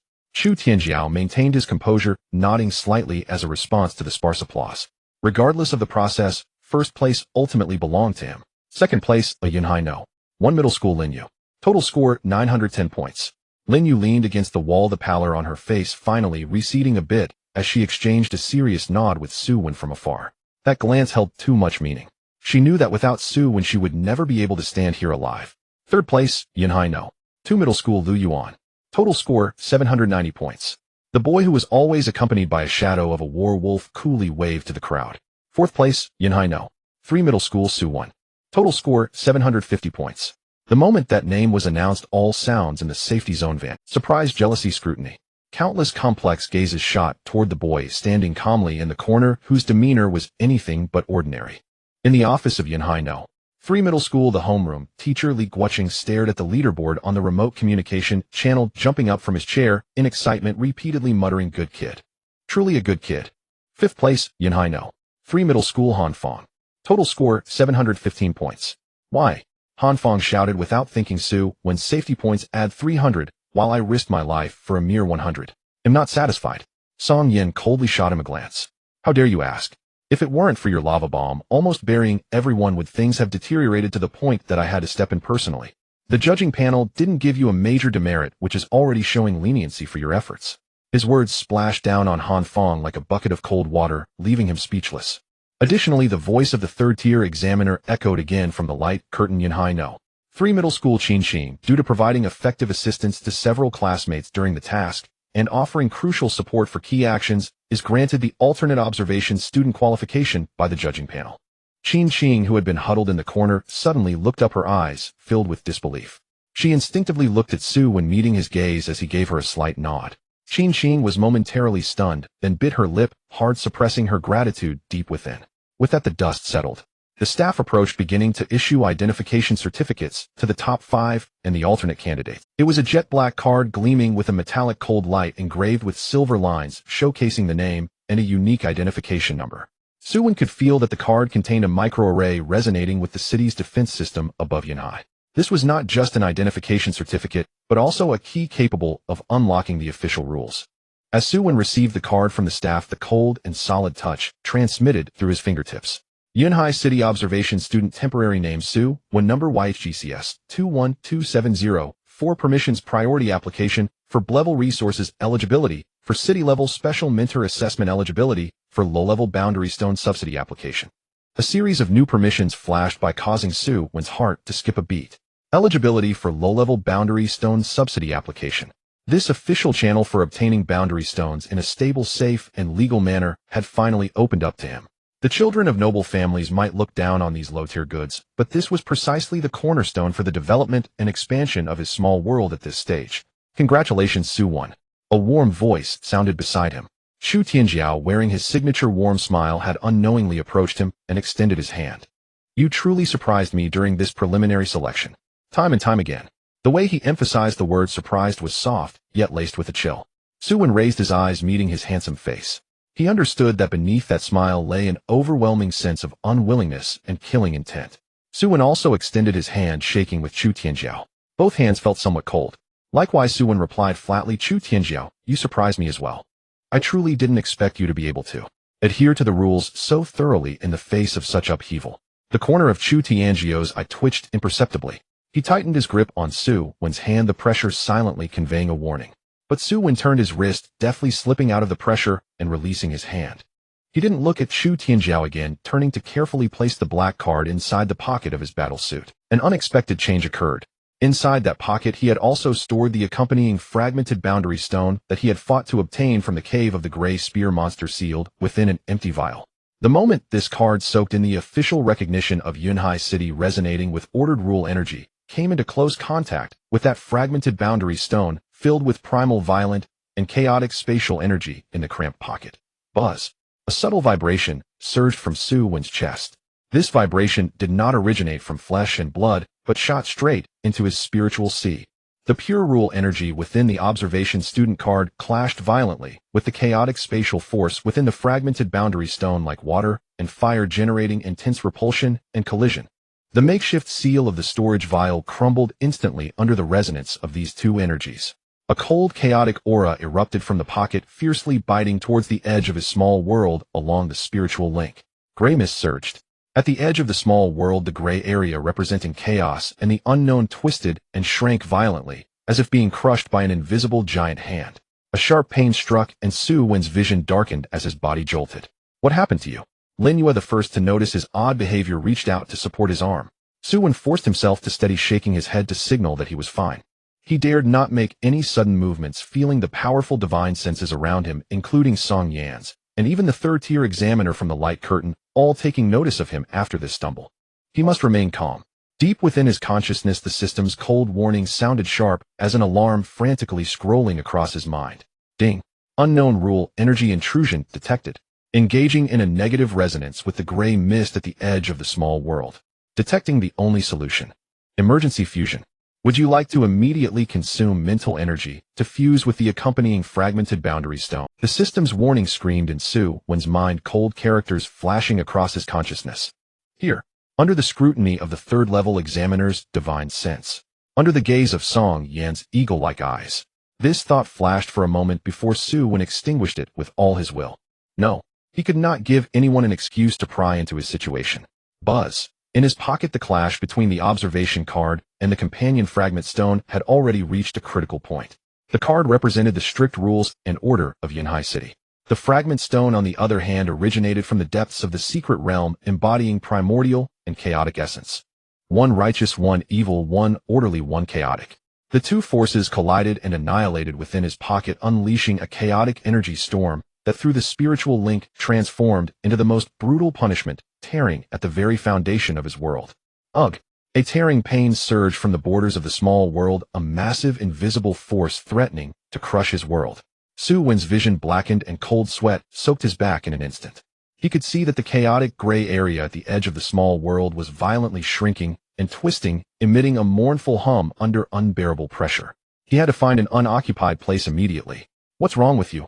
Lin Yu's voice rang in his ears, a cool hand steadying his trembling arm.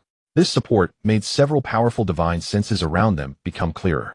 Especially Song Yan, whose scrutinizing gaze fell upon him, carrying a penetrating pressure that felt as though it could pierce bone. Su Wen's heart sank. He could not display any symptoms related to the anomalies of the small world. His only cover was the horrifying injuries on his body. Using Lin Yu's support, Su Wen forced himself to stabilize, but then as if he could no longer hold on, his body shook violently, and he seemed to shrink down. He looked up at Song Yen, his face pale from excruciating pain and mental exhaustion, his lips devoid of color, and his voice sounded as if it had been ground by gravel. Teacher Song. With each word he spoke, every wound in his body throbbed, the veins on his forehead bulging. My injuries. Spiritual backlash. I can't hold on. I request to go to the resting room for emergency treatment. This pitiful appearance perfectly concealed the deadly tremor from the small world. Song Yen glanced at the blood-soaked pant leg of Su Wen, then swept over his spasming body, and his tightly furrowed brow finally relaxed. After all, this student had just escaped from a hellish scene, and now only showed signs of collapse. His willpower was already remarkable. Approved. Song Yan's tone remained stiff, but he did not refuse. Medic. Take him to the third resting room with a fast-acting healing agent quickly. Yes. A staff member carrying a medical kit immediately ran over and supported Su Wen from the other side. Thank you, teacher. Su Wen whispered a quick response and dared not linger for even a moment. Under the complex gazes of everyone, he was awkwardly supported as he finally left the chaotic and oppressive temporary safe zone. Shu Tianjiao stood still, watching Su Wen's figure disappear into the tent behind him before withdrawing his gaze. He rubbed his fingers, which still seemed to retain the feeling of shaking hands with Su Wen. A follower leaned in, unwillingly whispering, Chu Xiao, are you just letting him go like this? He gained so many benefits and his score ranking shot up to 4th. This is too. What's the rush? Shu Tianjiao interrupted him, a confident arc returning to his lips. The game has just begun. He glanced toward the judging panel, his words carrying deeper meaning. A lucky one crawling out of the mud. How far do you think he can go? The official's interest in class geniuses is far sharper than the bone spear of the gray spear monster.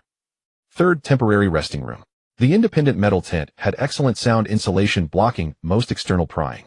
As soon as he entered the tent, Su Wen could no longer hold on and collapsed onto the army cot. Classmate, I'll help you treat your wounds. Bear with it. I need to cut open your pant leg. The medic took out a pair of disinfecting scissors. No need. Su Wen suddenly raised his head, the fierce light in his eyes stopping the scissors in midair. He snatched the syringe, his tone leaving no room for argument. I will do it myself. I am not used to others touching my wounds. The medic was taken aback. He had never seen a student so severely injured yet with such a fierce expression. But considering that the other had just experienced a battle, some psychological trauma was normal. All right. He still handed over the items. Once you're done, please rest well. We will evacuate the secret realm in batches in half an hour. Good. Once the medic left, the metal zipper of the tent was completely closed. The whole world fell silent. Su Wen could no longer suppress it and began to cough violently, his back already soaked with cold sweat. The drug vial he pulled from his pocket was scalding hot, almost burning through his combat suit. He twisted the cap off. The thumb-sized flickering blue companion fragment stone lay quietly inside. The energy fluctuations it emitted were 10 times stronger than when he was in the cave. No more waiting. Su Wen closed his eyes, his consciousness sinking into the desolate world that belonged to him. Merge. He commanded with divine will. In the next second, he directly deployed the nearly exploding companion fragment stone into the edge of the small world. Just as the fragment stone entered the small world, boom! The entire small world began to tremble violently. As the fragment stone made contact with the thick gray fog at the world's edge, it transformed into a miniature blue sun and exploded. The light reached its limit. That ancient and unchanging thick gray fog sizzled like a canvas burned by fierce fire, rolling, twisting, and tearing apart. Su Wen felt as if the world was spinning, his spiritual power being drained at an unprecedented speed. His brain felt as though it were gripped by an invisible hand threatening to squeeze his soul out. But he gritted his teeth forcefully, maintaining his awareness, his eyes bloodshot as he watched this moment of creation and destruction. The gray fog was retreating. Centered on the impact point of the fragment stone, a gap was violently torn open. The previously shrouded unknown area revealed its true form for the first time. It was not a flat land, but a rugged black rocky slope exuding an ancient and primordial aura that extended far into the distance. A murky underground river was forcibly diverted by this power, surging forth from the rocky slope, creating a completely new muddy riverbank. The map of the world was forcibly expanded. More importantly, the originally Fogan-shrouded iron ant nest wilderness and the rocky wall of the river valley human tribe were connected for the first time by this newly appeared rocky knoll and new riverbank. Boom! With the final dull roar, the world's tremors finally subsided. The blue light gradually faded, and the companion fragment stone was completely integrated into the world's rules. Su Wen gasped for breath, feeling utterly drained. But he could not afford to be fatigued. He immediately checked the changes in the world. System prompts rang continuously. Companion fragment stone fusion successful. The gray fog at the world's edge expanded outward by 3 kilometers, adding approximately 300 square kilometers of area available for exploration. The stability of the world structure improved. EE level. The upper limit of the world's energy level has been slightly raised. Due to world expansion and stability improvement, your spiritual power limit has permanently increased. Su Wen immediately opened his personal panel.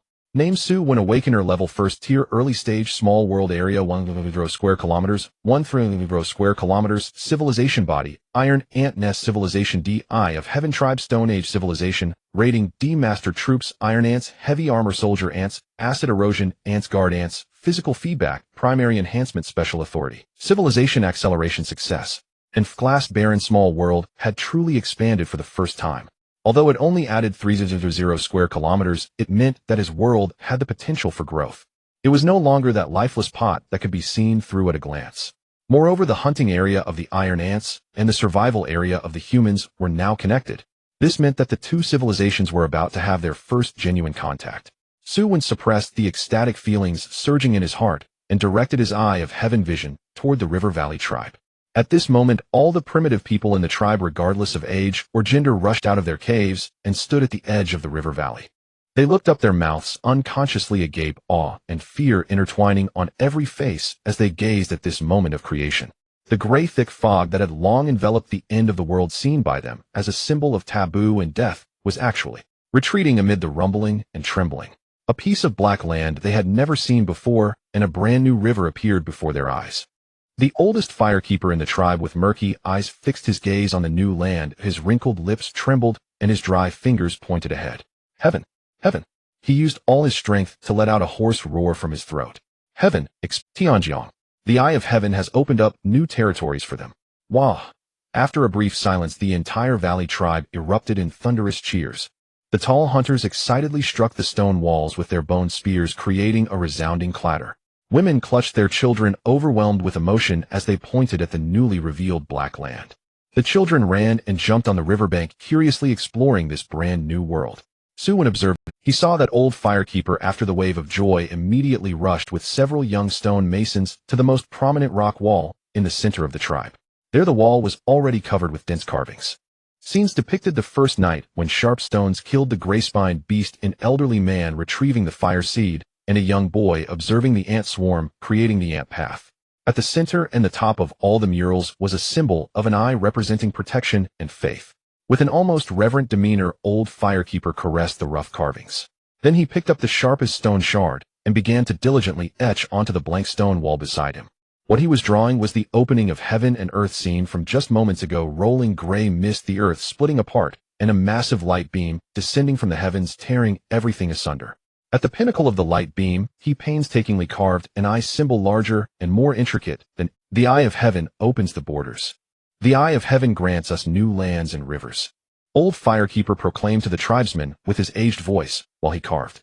Each tribesman knelt on the ground, fervently worshipping the new mural and the sky above. Su Wen could feel waves of faith mixed with awe and fervor rising from these primitives, merging into his small world, eventually reflecting back into his spiritual sea. The spiritual fatigue seemed to alleviate significantly at this moment. Update on the progress of the Eye of Heaven tribe's civilization. New epic record added. The Eye of Heaven opens the borders. The tribe's cohesion has significantly increased, and the core of faith is solidified. Civilization rating shows a trend towards C. This was good news. The more stable the tribe's faith, the stronger the resilience of civilization, and the more spiritual power it could provide to Su Wen in return. At that moment, a tall, slender young man with particularly bright eyes stepped out from the crowd. He was a descendant of Li, inheriting the wisdom of his ancestors, responsible for improving tools and observing celestial phenomena in the tribe.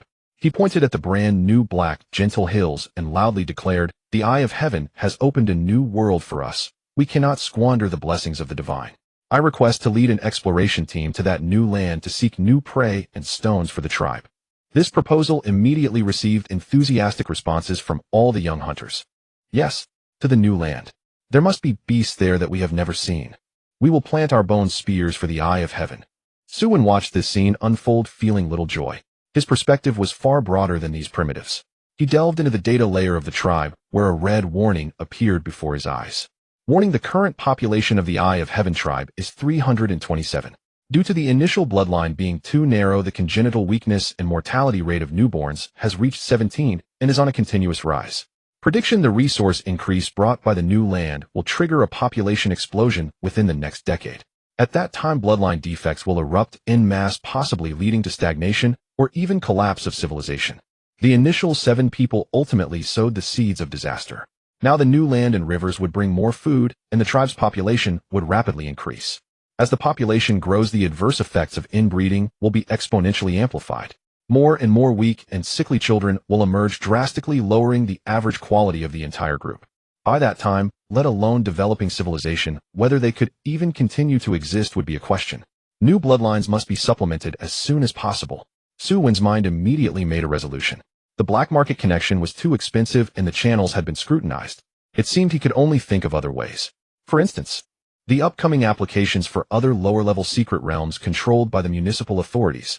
Su Wen's consciousness withdrew from the chaotic small world and returned to reality. Inside the tent, it was silent save for his heavy breathing.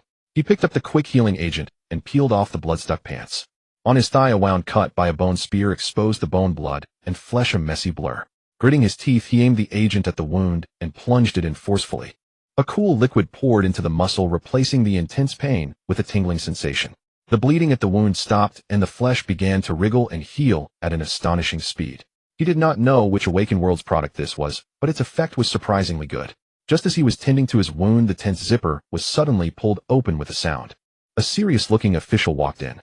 "Su Wen, prepare yourself. The secret realm is about to close, and we need to evacuate." Su Wen nodded, put on his spare pants, and followed him out. In the outer safety zone, all students had gathered and were boarding the floating vehicles for their return journey in batches. The atmosphere was eerie. Hardly anyone spoke, but all eyes were intentionally or unintentionally glancing towards Su Wen. The gazes held not mockery or disdain, but a mix of curiosity and even greed. Su Wen expressionlessly boarded the vehicle and saw Lin Yu sitting by the window in one of the rear seats, which was conveniently empty. He walked straight over and sat down. Seeing him walk with a slight stagger, Lin Yu turned and quietly asked, "How is your injury?" "It's nothing." Su Wen felt Lin Yu's kindness and warmed, "Thank you." Lin Yu smiled sweetly and handed him a bottle of water. Su Wen accepted it, twisted it open, and took a few sips. Just then whispers arose from a few students nearby. "Hey, have you heard? The voice in that death live stream was taken out by him. Is that true? Did he take out 3 rogue cultivators by himself? It wasn't him alone, it was his bugs. I heard from someone on Han Fang's side that when that person's corpse was found, the bones were all melted, leaving only a puddle of rotten flesh surrounded by red slime. It was all done by his new bugs. So terrifying. How did that glass small world cultivate such monsters? Who knows? Anyway, let's just keep our distance from him." Suddenly, a bold student moved to the seat beside Su Wen, nervously rubbing his hands and forcing a smile.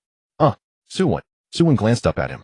"I just wanted to ask, is your acid ant the red bug for sale, eh? Or maybe the larvae or eggs will do. The price is negotiable." As soon as these words were spoken, the entire carriage fell silent. Everyone perked up their ears. The one who asked the question was Wang Hao, a Cray talent who was somewhat well known in the class. At this moment, he seemed to have mustered all his courage to voice the question on many people's minds.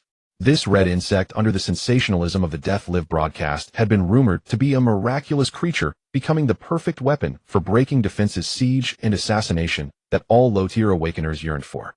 If he could buy a juvenile one, or even just an egg, he was a grade talent possessing a small world ecosystem and resources far superior to Su Wen's. Could he not fully exploit the potential of this powerful species? In an instant, several people's breathing in the carriage became heavy. "Wang, how are you crazy? How could core species possibly be sold? Exactly, asking such a question is extremely improper." A few people murmured, speaking of propriety, while their eyes remained glued to Su Wen, eagerly awaiting his answer. Some were already unable to sit still. "Right, classmate Su Wen." Another student stood up abruptly, seizing the conversation. "We are all very sincere. For an acid-eating ant egg, I offer 2,000. No, 5,000. Cash. 5,000. A gasp of suppressed shock echoed through the carriage. For these students, this was nearly their entire annual expenditure. Su Wen's heart stirred as well. This was a staggering amount. But he quickly calmed down. So, these people were not looking to buy the insect. What they sought to purchase was the secret behind his ability to turn stone into gold. The birth of the acid-eating ant was a miracle that belonged solely to him in this world. It was unreplicable and certainly not for sale. Of course, he would not explain this, nor would he spare them even. "Not for sale. 2 words clear and decisive. Wang Hao and the student, who offered 5000, froze their eager expressions, solidifying the color draining from their faces. Su Wen ignored their embarrassment, leaning against the back of his seat, shifting to a more comfortable posture, and continued at a leisurely pace. You think too much. The acid-eating ant is not a stable species. It is a mutation that I catalyzed using a piece of first-tier magical beast flesh rewarded by the school. This statement caused many to display expressions of realization. First-tier magical beast flesh. This was a reward he had publicly received. Using extraordinary resources to catalyze group mutations was indeed a common gamble in the Awakeners circle, but it was a gamble where 9 out of 10 would lose, with most ending up with nothing, sometimes leading to the collapse of an entire group's genetics. Su Wen continued in a calm tone, adding another layer of frost to these people's hearts. The success rate is extremely low. I have tried it, and among about 100 armored ants, only 1 or 2 can survive after merging with the flesh. Furthermore, he paused for a moment, scanning the entire carriage. Those that survive basically all have genetic defects. Their mental links are very unstable, and they could go insane at any moment. The eggs they lay are all dead eggs that cannot hatch. The few I have left are all I can use. Thus they are not a species, merely consumables. Using one means losing one. This statement left no room for doubt. It not only explained the source of the acid-eating ant's formidable combat power, precious first-tier extraordinary resources, but also accounted for its rarity, extremely low success rates, and a curse of inability to reproduce. This also dashed others' hopes of buying it to mass produce. So it's a one-time use. I thought it was easy to produce new species, which startled me. So it was all in vain, or I thought it could be mass-produced. Buying a one-time tool for 5000 isn't that foolish. The murmurs in the carriage resumed, but the content shifted from greed and fervor to disappointment and relief. Wang Hao sat back down dejectedly, his face alternating between green and white. However, not everyone. In the corner of the front row of the carriage, Chu Tianjiao leaned against his seat, eyes closed as if he had already fallen asleep. But he remembered Su Wen's words clearly. Consumables. Good luck. In his mind flashed the image of the acid-eating ant dissolving the bone spear, demonstrating a calm efficiency that could only be described as tactical execution. Could this truly be accomplished by a group of genetically defective beings that could lose control at any moment? The corners of Chu Tianjiao's lips curved into an unnoticed arc. He did not believe it. Not one word. The more Su Wen concealed, the greater the secret he bore, and the higher its value. On the other side, Lin Yu lowered her head. She understood better than anyone in the carriage that Su Wen's words. In the underground fissure, she had witnessed the actions of those acid-eating ants, their coordinated groups corroding bone spears and maintaining vigilance over their surroundings. Such tactical coordination and high obedience were not something a group of unstable mutants could exhibit. That was clearly a well-trained, cohesive, mature species. She recalled the scattered notes from her parents about civilizational leaps and unknown evolutions. Perhaps Su Wen was walking a path that no one could comprehend.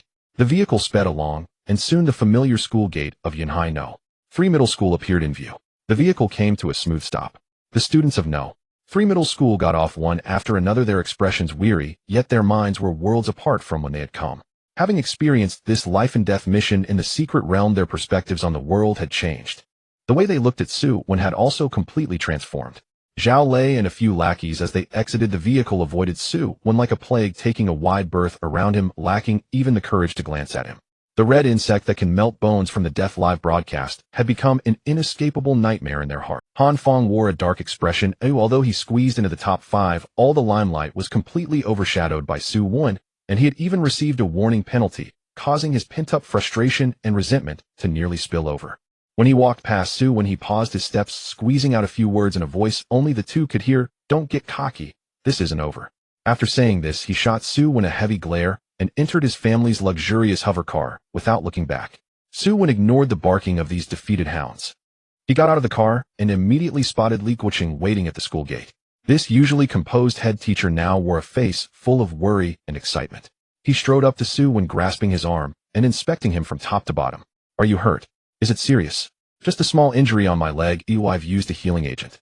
That's good, that's good. Li Guoqing sighed in relief, then put on a stern face. You little rascal, your courage. Do you know how worried we were when we saw your monitoring signal disappear?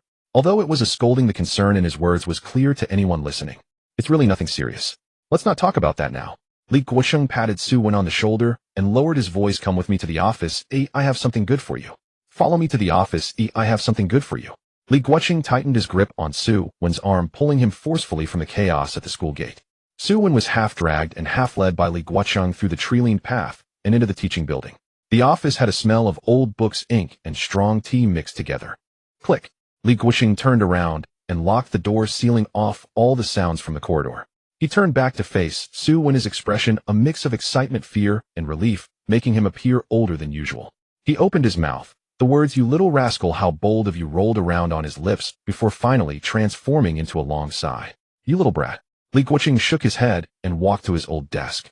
The corner was piled with students' homework and lesson plans, and a large enamel cup contained half a cup of strong tea. He didn't say much, squatting down to pull out a set of keys from the locked metal drawer at the bottom. The key inserted into the lock with a creak. From the innermost part of the drawer, he retrieved a bulging brown paper envelope. The envelope was quite old with frayed edges. It was stuffed full, thick enough to be alarming. "This 30,000, you take it." Li Guoqing pushed the envelope towards Su Wen, his voice lowered, as if sharing a secret. Su Wen's gaze fell on the envelope, unmoving. He felt that it was hotter to the touch than the spatial, energy-infused fragment of the secret realm. "Teacher, if I say take it, then take it." Li Guoqing glared, his tone firm with no room for negotiation. "Do you think that the quota for city-level observation students is the end? Let me tell you, that's precisely the beginning of burning money." Li Guoqing rarely swore. "Optimizing the ecosystem of small worlds, cultivating species, tell me which of these doesn't require resources? The subsidies from the school and the city are hardly enough for students like you who aim for top universities. It's like a drop in the bucket." Seeing Su Wen silent, Li Guoqing continued, "Those like Chu Tianjiao from wealthy families have their families paving the way for them with resources measured by the ton. They drink spiritual spring water like regular water and eat monster meat for meals. But you're different, Su Wen, you have nothing. I as a teacher have been around and know your difficulties. This 30,000 cash isn't much, but if you spend it wisely, it might buy you an opportunity at a crucial moment, saving you from risking your life. 30,000 is not a small sum for an ordinary high school teacher. This money is too heavy. Teacher, I can't accept this." Su Wen's voice was somewhat dry. He couldn't calmly accept this kindness. "Why can't you accept it?" Li Guoqing slammed his teacup down on the table with a loud thud. "Stop being so sentimental. Just consider it my investment. I, Li Guoqing, have taught for 20 years, sending off one batch of students after another, and I've seen too many talented individuals without resources ultimately ground down by reality and fading into obscurity. I've also seen too many like you starting with a lousy hand, then bowing their heads in resignation. But you did." Li Guoqing's voice began to tremble, pointing at Su Wen as if indicating a miracle he could hardly believe. "You held in grade hand, yet managed to trample all the so-called geniuses with B and a grades underfoot, breaking into the top 5. You proved to everyone that ordinary people with an F grade can also have a chance as long as they don't give up. This 30,000 isn't for you, it's for me to buy hope for myself. I hope that one day in the future I can proudly point to the person stirring up a storm in the news and on the big screen and say to my students and everyone else, look, he's Su Wen, also an F grade, and also someone who came from our Yunhai No. Free high school. He can make it, why can't you?" Su Wen looked into the fire in Li Guoqing's eyes. That sense of unwillingness and hope felt like a surge of warmth. He stopped refusing and solemnly picked up the envelope from the table with both hands. Then he deeply bowed to Li Guoqing. "Teacher, thank you." Li Guoqing smiled with relief, the wrinkles at the corners of his eyes relaxing, tiredly waving his hand. All right, let's not get all sentimental between teacher and student. Quickly put it away, don't let outsiders see it. Remember my words from now on, if a problem can be solved with resources, don't trade your life for it. This time you're in deep trouble." "I understand." Su Wen carefully placed the thick envelope into the inner layer of his backpack. He wanted to ensure that teacher lease investment would yield 1,000-fold, 10,000-fold return. Just then, buzz. Su Wen's phone in his pocket vibrated. He took it out and saw a short message notification from the encrypted channel of the Municipal Education Bureau. The sender was just 2 words, Song Yen. Student Su Wen, in accordance with the directive from the city-level observation student evaluation team and Tier 3 examiners, you must arrive at the inquiry room number 3 of the Municipal Education Bureau by 9 o'clock tomorrow morning to undergo a closed review regarding matters such as abnormal growth of small world civilizations. Note, this is a compulsory summons, and absence without reason is not permitted. The warmth that had just risen was doused entirely upon seeing the words compulsory summons, leaving him chilled from head to toe. What was meant to come has come. Li Guoqing also leaned over to read the message, and the smile on his face gradually faded, his brows knitting into a tight knot. "Are they going to investigate you?" he muttered, filled with worry. "These people just can't stand to see ordinary folks. How do you plan to handle this?" Li Guoqing paced anxiously in his office. Su Wen's voice remained calm. "Don't worry, Teacher Li. My small world is developing normally. I'm not afraid of their inspection. As long as you know your limits." Li Guoqing waved a hand, his voice hoarse. "Remember, the more you speak, the more mistakes you make." "I understand," Su Wen replied. Su Wen bowed deeply to Li Guoqing once more, then turned and left. Back at his rented room, he immediately sank his consciousness into his small world to make final preparations for the morning's inquiry. He summoned the data panel for the Tiejia ant civilization and using his creator privileges forcibly added a line of scarlet negative annotation.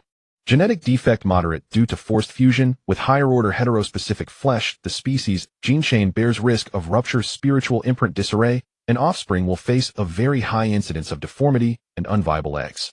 When that was done, he ordered the Wang to drive several of the most spiritually unstable swancher ants out from the deepest recesses of the nest. He intended the so-called experts to see exactly the evidence he wanted them to see. The next morning, Su Wen arrived punctually at the Yunhai City Education Bureau. The monumentally scaled exterior was sheathed in rigid alloy that reflected a temperatureless light in the morning sun. A staff member led him straight to Inquiry Room 3 on basement level 3. The heavy soundproof door closed behind him, leaving the world reduced to a single person. The room was pure white, walls and floor flowed seamlessly together. There were no windows, only a soft, omnipresent light from above. At the room's center stood a single metal chair. Opposite it rose a vast one-way observation glass. Su Wen knew that Song Yin and the third-rank examiner were now behind that glass, probing him with their mighty spiritual senses. "Sit." A commanding voice sounded through the speaker. The third-rank examiner. Su Wen obeyed and took. As he sat, at least 5 bone-chilling currents of spiritual force like invisible probes pierced his spirit sea from all directions, scanning the barriers of his small world again and again. The sensation was of being utterly seen through you. Any hint of panic, any tremor in his mind could be magnified and become a weakness to be attacked. Su Wen remained as immobile as a stone statue, allowing their spiritual sight to pass over him. He even deliberately loosened a sliver of mental defense so they could see more clearly. What he meant to show was not strength, but honesty. Su Wen, the examiner, spoke again. "The lowest tier, desolate world, an abysmal overall rating. This is the record from the day you awakened, is it not?" "Yes." Su Wen answered calmly. "Very well," the examiner replied with a flat tone. The examiner continued. "Explain how in less than a month your small world went from having no initial species to evolving a highly organized Tiejia ant swarm and spawning a corrosive mutant unit known as the swancher ant." The question struck at his darkest secret. Su Wen delivered the answer he had rehearsed countless times in his head. "Report to the examiner my initial species count was indeed 0. On the day of awakening, I spent the little living money I had at the flower and bird market to buy several boxes of the most ordinary ornamental ants, and I released them into my small world." The experts behind the glass knitted their brows slightly. Starting with ordinary organisms was not unheard of, but successful cases were exceedingly rare. As for the Tiejia ants, Su Wen continued, "My world was desolate and harsh with faint radiation. After those boxes were released, they went through brutal natural selection. Only a few individuals with the hardest carapaces survived. I added the school's poor-grade nutrient solution. After several generations, their carapaces darkened and hardened, and they became the first Tiejia ants." The explanation was half truth, half fabrication, but logically airtight. "And the swancher ants?" the examiner pressed. "Analysis of the remaining bone spires shows the acid's corrosiveness reached first-rank transcendent levels. Was that also environmental selection?" "No." Su Wen shook his head, face paling with a flash of dread and pain. "The swancher ants were an accident, a price I nearly could not bear." He lifted his head and looked straight at the one-way glass. "After the school's projection test, I received a lower mid-evaluation, and the reward was the flesh of a first-rank transcendent beast, the Sanyan Fenglang, three-eyed wind wolf. At that time I wanted to become stronger so badly that I made a decision I now shudder to recall. I fed that beast flesh directly to my first-generation Yuan. An expert specializing in biological mutation immediately began furiously noting the details on his clipboard behind the glass. Forcibly catalyzing low-level life with transcendent flesh is a high-risk operation. Only noble houses dare attempt success. Becomes a miracle failure, shatters the entire gene pool. The result? Nearly annihilated the species." Su Wen's voice turned bitter. After the Wang devoured the flesh, it went berserk, its mind lost, and it began slaughtering its kin. The nest descended into chaos. Tens of thousands of Tiejia ants were reduced to fewer than 3,000 within an hour. Just when I thought everything was finished, a very small number of soldier ants that had ingested fragments of the Wang's flesh also mutated. Most of those exploded, but fewer than 10 survived. Their shells turned dark red, their abdomens swollen, and they secreted that corrosive fluid. That is the origin of the swancher ant. To make the tale convincing, he voluntarily opened part of the shallow layer data of his small world for inspection. In the expert's spiritual perception, they indeed saw the data panel of the Tiejia ant civilization bearing the negative tag he had forged the night before, genetic instability moderate. Su Wen even projected a phantom of a swancher ant on the spot. It appeared agitated, its compound eyes flashing red, its spiritual link frayed and intermittent, as if at any moment it might lose control and turn on its master. It was a deliberate disguise. Silence fell in the inquiry room while the experts engaged in heated discussion behind the glass. Forcing fusion with higher-order flesh will in most cases cause gene rupture. The energy fluctuation signature also matches catalysis by first-rank beast flesh, but the success rate is far too low and the cost catastrophic. This youth's luck is near miraculous. He traded one first-rank beast flesh for a few one-off suicide shock troops and nearly destroyed his civilization's genetic foundation. At last the third-rank examiner's voice returned with the weight of judgment. The inspection report indicates there is presently no malignant contamination or rule aberration in your small world. The Swanshire ant mutation path is judged to be highly accidental and non-reproducible. Su Wen, we will provisionally accept your explanation. However, the examiner continued, due to your particular circumstances, your entire growth archive since awakening will be placed under the highest priority observation sequence. We will monitor your every move. You may leave now. Su Wen rose, bowed once more toward the one-way glass, and pushed open the heavy door. Only after he stepped out of the education bureau did he realize his back was soaked with cold sweat, and his spirit was so exhausted he could scarcely stand. He knew he had only passed for the moment. The sword hanging over his head could fall at any time. At that moment his phone vibrated with a group notice from the City Observation Student Administration. All city-level observation students, please note a 3-month Eaglet special training camp will commence tomorrow at 8 in the first training hall in the city center. This special training aims to enhance each cadet's corporeal combat abilities, small world coordinated command, and team combat capability. Training results will be directly tied to subsequent resource allocations, college recommendation quotas, and qualification for official observer status. Warning: camp instructors have the authority to eliminate any unqualified participants. Be prepared. Corporeal combat ability. Su Wen read the words and felt the tension in his nerves snap taut again. He clenched his fist. Is my bonus strengthening sufficient? At 8 o'clock the next morning in the first training hall of Yunhai City, Su Wen entered training ground A3, where 11 people were already standing. The atmosphere inside the hall was exceedingly oppressive. Shu Tianjiao stood at the forefront, his chin slightly raised, gazing into the distant void, as if no one here was worth his attention. In a corner, Lin Yu was meditating alone, her plain white training outfit enhancing her ethereal beauty. She sensed someone entering, her eyelashes fluttered, and she gave a slight nod towards Su Wen. Han Feng was less polite, staring openly. Su Wen walked to the end of the line and began to adjust his breathing, preparing his heart and muscles for action. Today's training would not be easy. At that moment, a heavy pressure suddenly descended. A man appeared at the front of the line. He was tall and clad in the simplest black combat attire, his muscles straining against the fabric. A fierce scar slashed from his left brow across his nose, adding a more menacing aura to his already fierce countenance. His gaze swept across the faces of the 12 observers like two glinting blades. Lei Yi, the chief instructor of the fledgling Eagle training camp, a battle-hardened 4th-tier awakened. I don't care if you were a class geniuses in school or class failures. Nor do I care which noble family you come from. In my training camp you all have only one identity, rookies. Lei Yi's voice reverberated, making people's eardrums buzz. From today onwards you will undergo a hellish training for 3 months. If you can endure it, you will be qualified. If you can't endure it, then get back to school. Everyone held their breath. Even Shu Tianjiao, who usually wore a gentle smile, had his expression tighten. Su Wen stood at the back of the line, silently assessing this chief instructor. Within that body lay an energy capable of obliterating everything once unleashed. This was the pressure of a 4th-tier awakened. Today's first training subject. Lei Yi's gaze swept over the crowd, a cruel arc twisting at the corner of his scarred mouth, his hand-to-hand combat. In here there is an absolute iron rule. He suddenly raised his voice and shouted, no projection of any kind of small world is allowed. You can only rely on your own fists and muscles. As soon as he finished speaking, a small commotion erupted. No projection. For awakened, this was equivalent to crippling 90% of their combat power. Su Wen's heart sank. The worst-case scenario had indeed occurred. What's wrong? Any objections? Lei Yi's gaze turned icy. Do you think that when you step onto a real battlefield the enemy will give you time to leisurely open your small world and summon legions? Foolish. In true life-and-death combat it happens in the blink of an eye. When the enemy's blade is already pressed against your neck, your Yedoba-summoned dragon legion can only accompany you to the grave. A commander who lacks even self-defense capability is nothing but a joke. Now do you all understand? Understood. 12 voices shouted in unison, though their tones were somewhat mismatched. Very good. Lei Yi nodded. Now let's begin the pressure test. Let me see how weak the bodies of you rookies. Before the words faded, he had vanished from his spot. The next moment, the air twisted slightly before Shu Tianjiao, and Lei Yi's figure appeared out of thin air. "You first." Chu Tianjiu's reaction was lightning fast. The moment Lei Yi materialized, he moved like a leaf carried by the wind, gliding back several meters with graceful swiftness. The A-class special technique fostered by the elven world, wind stride. "Oh, this is interesting." Lei Yi remained expressionless, but his speed increased his step, making him appear as a shadow delivering a punch.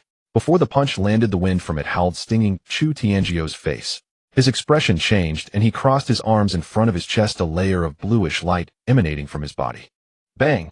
With a loud crash, Chu Tianjiu let out a muffled grunt, his body flying backward 7 or 8 meters before crashing into the energy barrier of the training ground, sliding down afterward. Though he looked disheveled, he was not injured. "Not bad, managing to withstand 1% of my strength. Qualified next." Lei Yi didn't even glance at him again, his form flickering as he appeared before Han Fong. Roar! Han Fong did not evade. Instead, he let out a beast-like roar. His skin radiated a dark red sheen, muscles bulging, charging forward like an enraged bull heading straight for Lei Yi's fist. The class lava lizard's special technique, lava skin. Boom! This collision was even more thunderous. Han Fong staggered back, 3 large steps, each step leaving a shallow dent in the alloy floor. His face flushed crimson, a metallic taste rising in his throat, but he ultimately endured. Brute, but tough enough. Qualified next. Lei Yi's figure flickered again. This time he stood in front of Lin Yu. Lin Yu exhibited neither Chu Tianjiu's grace nor Han Fang's as Lei Yi approached. A layer of thin ice formed beneath her feet, and she glided sideways with an incredible fluidity, narrowly avoiding the punch. The B-Ice Lake World's special technique. Ice surface sliding. Agile movement, adept at absorbing force. Qualified next. Lei Yi moved swiftly, testing each person within mere seconds. Each observer showcased their unique abilities, revealing the embryonic forms of techniques resonating with their own small worlds. Soon only one person remained in the line. Su Wen. Lei Yi's figure abruptly stood before Su Wen, that heavy pressure overwhelming him, making his breath catch. Class body feedback, primary enhancement. Lei Yi read Su Wen's information. His tone is flat, as if discussing the parameters of a piece of scrap iron. "Let me see how strong the most basic body enhancement really is." He didn't even throw a punch. He simply raised his hand and slapped towards Su Wen's face. The motion was slow, yet in Su Wen's eyes that hand seemed to envelop all the space around him. No matter how he dodged, he would ultimately collide with this palm. The absolute control of a 4th tier awakened over the combat space. No escape. He could only brace himself. Blood vessels flared in Su Wen's eyes as he pushed the power of primary body enhancement to its limit, his feet firmly planted on the ground, twisting his waist and crossing his arms in front of his face. Bang! An unmatched immense force struck his arms. Su Wen felt as if he had been hit not by a slap, but by a heavy truck charging at full speed. His arms instantly lost sensation, bones aching as if they were cracking. He crashed heavily to the ground, a surge of warmth rising in his throat, which he forcefully swallowed back. Han Fong was the first to burst into laughter. "How can you not even withstand the instructor's most casual What a disgrace. Class is just class. A body enhancement sounds good, but it turns out to be just empty words." It seems he really used up all his luck in the secret realm. Chu Tianjiu said nothing, but the condescending look in his eyes was sharper than any words. Only Lin Yu frowned, a trace of concern flashing in her eyes. "Waste." Lei Yi's cold voice rang above Su Wen as he walked up to him. "Your Bodis reactions are like a piece of wood. You have a bit of brute strength, yet you don't even understand the basics of exerting force, absorbing force, or evading. If this were a battlefield, you would have died 10 times already." Su Wen gritted his teeth, using his trembling arms to push against the ground, attempting to rise. Lei Yi paced beside him. "You can't even stand up, and you want to be an observer. Tell me, how did a waste like you make it into the top 5? Lei Yi's sarcasm burned like fire, scorching every nerve in Su Wen. He knew this was the instructor's intimidation tactic, but he was painfully aware that every word Lei Yi spoke was the truth. His body was too weak. "Get up." Lei Yi stepped aside. Su Wen pushed against the ground, his body swayed a few times, but ultimately he stood up. "Very good, still have some spirit." Lei Yi snorted coldly. "Today's training will be sparring. Free combinations until one side cannot stand anymore." "Su Wen," he suddenly called out. "Yes." Su Wen stood tall. Lei Yi pointed at Han Fong. "You go." Han Fong was taken aback, then his face broke into wild joy. "Yes, instructor." He grinned, cracking his knuckles as he approached Su Wen. "Su Wen, you got lucky to escape in the secret realm. Today let me teach you how to be a person." Everyone watched this scene with eager anticipation. Lei Yi crossed his arms, coldly observing, instructing his assistant beside him. "Prepare the medical team. Don't let him get killed on the first day." The assistant whispered, "Instructor, are you being too harsh on him? After all, he is just in class." "Come on, little treasure." Han Fong shouted, his voice opening like a gale of bloodlust as he surged towards Su Wen. The numbness in Su Wen's arms had not yet faded. His organs throbbed from the blows as he forced himself to lower his center of gravity. He knew with brutal clarity that the gap between him and Han Fong was absolute. Strength, resilience, technique. Apart from a colder head, he had nothing. Bam! Han Fong was like an out-of-control armored vehicle, a straight punch rocketing for Su Wen's face. Su Wen's combat instinct screamed warnings, but his body could not obey his mind in time. He only had time to lift his arms and brace them in front of his face. Thud! A dull sound reverberated through his forearms as the brute force slammed him backward. He staggered 5 or 6 steps before stopping. Every joint cried out in pain. Huh, what a block of wood. Han Fong grinned viciously at his success, his assault growing only more frenzied. All you do is take hits. Fight back. Hit me. Fists, elbows, knees, feet. Han Fang's attacks opened wide and closed with savage abandon, each blow carrying the frenzy of the Lava Lizard clan as it cascaded onto Su Wen. Su Wen was utterly dominated, like a small boat about to capsize in a storm, reduced to clumsy dodges and blocks. Bam! A momentary slip in his evasion, and Han Fang's knee slammed solidly into his abdomen. Su Wen let out a muffled grunt, his stomach churned violently, and he doubled over in agony. Down!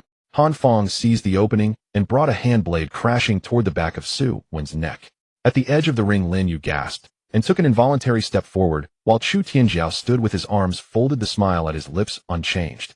To him, this one-sided beating should have already ended. Chief Instructor Lei Yi's face remained impassive, yet for an instant a flicker of disappointment darkened his eyes. Is that all you can do? Yet at the very moment the hand blade was about to fall, a lethal threat stabbed at Su Wen's mind like a steel pin. In that agony, Su Wen's consciousness became clearer than ever. In his vision, Han Fang's hand blade vanished. What he saw was the slight drop of the opponent's right shoulder to generate power, the twist of his waist and hips, and the faint current of air stirred by the movement. It was instinct, a combat instinct stamped into the soul by countless life-or-death struggles. Ibu. There was no time to think. Now. Su Wen contorted his body into a strange posture and forced himself to twist, stepping half a pace forward. Han Fang's hand blade sliced past his ear, the furious wind whistling by, and struck nothing. Han Fong froze. He had not expected Su Wen to evade in such a manner. In that single moment of stupefaction, Su Wen's counterattack arrived. He poured all his strength into his right shoulder, and in a near mutually damaging strike slammed into the exposed left chest of Han Fong. Crash! The impact was merciless, bearing the fierce resolve of someone willing to trade lives. Pain shot through Han Fang's chest like a dagger. Even the glow of Han Fang's Rongyin Jifu lava skin dimmed. Stagger, stagger, stagger. Han Fong was driven back, 3 steps breathless, his follow-up attack cut short. Everyone in the arena stood stunned. What, you could play like that? Su Wen fought back. He even shoved. What sort of footwork is that? So strange. He used his shoulder to ram someone. What a wild technique. Han Fong steadied himself, clutching his aching chest, both angry and incredulous as he roared. What trick did you use? Su Wen could only brace his knees and gasp for air. That last effort had drained every ounce of his strength. Yet his eyes burned with an alarming brightness. It worked. Ibu really worked. Though it was only a crude imitation and his body was far from perfectly executing it, that combat instinct born from the evolution of civilization could indeed mirror reality. They'll gut you. Humiliated beyond bearing, Han Fong roared and launched himself again, wilder, more ferocious than before. But Su Wen's responses had shifted. He no longer simply took the hits, he began to weave and sidestep in the awkward, uncanny steps, slipping through the gaps in Han Fang's assaults. He was still battered and kept collecting new wounds, but he found ways at crucial moments to avoid the vital strikes. And he seized fleeting opportunities to counter with shoulder, elbow, and knee, primitive, brutal returns. His injuries grew, but bruises began to bloom on Han Fong as well. The bout shifted from a one-sided beating to a bloody slugfest. The smile on Chu Tianjiao's face froze. He fixed his eyes on Su Wen's footwork, the movements that belonged to no formal fighting system, and felt for the first time an unease. The disappointment in Lei Yi's eyes was replaced by keen interest. This kid had something. When the training bell rang, both Su Wen and Han Fong looked as if they had been pulled from water, battered and barely able to stand. Neither had been able to put the other down. They had actually drawn. Medics rushed forward, staring at the 2 pitiful figures, momentarily unsure which to lift first. Lei Yi waved a hand, expressionless. Carry away the one still cursing. The medics understood at once and clumsily strapped the still muttering Han Fong, spitting insults like trash, and he'll kill you next time, onto a stretcher. Han Fong tried to struggle, but moving tugged at his chest and abdomen wounds. The pain turned his face green, and he was carried off in sullen rage. Su Wen leaned against the wall, his lungs burning, every muscle protesting. Did you all see that? Lei Yi's voice rang out again. Instinctively, everyone straightened. Today's training was meant to make you see the gap and learn humility. That's it for today? Go back and think, what are you missing? Lei Yi dismissed them and turned away, leaving a group of young trainees deep in thought. Su Wen dragged his nearly disintegrating body forward step by step, but his mind clung to a single conviction: not strong enough. Far from it. Relying on that thinly awakened instinct was too slow and too passive. He only managed to draw with Han Feng because Han Feng was foolish. Against Chu Tianjiao or Instructor Lei Yi, he might not have lasted a single move. He needed more, purer, more systematic combat instincts. Back in his rented room, Su Wen sank his consciousness into his inner world, his mental focus sharper than ever. He transformed every strike he had taken today, every failed block and failed evasion, the pain and the images, into the most primitive, chaotic fragments of combat, battering them like a psychic storm into the collective subconscious of the two tribes within him. Survive or be crushed like me. This was no gentle guidance now, but a ruthless culling. Outside, Su Wen's body trembled violently from pain and the drain of spiritual force. Cold sweat soaked his clothes. Inside his inner world, countless primitives and armored ants awoke from sleep with confused, frenzied howls. A mad training born of a celestial inner demon began silently to unfold. He did not seek a fixed set of techniques, but the one thing forged through billions of chaotic clashes and mimicries by his people, the solitary imprint of survival instinct, Johnny fighting well. Boom. Within the inner world, civilization accelerated and evolved violently. In reality, Su Wen's body began undergoing a profound metamorphosis. The next day, when Su Wen reappeared on the training ground, everyone felt it. He was different. He was still silent, still at the end of the line. But the aura about him shed yesterday's green awkwardness and desperation. It carried now a flavor of iron and blood, as if he had endured 100 bloody battles overnight. But the aura about him shed yesterday's green awkwardness and desperation. It carried now a flavor of iron and blood, as if Han Feng, burning with fury from the previous day, charged like a beast to wash away his shame. This time the response he met was crushing. Su Wen still moved with that uncanny yibu, but each step now carried an indescribable rhythm. When Han Feng's heavy fist came, Su Wen no longer awkwardly evaded. He sank his body slightly, and in a way that defied ordinary physics, let the sleeve of the punch skim past him as he ghosted along Han Feng's flank. That was the absolute blind spot Han Feng had exposed while generating force. In the instant the old power had spent itself and the new had not yet formed, Su Wen had already slipped into that void at Han Feng's side. His body drew taut like a bowstring, his hips and waist twisting, force running up his spine and condensing into a single point. Ibu Beng Quan. This punch lacked yesterday's raw brutality and instead carried a honed, piercing penetration. It struck Han Feng's unguarded side. The moment the fist met flesh, it shivered and unleashed a secondary burst of hidden force. PFF. Han Feng seemed as if an invisible iron hammer had struck his innards. He spat a mouthful of sour fluid. Only one punch. The Han Feng who had traded blows with him yesterday was now flat on the ground. Chu Tianjiao's pupils shrank to only one punch. The Han Feng who had traded blows with him yesterday was now flat on the ground. Chu Tianjiao's pupils shrank to pinpoints, his face a mask of shock. On Instructor Lei Yi's scarred face, a rare expression of mingled astonishment and exultation. Cough. Cough. Han Feng was hauled to his feet, clutching his abdomen, his face as white as paper. When he looked at Su Wen, the arrogance and contempt that had been there moments before had vanished, leaving only thick dread and fear. He could not fathom how after a single night the wooden block he had pinned to the ground and toyed with had become a primeval beast hiding beneath human skin. Good. The sharp clap of Lei Yi's applause shattered the silence. He strode up to Su Wen and thumped his large hand heavily down twice on his shoulder. The blows felt like two small mountains crashing down. Su Wen felt his recently stabilized blood and chi surge and churn again, yet he bit down on his teeth and forced himself to stand perfectly erect. I take back what I said yesterday. You are not a block of wood. The scar on Lei Yi's face seemed to soften somewhat. You are a piece of fine jade. I will polish you with the harshest hands. His voice rang like a bell across the training ground. From today on, your training load will be doubled. At those words the crowd erupted. Han Feng's cheeks regained some color. Double the training load. It was hardly something a normal person could endure. Su Wen seemed not to hear the murmurs around him. He straightened his spine and met Lei Yi's gaze with steadfast eyes, answering in a low, resolute voice, "Yes, instructor." He understood. This was an opportunity purchased with his life. In the corner of the crowd, the astonishment in Chu Tianjiao's eyes gradually ebbed. For the first time, he truly sensed something unusual emanating from Su Wen. It was a rate of growth that exceeded the bounds of his comprehension. Even he found himself clapping with the others. His smile remained gentle, but there was no joy in his eyes. Lei Yi watched Su Wen with satisfaction. From today, the Chuying Special Training Camp enters its second phase. You are no longer mere rookies meant only to take hits. You must learn to seize and plunder. He pointed to a giant luminous screen rising from the center of the field. On it, a detailed points rule sheet and a resource exchange list were displayed clearly for everyone to see.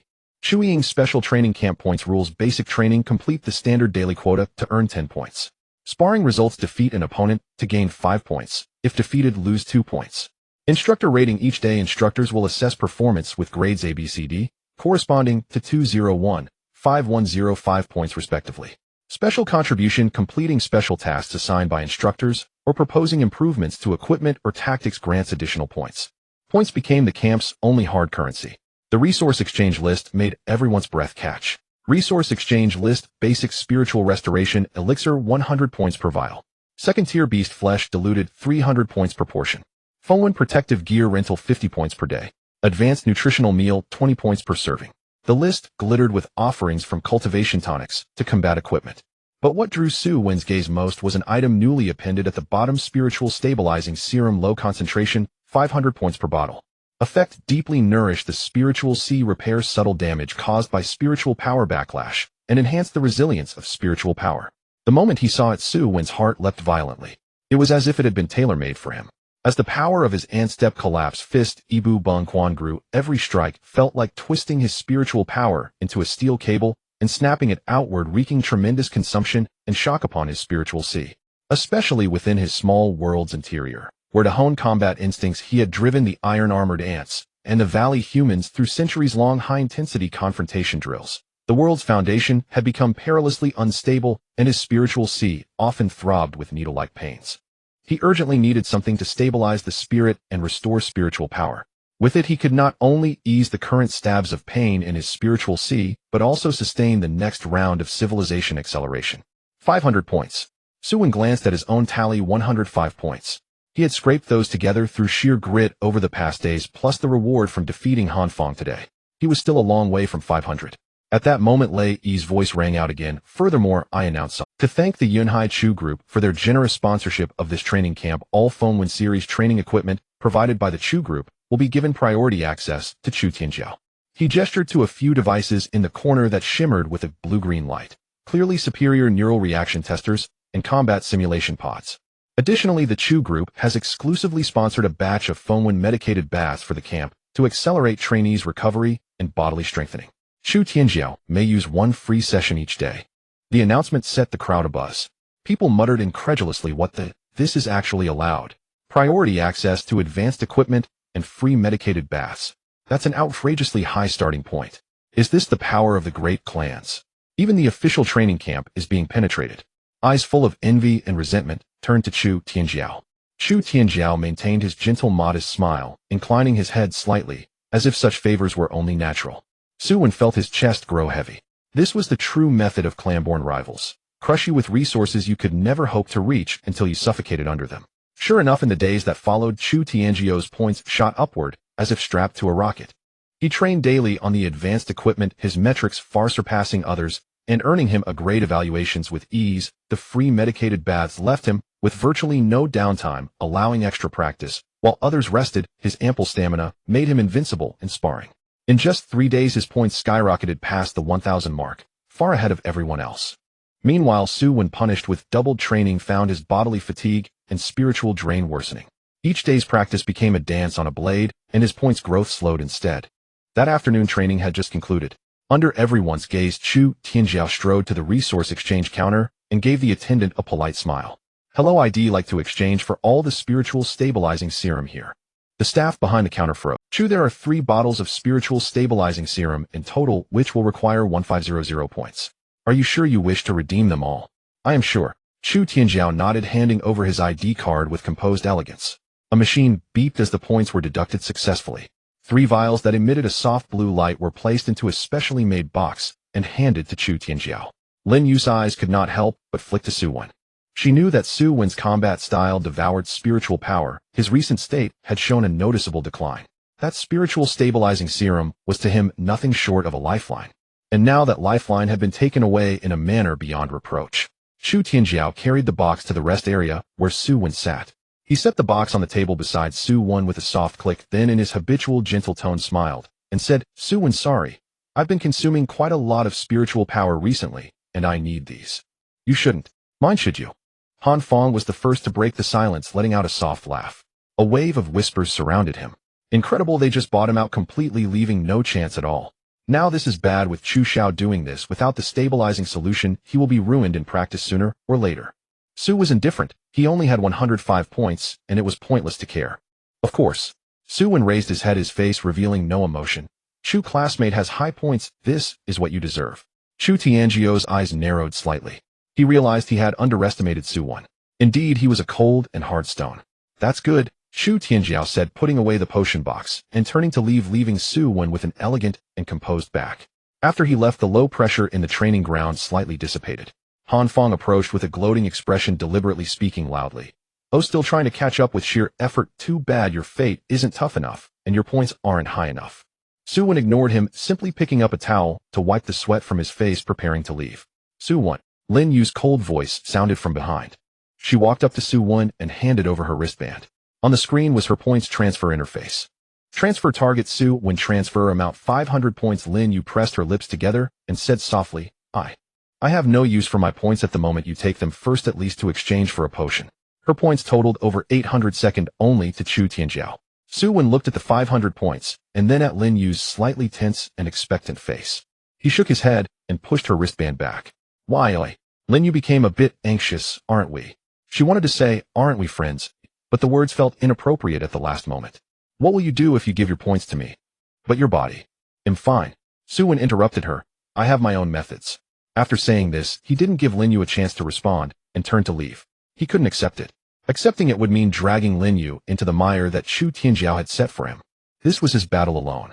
Lin Yu watched Su Wen's departing figure, feeling a bit dejected as she withdrew her wristband. But she knew in her heart that Su Wen was not being polite with her. He simply didn't want to owe anyone, nor did he want to implicate anyone. Su Wen walked straight to the other end of the training ground. Chief Instructor Lei, he was reviewing the new batch of training plans. Report, Instructor.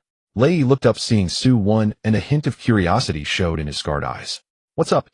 Did someone bully you and you want to report it to me? No. Su Wen stood upright. I want to apply for a higher intensity of training. Lei was taken aback. What? He doubted he heard correctly. Do you realize that your current training load is already twice that of others? Adding to that, your body will collapse. I know. Su Wen showed no signs of wavering. My Buddhist strength does not match my combat instincts. I need greater pressure and extreme pain to squeeze out all the potential within my body. He paused and continued, since resources are insufficient, I will compensate with my life. My time is running out. His last words were softly spoken. Lei fell silent. He looked into Su Wen's eyes, which contained a kind of extreme and crazy calmness and determination. This kid is ruthless, even harsher on himself. Good. Lei slammed the table heavily, producing a loud bang. I will fulfill your request. His scarred face rarely revealed a mixture of admiration and madness. Starting tomorrow, I will personally determine your training regimen. When you can still walk out from under my command, you will have graduated. Thank you, Instructor. Su Wen deeply bowed and turned to leave. Stepping out of the training hall, the sunlight outside was somewhat glaring. He found a deserted corner and dialed an encrypted number. The call rang for a long time before being answered. Hello. It was still that slightly hoarse voice belonging to Qin Jiao. Brother Jiao, I need some goods. Su Wen got straight to the point. Clean ones, the more the better. He was referring to the non-magical human species. As long as new species were integrated, his Heavenly Eye tribe could experience a new round of population growth, and the evolution of civilization would reach a new level. At that time, what would repay him would be a stronger physique, a more resilient spirit, and possibly the birth of entirely new combat instincts. This was the true trump card he dared to gamble his life on. The other end of the call fell silent for a few seconds. You kids sure know how to pick your timing. Chun Jiao's voice sounded somewhat pained. Recently, this batch of goods is difficult to obtain. What do you mean? Su Wen's heart sank. Literally. Chun Jiao said, I don't know where a group called Wen came from, frantically sweeping the black market for goods, specifically demanding samples of your kind with prices 3 times higher than usual, and they specifically want the cleanest organized tribes. Wind. Su Wen's breath stopped for a moment. Yes, Wind. Chun Jiao lowered his voice. This group has deep pockets and is very mysterious. No one knows their origins. I only know that several vendors who recently disappeared from the old goods street have some connection with them.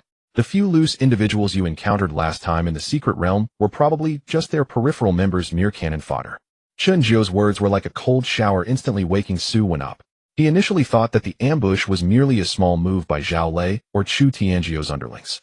Now it seemed that things were far more complicated than he had imagined.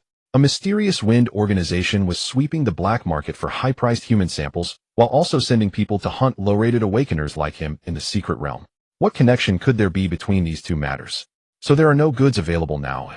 No clean, organized tribes are left. They have been swept up by wind. Chun Jiu answered succinctly. It seems they are particularly interested in small worlds like yours that have just begun. Su Wen, you'd better be careful. You may have already been targeted. Chun Jiu's warning lodged in Su Wen's chest like a thorn refusing to fade through the night. Foam organization. The bought-out Wuma people. The ambush in the secret realm. Only when all the clues were strung together did he realize an invisible web had already been cast over him since his awakening. The next day, the training hall. Su Wen fall out. Lei Yi's voice carried an oppressive weight. Su Wen stepped forward from the end of the line and stood in the center of the arena. The soreness in his body had not yet subsided, and the tearing ache deep in his spiritual sea was even sharper. I told you yesterday, your training will be doubled. Lei Yi folded his arms over his chest. The light in the hall caught the scar on his face and made it look more vicious. Now extra training begins.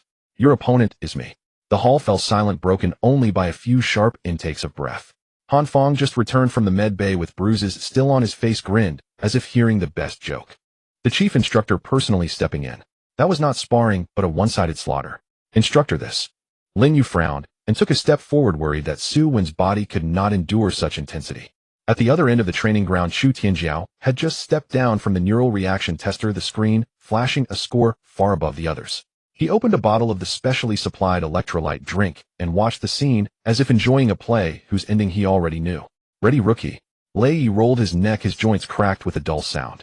Su Wen nodded, lowered his center of gravity, and assumed the Ibu ant step starting posture. Every muscle in his body tense, senses pushed to the limit.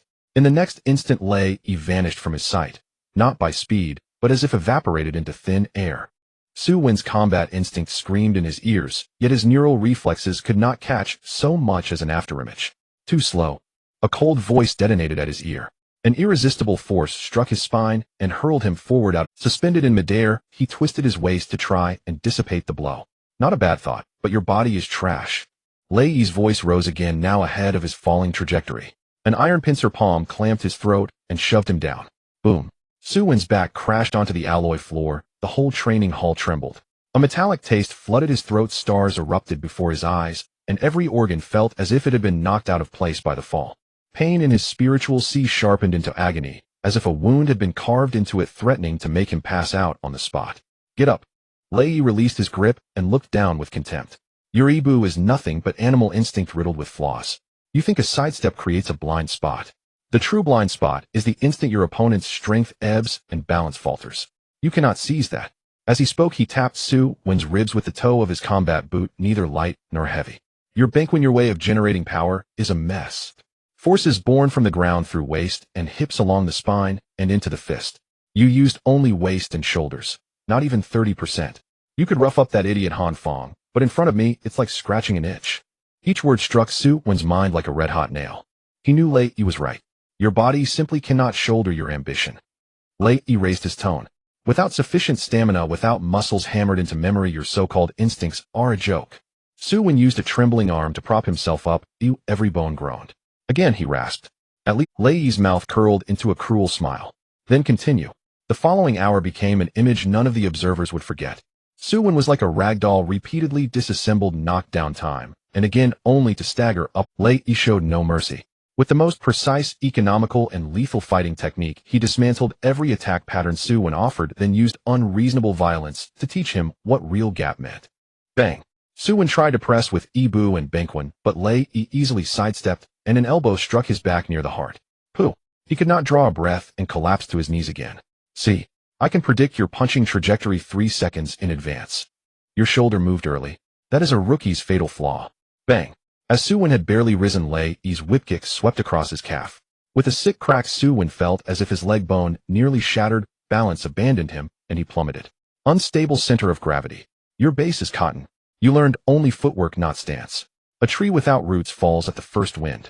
Every bystander at the edge of the training ground was dumbstruck.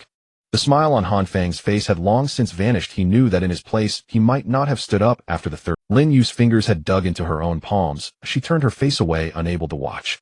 Chu Tianjiu's casual expression had also faded. He looked at the bloodied figure on the ground, and his eyes became complicated. He admitted he had underestimated Su Wen's will. Such pain he might not have borne silently either. But what use was that? Willpower does not convert into points, nor into spiritual stability serum. Chu Tianjiao glanced at his score panel, 1,500. Then he looked at Su Wen's 105. One in the heavens, one in the dust. The gap would only widen. At last the bell signaled the end of training. Lei Yi stopped and looked at the unconscious Su Wen at his feet with a trace of surprise. This kid's bones were harder than he had thought. Medical team. 2 medics hurried forward with a stretcher, urgently checking wounds and injecting emergency. Instructor He's. Multiple soft tissue contusions, minor fractures, and severe spiritual backlash symptoms. He must be sent for intensive treatment immediately, a medic reported with a trembling voice. As long as he doesn't die. Lei Yi waved, his face calm. Carry him to the restroom, rest will fix him. With that he turned and left. Chu Tianjiao smiled faintly and walked to the resource exchange counter. Hello, I've reserved today's Phone 1 medicinal bath. The attendant respectfully opened the passage to his exclusive resting area. Su Wen was woken by pain. Every muscle and every bone in his body howled.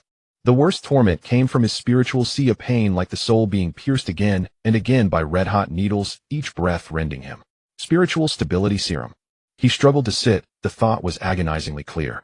Without it, let alone double training, he could not survive even the routine training tomorrow. If his spiritual sea collapsed, he would become a wreck. But Chu Tianjiao had bought out the entire stock. Su Wen leaned against the cold wall, panting as sweat and blood mixed and ran down his cheeks. Desperation. This was true desperation. External resources had been completely choked off, and his internal foundation teetered on the brink of collapse. He forced out a dry, mocking laugh. Pay with his life. Lei had been right. But what if there was barely any life left to spend? He closed his eyes and let his consciousness fall into that gray little world. Perhaps there was another way, a method to be reborn from the brink of death. If the outside world wanted to slow him and bleed him dry, then within his own world, he would accelerate to the extreme. So fast that even collapse could not catch up. Su Wen's awareness hovered above the small world. Below, chaos reigned. In the armored ant nest, the battle fragments he had projected earlier had driven the colony into ferocity. Lower soldier ants even turned on higher-ranked ants. In the valley tribe, the primitives woke from nightmares, screaming at the Tianyan symbol in the sky. Tribal order teetered on the edge of collapse. This was his trump card, a swarm of chaotic insects, and a people terrified into madness. Not enough. Far from enough. Su Wen's consciousness roared. He took the pain he had endured on the training ground. The humiliation of Lei Yi's beating, each bone's cry, each tearing of his spirit, and unfiltered remade it into a psychic storm that struck the collective subconscious of both peoples. This time his projection was no longer mere combat fragments, but Lei Yi's words, "Your body is trash. Your method of power is a mess." Finally, he projected the desperate, reckless will to live at any cost. An icy command reverberated through every corner of the small world. Wanna live? Then become stronger than me. Find my weakness and defeat me, or join me, and together we will be reduced to ash in this endless pain. He would use the pain he had borne to force his subjects to evolve a path for him. A thunderous surge of accelerated time swept through the small world, raging with maddening intensity. In the small world, 100 years have swiftly passed. This outer heavenly inner demon initiated by Su Wen swept across the world like a plague, completely disrupting the evolutionary process of the iron-armored ants and the River Valley tribe. In the initial 10 years, chaos and death were the only main themes. The iron-armored ants' nest erupted in the bloodiest civil war in history. Countless soldier ants, ignited by the pain of failure and battle instincts instilled by Su Wen, lost their absolute obedience to the Ant King, attacking everything of their kind within sight with madness.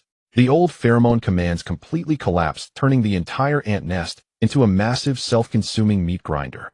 The original Ant King, a powerful individual who emerged from the bloody carnage after suppressing dozens of soldier ant rebellions, was finally decapitated during a siege by 3 similarly mutated dark red soldier ants that understood cooperation. Its death symbolized the complete end of the old order. The situation in the River Valley tribe was equally dire. The primitive people were tormented by nightmares every night, filled with painful images of Su Wen being defeated and severely injured. They began to fear sleep, fear the dark, and fear the heavenly eye in the sky that brought them suffering. Their faith teetered on the brink of collapse. The able-bodied hunters in the tribe grew agitated, and irritable, fighting over trivial food distribution matters, staining the rock walls with blood. The old, weak women and children could only hide in the depths of the caves, trembling. In the outside world, a day passed while 100 years elapsed in the small world. Su Wen bore double the suffering. On one side were the hidden wounds left by Lei Yi on his body, akin to maggots gnawing at his bones. On the other side was the severe mental backlash brought about by the imminent collapse of the small world civilization. His sea of consciousness felt like a balloon being repeatedly inflated and deflated. Each upheaval of civilization pushed it to the brink of shattering. He often thought he could not hold on any longer. But whenever his consciousness began to fade, Lei Yi's words, "You can only make up for it with your life," would pierce through like a needle, waking him. He had no way out. In the small world, the 50th year, a turning point appeared in the most chaotic iron-armored ant nest. After half a century of bloody civil war and mutual devouring, the number of iron-armored ants plummeted from the peak of tens of thousands to less than 5,000. Yet every surviving ant underwent a dramatic transformation. Their exoskeletons were no longer simply black iron. Instead, they exhibited a metallic texture mixed with dark red veins, becoming harder and more ferocious. Their mandibles became sharper, targeting joints, compound eyes, and other vulnerable areas. Most crucially, they had developed tactics. No longer the reckless, brainless charges of the past. They learned to encircle, feint, use the terrain, and even utilize the corpses of their comrades as shields. In the deepest part of the nest, upon a throne built from countless accumulated bones, a new ant king, larger than the original ant king and adorned with dark golden patterns on its exoskeleton, slowly opened its compound eyes. It did not ascend to power through battle. Instead, it was formed through the fusion of genes from thousands of powerful kin, including the original ant king devoured during this 50-year chaos. When it released a completely new pheromone imbued with absolute mental pressure, all the surviving iron-armored ants in the nest ceased their fighting, instinctively prostrating themselves, offering their loyalty. A brand new, more efficient and colder nest civilization declared its birth upon the ruins. Your iron-armored ant nest civilization has experienced bloody elimination and royal power iteration, raising its civilization level from E to D. Your group, iron-armored ants, has completed deep mutation and officially evolved into blood pattern iron-armored ants. New units unlocked: blood pattern soldier ants, possessing basic tactical coordination abilities; blood pattern worker ants with higher digging and nesting efficiency. A new king has been detected. Your small world's spiritual anchor point has been strengthened, and the mental power limit has slightly increased. Your authority feedback for civilization acceleration due to your civilization refining combat resilience. Through brutal selection, your physical body receives a second nourishment: basic neural reaction speed enhancement. A series of system prompt sounds echoed in Su Wen's nearly dried up sea of consciousness like heavenly music. A faint yet pure energy flowed from the newly born Ant King back to Su Wen's body through an invisible mental link. In the outside world, Su Wen's violently convulsing body began to stabilize. He felt his nervous system, once dulled and chaotic due to mental backlash, revitalized, as if injected with a clear spring. His previously blurred perception began to sharpen again. His control over his muscles also started to slowly recover. Not enough. Su Wen gritted his teeth and shifted his consciousness to the other side, the precarious River Valley tribe. The evolution of not enough. Su Wen gritted his teeth and shifted his consciousness to the other side, the precarious River Valley tribe. The evolution of the insect swarm was a complete physical enhancement. What he needed now was a power capable of resolving the crisis on the mental level. In the small world, the 70th year, the population of the River Valley tribe had already dwindled to less than 200. The continuous nightmares and panic had brought the infant mortality rate to a terrifying figure. The entire tribe was shrouded in a doomsday-like atmosphere of despair. Faith in the heavenly I had become a mere formality. Accompanying it was a profound sense of fear and resentment. The heavenly I brings pain. It torments us. Some young hunters began to attempt to throw stone spears at the sky, venting their anger. Su Wen coldly observed all of this. He understood that the collapse of faith was inevitable, for what he had projected was pure suffering. To expect a group of primitives to glean divine grace from pain was a fool's dream. What he wanted was not faith, but solutions. A solution evolved from the civilization itself in order to survive. Just as the tribe was about to completely disintegrate, a frail woman stepped out of the dark cave. She was the granddaughter of the old firekeeper named Ya. In the tribe, she was the most inconspicuous existence. Due to her frailty, she could not participate in hunting. Because of her clumsiness, she could not carry out the work of tanning animal skins well. She could only gather some plants and fruits around the tribe. At this moment, her face bore no signs of the agitation and anger of other tribespeople, only deep sadness. Her child, a boy just 3 years old, had just stopped breathing from the convulsions of a nightmare. Ye held her child's cold corpse walking to the central rock wall marked with the mural of heavenly, expanding territory. The tribespeople thought she would curse or attack the heavenly, that brought them pain like everyone else. But she did not. She simply sat quietly holding her child, and began to hum an ancient off-key lullaby. It was a tune the old firekeeper would occasionally hum while telling stories of the ancestors by the campfire. The song was soft, mournful, intermittent, yet carried a strange, soothing power. Around her, several hunters who had been shouting at each other due to agitation unconsciously slowed their movements, gazing in confusion at this woman immersed in her own world. As she sang, tears fell from Ya's eyes. She noticed a peculiar wild grass growing in the cracks of the rock wall. It was a plant she had never seen before, with thick leaves and a strange fragrant scent. This grass was the very mutated wild grass that Su Wen had originally introduced into the small world, evolving alongside the ants for hundreds of years. By some strange twist of fate, Ye reached out and plucked the grass. She crushed it with a stone, and dark green juice flowed out. The fragrance became even more intense. She looked at her child's peaceful yet pained face and gently smeared the herbal juice on his forehead with a finger. She did not know what she was doing, but it was entirely out of the most primal instinct of a mother. She hoped this fragrance would free her child from the torment of nightmares on the journey to another world. Rest in peace, my child, she whispered, as if praying, yet also bidding farewell. At the moment the dark green ointment touched her child's forehead, change occurred. An invisible, gentle green halo emanated from the ointment, slowly seeping into the child's brow. The child's pained, tender face gradually relaxed, becoming incredibly peaceful and calm. It was as if he had not died, but merely fallen into a sweet dream. The surrounding air seemed to become fresher. The once agitated hunters, upon smelling the aroma mixed with lullabies and herbal fragrance, found the bloodshot in their eyes fading somewhat. The nameless fire in their hearts seemed to be doused by a handful of cool spring water, calming down significantly. Su Wen observed the entire process clearly. His consciousness trembled violently. That mutated wild grass had, through hundreds of years of evolution, transformed into a transcendent plant capable of directly affecting the spiritual level. And Ya's lullaby, sadness, and prayers. These extreme emotions acted as a catalyst, activating the soothing power within the herb. This was the embryonic form of an entirely new power system. Accelerate. Su Wen burned every ounce of mental power that had just been feedbacked from the ant nest, once again initiating localized time acceleration. This time the center of acceleration was the frail woman softly humming. Yeah. He wanted to witness firsthand what fruits this flower of civilization blooming in despair would bear. Accelerate. Su Wen had made up her mind. Her will crossed dimensions and descended upon the River Valley tribe. The river of time surged wildly, centered around the bud. A few breaths passed in the outside world, and the small world had changed its heavens and earth. First year of acceleration. The bud buried the child in her arms. Her act of soothing the deceased with mutated wild grass fell into the eyes of the entire tribe. Many tribe members, tormented by the heavenly demon and on the brink of collapse, began to imitate her. They brought the wild grass, crushed it, and applied it to their foreheads.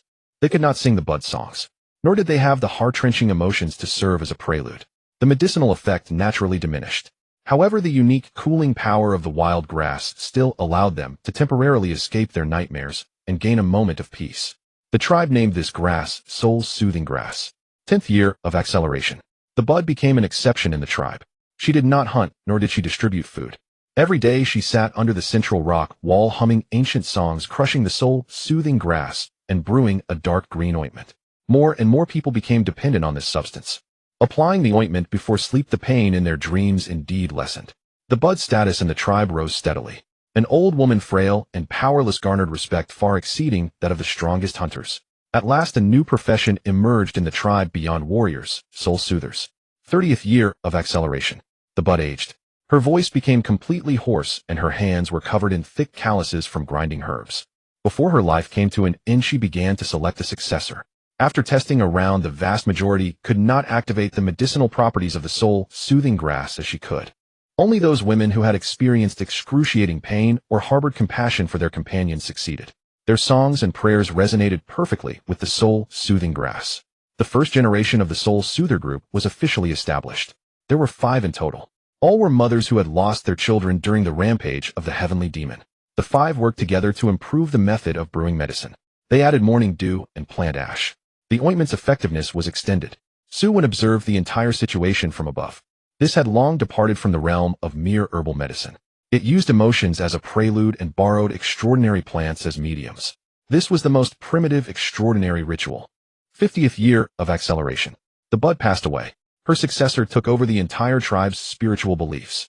The outer heart demon that Su Wen had projected after a century of purification finally weathered its most turbulent period. What remained transformed into battle imprints rooted in their bones. Tribe warriors applied the soul-soothing ointment before sleep. The pain in their nightmares vanished. In their dreams, they began to spontaneously imitate Lei-Yi's combat techniques. Their fighting style was no longer the chaotic flailing of an amateur. They understood how to sidestep and unload force, learning to evade by using momentum. Some even used their shoulders to collide, forging a prototype of the tribe's unique crushing fist. A complete closed loop was thus formed. The pain and combat skills that Su Wen had imparted forced the tribe into a mental crisis. The mental crisis in turn catalyzed the soul soother system led by the bud, which eliminated suffering. The warriors, free from mental burdens, dismantled Lei-Yi's moves in their dreams daily, significantly boosting the tribe's overall combat power. System notification sounds bombarded in succession. Your River Valley tribe has experienced a collapse of faith and the rebirth of its system, raising its civilization level to grade D. The tribe gave birth to a new profession, Soul Soother's prototype shaman. The Soul Soother system is initially established, and civilization evolves a new power, spiritual comfort.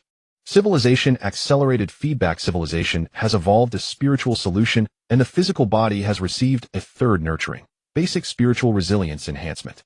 A force distinct from the previous two explosive powers erupted violently. The source of this power was the Soul Soothers conducting a ritual in the River Valley tribe. This force transcended the boundaries of time and space and poured into Su Wen's mind. The parched and cracked spiritual sea welcomed a downpour. The relentless tearing pain in his brain completely dissipated. What filled his entire mind was an extremely solid sense of reinforcement. His spiritual sea had originally been like ordinary thin glass riddled with cracks from the combined assault of Chu Tianjiao and Lei-Yi. A mere touch would shatter it into pieces.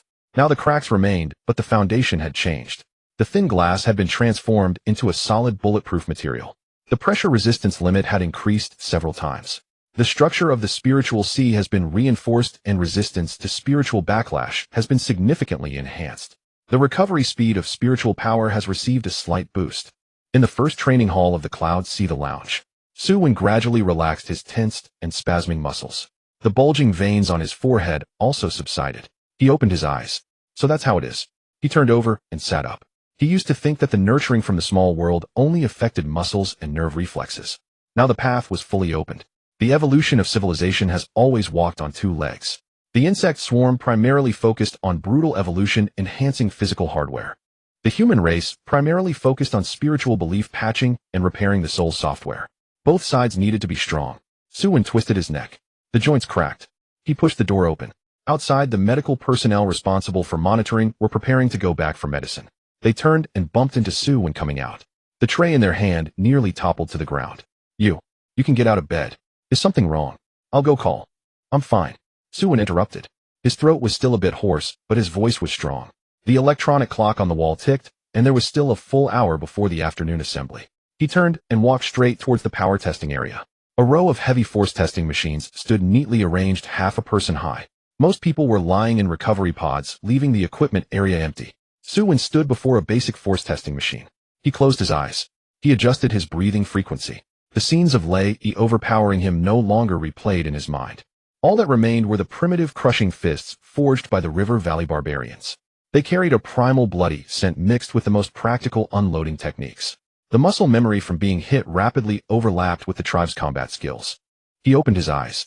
His right foot was half an inch from the ground as he took a strong step forward. His foot landed, and the thigh muscles tightened with power. Ant-like steps surged forward. His waist and hips tightened, and the force traveled up his spine like a dragon. All his strength was channeled into the knuckles of his right fist. Ant-like crushing fist. Bang! The sound of the heavy blow shattered the tranquility of the venue. The half-ton special alloy testing machine's base screeched against the floor. The entire machine was knocked back half a meter. The display screen flashed red. The numbers rapidly climbed and firmly locked in place. 325 kilograms. A few trainees doing basic recovery stood frozen at a distance. Their gazes darted back and forth between the bright red numbers and Su Wen's retracted fist. What? Is the machine broken? 325 kilograms. He doesn't even have a battle technique. How could this value be real? Is this destructive power almost catching up to Han Fong with his molten skin? Su Wen glanced at the data on the screen. It was still not enough. The improvement in muscle strength was limited. Most of the gains came from the power technique. The real qualitative change was in his mind. After delivering a lethal blow, the spiritual Su remained utterly calm. The pain that once felt like his brain nerves were about to be severed had been completely eradicated. Energy supply was stable. Endurance was maxed out. He could unleash lethal techniques continuously without hesitation. Not far away, the metal door to the exclusive passage slid open. Lei Yi and Chu Tianjiao entered the arena one after the other. Chu Tianjiao had just finished soaking in the wind pattern medicinal bath sponsored by the Chu family, and her condition was back to peak. Lei Yi had initially gone to the medical room to keep watch, but ended up empty-handed. As soon as they entered the main area, they ran right into the scene of the testing machine, sliding backward. Lei Yi's boots were firmly planted on the floor. His gaze locked onto the dazzling red numbers still flashing. He then turned to scrutinize Su Wen, who appeared unbothered. The fierce scar on the side of his face twitched violently twice. This kid. How is this possible? The bright red number of 325 kilograms frequently flickered on the screen, casting a crimson glow over the training area. Lei Yi and Chu Tianjiao had just stepped out of their designated passage, and they happened to see Su Wen retracting his fists and turning around. Su Wen casually shook off the sweat from his knuckles, not even glancing at the screen, and picked up the towel from the bench. He walked along the aisle beside the two, his pace slow and footsteps heavy. The lingering pain from the hidden injuries accumulated yesterday still throbbed. The glass door of the training hall closed behind Su Wen. Lei Yi strode forward, his rough, large palm resting on the force measurement device's target. The originally smooth alloy target was dented in a circle, still retaining a residual heat. Instructor Lei, for a first-tier awakened one, isn't the theoretical limit of pure physical strength 200 kilograms. Chu Tianjiao spoke from behind.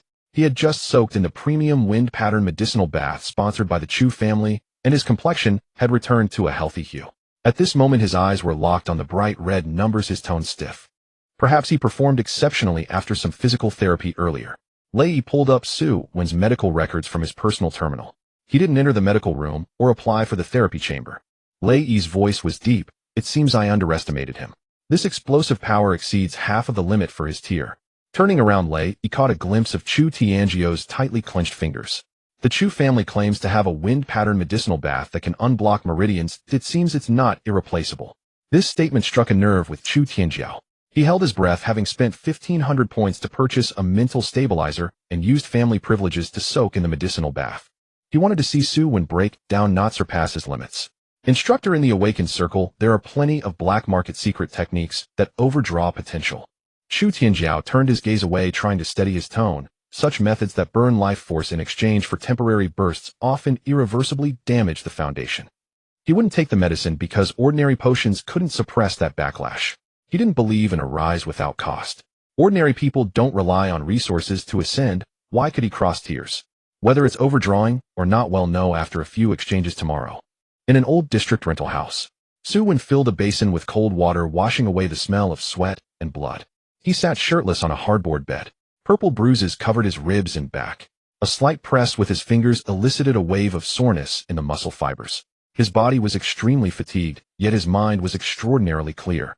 The headache previously inflicted by Lei Yi and Chu Tianjiao was completely gone. The once fragile mind now had an added layer of dense protection. He summoned the system panel. Name Su Wen, tier early stage, first tier stable, awakened, small world area 1,000 square kilometers, small world stability, E grade, current civilization, main body 1. Blood pattern, iron armor, ant nest civilization, D grade traits, royal iteration, basic tactical coordination. 2. Sky Eye tribe, B grade traits, stone age, soul restorer system prototype for mental comfort, personal feedback, status, basic physical enhancement. Basic neural reaction speed enhancement new. Basic mental resilience enhancement new. This is the benefit of civilizations walking on two legs. Su Wen murmured. The swarm provides a physical instinct for slaughter. The human tribes supplement spiritual defense through worship. The civilization's own survival instinct is his strongest trump card. The next morning at the city's first training hall, training ground A3, 12 observers changed into standard combat uniforms, lined up in 2 rows. The atmosphere was subtle. Han Fong stood in the front row, the bruises on his face not fully faded, yet he appeared very excited. He twisted his wrist, planning to show Su Wen some colors today. He glanced at Su when his movements halted. Su Wen showed no signs of having sustained severe injuries. He looked energetic with solid footing. On the far left of the group, Chu Tianjiao stood with his hands behind his back, squinting his narrow eyes. He mobilized the source power of the Agrade spirit world, a fine secret mental force skimming along the ground, quickly heading towards Su Wen's ankle. The mental force traveled up the spine, directly piercing Su Wen's back of the head. This was a unique mental probing technique of the spirits. It could make someone with a damaged mental suffer an unbearable headache and lose composure in public. As this invisible spike pierced Su Wen's mind, Chu Tianjiao felt as if he had hit a solid soft wall. The mental force he released simply fell silent, being completely dissolved. Su Wen turned his head to glance at Chu Tianjiao. Chu Tianjiao's eyelids twitched, quickly retracting his gaze. The sense of being seen through was something he had only experienced with his family's direct older brother. Formation complete. Today will change the game. Lei Yi's deep voice broke the silence of the hall as he strode to the front of the group. He casually pointed to the rubber circular platform in the center of the area. Su Wen stepped forward. Su Wen advanced, spreading his feet apart to adopt a strange, yet instinctively fitting ant-step starting posture. As mentioned yesterday, your training volume is doubled. Lei Yi loosened the collar of his training uniform, staring directly into Su Wen's eyes. I will personally teach you today. As long as you can push me back a step, you pass. As soon as the words left his mouth, the ground beneath Lei Yi's feet sank. Without any preliminary motion, the explosive power of a fourth-tier awakened one was suppressed to the peak of the first tier. But this combat-hardened aura of killing intent surged violently towards Su Wen. The speed was over 20% faster than yesterday. Lei Yi charged forward. His heavy punch was mixed with a brutal pressure targeting the mental sea. The airflow was torn apart, producing a sharp sound. Had it been yesterday, Su Wen would have been unable to withstand this pressure. Before the nerve signals even reached the muscles, he would have been sent flying by a single punch. Today was different. As Lei Yi's fist approached within half a meter of his face, the scene in front of Su Wen strangely slowed down. Basic neural reaction speed enhancement fully activated. He captured the airflow generated by the pressure of the fist. The mental force that attempted to shred his neural pathways crashed against the strengthened basic mental resilience reinforced by the tribe's rituals and dissipated entirely. His abdominal muscles tightened, and Su Wen slid his left foot along the ground, performing a side dodge. The heavy punch grazed past Su Wen's nose, the punch's wind stinging his cheek without harming him in the slightest. Did he evade it? Han Fong in the front row widened his eyes. Lin Yu also clenched the corner of her clothes. Lei Yi's sudden attack came without warning, yet Su Wen managed to dodge it. Lei Yi's assault did not stop. One strike missed, and he did not retract his fist. His sturdy arm bent, transforming the heavy punch into an elbow strike aimed at Su Wen's temple. The change in moves was extremely quick, with no retreat available for Su Wen. He raised both arms, crossing his forearm bones to protect his head. Bang! The dull sound of impact reverberated, and immense energy transmitted through his bones. Su Wen slid back 3 to 4 meters, the soles of his shoes screeching sharply against the ground. His arms went numb and his fingertips trembled. The unloading techniques refined through dozens of generations of valley tribesmen's life and death battles had become his instinct. Lei Yi followed like a shadow, leaving no room for respite. His right leg whipped up with a fierce whoosh, striking heavily towards Su Wen's unstable lower body. Your lower body is unsteady. That's your fatal weakness. Faced with the heavy blow, Su Wen pressed forward instead of retreating. Retreating would surely mean defeat. Images of the valley's ancestors hunting giant beasts in desperate situations flashed through his mind. Su Wen sank his hips, his right thigh's muscles bulging, all his weight and resistance pressed onto his knee. Lift the knee. Push hard. Boom. The collision of bodies produced a tremendous sound. Su Wen grunted, one knee crashing down onto the ground, and a sharp pain shot through his kneecap. Lei Yi's powerful whip leg, however, was momentarily halted by this brute force in midair. Seizing this brief moment of pause, Su Wen disregarded his injured knee. He pressed one hand firmly against the ground, his lumbar spine unleashing a fierce torque, driving his right fist upward in a powerful strike. The measured force of 325 kilograms, the ferocity of the blood-pattern iron armor ant, and the wildness of the valley tribesmen were all compressed into this punch. Aimed directly at Lei Yi's abdomen. Ant-step burst punch. Lei Yi's eyes sparkled, and he reacted quickly. He flipped his left hand downwards, boldly meeting Su Wen's heavy punch. Smack! The wave of air rolled. Lei Yi's 5 fingers pressed against Su Wen's fist. A sharp pain shot through his palm. A sinister drilling force surged directly towards the muscles in his palm. Lei Yi immediately released a portion of his seal. The physical density of a second-tier awakened one exploded, forcibly extinguishing this power. Su Wen was flipped over by the backlash. He rolled over twice on the ground, propped himself up with one hand, kneeling as he gasped for breath, beads of sweat dripping from his chin onto the floor. The spacious training hall fell silent, leaving only the sound of heavy breathing. Seeing Su Wen's performance, Han Fong swallowed hard, while Chu Tianjiao, with his hands behind his back, clenched his fists tightly. Lei Yi's unreserved, swift assault. Su Wen actually captured the flaw and forced the fourth-tier instructor to release his powers. Su Wen knelt on one knee, appearing to be at a disadvantage, but he had not been knocked down. Lei Yi withdrew his stance. He looked down at Su Wen, his heart churning. Yesterday, Su Wen's neural reactions were extremely slow and his muscles were stiff. Today, this body had been forged in fire, developing formidable resilience and a keen sense of counterattack. The fourth-tier mental pressure had no effect on a first-tier awakened one. Your endurance barely passes. Lei Yi exhaled deeply, his tone still stern, but his gaze held a hint of recognition. Your power application shows some promise. Return to formation.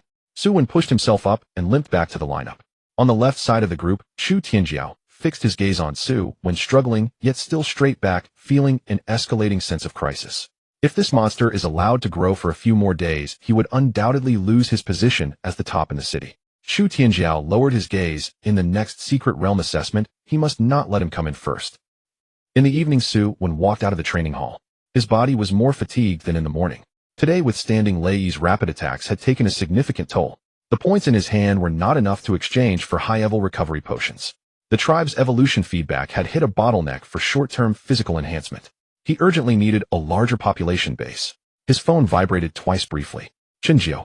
Su Wen unlocked the screen, and a line of exclusive coded message popped up. The magic-free living specimen you wanted is available.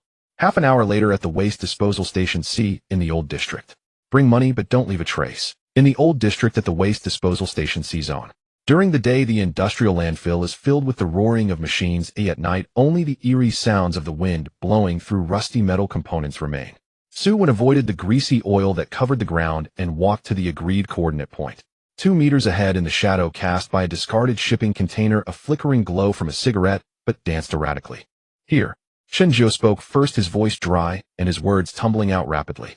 Next to Chinjiao lay a black industrial life support box, 2 meters long and 1.5 meters wide. The box was caked with dry mud, and the refrigeration compressor was still humming. This life support box could provide oxygen, but its core function was enforced hibernation. Su Wen got straight to the point. Brother Jiao, do you have the goods? Chinjiao took a deep drag from the low-quality cigarette in his hand, flicked the butt into a puddle, and crushed it underfoot. He stepped out of the shadows. The goods are inside, but this thing is hot. I almost lost my life over it. Chinjiao pointed downwards. It's from the phone organization. Su Wen raised an eyebrow. You said before that all the magicless human types on the market have been cleared out by them. Su Wen fixed his gaze on the container. Do you know what they intend to do with them? Chinjiao spat on the ground. They use these living beings for drug testing.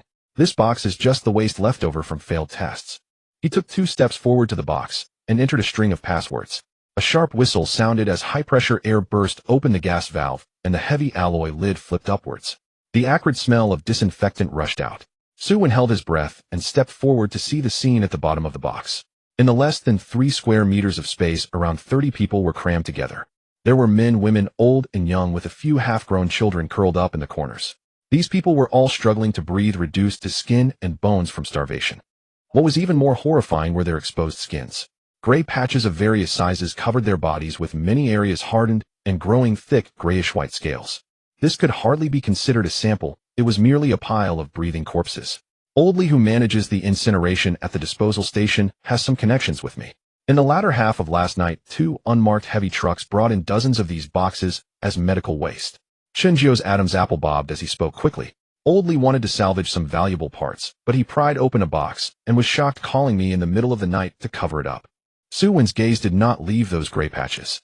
What about the other boxes? They were all destroyed in the furnace, burned completely. I only dared to hold on to this one box. Chinjiao wiped the sweat from his face. These are all scrap materials. I rushed to find you because you mentioned that you would take any damaged magicless human types. Su Wen extended a strand of spiritual energy, tentatively probing the bottom of the box. The feedback in his mind was extremely dire. The vital signs of these people were nearing cessation. The gray phosphor had a strange vitality, actively devouring the life force from the living. A high-intensity source of pollution. Forcibly stuffing them into a small world would surely bring catastrophic disaster to the Iron Ants and the Tianyin tribe. The base is very clean. All are magicless primitive types without a trace of extraordinary bloodline, not even a response of spiritual energy. Seeing Su Wen remain silent, Chinjiao hurriedly promoted. 34 lives on the black market. It starts at 500,000. If you take it tonight, the price is 30,000. 30,000. Just the right amount. Li Guocheng had just given him 30,000 cash yesterday. Su Wen stared into Chunjio's bloodshot eyes. You intercepted the goods, and Feng isn't auditing. Old Li has balanced the accounts. The report is filled with ashes. Chunjio anxiously turned in place. The black market has been in chaos these past few days. My stall was turned upside down. I need to get money to the outer city to avoid trouble immediately. Do you want it or not? If not, I'll just throw it into the furnace and burn it clean. Su Wen lowered his eyelids, staring at the pile of rotten flesh at the bottom of the box. Rationality rang alarm bells in his mind. This thing must not be touched. Throwing a genetic poison that even an organization like Feng can't handle into the newly formed Tianyan tribe is equivalent to dropping a nuclear bomb. But the Tianyan tribe is desperate for people.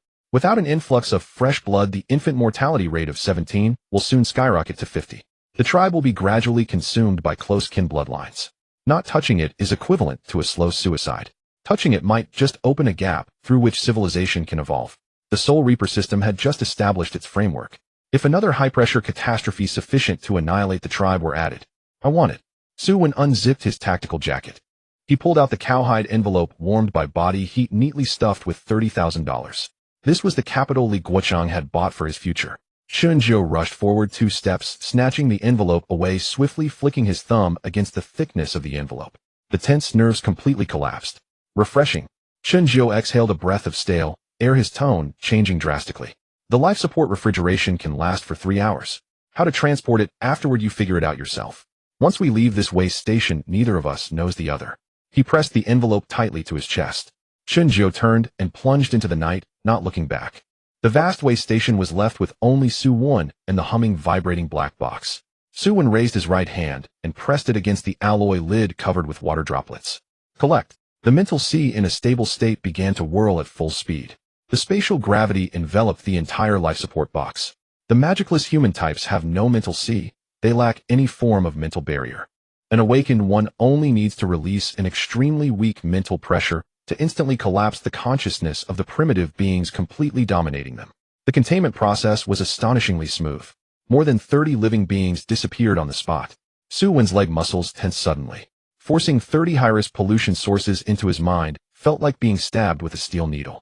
The excruciating pain just began to emerge, but was firmly held back by the basic mental resilience brewed during the day. Su Wen turned on his toes and quickly left. On the other side of consciousness, a small world of 130,000 square kilometers. The heavy gray clouds still pressed down from above.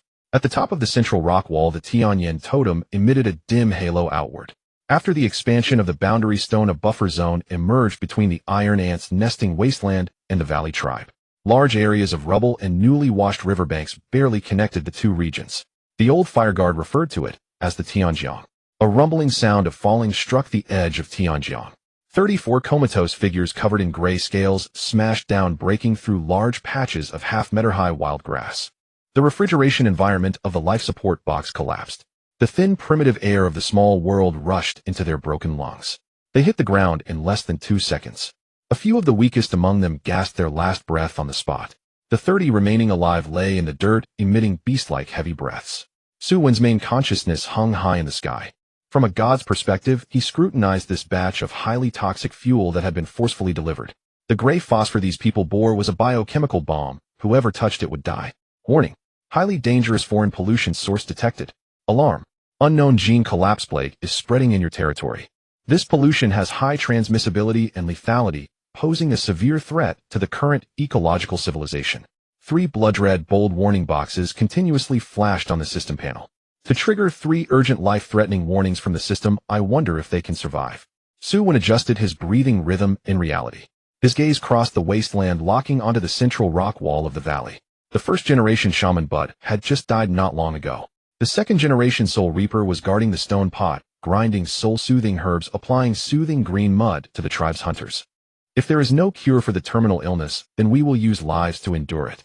Su Wen's main consciousness pressed down toward the 30 gray-spotted living beings on the edge of Tianjiang.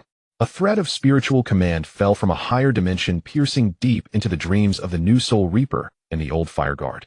This was the revelation of divine will. He aimed to create a man-made plague within the confines of Tianjiang, using 100 years of time in the small world to pile up an antibody with the corpses of dozens of generations.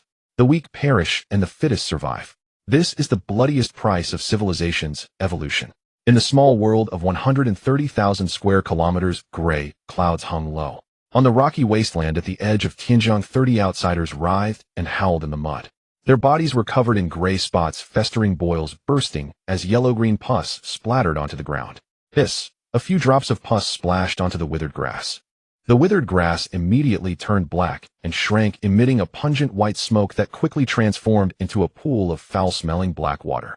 This was no mere plague. The toxin was destroying the most basic carbon-based structures. Hundreds of meters away at the edge of the rocky hills. This place was already the patrol perimeter of the iron arm ant nest. An inferior blood-striped iron arm ant crawled out from the crevices of the rocks. The stench in the wind triggered its appetite. The soldier ant followed the scent, stopping next to a freshly deceased corpse. It opened its sharp mandibles, targeting the pus oozing from the corpse. Suddenly a mutation occurred. The proud hard shell of the blood-striped iron arm ant bulged with several grayish-white spots. The spots rapidly rotted and spread, hardening into rough gray scales. This fierce insect, which had survived 100 years of cruel elimination and dared to feast on the flesh of first-tier magical beasts, melted into a pool of foul-smelling. This fierce insect, which had survived 100 years of cruel elimination and dared to feast on the flesh of first-tier magical beasts, melted into a pool of foul-smelling gray water. Above the clouds, Su Wen's gaze was chilling.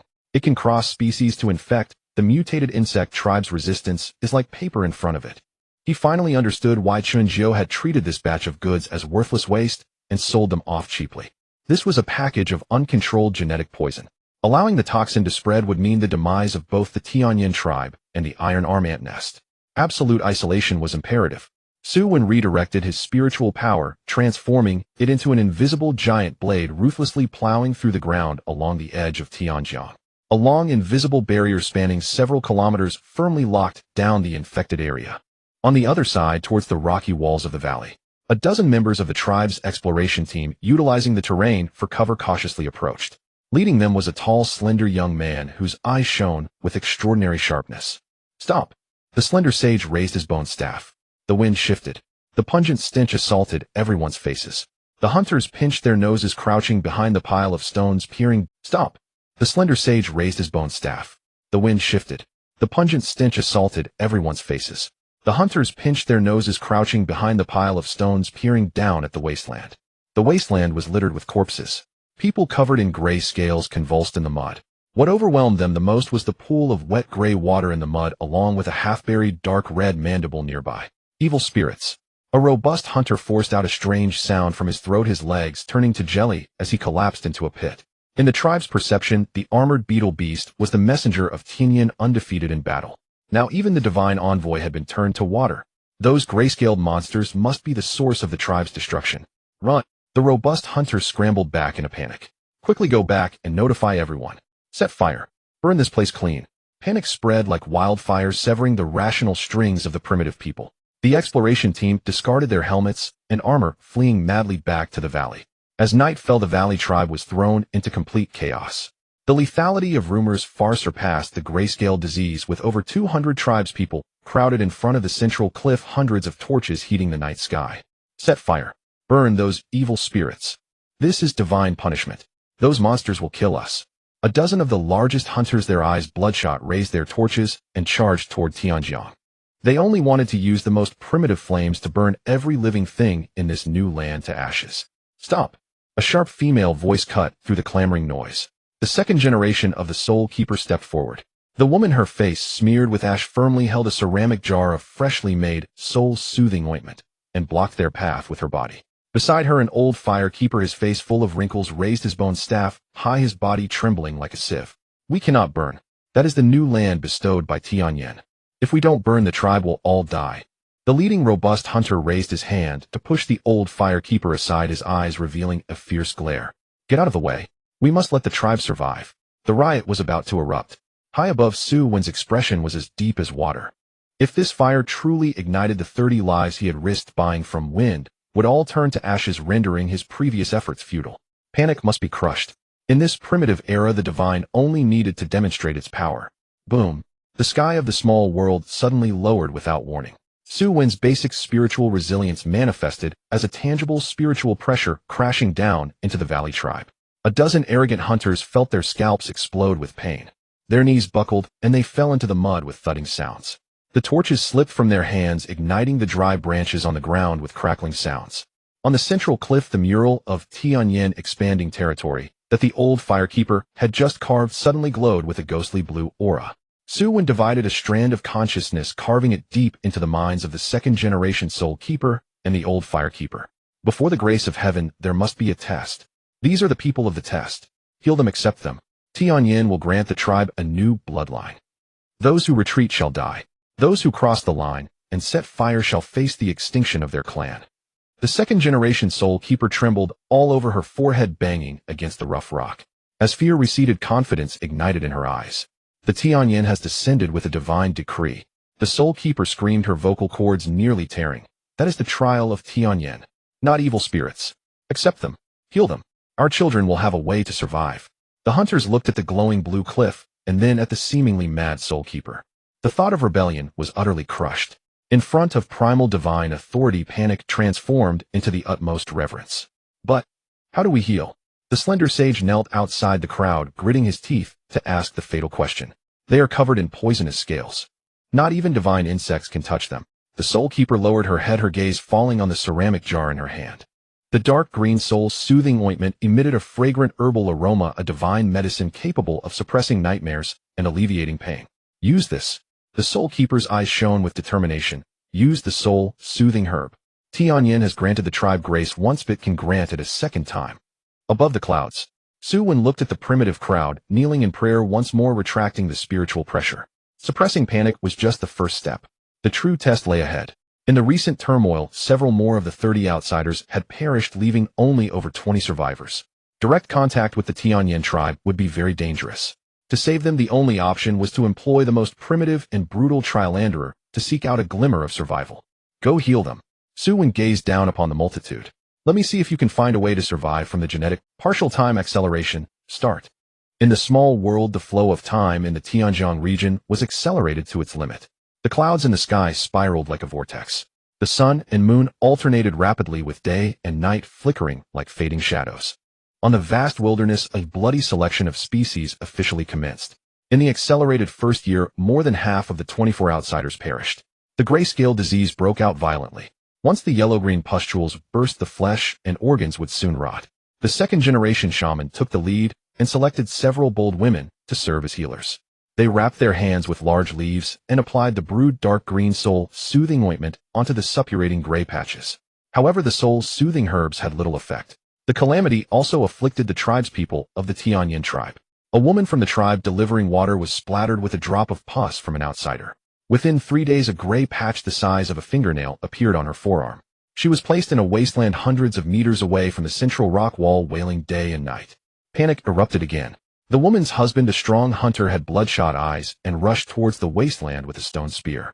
The shaman held him back. The woman rolled in the wasteland for 3 days and nights, ultimately turning into a pool of foul-smelling blood. In the face of this tragedy, the shaman's mind was still haunted by the oppressive divine revelation left by Su Wen. She bit her lip, enduring the fear.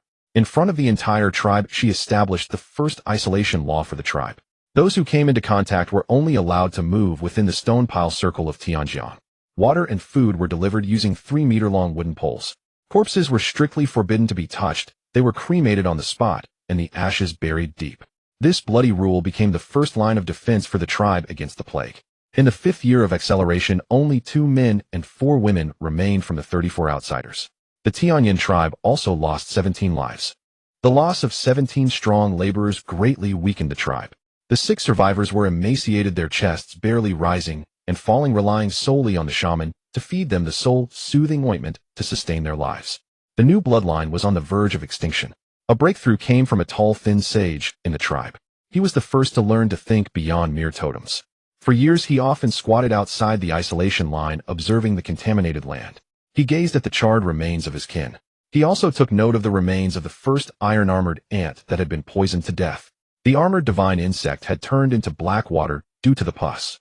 However, he sensed something unusual. Beneath the body of the iron-armored ant, a small patch of soil appeared dark red.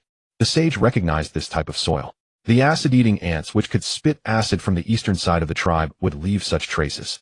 Dark red mineral soil was highly corrosive, causing hunters to deter around it.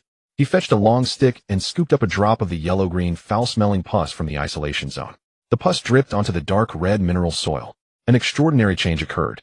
The pus did not emit white smoke, nor did it give off a foul odor. When the two deadly toxins collided, a faint hissing sound emerged from the soil. Moments later, the medicinal properties neutralized. The toxins lost their potency, turning into a small pile of black ash. The sage's eyes lit up. He discarded the stick and rushed into the dark red mineral soil area. He began to dig up the corrosive soil with his bare hands. The strong acidic soil burned his palms, oozing tiny beads of blood. He ignored the pain and fled back to the tribe with a handful of red soil. Medicine. I found the medicine. He handed the red soil to the shaman. The two smartest minds in the tribe came together. The shaman poured the red mineral soil into a stone bowl. She grabbed a handful of fresh green soul-soothing herbs and threw them in. Water was added and the stone pestle was used to crush it vigorously. Gurgle, gurgle. Black bubbles rose from the stone bowl, and an even more pungent acidic odor spread. The surrounding hunters all covered their noses and retreated. The shaman's expression was focused. She picked up the bowl of poisonous mud and, accompanied by several strong hunters, strode towards the isolation area. Inside the isolation area, they selected the weakest dying man. The man lay in the muck, his skin above the chest hardened into dead gray scales, and his breathing was nearly stopped. Several hunters used long wooden poles to restrain his limbs. The shaman used a large beast bone to lift a bubbling chunk of black mud. Without hesitation, the black mud was directly applied to the man's chest. Ah! The scream echoed through the night sky of Tianjiang. The acidic mineral soil reacted violently upon contact with the gray scales. The gray scales were burned through on the spot, and the rotten flesh beneath emitted a pungent black smoke. The man's body convulsed violently, and three strong hunters could barely hold him down. Amid the destruction caused by the burning flesh, new life was also being nurtured. The cooling medicinal properties of the soul-soothing herbs followed closely behind the acidic mineral soil, seeping into his body. The medicinal properties protected the heart veins, suppressing the near-collapse pain, preventing him from dying from agony. Using poison to counteract poison, life emerged from death. This extreme treatment lasted a full 10 days. Daily applications of medicine, waking in pain and fainting again. On the 10th morning, the gray patches on the man's body ceased to spread. Charred dead skin flaked off onto the ground. The last palm-sized hard shell fell away, revealing fresh pink flesh underneath. The grayscale disease was cured. In the accelerated 200th year, there was no longer a boundary between Tianjiang and the Valley Cliff. The 6 outsiders who had endured the torment of the poisonous mud became the precious bloodline fire seeds of the tribe. The genetic poison failed to eradicate them. Instead, it led to a cleansing of their marrow and bones. After escaping from death, the hidden ailments within them were cleared. 2 bloodlines converged and thrived. The infant mortality rate of 17% that plagued the Tianyin tribe for generations plummeted during several generations of change, eventually dropping to less than 1%. The new generation of valley barbarians underwent significant changes in physique. Adult heights generally exceeded 1 meter and 90 centimeters. Muscles bulged, and their skin surface was covered with a very light layer of gray-white keratin. The antibodies against grayscale disease merged into their genes, becoming a gift within the bloodline. This layer of keratin endowed the new barbarians with resistance to toxins and harsh environments far beyond their ancestors. Moreover, early herbal medicine took root in the tribe. The shaman's cave was filled with various vessels. Besides the soul-soothing ointment, there were also external injury medicines and antidotes made from minerals, poisonous herbs, and insect corpses. 200 years of stable reproduction. The population of the Tianyin tribe broke free from the shadow of extinction, experiencing a great explosion. From a little over 100 people, it skyrocketed to 650. Ding! Your Tianyin tribe has undergone the baptism of plague and bloodline fusion, elevating its civilization level to the 3rd tier. The tribe established the foundational herbal medicine and isolation system. Your tribe's people's genes have undergone beneficial mutations, gaining the traits toxin resistance, beginner, and grayscale keratin, mildly enhanced defense. The population has surpassed 600, significantly solidifying the foundation of civilization. Civilization accelerated feedback, bloodline completion, gene sublimation. Your physical body has received the 4th rejuvenation, intermediate body enhancement. In his rented room, Su Wen opened his eyes, letting out a muffled roar from his throat. Pain. The intense pain far exceeded that of previous rejuvenations, washing over his entire body. This pain did not come from external blows, but rather from the tearing and restructuring deep within his marrow. He rolled off the hard bed and curled up on the floor. The bones within him made continuous dull sounds. He could feel the muscle fibers being violently torn apart, only to quickly heal and strengthen. A layer of foul-smelling black sweat seeped out through his pores, forcibly expelling the residual impurities from his body. This process of reshaping his muscles and bones lasted for 10 minutes before it finally stopped. Su Wen gasped for air as he got up from the floor. He went to the bathroom for a cold shower, washing away the black sweat. Standing in front of the mirror, his physique had not transformed into the bulky form of Han Feng. He remained balanced and tall, but no longer thin. His muscle contours were sharply defined with a very light, grayish sheen visible on his skin surface. This was the manifestation of the new human's grayscale keratin on him. He clenched his right fist. The knuckles emitted a series of dull explosions, and the muscles in his forearm tightened and stretched. This feeling of strength far exceeded the state when he had achieved 325 kilograms on the force measuring instrument yesterday. Personal rejuvenation status updated, intermediate body enhancement, increased bone density, strengthened muscle fibers, added toxin resistance. Beginner neural reaction speed enhancement. Beginner mental resilience enhancement. Su Wen scanned the panel. 30,000 cash, a life-risking transaction.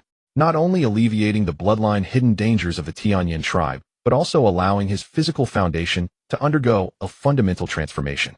The genetic waste discarded by the Wind organization directly became the stepping stone for him to shatter the resource barriers. Now he had the confidence to face the frontline training camp. Outside the window, the sky began to lighten. Su Wen donned a clean black training outfit and stepped out. Today he intended to return all the moves that Lei Yi had inflicted upon him.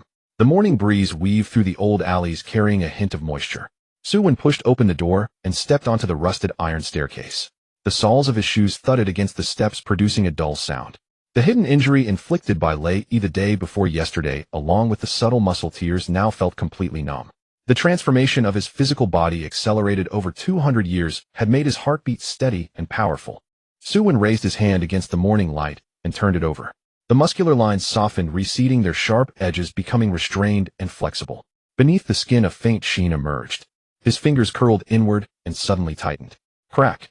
The air in his palm exploded, a muffled grinding sound emanating from deep within his bones. Su Wen glanced towards the direction of the first training hall, exhaling a puff of white vapor. At 8 in the morning at the city's first training hall, 12 city-level observers changed into standard combat uniforms, standing in 2 rows. Above them, a massive ventilation fan buzzed incessantly. As soon as Su Wen stood firm, the students on both sides unconsciously took half a step back. Yesterday, Su Wen had taken a punch from Lei Yi, leaving this group of peers psychologically scarred. Now, standing within half a meter of him made one feel an extremely low air pressure. Han Feng stood in the front row on the left side. The bruises on his cheekbones and jaw had yet to fade. He kept his head tilted, staring at the ground in front, not daring to glance towards Su Wen. Lei Yi wore a pitch-black high-intensity combat suit, his knuckles tapping on the tactical terminal as he strode to the front of the line. After a day of rest yesterday, you all seem to be in good spirits, Lei Yi's voice boomed. Today's training will have a bit of flair. It's still a practical match, but with an additional rule point plunder. He paused for half a second. The winner will forcibly take 20% of the loser's total points. A rustle of fabric echoed through the line. Several students at the bottom of the rankings turned pale. With their already meager resource quotas, losing another 20% would leave them at the bottom. Lei Yi raised his hand, pointing to the holographic screen above the venue. The storeroom received a new batch of high-level resources yesterday, stabilizing liquid high-grade nutrient solution, gravity chamber access, and even the heart's essence of a Tier 1 extraordinary beast. As long as you have enough points, there is no upper limit on exchanges. All eyes immediately turned to the glowing blue leaderboard. First place, A Chu Tianjiao 1,500 points. Second place, O Lin Yuan 920 points. Fifth place, A Han Feng 430 points. 10th place, A Su Wen 305 points. At the end of the line, Su Wen remained expressionless. Yesterday he had fought tooth and nail to claw 200 points from Lei Yi, barely pushing his score to 300. He stared at the line at the top. Chu Tianjiao 1,500 points. Yesterday afternoon, Chu Tianjiao had publicly spent 1,500 points to buy out a mental potion, and by rights his points should have been reset. Now with a full score again, it could only be a privilege returned by the Chu family's sponsorship to the storeroom. Having a wealthy father is truly delightful. Su Wen couldn't help but sigh, his eyes drifting to the far left of the line, where Chu Tianjiao stood with his hands clasped behind his back, his long fingers interlaced. The energy fluctuations emanating from him were becoming increasingly intense. The Chu family must have poured a lot of resources into this dimension over the past few days, enabling his spirit world to make a leap along with a highly aggressive aura. Just then Chu Tianjiao turned his head, his gaze landing on Su Wen. The Chu family's think tank had predicted that with Su Wen's explosiveness far exceeding limits, his mental sea would surely crack today, leaving him unable to stand. Yet the Su Wen before him breathed steadily, his feet firmly planted on the ground, showing no signs of weakness from overexertion. Chu Tianjiao's interlaced fingers quietly tightened.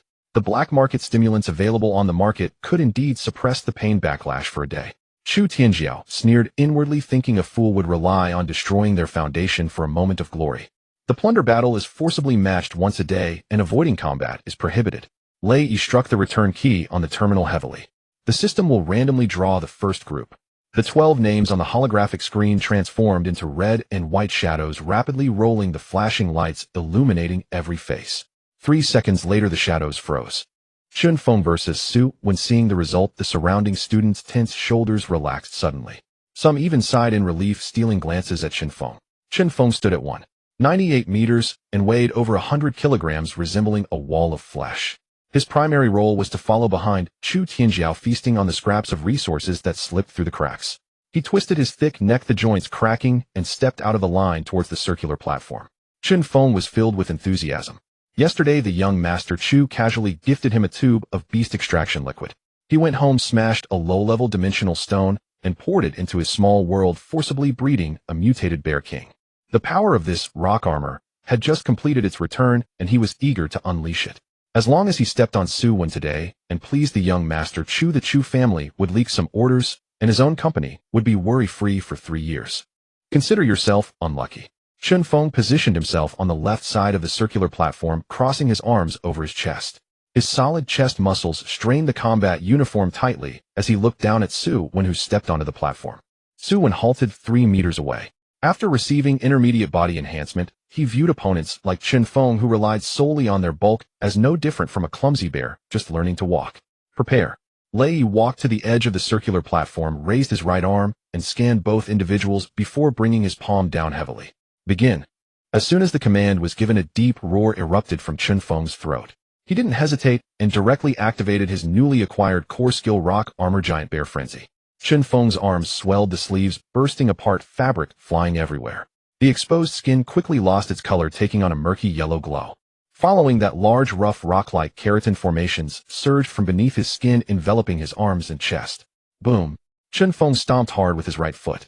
His massive weight combined with the frenzy caused the specialized flooring to indent and deform. Utilizing the recoil, he transformed into a rampaging, heavy armored vehicle, exuding a scent of earth as he charged directly towards Su Wen. Lin Yu leaned forward slightly at the sidelines, gripping the edge of her clothing tightly. Su Wen remained motionless. He didn't even blink, his pupils reflecting the colossal figure of Chunfeng, drawing nearer, maintaining a relaxed stance. Seeking death. Chunfeng's face was contorted, revealing his white teeth. With less than a meter of distance, he exerted force from his waist, swinging his thick arm, covered in rock armor, in a half circle, crashing down with a dull whoosh. The punch aimed directly at Su Wen's left collarbone. The moment the wind from the punch brushed past his skin, Su Wen's right foot retracted half an inch, his sole gripping the ground. He neither retreated nor dodged. The gray-scaled keratin beneath his skin activated a gray-white sheen flowing along his muscle fibers to his left shoulder. The essence cultivated by countless generations of valley ancestors amidst toxic genes converged at this moment. Boom! The two bodies collided, producing a deafening sound. A wave of white energy surged outward between them. The air rippled, stirring up dust from the ground. The onlookers held their breath. Han Feng leaned forward, eagerly awaiting Su Wen's misfortune. At this moment, the scene froze. Chunfeng's large fist, covered in rocky armor, was firmly halted against Su Wen's left shoulder. Under the intense friction, the fabric of Su Wen's combat uniform on his left shoulder shredded and scattered. On the exposed flesh, a layer of gray-white sheen quietly flowed, enduring the weight of this heavy punch. The kinetic energy from the sprint of over 100 kilograms surged in. Su Wen's spine arched backward. He took half a step back with his left foot, the sole of his shoe carving a charred mark into the ground. He had only retreated this half step. The violent energy transmitted through his bones into the earth, dissipating completely. How is this possible? Chunfeng felt as though he had struck not flesh, but a piece of forged iron. A strong recoil surged back through his wrist. With a shout, Chunfeng flung his hands away, his face contorting in pain. Outside the ring, Chu Tianjiao abruptly released his clasped hands. He focused intently on the gray-white reflective layer on Su Wen's shoulder. A feeling of derailment surged in his heart, gnawing at his pride as a direct descendant of the prestigious family. This was an extremely high level of defensive resistance. How could such a trait possibly appear in him? The strength is acceptable. Su Wen stood upright, tilting his head to look at Chunfeng. But the force is too scattered. Before his words fell, Su Wen moved. The basic neural reaction speed enhancement fully engaged. The surrounding scene suddenly slowed down in Su Wen's eyes. Chen Feng had just retracted his right hand. Su Wen had already lowered himself, his center of gravity sinking. His abdominal muscles twisted significantly, and his thigh muscles tensed. The explosive power from his grayscale bloodline surged from his heel straight to his waist. Ant-like steps advanced. Su Wen moved like a predator, gliding along the ground, stepping into Chen Feng's center. They were less than half a meter apart. Chen Feng's massive frame could not make any defensive movements. His fist, slicing through the air, struck upward into Chen Feng's abdomen. Bang! The first punch. The flesh of the fist collided, and Su Wen's knuckles unleashed a spiral force. The granite-like texture of Chen Feng's abdomen emitted a piercing friction sound, flashing with earthy yellow light. The rocky armor had not yet shattered, but the shockwave had already penetrated the surface. Chen Feng's eyes bulged, bile mixed with sour water surged up his throat. Su Wen had no intention of stopping. Using the rebound force from his first punch delivered with his waist, a series of cracks sounded through his right arm's bones. The killing instinct honed by countless ancestral valley tribesmen in dire straits erupted completely at this moment. Ant-like steps continued. Old force had not yet dissipated, and new force arose from thin air. The force transmitted through the bones unleashed a second impact at the original point. Crack! The second wave of hidden force erupted. The rocky armor on Chen Feng's abdomen could not withstand the high-frequency targeted destruction, shattering in succession, turning into points of light. With the loss of armored protection, the flesh directly faced the heavy blow. Chen Feng screamed miserably. His massive body of 130 kilograms was struck so hard that both feet left the ground, floating upward. The offensive was not yet over. Su Wen tapped the ground with his toes, his body soaring upward. He pushed his left shoulder forward, completely opening his right scapula. All the strength from the intermediate body enhancement poured out at this moment. The third wave of hidden force surged like a mountain flood breaching a dam. Boom! A ring of white air exploded before the two. Chen Feng soared into the air like a kite, with its string cut crashing heavily into the alloy protective net at the edge of the training ground. The thickened alloy net was smashed into a huge dent. Chen Feng slid down the net to the ground. He twitched a couple of times, then fell unconscious. From the moment Chen Feng charged until he was knocked away by 3 punches, the entire process lasted merely a few seconds. The vast training hall fell into silence. Han Feng had retreated to the back of the line without realizing it. He rubbed the back of his neck, drenched in cold sweat, a wave of fear washing over him. Fortunately, Lei Yi had canceled the match the day before. Chu Tianjiu's expression darkened. If he were to take the stage, the outcome wouldn't be much better. Yet Su Wen had brutally torn open a gap with the most primitive means of violence. It stood firm with his fists down, her eyes flashing with brilliance. Chu Tianjiu's expression darkened. If he were to take the stage, the outcome wouldn't be much better. Yet Su Wen had brutally torn open a gap with the most primitive means of violence. In the center of the arena, Su Wen shook his sore wrist and turned to meet instructor Lei Yi's gaze. Lei Yi crossed his arms, his mouth twitching slightly. As a battle-hardened expert in 4th-level body techniques, he observed details far beyond that of the students. This was not a simple explosion of brute force. Lei Yi calculated in his mind.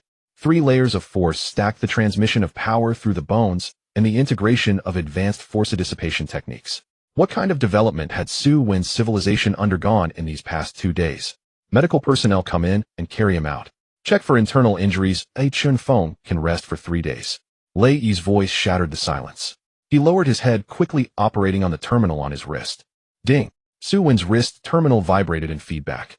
Points change notification: victory in the second phase of the plunder battle. Successfully plundered 20 of the opponents. Total points 90 points. Current total points 395 points. Well done. Lei Yi looked up and gave a positive evaluation. He turned to the silent line. Su Wen, return to your team. The system is preparing the next group. Su Wen swiftly knocked down Chen Feng with 3 decisive punches. The entire A3 training ground fell silent, as if a needle could be heard dropping. The subsequent rounds of the skirmish were exceedingly dull. The others witnessed the ferocity of the bone-crushing power and the penetrating dark energy.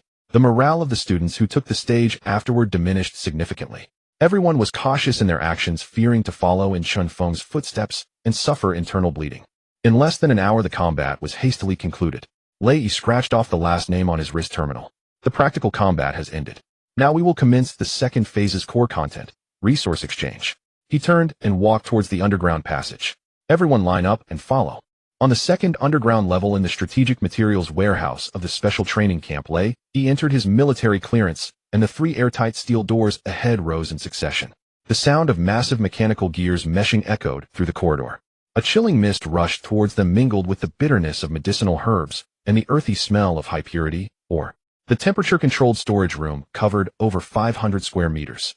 A display case made of special explosion-proof glass extended to the end of the line of sight. On the left display shelf, rows of high-grade nutrient solutions shimmered with a radiant glow.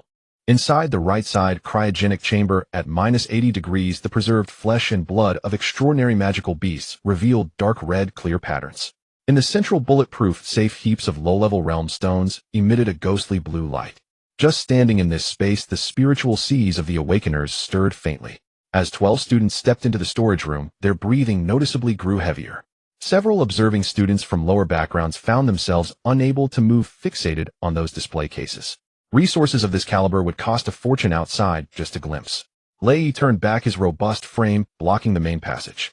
Everyone pay attention. There is only one rule. He raised his calloused index finger. According to the total score ranking, each person only has one chance to exchange. Use the points you have to make your choice. The terminal will scan the confirmation area, and this door will not reopen for you today. A boy from the back hurriedly asked instructor, if we earn enough points in practical combat tomorrow, can't we come back to pick from what's left? No. Lei turned to glare at the questioner. He stepped aside to allow passage, pointing to the holographic screen above. The order of exchange is based on total score ranking. First in line, Chu Tianjiao stepped forward. Chu Tianjiao strode out of the queue. His tailored combat uniform from a prestigious family was spotless, making the surrounding individuals appear disheveled. Chu Tianjiao completely ignored the junior shelves on either side, heading straight for the core, temperature-controlled cabinet at the deepest point. This was the highest-tier resource area of the special training camp. Chu Tianjiao halted, tapping the third-row partition through the glass. Instructor, there are 4 stocks of level 2 mental repair fluid. I'll take them all. And 2 sets of crate high-tier wind pattern protective gear. Several people in the back swallowed hard. When the spiritual sea of an awakener nears collapse, level 2 repair fluid can forcibly pull a person back from the brink of death. The wind pattern protective gear is even more of a controlled item, with a price on the black market that is exorbitant. The unit price of the potion is 200 for 4, that's 800. The wind pattern protective gear is 300 per set, 600 for 2. Lei directly stated the numbers, totaling 1,400 points. Chu Tianjiao, your current total points are 1,500. Deduct it. Chu Tianjiao casually pressed his terminal against the confirmation area. The system's prompt sounded, indicating a remaining balance of only 100. He opened the cabinet door and took out 4 vials of repair fluid. In front of everyone, he slid the vials one by one into the Chu family's specially designed metal temperature-controlled box. The latch closed with a crisp click. Chu Tianjiao turned around, his gaze sweeping over several people until it landed on the last in line, Su Wen. He deliberately raised his voice, taking on an arrogant posture.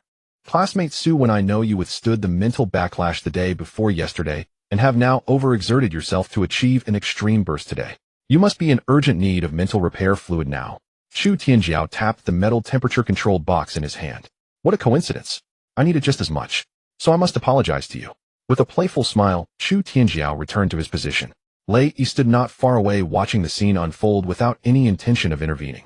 The Chuying Special Training Camp is indeed a microcosm of the real awakened society, where the scions of powerful families leverage rules to exert pressure. This is also a part of the assessment. If Su Wen cannot withstand this minor disparity in resource allocation, he is fundamentally unqualified to receive the extreme training plan. Second in line, Linyu.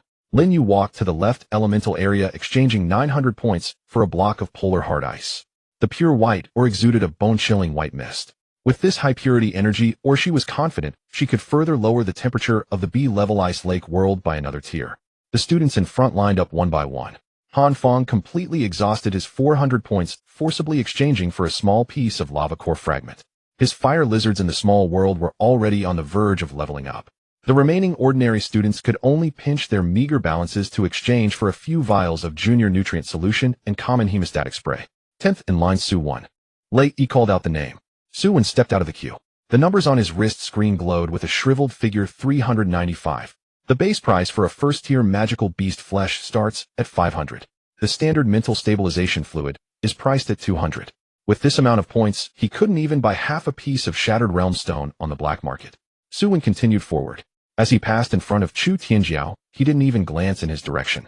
With intermediate body enhancement and basic mental resilience, the soul keepers of the Tianyan tribe had fully formed and were exerting their power. 200 years of accelerated time had long since forcibly filled the gaps in his foundation. What he truly lacked now were the crucial chips to enable the iron ant nest to undergo a qualitative change in its units. Su Wen directly passed through the high-value area, walking to the deepest part of the storage room. The incandescent light in the corner flickered, casting a yellow hue. On the iron shelves lay a haphazard pile of inferior ore and broken collection clamps, all useless scraps that the military had swept back from low-level secret realms. Su Wen stopped in front of an open metal box. Inside, on the shock-absorbent padding, lay a beast egg the size of an adult's fist. The gray-brown shell was covered with fine petrified cracks. Just looking at its shape, it bore no difference from the pebbles found at a construction site. Su Wen lowered his head to scan the yellowed label affixed to the side of the box. Item: Windwing blind bad egg. Source: Clevel dim. Cave, secret realm. Status: lifeless, severe petrification. Stage: traits, sonic navigation, low altitude, gliding at night. Price: 150 points. Su Wen directed his mental energy to extract it into strands, quietly probing into the thick shell. The results of the probe were unsurprising. Inside was a dead silence with no signs of life detected. By common sense, it could indeed only be regarded as a stone devoid of life. Just as he was about to withdraw his mental energy, a sudden restlessness erupted from within the vast, desolate mini-world inside him. More precisely, it was the group of blood-patterned iron ants lurking at the edge of the Tianjiang buffer zone. This newly mutated insect race, forcibly fused with countless similar genes, had captured the faint breath of the dead egg through Su Wen's mental anchor. The entire swarm erupted with an extreme, greedy, predatory desire. Su Wen's breath quickened. This windwing blind bat egg could not be detected by external instruments for any signs of life, but it definitely still harbored genes that could hatch, regardless of whether it was a live egg or a dead egg. As long as the foundational genes were not completely severed, tossing this thing into the toxic swamp of the Tianjiang buffer zone and spending a couple of hundred years to grind and stew, even bones would forcefully give rise to flesh. I want this. Su Wen tapped on the edge of the old metal box. Hearing the sound, Lei Yi stepped forward. After clearly seeing the contents of the box, his thick brows tightened. Are you sure you want to pick that one? Lei Yi heavily poked at the yellowed label. This broken stone has gathered dust on the shelf for a full 3 years. Back then, the military cleared the dark caves, and the mother beast was hit heated by our high-pressure fireball. This egg was half-cooked in the mother beast's belly, and once it hit the ground, the shell completely petrified. The vital signs had long since ceased completely. The surrounding students leaned in to take a look, unable to suppress the murmurs of discussion. Why waste a potion and spend 150 on a dead egg? Are you planning to take it home to crack walnuts? It's probably because young Master Chu forced him into a corner, trying to take the stone back to the small world and gamble on luck. Lei Yi continued to clarify the pros and cons to Su Wen. To reactive this petrified egg's vitality, the most basic catalyst must be the heart's blood of a second-tier wind-type magical beast. It would be more cost-effective to directly buy a live low-tier flying species. Spending 150 to exchange for a completely dead piece of junk is a waste of points. Instructor, I want it. Su Wen didn't say much, directly raising his wrist to place his personal terminal against the sensing area of the broken box. Beep! The system deducted 150 points, leaving a balance of 245. Su Wen reached out to grab the dead egg. This thing felt extremely heavy, no different from a solid iron ball. He casually shoved the dead egg into the pocket of his combat suit and turned to head towards the nearby mineral soil area, preparing to spend the remaining points. Wait! Chu Tianjiao suddenly pushed through the front row of students and quickly approached, his gaze fixed on the bulging pocket of Su Wen's outer garment. Su Wen was choosing not to take the recovery potion, instead opting to buy a dead egg. Such an unusual action could not be a case of desperate measures. Just the day before, this kid had just been stripped of resources, and today he could use triple dark energy to injure Chen Feng's organs. Would such a monster waste money on stones? The textbook mentioned that some ancient relics appear in the shape of dead eggs, resonating and awakening when encountering specific civilizations. If Su Wen were to hatch something, it would be even more uncontrollable. As a direct descendant of the Chu family, Chu Tianjiao would never allow any unforeseen variables to survive. Instructor. Chu Tianjiao stopped in front of Lei Yi, his back straight. I am equally interested in this wind-wing blind bat egg. My spirit world naturally possesses high-level wind system laws, and its attributes perfectly complement my spirit archer for preliminary vision. Without even looking at the mere 100 points remaining on his terminal, he openly stated his offer. I will utilize the off-site privilege quota reserved by the Chu Corporation's sponsorship this month. I will offer 500 points to forcibly repurchase it. As soon as he finished speaking, the underground warehouse fell into an awkward silence. To forcefully smash it with off-site privileges, directly offering 3 times the price, was a blatant act of capital bullying. Lin Yu's expression turned cold, unable to refrain from scolding. Chu Tianjiao, what do you think this training camp is? Su Wen is already scanned and paid. That egg is his private resource. Chu Tianjiao confidently met Lei Yi's gaze. Instructor, the fundamental logic of transactions in the training camp is that the highest bidder wins. This principle is clearly stated in black and white in the military sponsors clause regarding material allocation. The Chu family invested $20 million in sponsorship. As a representative of the sponsors, I exercise the right of priority repurchase, which is entirely reasonable. Having said that, he turned to Su Wen, generously extending his right hand. Su Wen, I believe your level world cannot possibly sustain this stone. Just give me the egg. I will transfer another 300 points from my personal account as compensation. Use it to buy some good medicine. Don't ruin yourself. Su Wen had his hands in his pockets. He looked at Chu Tianjiao's demeanor, which suggested he had the entire situation under control, and found it absurdly laughable. Chu Tianjiao, put your hand away. Lei Yi's rough voice echoed in the cold storage. The reinforced shatterproof glass of the display cases on either side emitted a high-frequency buzzing sound. Lei Yi stepped forward, closing in. The terrifying pressure from the fourth tier awakened surged from his body. The air in the storage room was rapidly compressed within a very short time. The closest students were pressed against their chests by this oppressive force, forced to stagger back. Chu Tianjiao, affected by this pressure, turned pale, but still stubbornly argued back. Instructor, I am acting according to the training camp's sponsorship rules. Stop trying to disgust me with that. Lei Yi rudely interrupted him. Su Wen paid first, so the item belongs to him. Lei Yi suddenly raised his hand, pointing directly at the red-lighted surveillance camera on the ceiling. Lei Yi rudely interrupted him. Su Wen paid first, so the item belongs to him. Lei Yi suddenly raised his hand, pointing direct. Don't think that just because your Chu family spent 20 million. Even if your father Chu Tianzong personally came and threw down 2 billion to override the military's billing procedures, he would still have to comply with the military's bottom line. The color drained from Chu Tianjiao's face. Following that, an extreme sense of humiliation made his cheeks flush red. As the designated heir of the Chu family, he had never been scolded in front of so many outsiders before. But he could only tightly press his lips together, swallowing all his anger. If he really tore the mask off today, the elders of the Chu family would never sacrifice their authority over the military for his momentary impulse. Instructor is right. Chu Tianjiao's chest heaved violently as he rigidly withdrew the hand that was suspended in midair. He forced the words out through clenched teeth. I broke the rules. Chu Tianjiao retreated back into the line, staring at his toes, no longer making a sound. After reprimanding Chu Tianjiao for his transgressions, Lei Yi turned and waved at Su Wen. Hurry up and exchange what you need with that remaining 200 points. Choose pay up and get out. Su Wen walked to the corner of the basic mineral soil area and exchanged all his remaining points for 4 large bags of high-grade nutrient soil. This stuff was extremely low in price, but very heavy. The Tianyin tribe had just recovered from the grayscale disease, and the terrain of the Tianjiang buffer zone was all toxic muck. Using it to spread on the ground to improve the soil was just right to enhance the survival rate of the mutated Solan grass. Su Wen shouldered 2 bags of dozens of kilograms of mineral soil on either side and strode towards the exit of the warehouse. Upon returning to his single dormitory, Su Wen locked the wooden door and casually drew the curtains shut. The 4 large bags of mineral soil were tossed into the corner. He reached into his pocket and pulled out the wind-wing blind bat egg. The petrified egg was placed on the wooden table, making a dull thud as it hit. His fingertip grazed the gray-brown shell, which felt rough and chilling to the bone. Lei Yi's judgment was not wrong. According to the common sense of society for awakened beings in the outside world, this egg, having been scorched by fireball, should have long been dead. Even if Chu Tianjiao poured the entire life spring of the spirit world onto it, it would not come back to life. However, the rules of Blue Star do not govern Su Wen's authority over time. If conventional methods won't revive it, then he'll follow my own rules. Su Wen opened his right hand, covering the eggshell in his palm. The mental sea of a first-tier awakened began to operate fully, the spatial attraction enveloping the dead egg. In an instant, the dead egg on the solid wood table vanished into thin air, having been drawn into the anchor point deep within his brow. I want to see.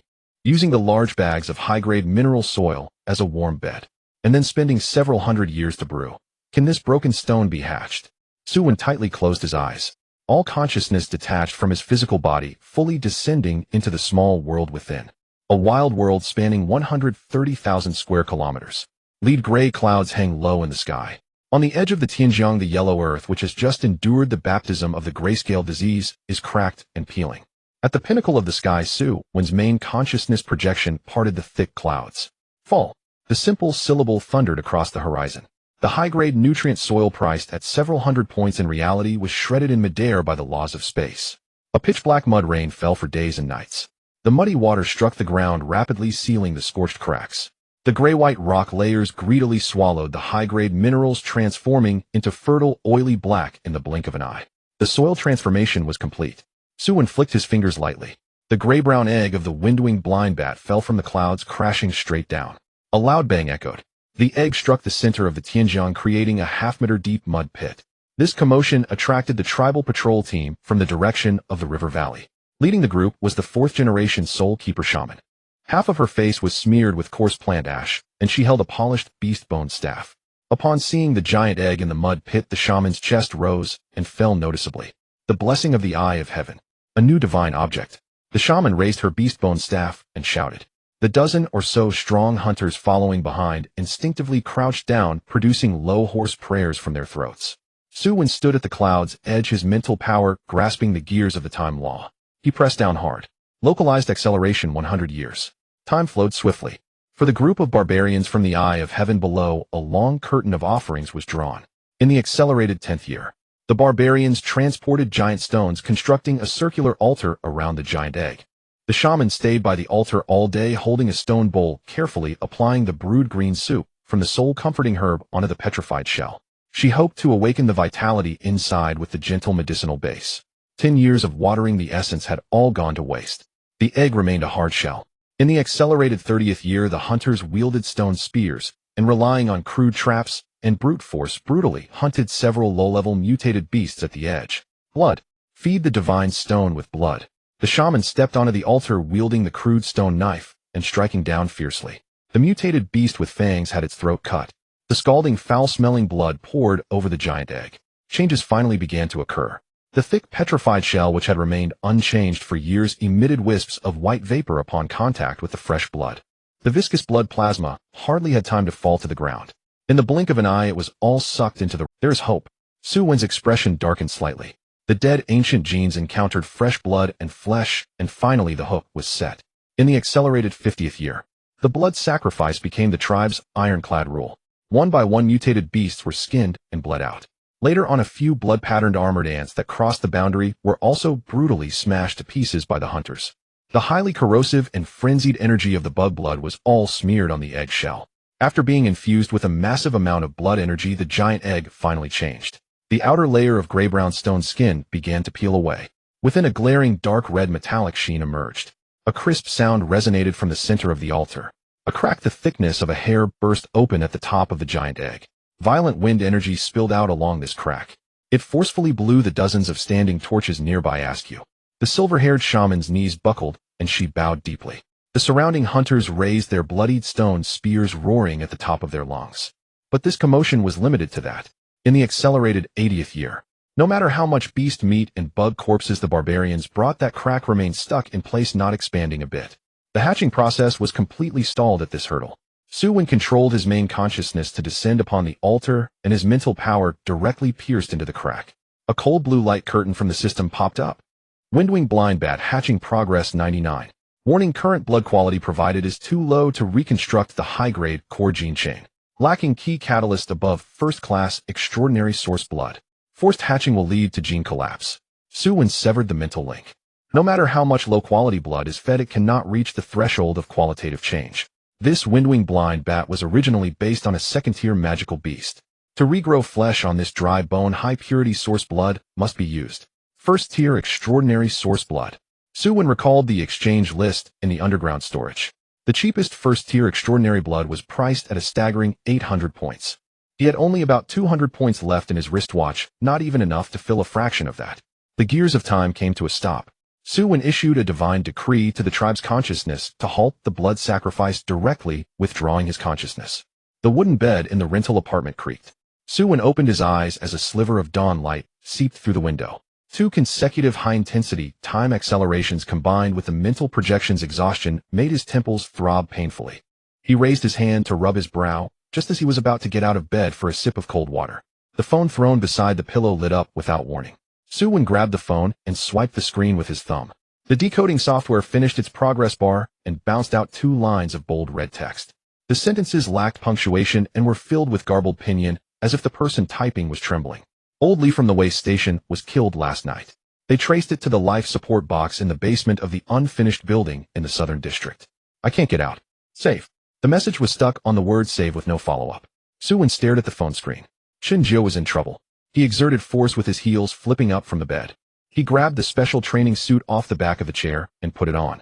The heavy bones reinforced by the intermediate physical enhancement let out a series of muffled sounds. The iron door was pushed open. Su Wen was too lazy to go down the stairs leaning on the rusty iron railing. His whole body flipped in midair, plunging straight down to the cement floor of the first floor. The soles of his shoes hit the ground with a deafening thud. His leg muscles immediately expanded, forcibly dissipating the terrifying backlash from the fall from the third floor. Su Wen quickened his pace while dialing Lei Yi's private channel on his terminal. The prompt tone rang just half a beat before the call connected. Go ahead. Lei Yi's voice sounded a bit tipsy. Trainer, I need to leave the camp for half a day. Personal matter absolutely necessary. Su Wen spoke quickly and forcefully. The communication channel fell silent for 2 seconds. The special training camp is under closed military management. Without approval, don't even think about stepping out the door. You think this is a shelter?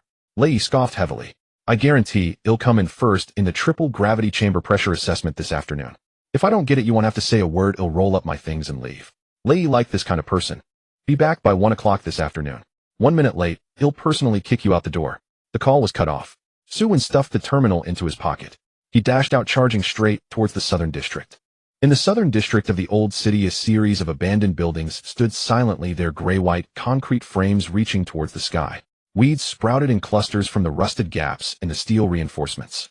This place, once halted due to funding issues, has now become a refuge for homeless people and black market rats. Su Wen paused in the shadows at the edge of the construction site. He rushed here from the old city, relying solely on the explosive power of his enhanced muscles. The breath he exhaled formed white mist in the morning air, yet his heartbeat remained unusually steady. The expanse of abandoned buildings was vast, with hundreds of uncompleted structures connected, and the underground parking lot was a labyrinth. Su Wen closed his eyes, channeling his mental energy to the anchor point at his brow. In a small world of 130,000 square kilometers on the edge of Tianjiang, the blood-marked armored ant, having just consumed mutated remnants, sensed the will of its creator. Thousands of worker ants vibrated their antennae at high frequency. Their senses for flesh and pollution sources reached Su Wen's body through a mental bridge. Su Wen flared his nostrils. The mixed smell of dampness and mold in the air was filtered layer by layer. A trace of blood scent wafted from the collapsed underground vent in the southeast corner. Zhao has arrived. Su Wen suddenly opened his eyes, transforming into a shadow as he leapt down, adhering to the broken walls and remnants. Underground second basement level, the abandoned parking lot. A portable spotlight lay tilted in the puddle, casting a slanted beam of light upwards. Shinjio was hanging upside down from a half-exposed steel reinforcement. His old work clothes were soaked in blood which dripped from his hair, creating ripples in the puddle. A man in a tactical jacket with a buzz cut squatted on the ground, cleaning a blood-grooved, high-frequency, vibrating knife. Next to a cement pillar, a tall, thin man in a cap was fiddling with a miniature energy detector. The screen showed no fluctuations. That old man died within 3 moves, only saying that you took the box of polluted waste materials. The buzzcut man lowered his head to wipe the knife, his tone flat and cold. That batch of specimens was specifically requested as data sources by the higher-ups. Hand over the dealer, and I will leave your corpse whole. Shinjio gasped for breath, his eyes swollen to slits. Having spent half his life in the black market, he knew well the ways of the Wind organization. Even if he kept silent for a while longer, once he revealed Su Wen, his trachea would be cut immediately. Sending that distress message was merely a reflex of desperation. He had never expected a high school student would dare to wade into this murky water. The detector hasn't reacted. He didn't call for help, or his helpers are too scared to come. If you don't speak soon, I'll have to deal with you right here. We can't stay for more than 20 minutes. The buzzcut man stood up, his thumb pressing the switch on the knife's handle. The high-frequency vibration distorted the air around the blade's edge. He raised the knife, its tip poised against Chunjio's ankle, his wrist ready to apply force. Boom. A deafening explosion erupted at the entrance of the parking lot. The 5-centimeter thick rusty iron door, along with the expansion screws embedded in the wall, were forcefully ripped apart. The entire door panel was smashed inward. The 200-plus pound iron plate flipped in midair, creating a sharp wind that rushed towards the buzzcut man's back. As a cleaner for the Wind organization, both men reacted instantly the moment the iron door shattered. The buzzcut man abandoned Shinjio and unleashed a burst of energy light from his legs. He flattened his body against the ground, swiftly sliding to the side. The iron door struck the load-bearing column, slicing away a large chunk of concrete, and a cascade of dust and debris fell. While sliding, the cap-wearing man drew a large-caliber handgun from his waist. He did not look at the figure in the smoke. Instead, he leveled the gun, locking onto the fluctuations in the air and pulling the trigger. Bang, bang, bang. 3 penetrating kinetic rounds shot into the smoke in a triangular formation, sealing all escape routes at the entrance. The cap-wearing man felt a sharp twitch in his eye. The smoke was empty of any figures. Above, the buzzcut man shouted hoarsely. Above on the concrete ceiling, a dark figure hung upside down. Su Wen's fingers dug deeply into the hard cement. The intermediate body enhancement allowed him to completely break free from conventional movement trajectories. At the moment the bullets missed, Su Wen released his grip. Using the momentum of his fall, he lunged at the cap-wearing man. Wind barrier. The cap-wearing man slammed his left hand against his chest, detonating the energy core. A high-density blue vortex compressed in front of him, forming a translucent arc-shaped shield. This was a defensive combat skill capable of withstanding a collision from a heavy truck. Su Wen regarded this layer of shield as if it were nothing. The primal instinct honed by centuries of combat among the River Valley ancestors took over his body, requiring no build-up. Su Wen drew back his right arm, using gravity to add force. His spine bent and stretched, delivering a crashing punch against the surface of the windshield. Thud! The impact of his fist shattered the first layer of hidden energy. The high-density wind particles were shaken apart and scattered. Su Wen's thigh muscles exerted force again, channeling power through his waist and abdomen to his right arm. The second layer of hidden energy broke through. The resilient surface of the wind shield cracked open.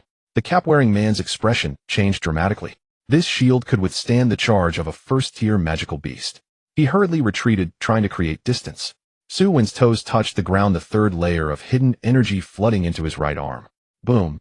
The wind shield exploded into countless blue light particles. Su Wen's fist drove straight and forcibly imprinting against the cap-wearing man's chest. The sound of shattering bones echoed throughout the parking lot. The cap-wearing man's ribcage caved in. The spiraling hidden energy shredded his heart and internal organs. He couldn't utter a sound as his body flew backward. His body slammed against the wall, leaving a wide blood streak as he slid down. One punch and a fatal blow. The entire process took less than 2 seconds. The buzzcut man had just managed to stabilize himself. The brutal death of his companion did not instill panic. Instead, it ignited his ferocity. The informant's description of the waste dealer was far from that of a normal individual. This was a melee monster disguised in human skin. He knew he could not escape. The buzzcut man gripped the high-frequency, vibrating knife, tightly pouring all his mental energy into the blade. The high-frequency hum caused ripples on the surface of the standing water. Die! He charged forward, the vibrating knife carving a pale arc aimed directly at Su Wen's neck.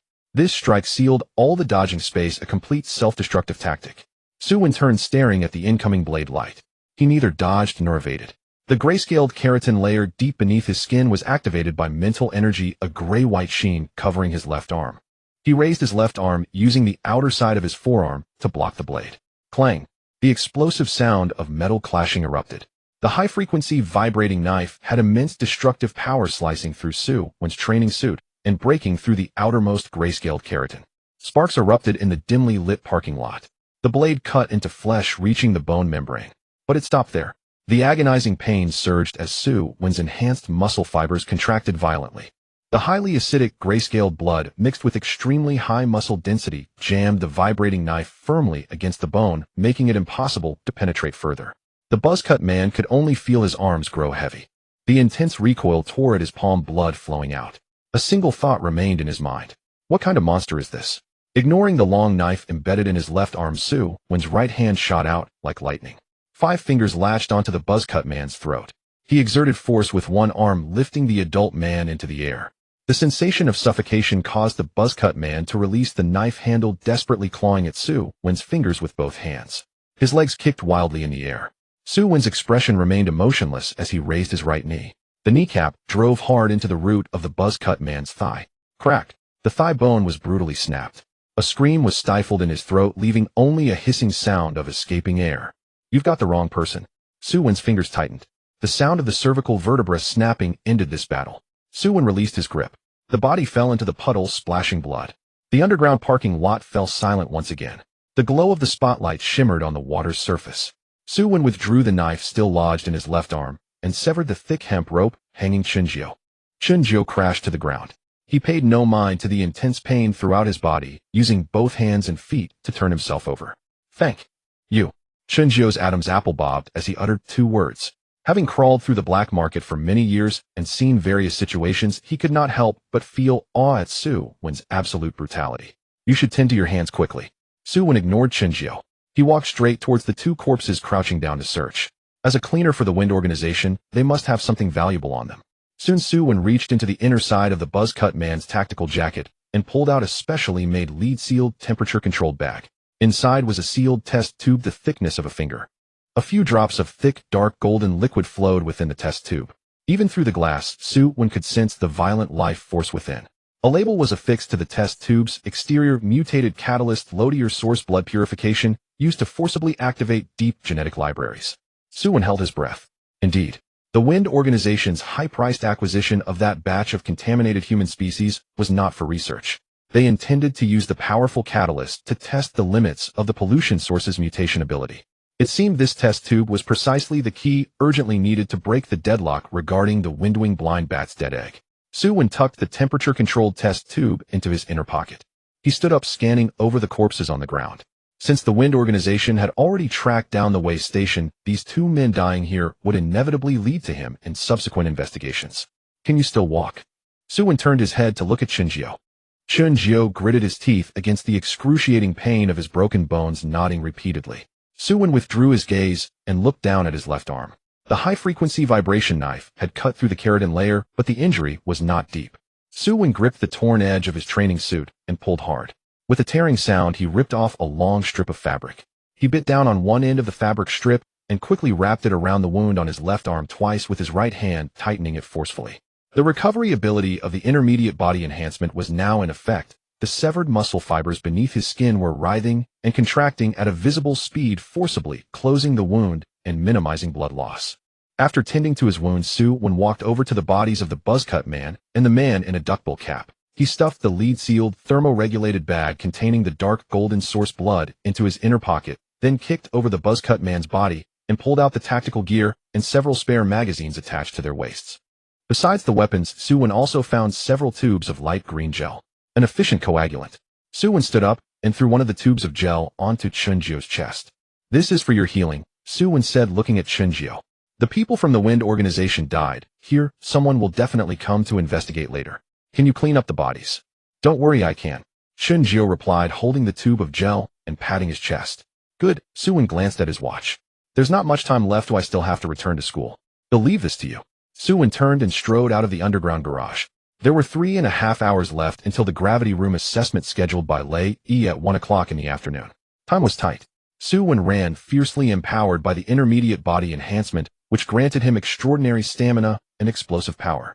In just half an hour, he had crossed 2 desolate mountains and entered an abandoned quarry several kilometers behind the training camp. The quarry was surrounded by mountains overgrown with weeds and filled with rusty, abandoned machinery rarely visited by humans. Su Wen found a dry cave sheltered from the wind and sat cross-legged. He cautiously retrieved the lead-sealed, thermoregulated bag from his pocket and took out the sealed test tube inside. The dark, golden, low-grade source blood purification fluid shimmered with a spine-chilling energy aura in the dim cave. It must be converted into combat power immediately. The gravity room assessment this afternoon cannot afford any mistakes. Su Wen closed his eyes, and his mental sea shook violently as his first-level stable mental strength transformed into a gravitational vortex, drawing the drop of dark golden source blood into the anchor point on his forehead. In the small world of 130,000 square kilometers, the lead gray clouds hung low. In the buffer zone of the sky territory before the crude altar built of massive stones, the 5th-generation shaman knelt despairingly in the mud, her beast-bone staff stained with dried blood.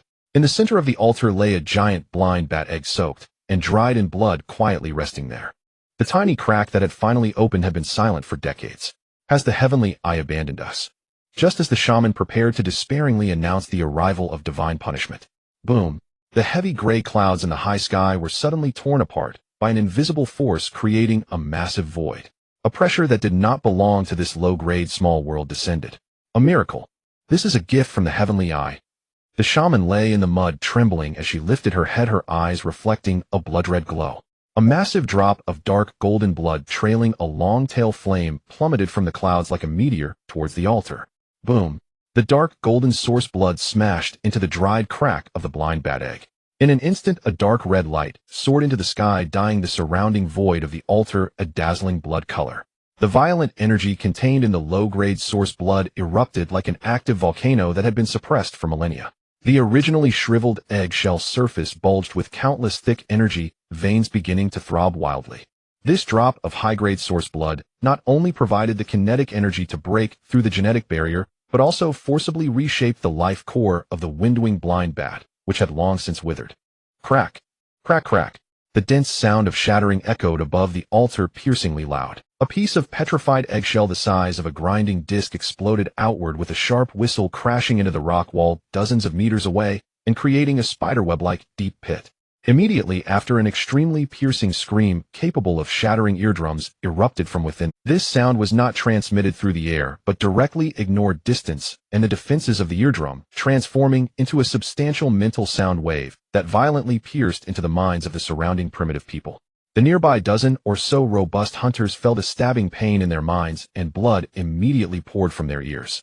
They didn't even have time to scream before rolling their eyes and fainting. Boom! The dark red eggshell completely shattered into countless particles. A fierce creature with a wingspan of nearly 2 meters soared into the sky. It had no eyes. Where its eyes should have been, there were only 2 smooth and hard gray-white keratin bone plates. But its ears were extremely large, with whorled textures lining the inner part like a natural radar array. Its claws were as sharp as razors. The broad edges of its wings were constantly flowing and cutting through the weak, blue wind-type source power. The shadow wind bat had hatched. Almost at the moment of its birth, it exhibited extreme brutality characteristic of a second-level bloodline predator. The wind bat's ears trembled slightly and instantly locked onto the armored ant hiding in the shallow hill's stone crevice. That was a worker ant sent by the ant nest for reconnaissance. The wind bat flapped its wings vigorously, dispersing the blue airflow at its wing tips. Its speed became a blurred dark blue afterimage, quickly approaching the shallow hill. As it swooped down to within 10 meters above the armored ant, the wind bat opened its mouth filled with sharp fangs. Hiss! A visible transparent ripple violently struck the stone crevice below. The armored ant, under the direct assault of this ultrasonic wave, had all 6 of its limbs instantly stiffened. It completely lost the ability to resist. The wind bat arrived in an instant, its claw-like steel paws effortlessly piercing through the armored ant's shell. Crack! Accompanied by the brittle sound of the shell shattering, the wind bat ruthlessly tore it in half. Instant kill. A crushing defeat without any suspense. The shaman and the primitive people at the Sky Territory altar saw this scene and were so frightened that they buried their heads deep in the ground, not daring to breathe. That was a divine insect in the eyes of the tribe, a monster that even the strongest barbarians needed 3 to 5 people to deal with, yet it was effortlessly killed in one move by this eyeless fierce beast. Above the clouds, Su Wen looked on with satisfaction at this fierce aerial assassin. Ultrasonic control combined with rapid gliding and cutting. The emergence of this wind bat perfectly filled the deadly gap of the small world's lack of air supremacy and long-range control. With its high-altitude reconnaissance and sonic restraint, the blood-marked armored ant swarm on the ground could advance recklessly for slaughter, coupled with the barbarian phalanx with toxin resistance for precise harvesting. Su Wen's consciousness transformed into a commanding thought thundering into the minds of the wind bat and the shaman. This is the ear of the heavenly eye, revered by the tribe as a guardian divine beast. When you see it, you see the heavenly eye. Receiving the divine oracle, the wind bat in midair obediently circled once before respectfully landing atop the altar, folding its wings and lowering its ugly head. The shaman, feeling relieved, rolled and crawled to lead the entire tribe in bowing and worshipping the wind bat. Ding! Detected the birth of the first mutated extraordinary species in the small world. The Heavenly Eye tribe and the blood-marked ant nest ecological chain formed an initial 3-dimensional synergy. Civilization potential significantly enhanced. Your personal feedback status updated. Gain new trait, basic sonic perception, holographic vision in the cave of the abandoned quarry. Su Wen opened his eyes. A crushing pain coursed through his brain as if it were about to be churned to mush. Su Wen gritted his teeth, enduring the impact of this transformation with his basic mental resilience. After a long 10 seconds, the pain receded like a tide. A piercing clarity surged within. Su Wen tried to close his eyes. In the next second, he realized that even though he had not used his eyes to see everything within a 500-meter radius, the terrain, objects, and even the subtle movements of living beings was presented in an incredibly bizarre manner. They transformed into 3D models outlined in black and white lines clearly projected in his mind. 100 meters away, a praying mantis was hidden in the rock crevice, preparing to hunt, its forelimbs lifting as the fine muscle fibers contracted and trembled. 300 meters away, a heavy truck sped past on the road, the tires generating high-temperature textures against the rough surface. Everything was crystal clear. Holographic vision. Absolute, all-angle, three-dimensional reconnaissance. In this terrifying perception range, all forms of invisibility, line of sight obstruction, and even attempts at ambush from blind spots were transparent to Su Wen. The elven eagle-eye vision detection of Chu Tianjiao seemed extremely simple and rigid in the face of sonic perception. Who? Su Wen exhaled a long breath of stale air and stood up. It's about time. Su Wen glanced at his terminal, striding out of the cave, pushing off with his feet and transforming into a black arrow as he sped towards the training camp. Lei stood in the center of the training ground, his hands clasped behind his back. He surveyed the 12 observing students lined up before him, pointing towards the row of fully enclosed capsules behind. The heavy airlock door was tightly closed. Today we will conduct high-pressure environment simulation training challenging the triple gravity chamber. The rules are simple. Once inside, do whatever it takes to stay. The longer you endure, the more points you gain. If you can't hold on, press the emergency button, and you will be automatically eliminated. Chu Tianjiao stood at the front of the line, his chin slightly raised, exuding confidence. Yesterday he had spent 1,500 points to purchase all the mental restoration liquids, and this morning he used family privileges to take a deep medicinal bath. His grade spirit world was already stable. The expensive wind pattern armor was worn under his combat suit. The wind-based source power was continuously circulating enough to offset a significant portion of the gravitational pressure. He glanced back at Su Wen at the end of the line. Su Wen entered the training hall precisely at 12:59. The kid was covered in dust. His black training suit had 3 large holes in the chest, revealing the pale skin beneath. Chu Tianjiao snorted coldly. After running outside for half a day, you've exchanged all your points for dead eggs and broken mud. How will you withstand triple gravity? Everyone, Lei bellowed. The heavy airlock door slid open. The red alarm light at the end of the corridor flashed urgently. Enter the capsule. The 12 observing students stepped into 12 separate tempered glass capsules in turn. The air valve engaged with a dull hissing sound. The capsule doors were completely locked. Lei stood outside the glass, raised his powerful finger, and pushed the control lever all the way down. Triple gravity activate. Buzz. The gravity generator emitted a piercing low hum from the bottom of the capsule. The air inside the chamber was rapidly compressed. Inside Capsule 5, Han Fong had just assumed a defensive stance when he felt the weight of several hundred pounds of lead crashing down on his shoulders.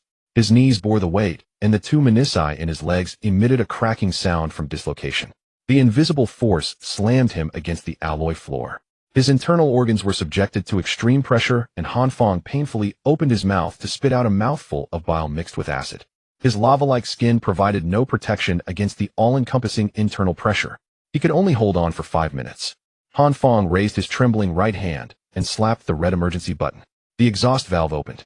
He collapsed to the ground, being automatically conveyed out of the capsule. Other capsules successively replayed the same scene.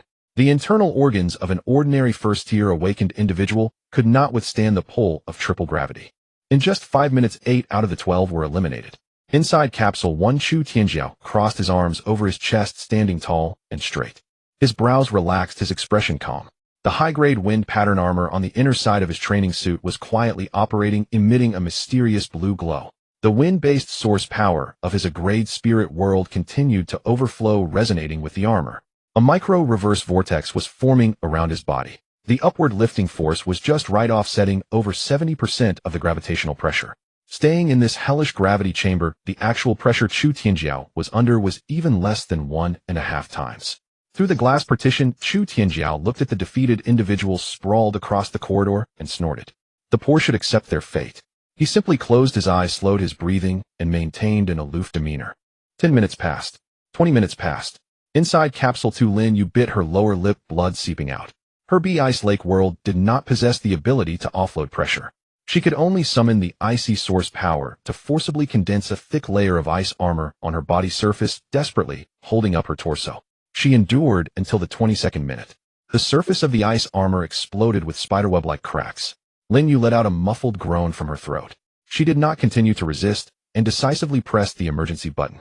The capsule door opened, and she dragged her pale, exhausted body out of the assessment. Only Chu Tianjiao from Capsule 1 and Su Wen from Capsule 12 remained in the field. Time jumped to the 40th minute. The medical staff and eliminated students observing from the outside widened their eyes in disbelief. Throughout the history of the Eagle training camp, the highest record for a first-tier student enduring triple gravity was merely 30 minutes. Chu Tianjiao's current performance had long surpassed the old record. Shen Feng, who was severely injured by Su Wen yesterday, was brought in on a stretcher to watch. He raised his voice to flatter, The energy fluctuation from young Master Chu is incredibly stable. He hasn't even broken a sweat. Resource thickness determines the limit. What can that Su do to compete with the Chu family? Time pointed to the 4th to 5th minute. The blue glow of the armor on Chu Tianjiao's surface flickered a few times. The reserves of the wind pattern armor were running low. The output of the spirit source had also reached its limit. The heavy triple gravity lost its resistance and slammed down solidly on his shoulders. Chu Tianjiao felt sharp pain in his bones, his chest pressed so hard he could hardly breathe. He understood the principle of moderation and slapped the red button with the back of his hand. Whoosh, the capsule door opened. Chu Tianjiao stepped out of the capsule. His steps felt heavy, yet he forced himself to maintain an upright posture, preserving the dignity of a young master from a prestigious family. A servant immediately stepped forward to offer him a high-grade towel. Chu Tianjiao wiped the sweat from his hands, turning his gaze toward Lei Yi. Instructor, 45 minutes and 12 seconds. The city record should have been broken, right? Lei Yi crossed his arms, not even sparing him a glance. His attention was entirely focused on Capsule 12 at the far end. You did break the old record. His tone was flat. Chu Tianjiao's expression froze as he followed Lei Yi's gaze. Inside Capsule 12, white mist swirled. Su Wen was inside. Everyone outside believed he had long been overwhelmed and was simply too proud to press the emergency button. As the exhaust fan at the top of the capsule spun rapidly, it sucked away all the white mist formed by the evaporation of high-temperature bodily fluids inside. The scene inside the capsule was revealed to everyone. Su Wen had taken off his outer jacket, wearing only a tank top. His eyes were tightly shut, his legs spread apart, adopting the bizarre ant steps combat stance. This morning he had absorbed dark golden source blood in a half-finished building in the southern district. Most of the energy was fed to the blind bat's dead eggs, but a small portion of the violent energy overflowed, merging into his meridians and flesh.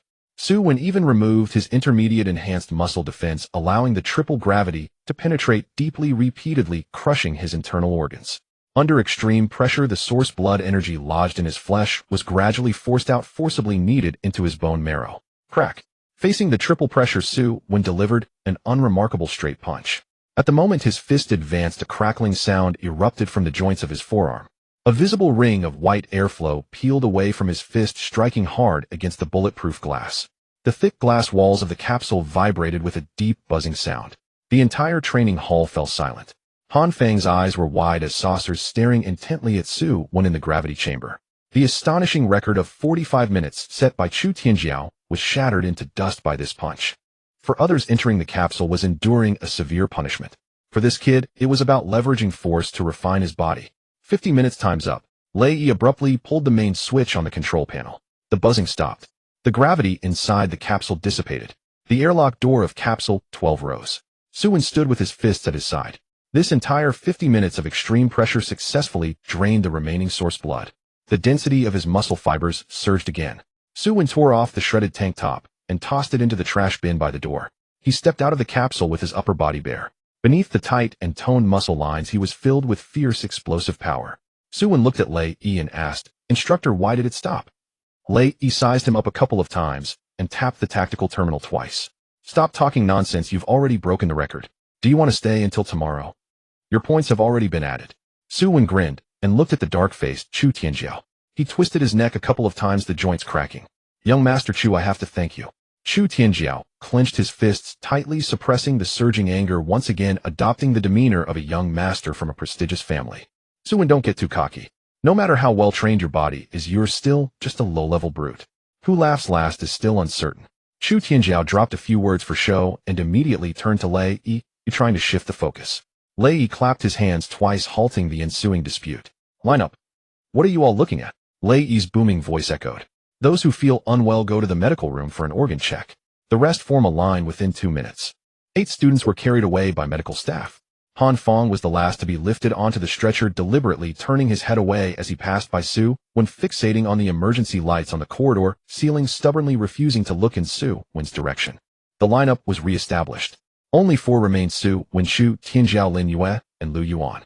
Lei Yi walked to the front of the line, his tactical boots stomping on the alloy floor, each step emanating the oppressive aura of a 4th-tier awakened.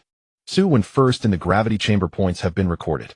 Chu Tianjiao second, Lin Yue third, Lu Yuan fourth. Having recited the names of the 4, he paused. Su Wen and Chu Tianjiao performed well today, but this is just a preliminary test. The final performance will depend on the ultimate assessment. Lei Yi pointed at the military emblem hanging from the ceiling of the training hall. The ultimate assessment is not a competition arena. To ensure fairness from now on, all students are prohibited from leaving the first training hall of the city and the designated dormitory areas without permission. Lei Yi continued speaking. Any student attempting to contact outsiders regardless of the other party's identity, reasons, or compensation will have their observation qualifications revoked immediately if detected by the military's counterinfiltration system and will never be restored. He paused momentarily. If the other party is an illegal awaken, the consequences will not merely be disqualification. Chu Tianjio's knuckles curled at the seam of his pants, then he relaxed. Furthermore, the rules for the ultimate assessment will be released 12 hours before the test. There's no need to ask in advance, even if you do I won't tell you. That concludes all announcements. Lei Yi clasped his hands behind his back. Su Wen, stay behind. The rest disperse. The others bowed and left. The heavy door closed, leaving only the low-frequency hum of the ventilation fan in the training hall. Su Wen looked at Lei Yi. This person had kept him behind, but hadn't said a word for a long time. Lei Yi approached the control panel, bringing up the data, curves of all 12 chambers in the gravity room. The green lines densely overlapped on the screen, with only 2 curves still steadily pulsating in the last 30 minutes. Chamber 1 and Chamber 12. Do you know how that kid from the Chu family managed to last 45 minutes? Su Wen certainly did not know. Level high-tier wind pattern protective gear. On the market, a single set costs more than 3 spirit stones. The protective gear is equipped with a wind-type source power circuit capable of offsetting up to 65% of the superweight environmental load. Combined with his own A-level elemental resonance from the wind origin, the pressure he actually endured was less than half of what you faced.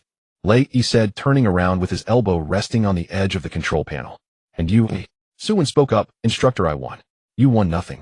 Lei Yi pulled out a military-grade encrypted folder from the drawer and tossed it at Su Wen's feet. The folder slid half a meter across the alloy floor, stopping at Su Wen's shoe tip. Su Wen bent down to pick it up and opened it. The first page contained a photo from the scene. In the basement of a derelict building in the southern Old City, 2 bodies burned to charcoal, their skeletal forms and dental record numbers circled in red pen. The second page contained the forensic conclusion from the Awaken Management Bureau's Criminal Technology Department. Victim 1, male, approximately 3,034 years old, early first year, residual marks of high-frequency shock blade training on the surface. Preliminary judgment in illegal organization's peripheral cleaner non-combat sequence, formal member. Victim 2, male, approximately 2,832 years old, peak, quasi first year old, fracture in the 3rd metacarpal of the left hand. Preliminary judgment the same as above. Cause of death: Victim 1 had a broken cervical vertebra. Victim 2 suffered a crushing depression of the sternum. Both died from close combat injuries. The tool for burning the bodies was industrial alcohol, found at the scene. The third page contained intercepted communication signals recorded by military satellites. Near the derelict building, an encrypted distress message was sent out at 6:47 in the morning with the receiving device number marked as Su Wen's personal terminal. The third page contained intercepted communication signals recorded by military satellites. Near the derelict building, an encrypted distress message was sent out at 6:47 in the morning with the receiving device. I even took first place in the assessment. Lei Yi snorted coldly. He had seen too many newcomers who with a bit of talent thought they were invincible. So when do you think you're very strong? Lei Yi raised his hand and slapped the folder, producing a muffled thud. Do you think you took down 2 assassins all by yourself and feel impressive? The other party was just 2 first-tier weaklings. To put it bluntly, they were just 2 dogs raised in the black market specializing in dirty work. Lei Yi stepped forward, the aura of a 4th-tier awakened pressing down heavily. The air seemed to thicken instantly. If the ones who came were 2nd-tier combat sequences, you wouldn't last half a second. Su Wen did not retreat, standing firm against the pressure, his back straight. Your current physical defense is decent. Lei Yi spoke rapidly, his words sharp as blades, but it can't withstand weapons with slicing properties above the 2nd tier. If the other party had set up directional explosive traps in advance or preemptively placed source power tripwires along your approach route, you wouldn't even have a chance to engage in close combat. Su Wen remained silent. Lei Yi's words were not exaggerated. During the battle at the derelict building, he indeed relied on physical enhancements to catch them off guard. Had the opponents been seasoned 2nd tier awakened with a well-coordinated strategy, he likely would have fallen. But he had to go. If Chunjiu died, his resource line would be completely severed. He had no background, no family support, and could only gamble his life for a glimmer of hope. If you lack sufficient strength, don't overreach. Lei Yi's voice was stern, carrying a hint of warning. In the derelict building, you were merely lucky to guess right once. Next time there might not be such luck. He extended his index finger, pressing heavily against the center of Su Wen's chest. The battlefield is not a casino. In a real deadlock, you won't be given any chance to turn things around. Su Wen took a deep breath. I understand, instructor. Lei withdrew his hand, stepping back 2 paces, releasing his pressure, and his tone returned to its usual coldness. Enough, don't look so grim. Rest assured, the informant named Chunjiu has already fled. Su Wen looked up. Instructor seems to know quite a bit. The military has established a source power fluctuation monitoring network within a 3-kilometer radius of the derelict building. Lei tapped the folder. That sound of the iron door being smashed. The on-duty staff at the monitoring station thought someone was hiding explosives in the urban area. Do you think I found out about you so easily? Lei reopened the drawer, placing the folder inside, and locked. Since he kept this matter under wraps, it indicated that the military did not intend to pursue Su Wen's actions against the black market rats. There's one more piece of information. Consider it a bonus for you. The environment of the Grey Mist ruins is quite peculiar. The mist there carries a slight source power corrosiveness. As long as you stay inside, the consumption rate of mental energy will double. Lei turned and walked to the side hall door. Put away that smugness from breaking the record today. The ultimate assessment is not an opportunity for you to show off. Su Wen nodded, standing up straight. Lei opened the door, leaving behind the final remark. Everything relies on strength to speak. He pushed the door open and walked out, the sound of his combat boots gradually fading in the corridor. Only Su Wen remained in the side hall. The electronic screen on the wall flickered, and the leaderboard automatically refreshed. Su Wen's name ranked fourth, with points having increased significantly since the 3x gravity chamber assessment, but there was still a gap to the top 3. Su Wen's terminal vibrated. An encrypted notification popped up from the official channel of the training camp. Countdown to the ultimate assessment 235942. Assessment location: Grey Mist Ruins. Assessment rules to be released before the test. Violations: contacting outside forces results in disqualification. Unauthorized departure from the camp results in disqualification. Reporting later than the scheduled time results in disqualification. Su Wen closed the terminal and exited the side hall. The dormitory building was on the 3rd floor, and half of the corridor lights were broken. He used sound wave perception to scan around. Every dorm room had a heartbeat sound, all at a high frequency, indicating no one was truly asleep. Su Wen pushed open the door to his dormitory and locked it. He stood by the window, looking towards the training area. His night vision capabilities, aided by sound wave perception, became extremely clear. The lights in the distant high-end meditation rooms were still on a pale blue wind-type source power, glow seeping through the curtain seams. That was the temporary suite of the Chu family. Chu Tianjiao should still be inside. Su Wen's soundwave perception captured a faint airflow shooting from that direction. The speed was not fast, the trajectory erratic, like a wind arrow deliberately suppressed for penetration. The arrow silently dissipated 30 meters away from his dormitory window. Su Wen shook his head, turned around, sat on the bed, closed his eyes, and sank his mental energy into the anchor point at his brow. On the altar of the small world, the shadow wind bat flapped its wings, gliding silently into the night sky. Consciousness passed through the anchor point in the brow and descended above the small world. The lead gray clouds pressed down upon the sky's boundary buffer zone. Shadow wind bats hung upside down on the side of the altar's massive stone, their wings folded. Su Wen made no microscopic interventions, directly delivering the divine decree, and then adjusted the timeline. Civilization accelerated its operation. Time flowed rapidly within the small world. 10 years, 20 years. Under the baptism of time, the ecological structure of the sky's boundary buffer zone underwent earth-shattering changes. The high-grade nutrient soil previously released completely merged into the earth vein, transforming this once barren land into fertile ground. The planting area of the Soul Peace grass expanded exponentially, providing the Tianyin tribe with a rich reserve of medicinal herbs. More importantly, during the 20 years of adaptation, a tacit understanding was ingrained in the genes between the shadow wind bats, the blood-patterned iron-armored ants, and the Tianyin tribe. Su Wen looked down from high above. Below, the earth was staging a hunt. Several large mutated stone-armored pigs were rooting in the mud. The shadow wind bats silently ascended, gliding above their prey. Their ears, covered in spiraling patterns, vibrated at high frequencies, emitting an invisible ultrasound that spread out in a fan shape. Struck by the ultrasound, several stone-armored pigs were rendered silent, freezing in place, blood oozing from their 7 orifices, their central nervous systems heavily damaged. At the same time, the ground soil rolled. Hundreds of blood-patterned, iron-armored ants broke through the surface. Under the pressure and coordination of the blood-patterned ant, king soldier ants and worker ants had clear divisions of labor. They avoided the hard stone armor on the backs of the stone-armored pigs, directly burrowing into the bodies through the open mouths and excretion holes of their prey. The sound of gnawing and the cracking of bones echoed. In a brief moment, the enormous mutated beast was left with nothing but an empty, stone-armored skeleton. In the distance behind the gentle hills, the hunters of the Tianyin tribe quietly lay in ambush holding long spears.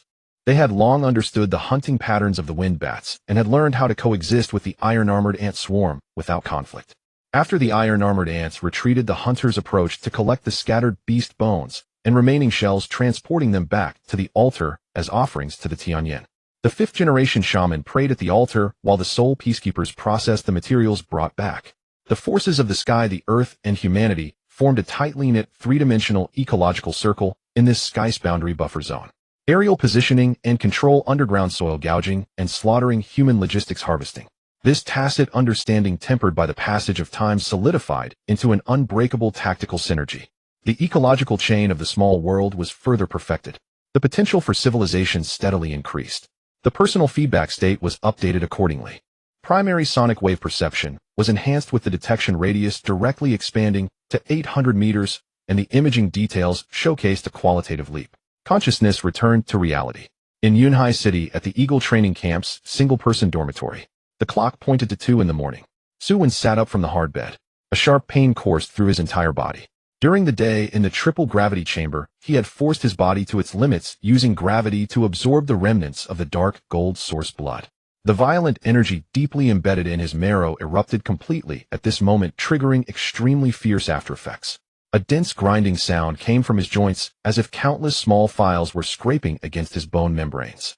Muscle fibers tore under extreme tension, then reassembled in a tighter manner under the effects of medicine and the recovery power of mid-level physical enhancement. Su Wen gritted his molars, gripping the bed sheet tightly. Sweat rolled down his forehead in large beads, hitting the wooden floor with a soft plop.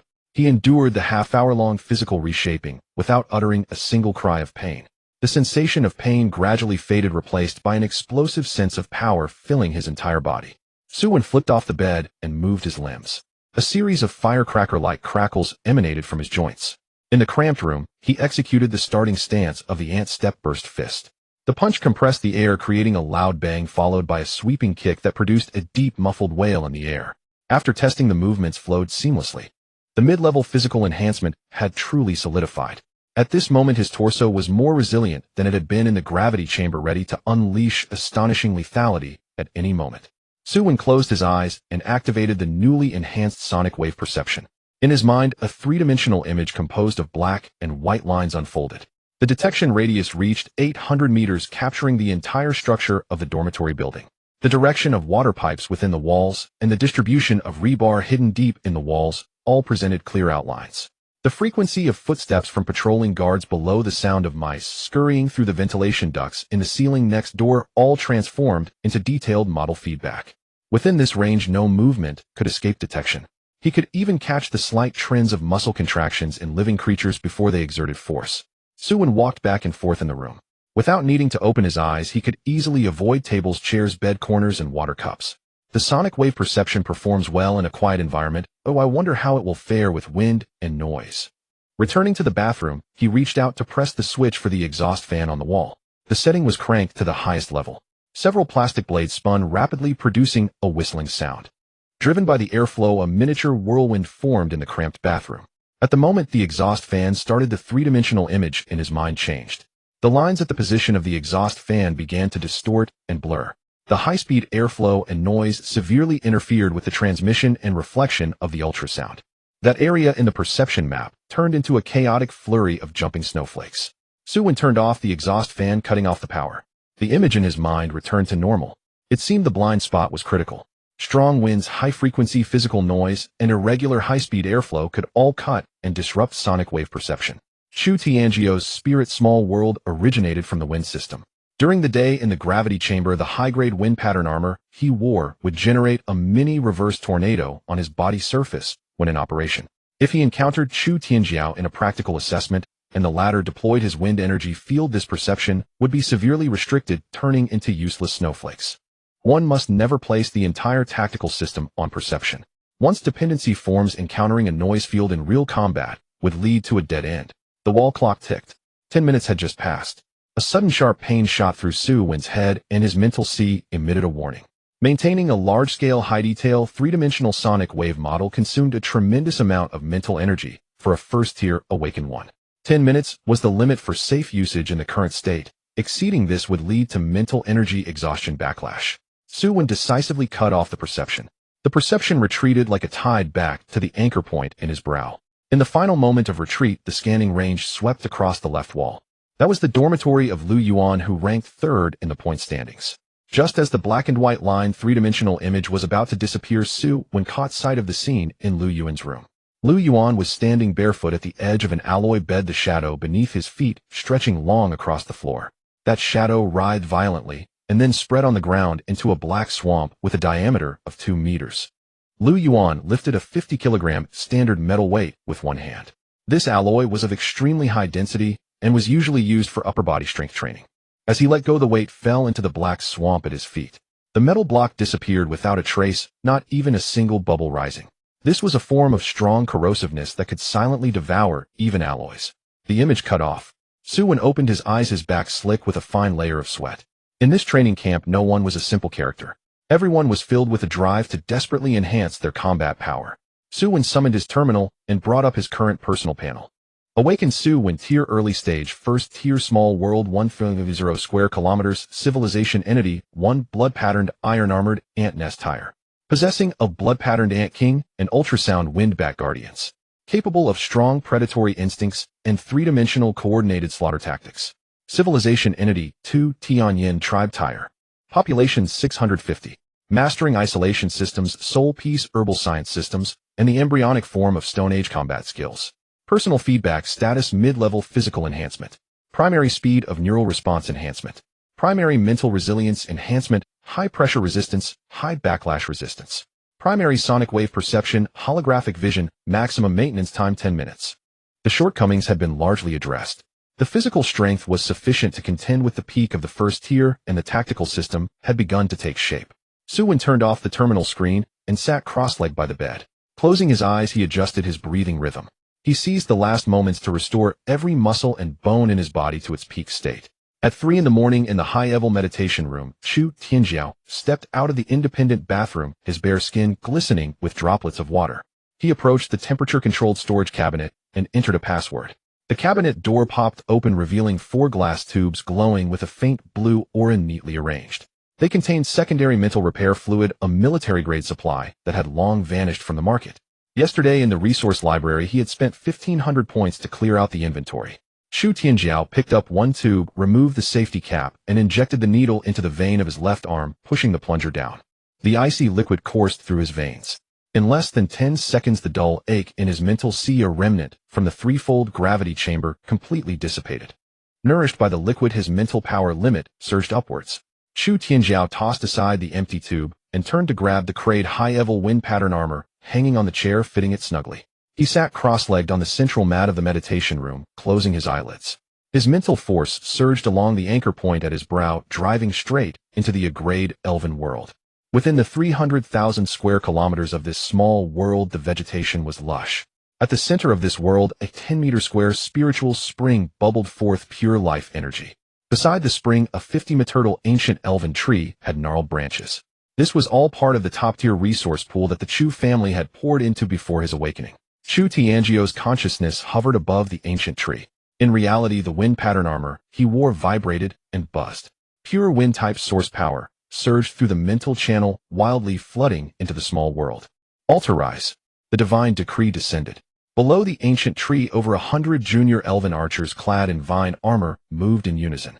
Blocks of wind-type energy stones were continuously transported to form a hexagram wind pattern altar around the spiritual spring. With abundant resources as support combined with the influx of wind-type source power, the altar was quickly formed. Chu Tianjiao selected 6 archers with the strongest mental fluctuations and commanded them to step onto the altar. The pressure insights gained from the gravity chamber's training camp were directly detonated.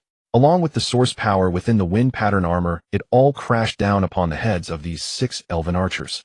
A green storm instantly engulfed the altar. Supported by vast resources, the civilization's evolution over 200 years was rapidly compressed. The storm settled. The 6 newly transformed soldiers knelt on one knee. The coarse vine armor had transformed into light azure leather armor.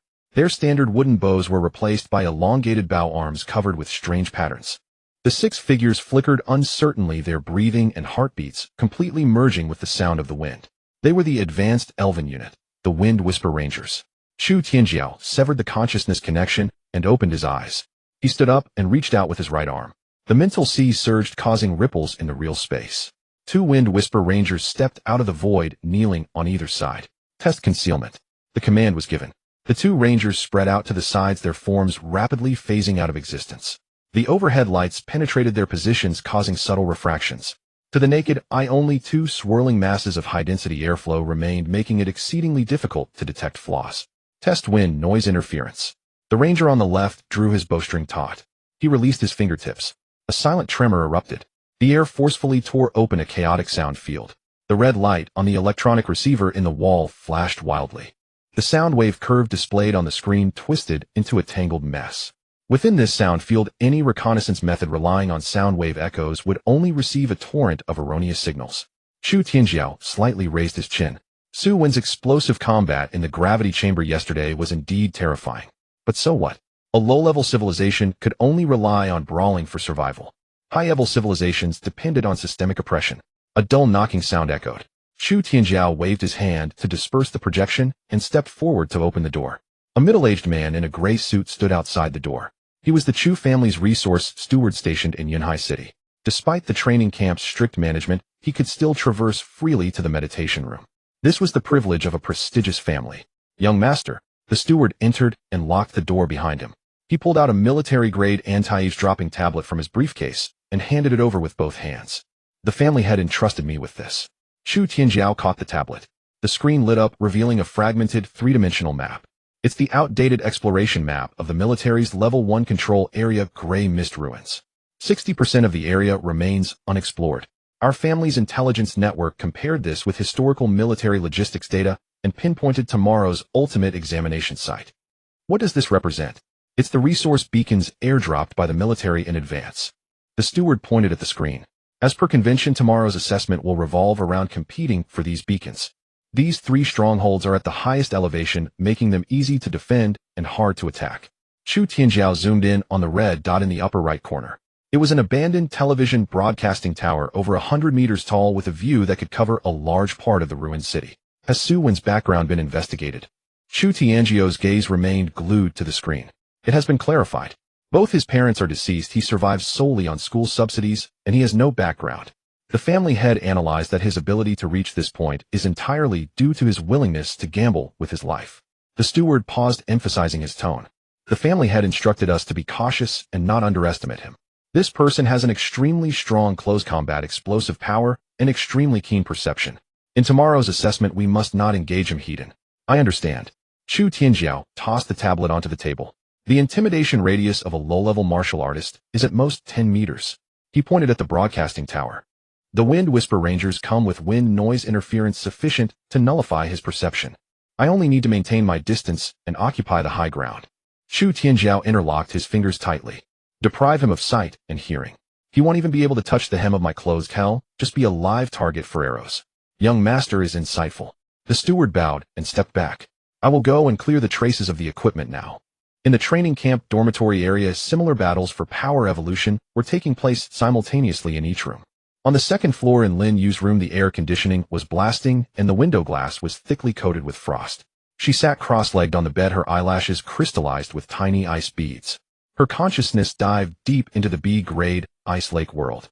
The polar heart exchanged yesterday plunged straight to the lake bottom.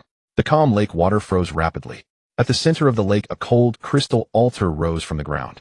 The purity of the ice lake civilization experienced a qualitative change. As the altar was completed, Lin Yu's mental power directly shattered the threshold of the Quasi first stage, firmly stepping into the stable first stage. At the end of the third floor hallway, Han Fong stood shirtless, the surface of his body covered with large patches of dark red lava patterns. In the small world, the lava core fragment was completely swallowed by the volcano. The fire lizard crawled out of the lava river, its body now covered with a thick layer of intertwined black and red lava armor. Su Wen, your dark strength may have broken through Chun Feng's earth rock, but don't even think about penetrating my core lava. Han Fang's fingers curled and the joints cracked loudly. The intense heat radiating from his body distorted the surrounding air. In a dark corner on the first floor, Lu Yuan's room was dimly lit. He stood in the center of the room. The shadows beneath his feet defied logic, spreading outward to form a pitch-black mire with a diameter of 5 meters. Lu Yuan dragged out a 200-pound solid safe from under the bed. He pushed it toward the edge of the shadow. The mire bubbled, and a pair of pitch-black muddy arms broke through the surface. 5 fingers gripped the edge of the safe. Pulling downwards, the 200-pound solid steel block was forcibly dragged into the depths of darkness. 10 seconds passed. The mire surged, spewing out a pile of dark metal debris. Lu Yuan scanned the remnants and withdrew his source power. The muddy shadow puppet retreated back into the darkness. The spreading shadow rapidly rolled back, reattaching itself to the soles of his feet. Throughout the entire training camp, everyone was frantically squeezing resources to elevate their combat power. As night faded away at 6 in the morning, Chu Tianjiao stood with his hands clasped behind his back at the window, staring at the dawn light breaking over the horizon. In his mind, the details of the Gray Mist Ruins map were being dissected and reviewed repeatedly. The first broadcasting tower must be secured within the first 10 minutes. Chu Tianjiao turned and picked up his tactical vest. Su Wen, you better pray not to cross paths with me too early. At 8 in the morning, in the main arena of the city's first training hall, 12 observers were fully armed and lined up according to their ranking points. Su Wen stood in 4th position. Beside him was the stern-faced Lin Yue, and in front was the proud Chu Tianjiao. After a night of resource digestion, each person's aura was more solid than yesterday. A heavy military transport aircraft was parked in the center of the arena, its engines emitting a deep rumble. Lei Yi, clad in a full exoskeleton combat suit, strode to the front of the line. Time's up. I will now announce the rules for the ultimate assessment. Lei Yi's voice drowned out the roar of the engines. The assessment location is the military's semi-closed training secret realm, Gray Fog Ruins. It was once a modern city with a population of millions, completely destroyed in the early integration of the secret realm. The ruins of the city are filled with corrosive gray fog. The terrain is extremely complex, with high-rise ruins, underground garages, and a labyrinth of sewer systems. Inside, you will not only face harsh environments, but also contend with the mutated beasts and low-level alien races wandering in the ruins. Lei Yi's eyes were sharp as he scanned each person. The assessment mode is free action. You can operate as lone wolves or form temporary teams. But remember, team-ups do not provide point bonuses. The final score will be calculated independently for each individual. There are 4 ways to gain points. Lei Yi reminded loudly. First, kill the alien beasts and alien races within the ruins. Points will be awarded based on their levels. Second, collect high-value resource samples from the ruins. Third, there are 3 military airdrop resource beacons randomly distributed on the map. Finding and occupying a beacon for 10 minutes will add 500 points. Beacons can change hands repeatedly. Fourth, flag grabbing is allowed. Lei Yi emphasized defeat other students. Press the elimination button on their tactical wristbands and forcibly take half of their total points. A slight stir arose in the ranks. Taking half of someone's points meant that the roles of hunter and prey could reverse at any moment. The secret realm is different from reality. In there, the mental projection consumes only 1/10 of what it does in reality. Lei Yi continued, this means you can fight more recklessly. But do not forget the bottom line. Deliberately maiming or killing classmates is prohibited. Once the system determines malicious intent, immediate execution will follow. Lei Yi raised his wrist to check the time. Finally, I will announce the rewards for the top 3 in the ultimate assessment. He pulled out a sealed metal box from his tactical pocket and pressed a switch. The box sprang open, releasing an incredibly condensed energy fluctuation with a sense of spatial distortion. Inside the box lay a fist-sized mineral core, its surface shimmering with a blue starry glow. Complete boundary stone. Lei Yi announced loudly, the first place in the assessment will receive this complete boundary stone, plus a qualification for unlimited priority exchange at the city-level resource pool. The second place will receive 2 pieces of spirit boundary stone fragments. The third place will receive a cash subsidy of 100,000. Upon hearing this, the entire audience inhaled sharply. Even in Chu Tianjiao's eyes, desire ignited. The complete boundary stone, even in the Chu family's resource pool, is an extremely scarce strategic asset. Su Wen stared at the box, his heart pounding heavily twice. The boundary stone can activate a flow rate of time 3 to 5 times faster, which combined with the authority of civility acceleration would be like adding wings to a tiger. Furthermore, the Tianjiang buffer zone currently covers only 130,000 square kilometers, with over 600 people from the Tianyin tribe and a massive army of blood-patterned iron-armored ants crammed together. As the population and ant colonies multiply, the living space is nearing its limit, and the 2 races will inevitably erupt into civil war over territory. This boundary stone is the cornerstone for extending the life of the small world. First place must be secured. Su Wen set his goal in his mind.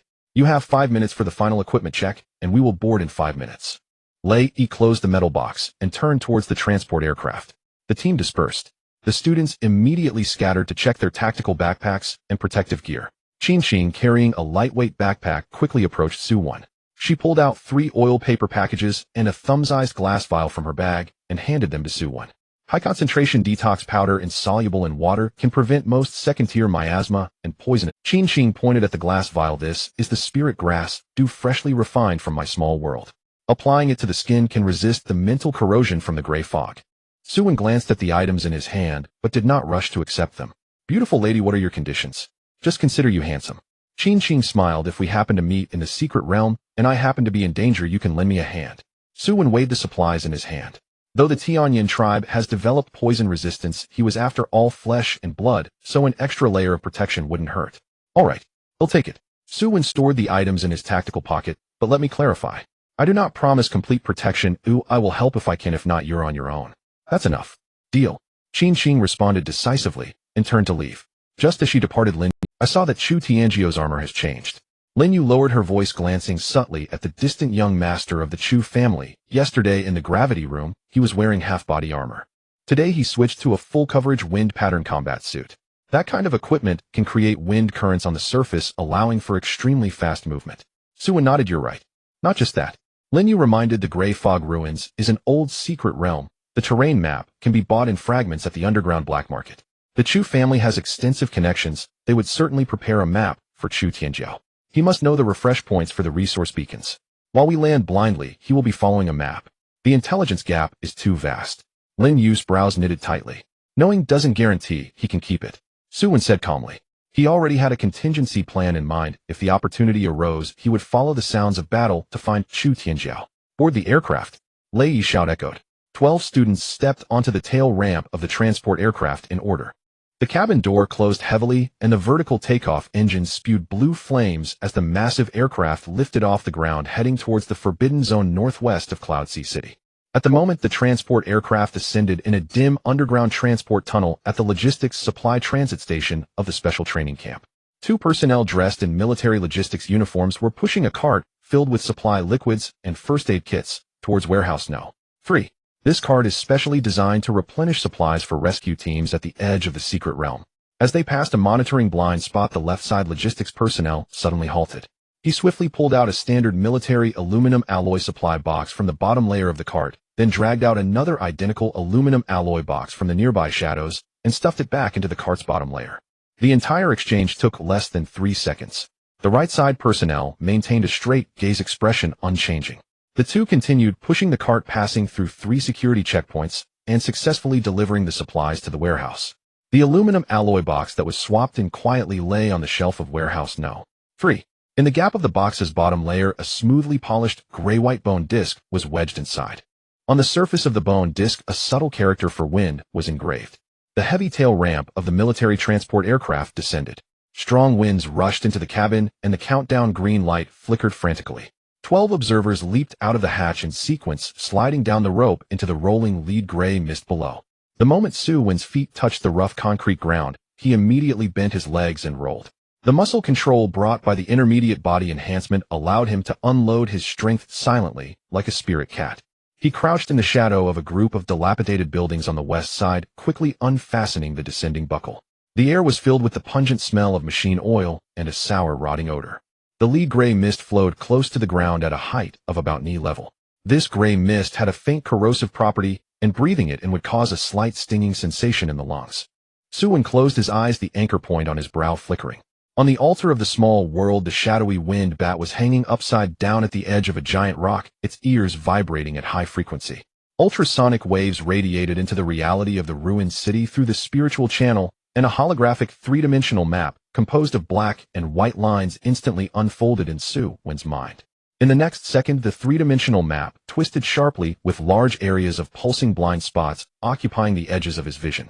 The buildings in the ruined city riddled with scars, the extensive underground ventilation shafts, and the skeletons of unfinished buildings formed countless natural echo walls and wind tunnels.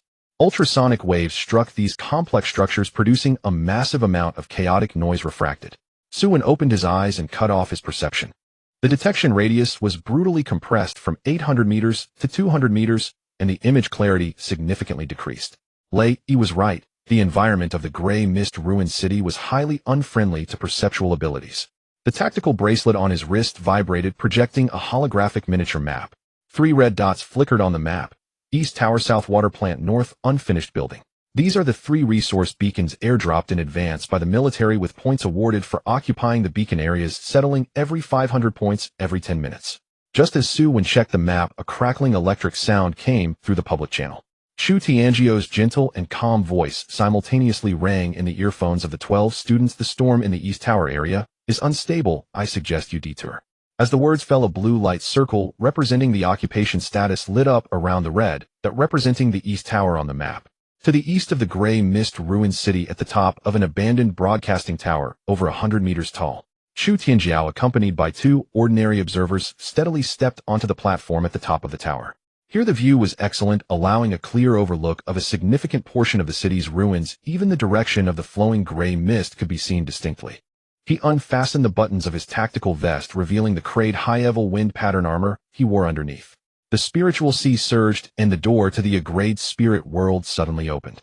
The void twisted and airflow surged. 6 wind-whispering ranger projections clad in light green thin leather armor and wielding uniquely patterned longbows landed. Their figures were blurred by the wind-type source energy, making them difficult to capture with the naked eye. Go to the shooting holes. Lock down the main street. Chu Tianjiao issued the command. The 6 rangers immediately dispersed, occupying the 6 best sniper blind spots of the broadcasting tower. The bowstrings were pulled taut, and the green wind patterns frantically gathered on the arrowheads. On the main street 200 meters below Zhang Hao, an observer from Class 2 of Yanhai No. 2 had just dealt with a mutated wild dog and looked up at the red dot of the broadcasting tower, preparing to take a chance. He had just stepped half a step out of cover. A sharp tearing sound fell from above. Bang, bang, bang. 3 streaks of green light smashed into the concrete ground just an inch in front of Zhang Hao's toes.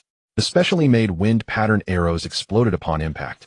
3 miniature tornadoes rose from the ground, and the violent wind blades immediately plowed a half-meter deep trench into the ground, sending stones flying. Zhang Hao crossed his arms to shield his face.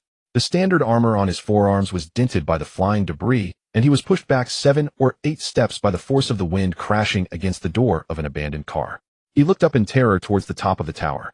He saw nothing, only 6 concealed shooting holes exuding a deadly sense of oppression. Immediately after Chu Tianjio's warning to suggest you detour echoed again in his earpiece, Zhang Hao turned and dashed into a nearby dilapidated building, reluctantly giving up the competition for the East Tower. At the top of the tower, Chu Tianjiao watched Zhang Hao retreat, turning his gaze back to his wrist. Zhang Hao turned and dashed into a nearby dilapidated building, reluctantly giving up the competition for the East Tower. At the top of the tower, Chu Tianjiao watched Zhang Hao retreat, turning his gaze back to his wrist. Occupation time 10 minutes. Points earned 500. Current ranking first. The old version of the map, prepared by the Chu family steward, played an absolute advantage. Right from the start, it could head straight to the highest point, then rely on the wind-whispering ranger's ultra-long range and wind noise interference to conduct physical clearing and directly occupy west side of the dilapidated buildings. After hearing the warning in the channel, Su Wen glanced at the direction of the East Tower. In a 200-meter sonar perception range, he couldn't even touch the edge of the broadcasting tower. Rushing over now on the completely exposed main street would be giving the wind-whispering rangers live targets. Fighting Hedon was meaningless. Points were the real resources. Su Wen scanned the street. Several first-tier grayback dogs were wandering around. Killing one of these low-tier mutated beasts only yielded 10 points, a time-consuming effort. Suddenly, the bracelet emitted a slight vibration.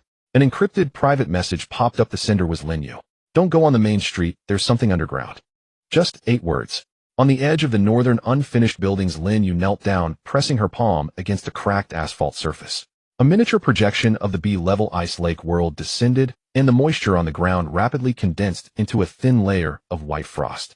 Following the trajectory of the moisture seepage, Lin Yu sensed a massive cavity beneath the surface, accompanied by extremely chaotic heat flows. That was the thermal effect produced by the gathering of a large number of living creatures. After sending the message to Su Wen, she immediately cut off communication, rose, and avoided a patrol of mutated beasts, stealthily heading toward the northern beacon west side. After reading the message, Su Wen directly cleared the record. He abandoned the main street and decisively turned, slipping into a collapsed entrance of an underground mall nearby. Lin Yu's judgments were always accurate. Since there was something underground, it was highly likely to be hiding high-value collection samples. The underground mall was dimly lit, and the beam of his flashlight swept through the dust-filled air. The ground was littered with shattered glass, rusty shelves, and scattered abandoned clothing, and a strong musty smell permeated the air. Su Wen employed the ant-step strength technique with his toes pressing against the solid ground at the edge of the load-bearing wall, sliding down slowly. A gray-white keratin layer covered his forearms and neck, guarding against any potential ambush at any moment. The sonar perception worked slightly better here, as the enclosed space blocked external wind noise. He avoided a nest of mutated rats hiding in the cracks of the load-bearing column, and casually snapped the necks of 2 isolated rats, earning 20 points. In a corner, he discovered several shadow mushrooms, emitting a faint glow, uprooted them, and stuffed them into his tactical backpack, gaining an additional 30 points. All the way down, passing through 3 layers of the underground mall. Ahead appeared a collapsed heavy blast door. The door frame had been violently torn apart, the edges covered with large claw marks. Su Wen pressed against the edge of the door, closed his eyes, and released sound waves. The invisible sound waves penetrated the gap of the blast door, spreading deeper. A picture rapidly sketched itself in his mind. Behind the blast door was a wide subway track. This track was not marked on the holographic map issued by... This was a hidden area. Su Wen opened his eyes, and the muscles in his wrists suddenly tightened. In the feedback from the sound waves, just now, a harsh metallic scraping sound came from deep within the track. Ka-ka-ka. The sound was dense and chaotic. A certain creature with sharp claws and teeth was collectively moving in the darkness ahead. The number was definitely over 30. The underground pipeline network is intricately complicated with heavy echoes. Su Wen suppressed the urge to release sound waves over a wide area. With the enemy hidden and himself exposed, any leakage of his mental fluctuations would be tantamount to seeking death. A point in the center of Su Wen's brow lit up, and 20 fist-sized dark red ants appeared out of thin air beside him. The blood-patterned iron-armored ants landed silently, stirring up a bit of dust without making a sound. These are the advanced troops born from 50 years of internal conflict in the small world. Su Wen deliberately suppressed the number of projections. Although the projection consumption in the secret realm is only 1/10 of that in the outside world, being in an unknown perilous situation requires careful management of mental energy, keeping it as a trump card. The 20 blood-patterned iron-armored ants spread out along the wall, their dark red shells blending into the dim underground light. The ants' antennae trembled slightly, and the images from the front were transmitted back to Su Wen's mind in real time through the mental link. On the abandoned subway platform, more than 30 1.5-meter-long strange beasts lay scattered. The gray-backed crawling beasts, a common first-tier mutated creature in the ruined city. These types of strange beasts have mediocre individual combat power. A normal first-tier awakened could easily handle 2 or 3 of them. The trouble lies in their instinct for coordinated hunting. Their claws are infused with neurotoxin. Once entangled, one would fall into an endless cycle of being pounced upon until exhaustion. Su Wen gave orders through the mental link. The blood-patterned iron-armored ants all simultaneously halted, lying in ambush in the shadows of the rubble and the abandoned iron tracks. After a moment of contemplation, Su Wen dismissed the idea of directly killing the crawling beasts. Killing just one would yield only 10 points, and exterminating them all would only amount to 300 points. It would be time-consuming and labor-intensive, not to mention easy to expose his whereabouts. He was about to call back the iron-armored ants and bypass the area when a loud crash came from above the ventilation duct on the opposite side of the tracks. Boom. The rusty metal grating was violently kicked away by an external force, flying out and crashing onto the tracks, sparking a shower of sparks. A figure fell amidst the debris and dust. Bang. The newcomer landed on the edge of the mutated beast group, creating a shallow pit. Hanfang. He had intended to find a shortcut on the surface, but stepped on an old prefab panel, causing it to collapse beneath him. The noise of his landing shattered the calm of the platform, and more than 30 pairs of green glowing eyes turned in unison. The scent of living flesh stimulated the gray-backed crawling beasts. The group let out low growls, claws digging into the ground, before pouncing on Hanfang from all directions. Damn it! Hanfang spat and cursed loudly. He shook his arms, and large dark red magma patterns swiftly crawled over his body. This was a result of his exchange for the lava core fragment, causing the fire lizard of the small world to level up. With the surge of mental energy, a 3-meter-long molten armored fire lizard projection emerged behind him. Dark red magma flowed over the fire lizard's surface, illuminating the surrounding darkness. Get! Hanfang roared, swinging his fist down onto the ground, as the molten armored fire lizard behind him simultaneously opened its massive jaws, spewing forth dark red magma onto the 3 crawling beasts in front. The screams rang out across the underground tracks. The high temperature burned through the beast's skin and flesh, the smell of charred meat mixing with the acrid stench of the ruined city quickly spreading. The crawling beasts showed no fear. Several of the ignited beasts rolled on the ground howling while others trampled over their fallen comrades, continuing to charge forward. Han Feng fought while retreating. Each punch he threw carried a wave of scorching energy, and the crawling beasts were numerous and coordinated. Some held him back from the front, while others launched surprise attacks from the sides and above. The magma patterns on Han Feng's forearm flickered. The explosive fire-based projections placed a tremendous burden on the mental sea of a first-tier awakened. Just as he punched one beast away, a larger crawling beast pounced out from a blind spot. Its claws grazed Han Feng's back. The protective suit from the training camp tore open, instantly revealing 3 deep wounds that exposed bone. The neurotoxin seeped into the wound, causing Han Feng's movements to stiffen. Han Feng gritted his teeth, using his elbow to smash the beast's skull. He staggered backward from the recoil, nearly falling over.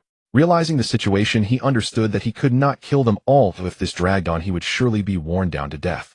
In the past at Yunhai Third High, he would have stubbornly endured in silence, but after the special training, he learned to assess the situation. Han Feng leaped onto the top of an abandoned subway car, pressed the public communication button on his wristband, and shouted hoarsely. There are large packs of beasts in the underground tracks. More than 30 don't come down alone to die. After shouting, Han Feng knelt on the roof, gasping heavily. He focused on the beast pack, climbing below, ready to face the next wave of assaults. The first crawling beast's paw had just touched the edge of the car. The shadows below shifted. A viscous black mire silently spread, quickly covering an area 10 meters around the subway car. Several crawling beasts poised to jump had their hind legs step into the shadows, and the mire erupted with corrosive power, swiftly eroding the beast's flesh. Several thick arms emerged from the black mire. The arms clutched the beast's joints and pulled downward with force. The sound of breaking bones was swallowed by the mire. 3 crawling beasts did not have time to scream before being dragged into the depths of darkness. Moments later, bubbles appeared on the surface of the mire, turning into a pool of black water.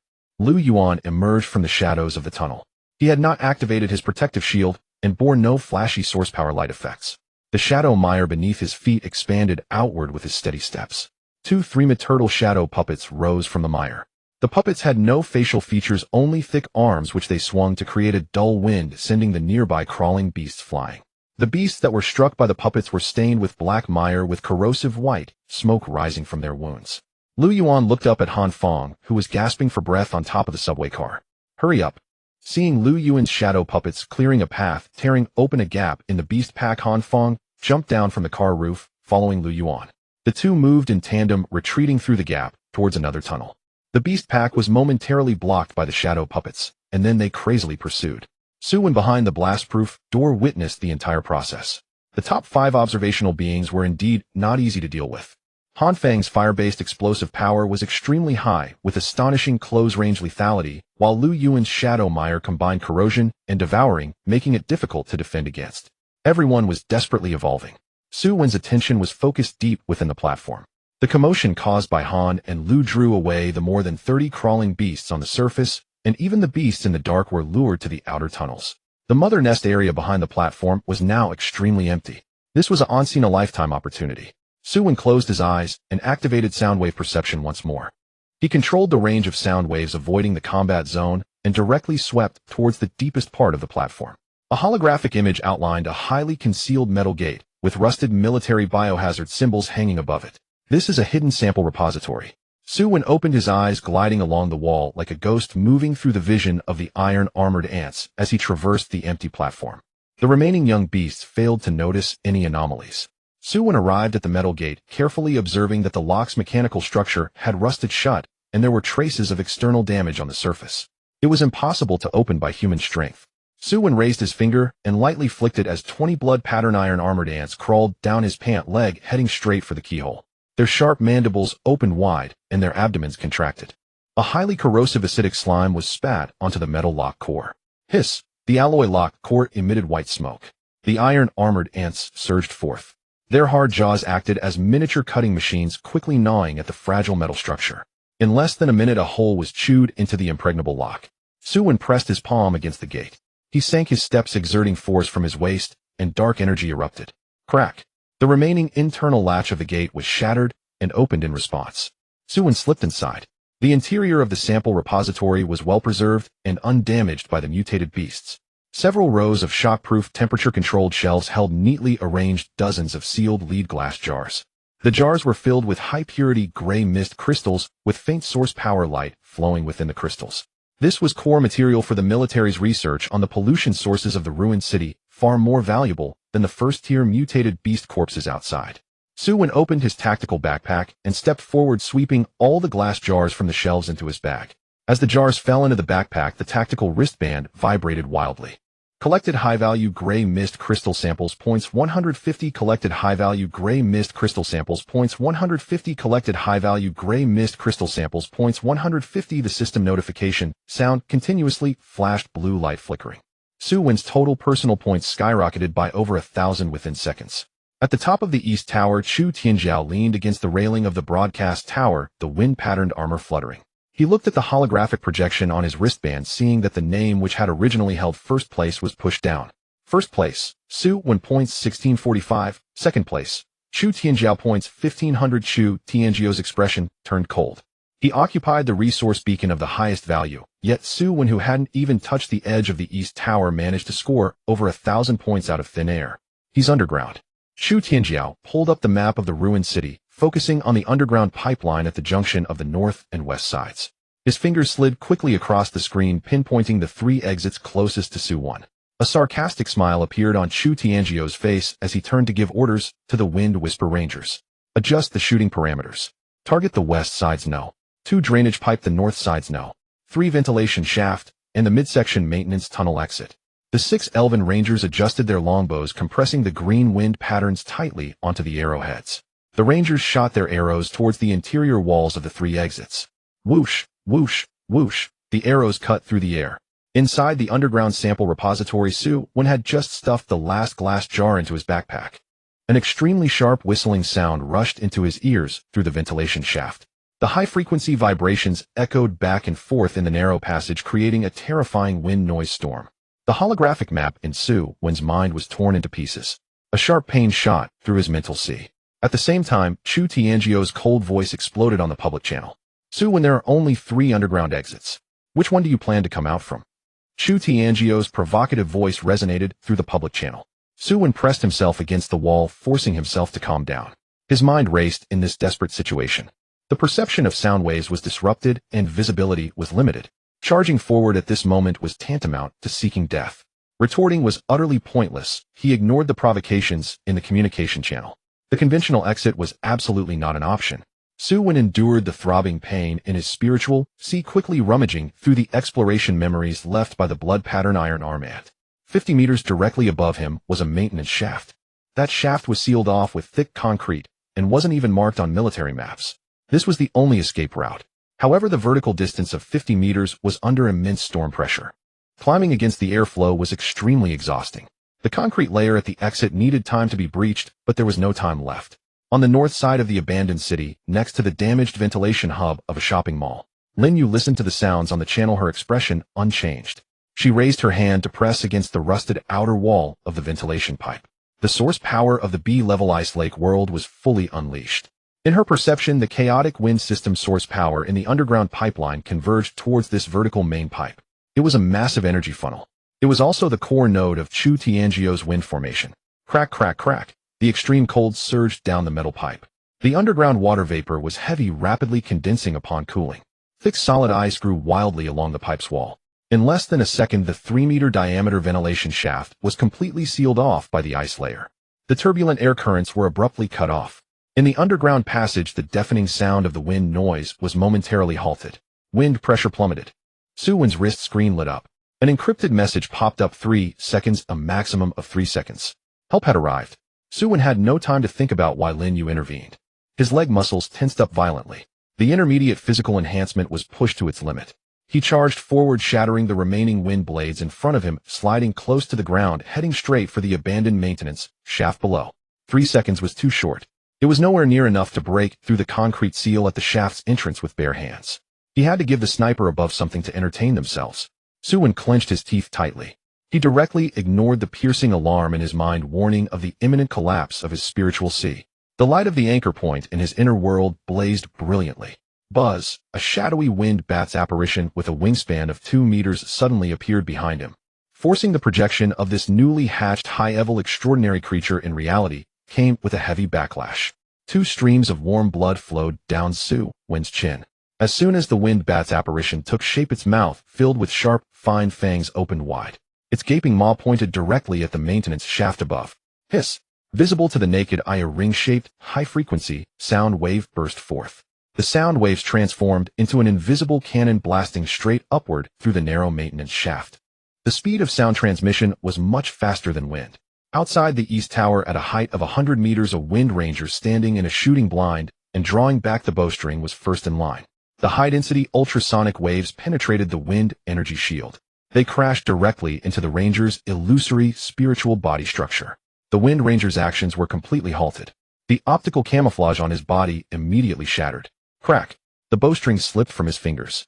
The blue arrow charged with wind energy completely went out of control. The arrow veered off course and plunged into the gray mist dozens of meters away, exploding into a chaotic whirlwind. The impenetrable wind formation defense line was forcibly torn open. Boom! A muffled sound came from below the maintenance shaft. Su Wen stepped into the ant stride, using the explosive power of his charge to twist his waist and deliver a solid blow to the center of the concrete seal. The thickened concrete slab couldn't withstand it at all. Spiderweb-like cracks spread wildly, then exploded into countless fragments. Su Wen surged upwards through the cloud of debris. At the top of the east tower, Chu Tianjiao was staring intently at that area through his binoculars. The figure that burst forth from the gray mist entered his lens, and his expression darkened. Concentrate fire. Pin him down. The remaining 5 wind rangers reacted swiftly. Their longbows all turned in unison. 5 streams of blue light tore through the air, weaving into a net aimed directly at Su Wen's landing spot. From breaking ground to landing on both feet, Su Wen didn't spare a single glance at the east tower. As soon as his heels touched down, his leg muscles tensed. In the thick gray mist, he pulled out a remnant shadow. He changed direction at an extremely tricky angle, charging straight towards the auxiliary beacon platform 80 meters away. Bang! Bang! Bang! Bang! Bang! The 5 wind pattern arrows exploded in succession on the ground behind him, the shockwaves battering him with debris. The grayish-white keratin layer on the surface of his skin absorbed all the impacts, producing a dull thud. Su Wen surged to the front of the auxiliary beacon platform, completely ignoring the flashing red warning lights above, and raised his fist to smash through the outer layer of the energy shield. His palm heavily slapped down on the red confirmation button. Occupy the east tower auxiliary beacon. Score gained 200. The tactical wristband's numbers surged wildly. Su Wen grabbed the points and ran. He plunged into the complex ruins of nearby unfinished buildings. After a few jumps, he completely vanished into the gray mist. On top of the broadcast tower, Chu Tianjiao stared at the fluctuating data on his wristband, gritting his teeth. The meticulously laid trap. Not only did he fail to corner Su Wen into a dead end, but he even allowed the opponent to steal the tower right under his nose, making off with 200 points. It was as if his face was being rubbed into the ground. Su Wen. Chu Tianjiao's fingers clenched tightly, making cracking sounds. Deep within the underground railways, Han Feng and Lu Yuan had already evacuated. Nearby on the platform lay a dozen gray-backed, crawling beast corpses sprawled out in disarray. Dark red, rancid blood flowed along the sloped terrain into a rusted drainage ditch. At the bottom of the ditch lay a smooth, bone-like round disc. The surface was engraved with a glaring blood-red character for wind. This was a positioning item smuggled in by the logistics personnel of the training camp, placed here in advance by Zhao Lei. Beast blood seeped over the edge of the bone disc. The surface of the disc was covered in cracks. Crack! The bone disc shattered completely. High concentrations of grayish-white mist surged out from the fragments.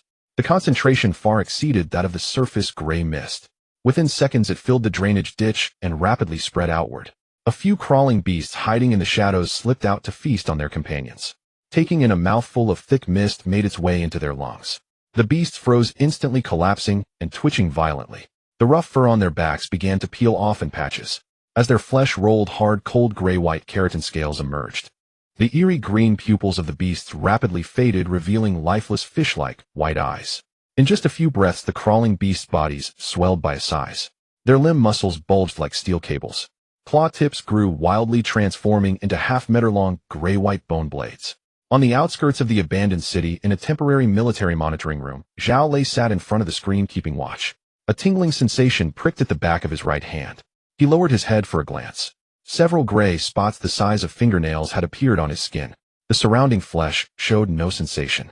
He dug in with his nails. A thick grayish-white pus oozed out. Zhao Lei's body was covered in sweat, his breathing heavy. He trembled as he pressed on the hidden communication channel. Lord Foldear, I have gray spots on my hand. Is there a problem with the suppression medicine you gave us? Help me. A hoarse, flat male voice came from the communicator. The medicine is fine. Zhao Lei, calm down. I've developed scales. How can I calm down? Zhao Lei's voice cracked with a sob. This is normal rejection. Foldier's tone was as cold as ice. The organization needs real-time data on the new generation of grayscale virus in awakened individuals. You are performing excellently. You are a perfect living specimen. Zhao Lei's mind buzzed. His eyes fixed on the screen filled with bloodshot veins. He was nothing but a disposable test subject. You bastards. May you not die a good death. Zhao Lei screamed in rage. Thank you for the compliment. To prevent the sample from escaping, the outer door of the monitoring room has already been welded shut. Wishing you a pleasant evolution. The communication was severed, leaving only static. Zhao Lei in a frenzy pounded and kicked the alloy door. The gray scales on the back of his hand crawled up his forearm. The excruciating pain shattered his sanity completely. At the same time, deep within the gray mist of the abandoned city. Roar! A furious beast's roar overturned the heavy concrete floor. The sound wave even shattered the glass shards on the surface. The roar was mixed with extreme bloodlust, a sound no first-tier mutated beast could produce. Within the abandoned city, all the observers searching for resources were forced to a halt. The tremors from the underground pipeline of the abandoned city spread through the load-bearing walls to the surface. It was not a collapse, but rather a multitude of frenzied creatures forcefully burrowing through the earth. Su Wen climbed onto a beam on the second floor of a half-finished building, activating his soundwave perception. In the holographic map of his mind, hundreds of agitated red dots were surging from the sewers. The size and movement speed of these red dots far exceeded that of the gray-backed crawling beasts encountered earlier. A sour, putrid odor wafted through the air. Su Wen was all too familiar with this smell. It was the same scent as the toxic water that turned to poison upon contact with the blood-patterned armored ants during the plague that lasted 200 years on the edge of the Tianjiang. Grayscale contamination. The concrete pavement of the main street cracked like a spider web, and thick gray water sprayed from the crevices. Soon after, dozens of gray-backed crawling beasts smashed through precast panels and charged onto the street. These aberrant beasts had swollen in size, their once dull fur completely shedding, revealing palm-sized, sharp-edged, grayish-white keratin scales covering their bodies. Their whites of the eyes rolled back, and the bodily fluids dripping from their mouths hit the asphalt, generating acrid white smoke. Not only the crawling beasts, but several large second-tier mutated arachnids also crawled out from the sewers. The arachnids' carapaces were covered in gray spots, and instead of silk, they spewed forth a highly corrosive grayish-white phlegm. One crawling beast was pierced through the chest by the arachnid's limbs, but showed no signs of pain. It bit down on the arachnid's thigh, tearing off a large chunk of flesh and swallowing it whole. The scales on the surface of the beast rapidly hardened, and its size swelled again, devouring evolution with extremely high infectivity. Su Wen's gaze turned icy. The Wind organization had directly thrown high-concentration sources of contamination into the military assessment secret realm.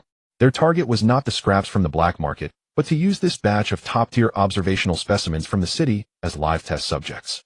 On the second floor of the East Tower, in a circular defensive position, Chu Tianjiao stood behind bulletproof glass, looking down at the main street from a height. He glanced at his wristband, where he was firmly in second place. The 200 points stolen by Su Wen for the secondary beacon pricked at his eyes like a thorn. Chu Xiao mutated beasts are charging down the main street. Wang Kai, an observer affiliated with the Chu family, tightened his grip on his tactical short knife, his voice strained. Chu Tianjiao glanced at the gray-white aberrant beasts racing below and replied coldly, "Just a few mutated beasts, it's a perfect opportunity for points. You two form a formation and guard the stairway, I'll clear the area."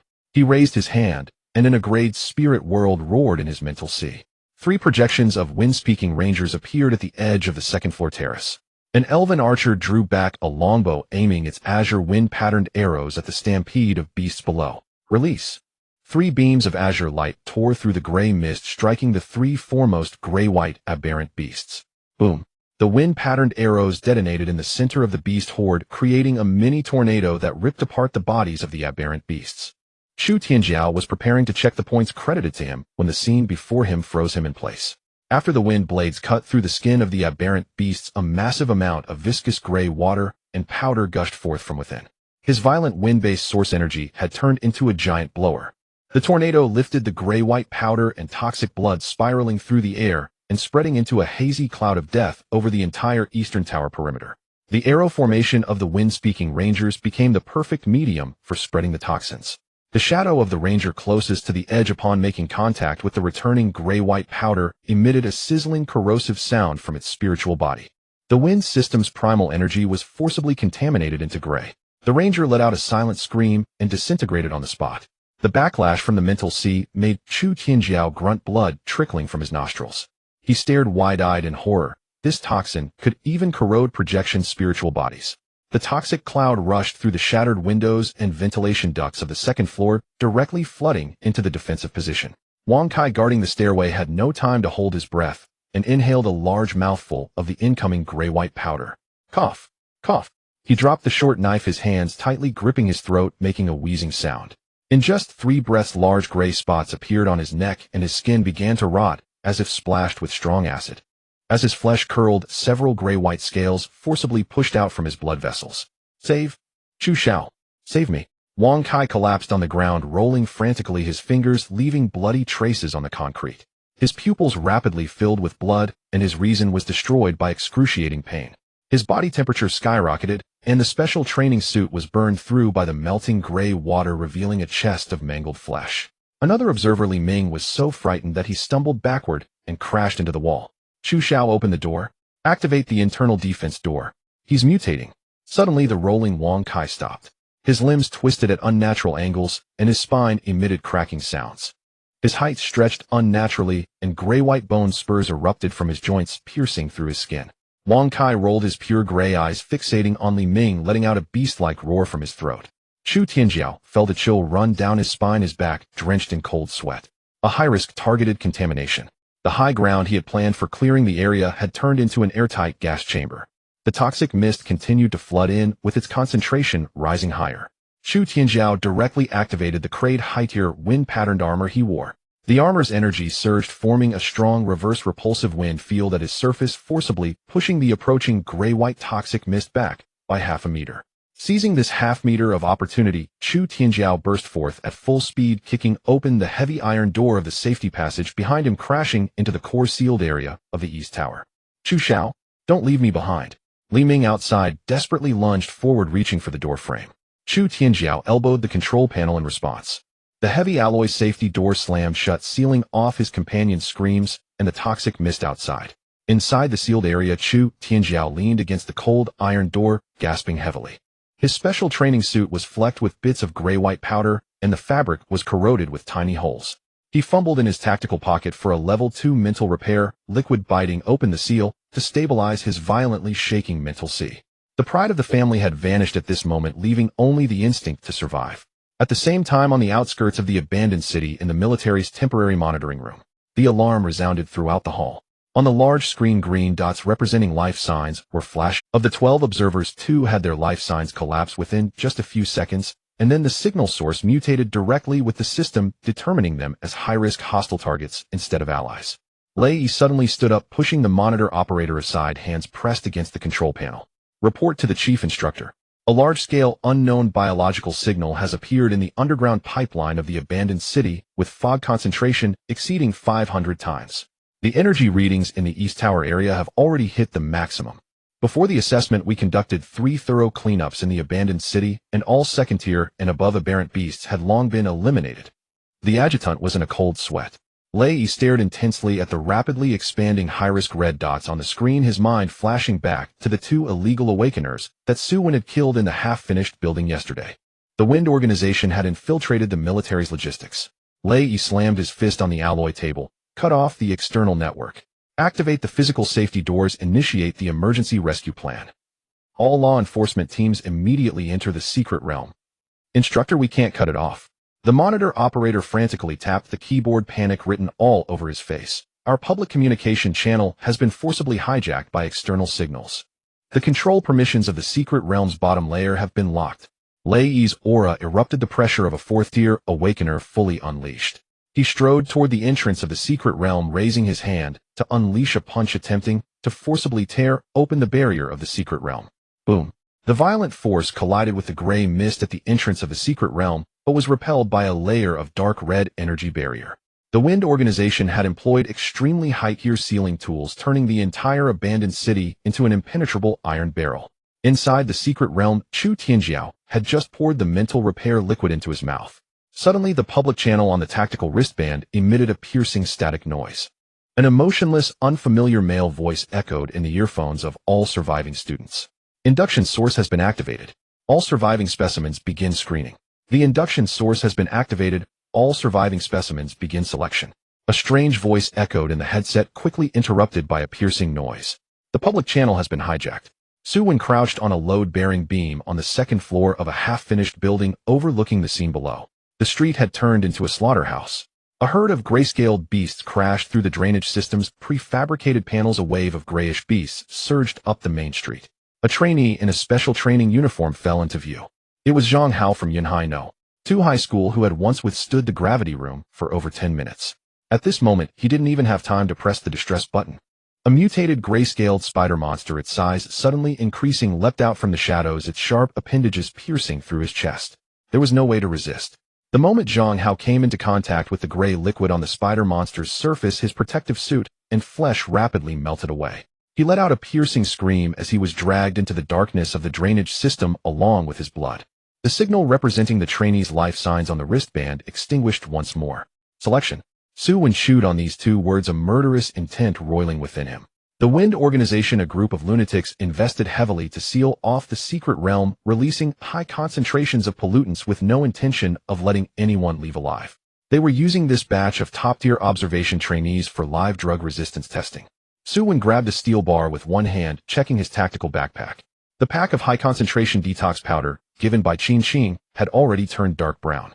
Under targeted high-risk pollution, ordinary medicine couldn't last more than 10 seconds. The air became increasingly murky as Su Wen tried to take a deep breath. A highly corrosive grayish-white mist flooded into his lungs through his nostrils. Aside from the slightly nauseating smell, the situation was still manageable. It seems the toxin resistance feedback from the small world has been fully activated. Su Wen analyzed quietly. The qi and blood within his body accelerated, decomposing the toxins that attempted to damage his cells. Though he couldn't remain completely unscathed, he had a chance to survive longer than other trainees. The urgent task was to find cover. Su Wen concentrated his mental energy, the anchor point on his forehead flickering. The primary sonic perception was activated at full power. Although the environment was restricted, a holographic map with a radius of 200 meters rapidly unfolded in his mind. In the holographic map, a dense cluster of red dots occupied most of the area. To the southwest, near the entrance of an abandoned underground hospital, a pure wave of ice energy was struggling to sustain itself. It was Linyu. She was under siege. Su Wen hesitated not for a moment. He tapped his toes on the steel bar and leaped down, landing silently thanks to the muscle control from his intermediate physical enhancement. Su Wen skulked along the shadows of the ruins, avoiding groups of mutated beasts swiftly, making his way to the underground hospital.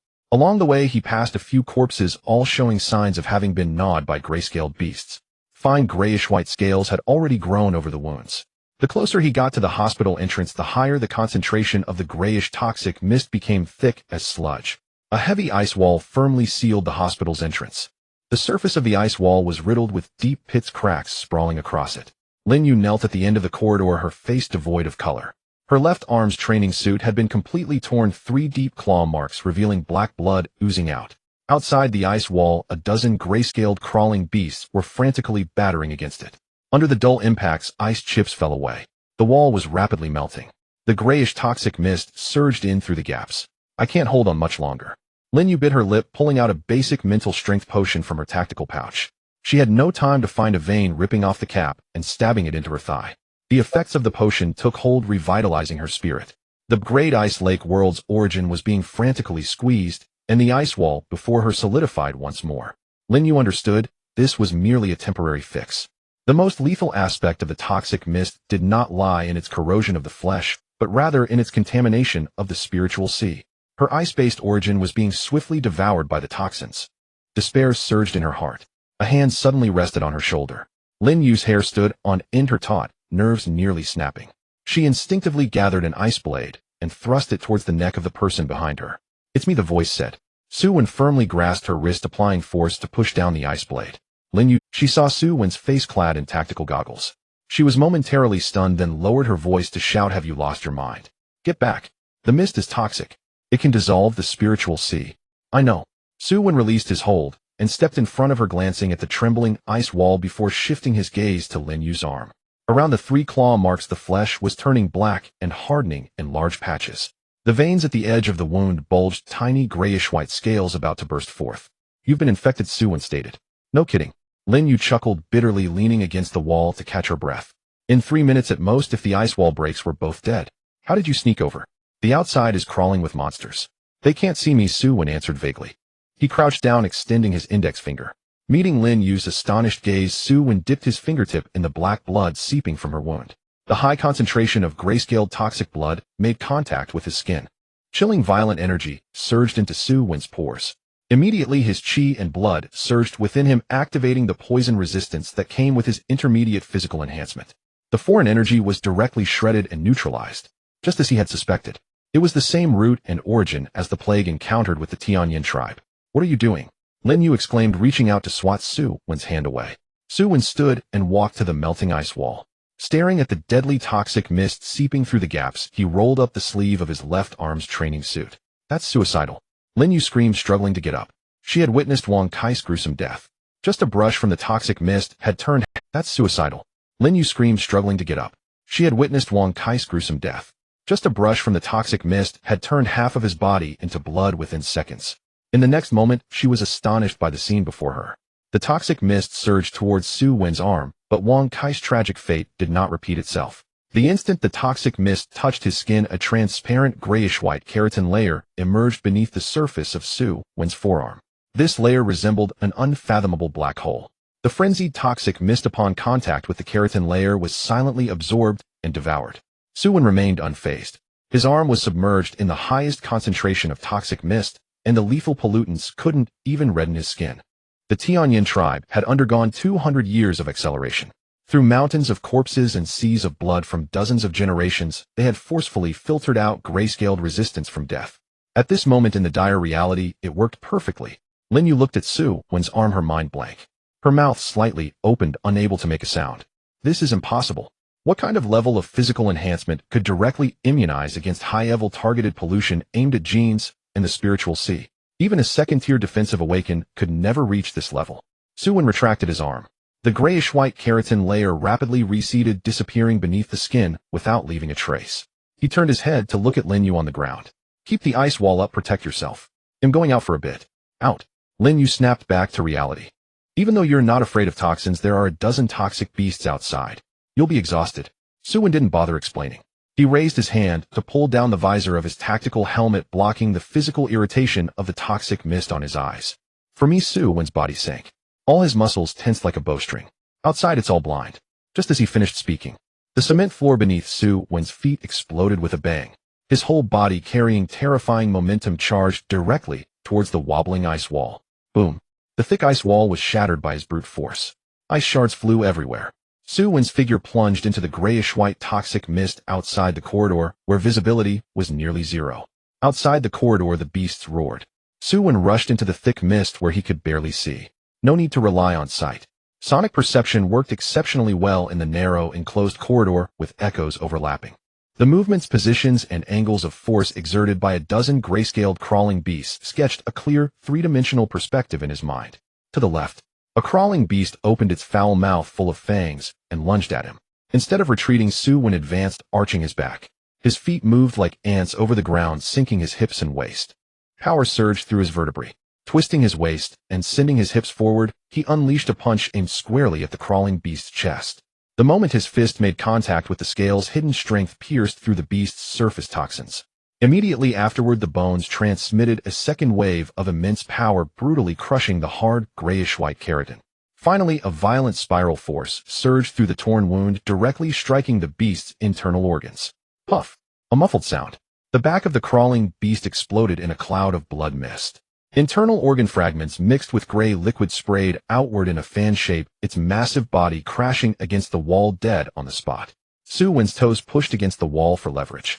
His body twisted midair to dodge two beasts that pounced from above. As soon as he landed, he formed his palms like blades. He swiftly sliced into the joint gap of a spider monster on the right, flicking his wrist. Hidden strength erupted, directly severing the entire limb of the opponent.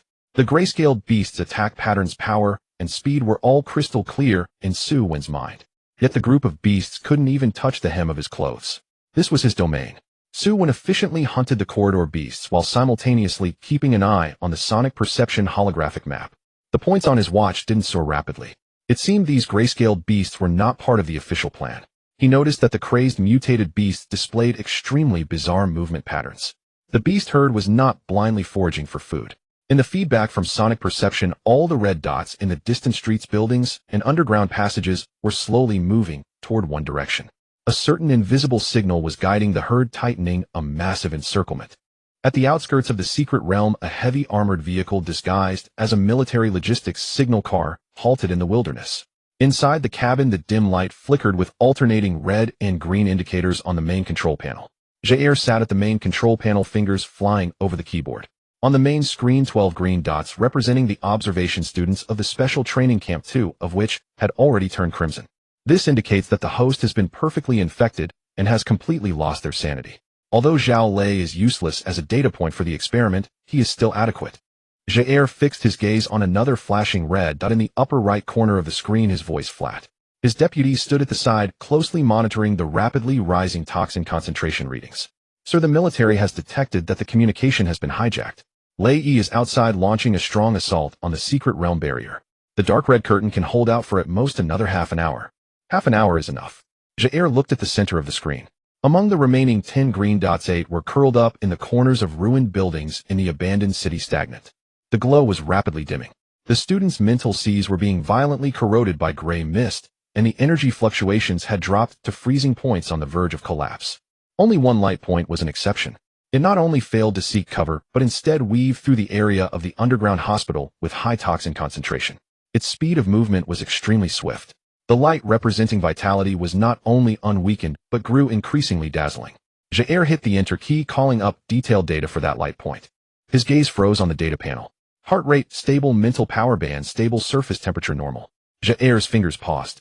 Is he still absorbing the surrounding free energy? The deputy immediately leaned forward, staring at the screen. How is this possible? At this concentration of grayscale toxic mist, even a third-tier awakened individual cannot withstand it without a full coverage protective suit, and he hasn't even reached first tier. Found it. Jair's fingers heavily tapped on the table, his chest slightly rising and falling. When the batch of experimental drug residues from the Yunhai black market was bought, I thought it was just a fool looking for death. It seems now that this person has fused the virus in the residues. Jair fixed his gaze on the rapidly moving light, his fingertips stroking the edge of the keyboard. Not only did he survive, but he also produced a perfect toxin antibody capable of moving freely in the toxic mist. This is the prototype of the ultimate weapon the organization seeks. So should we catch him now? Catch him. Jair scoffed. There's no rush, we still need some extreme pressure tests.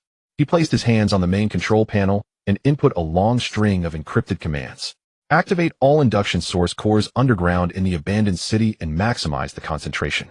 Lock the life signatures of this carrier. Let me see how long he can hold on. He pressed the enter key heavily. In the gray mist of the abandoned city outside the underground hospital, Su Wen shattered the skull of a grayscaled crawling beast with a punch, shaking off the black blood that stained his fingers. In his mind, the primary sound wave perception maintained the highest frequency scanning at all times. Suddenly, a hidden high-frequency vibration swept in from the depths of the earth. Human hearing could not capture this vibration. But within the anchor point of Su Wen's brow, the shadow wind bat emitted a sharp screech. The external infrasound forcibly intruded into the wind bat's sonar system. The holographic map in Su Wen's mind was instantly thrown into chaos. The red dots, each fighting and blindly wandering in the ruins, all stopped their movements at that moment.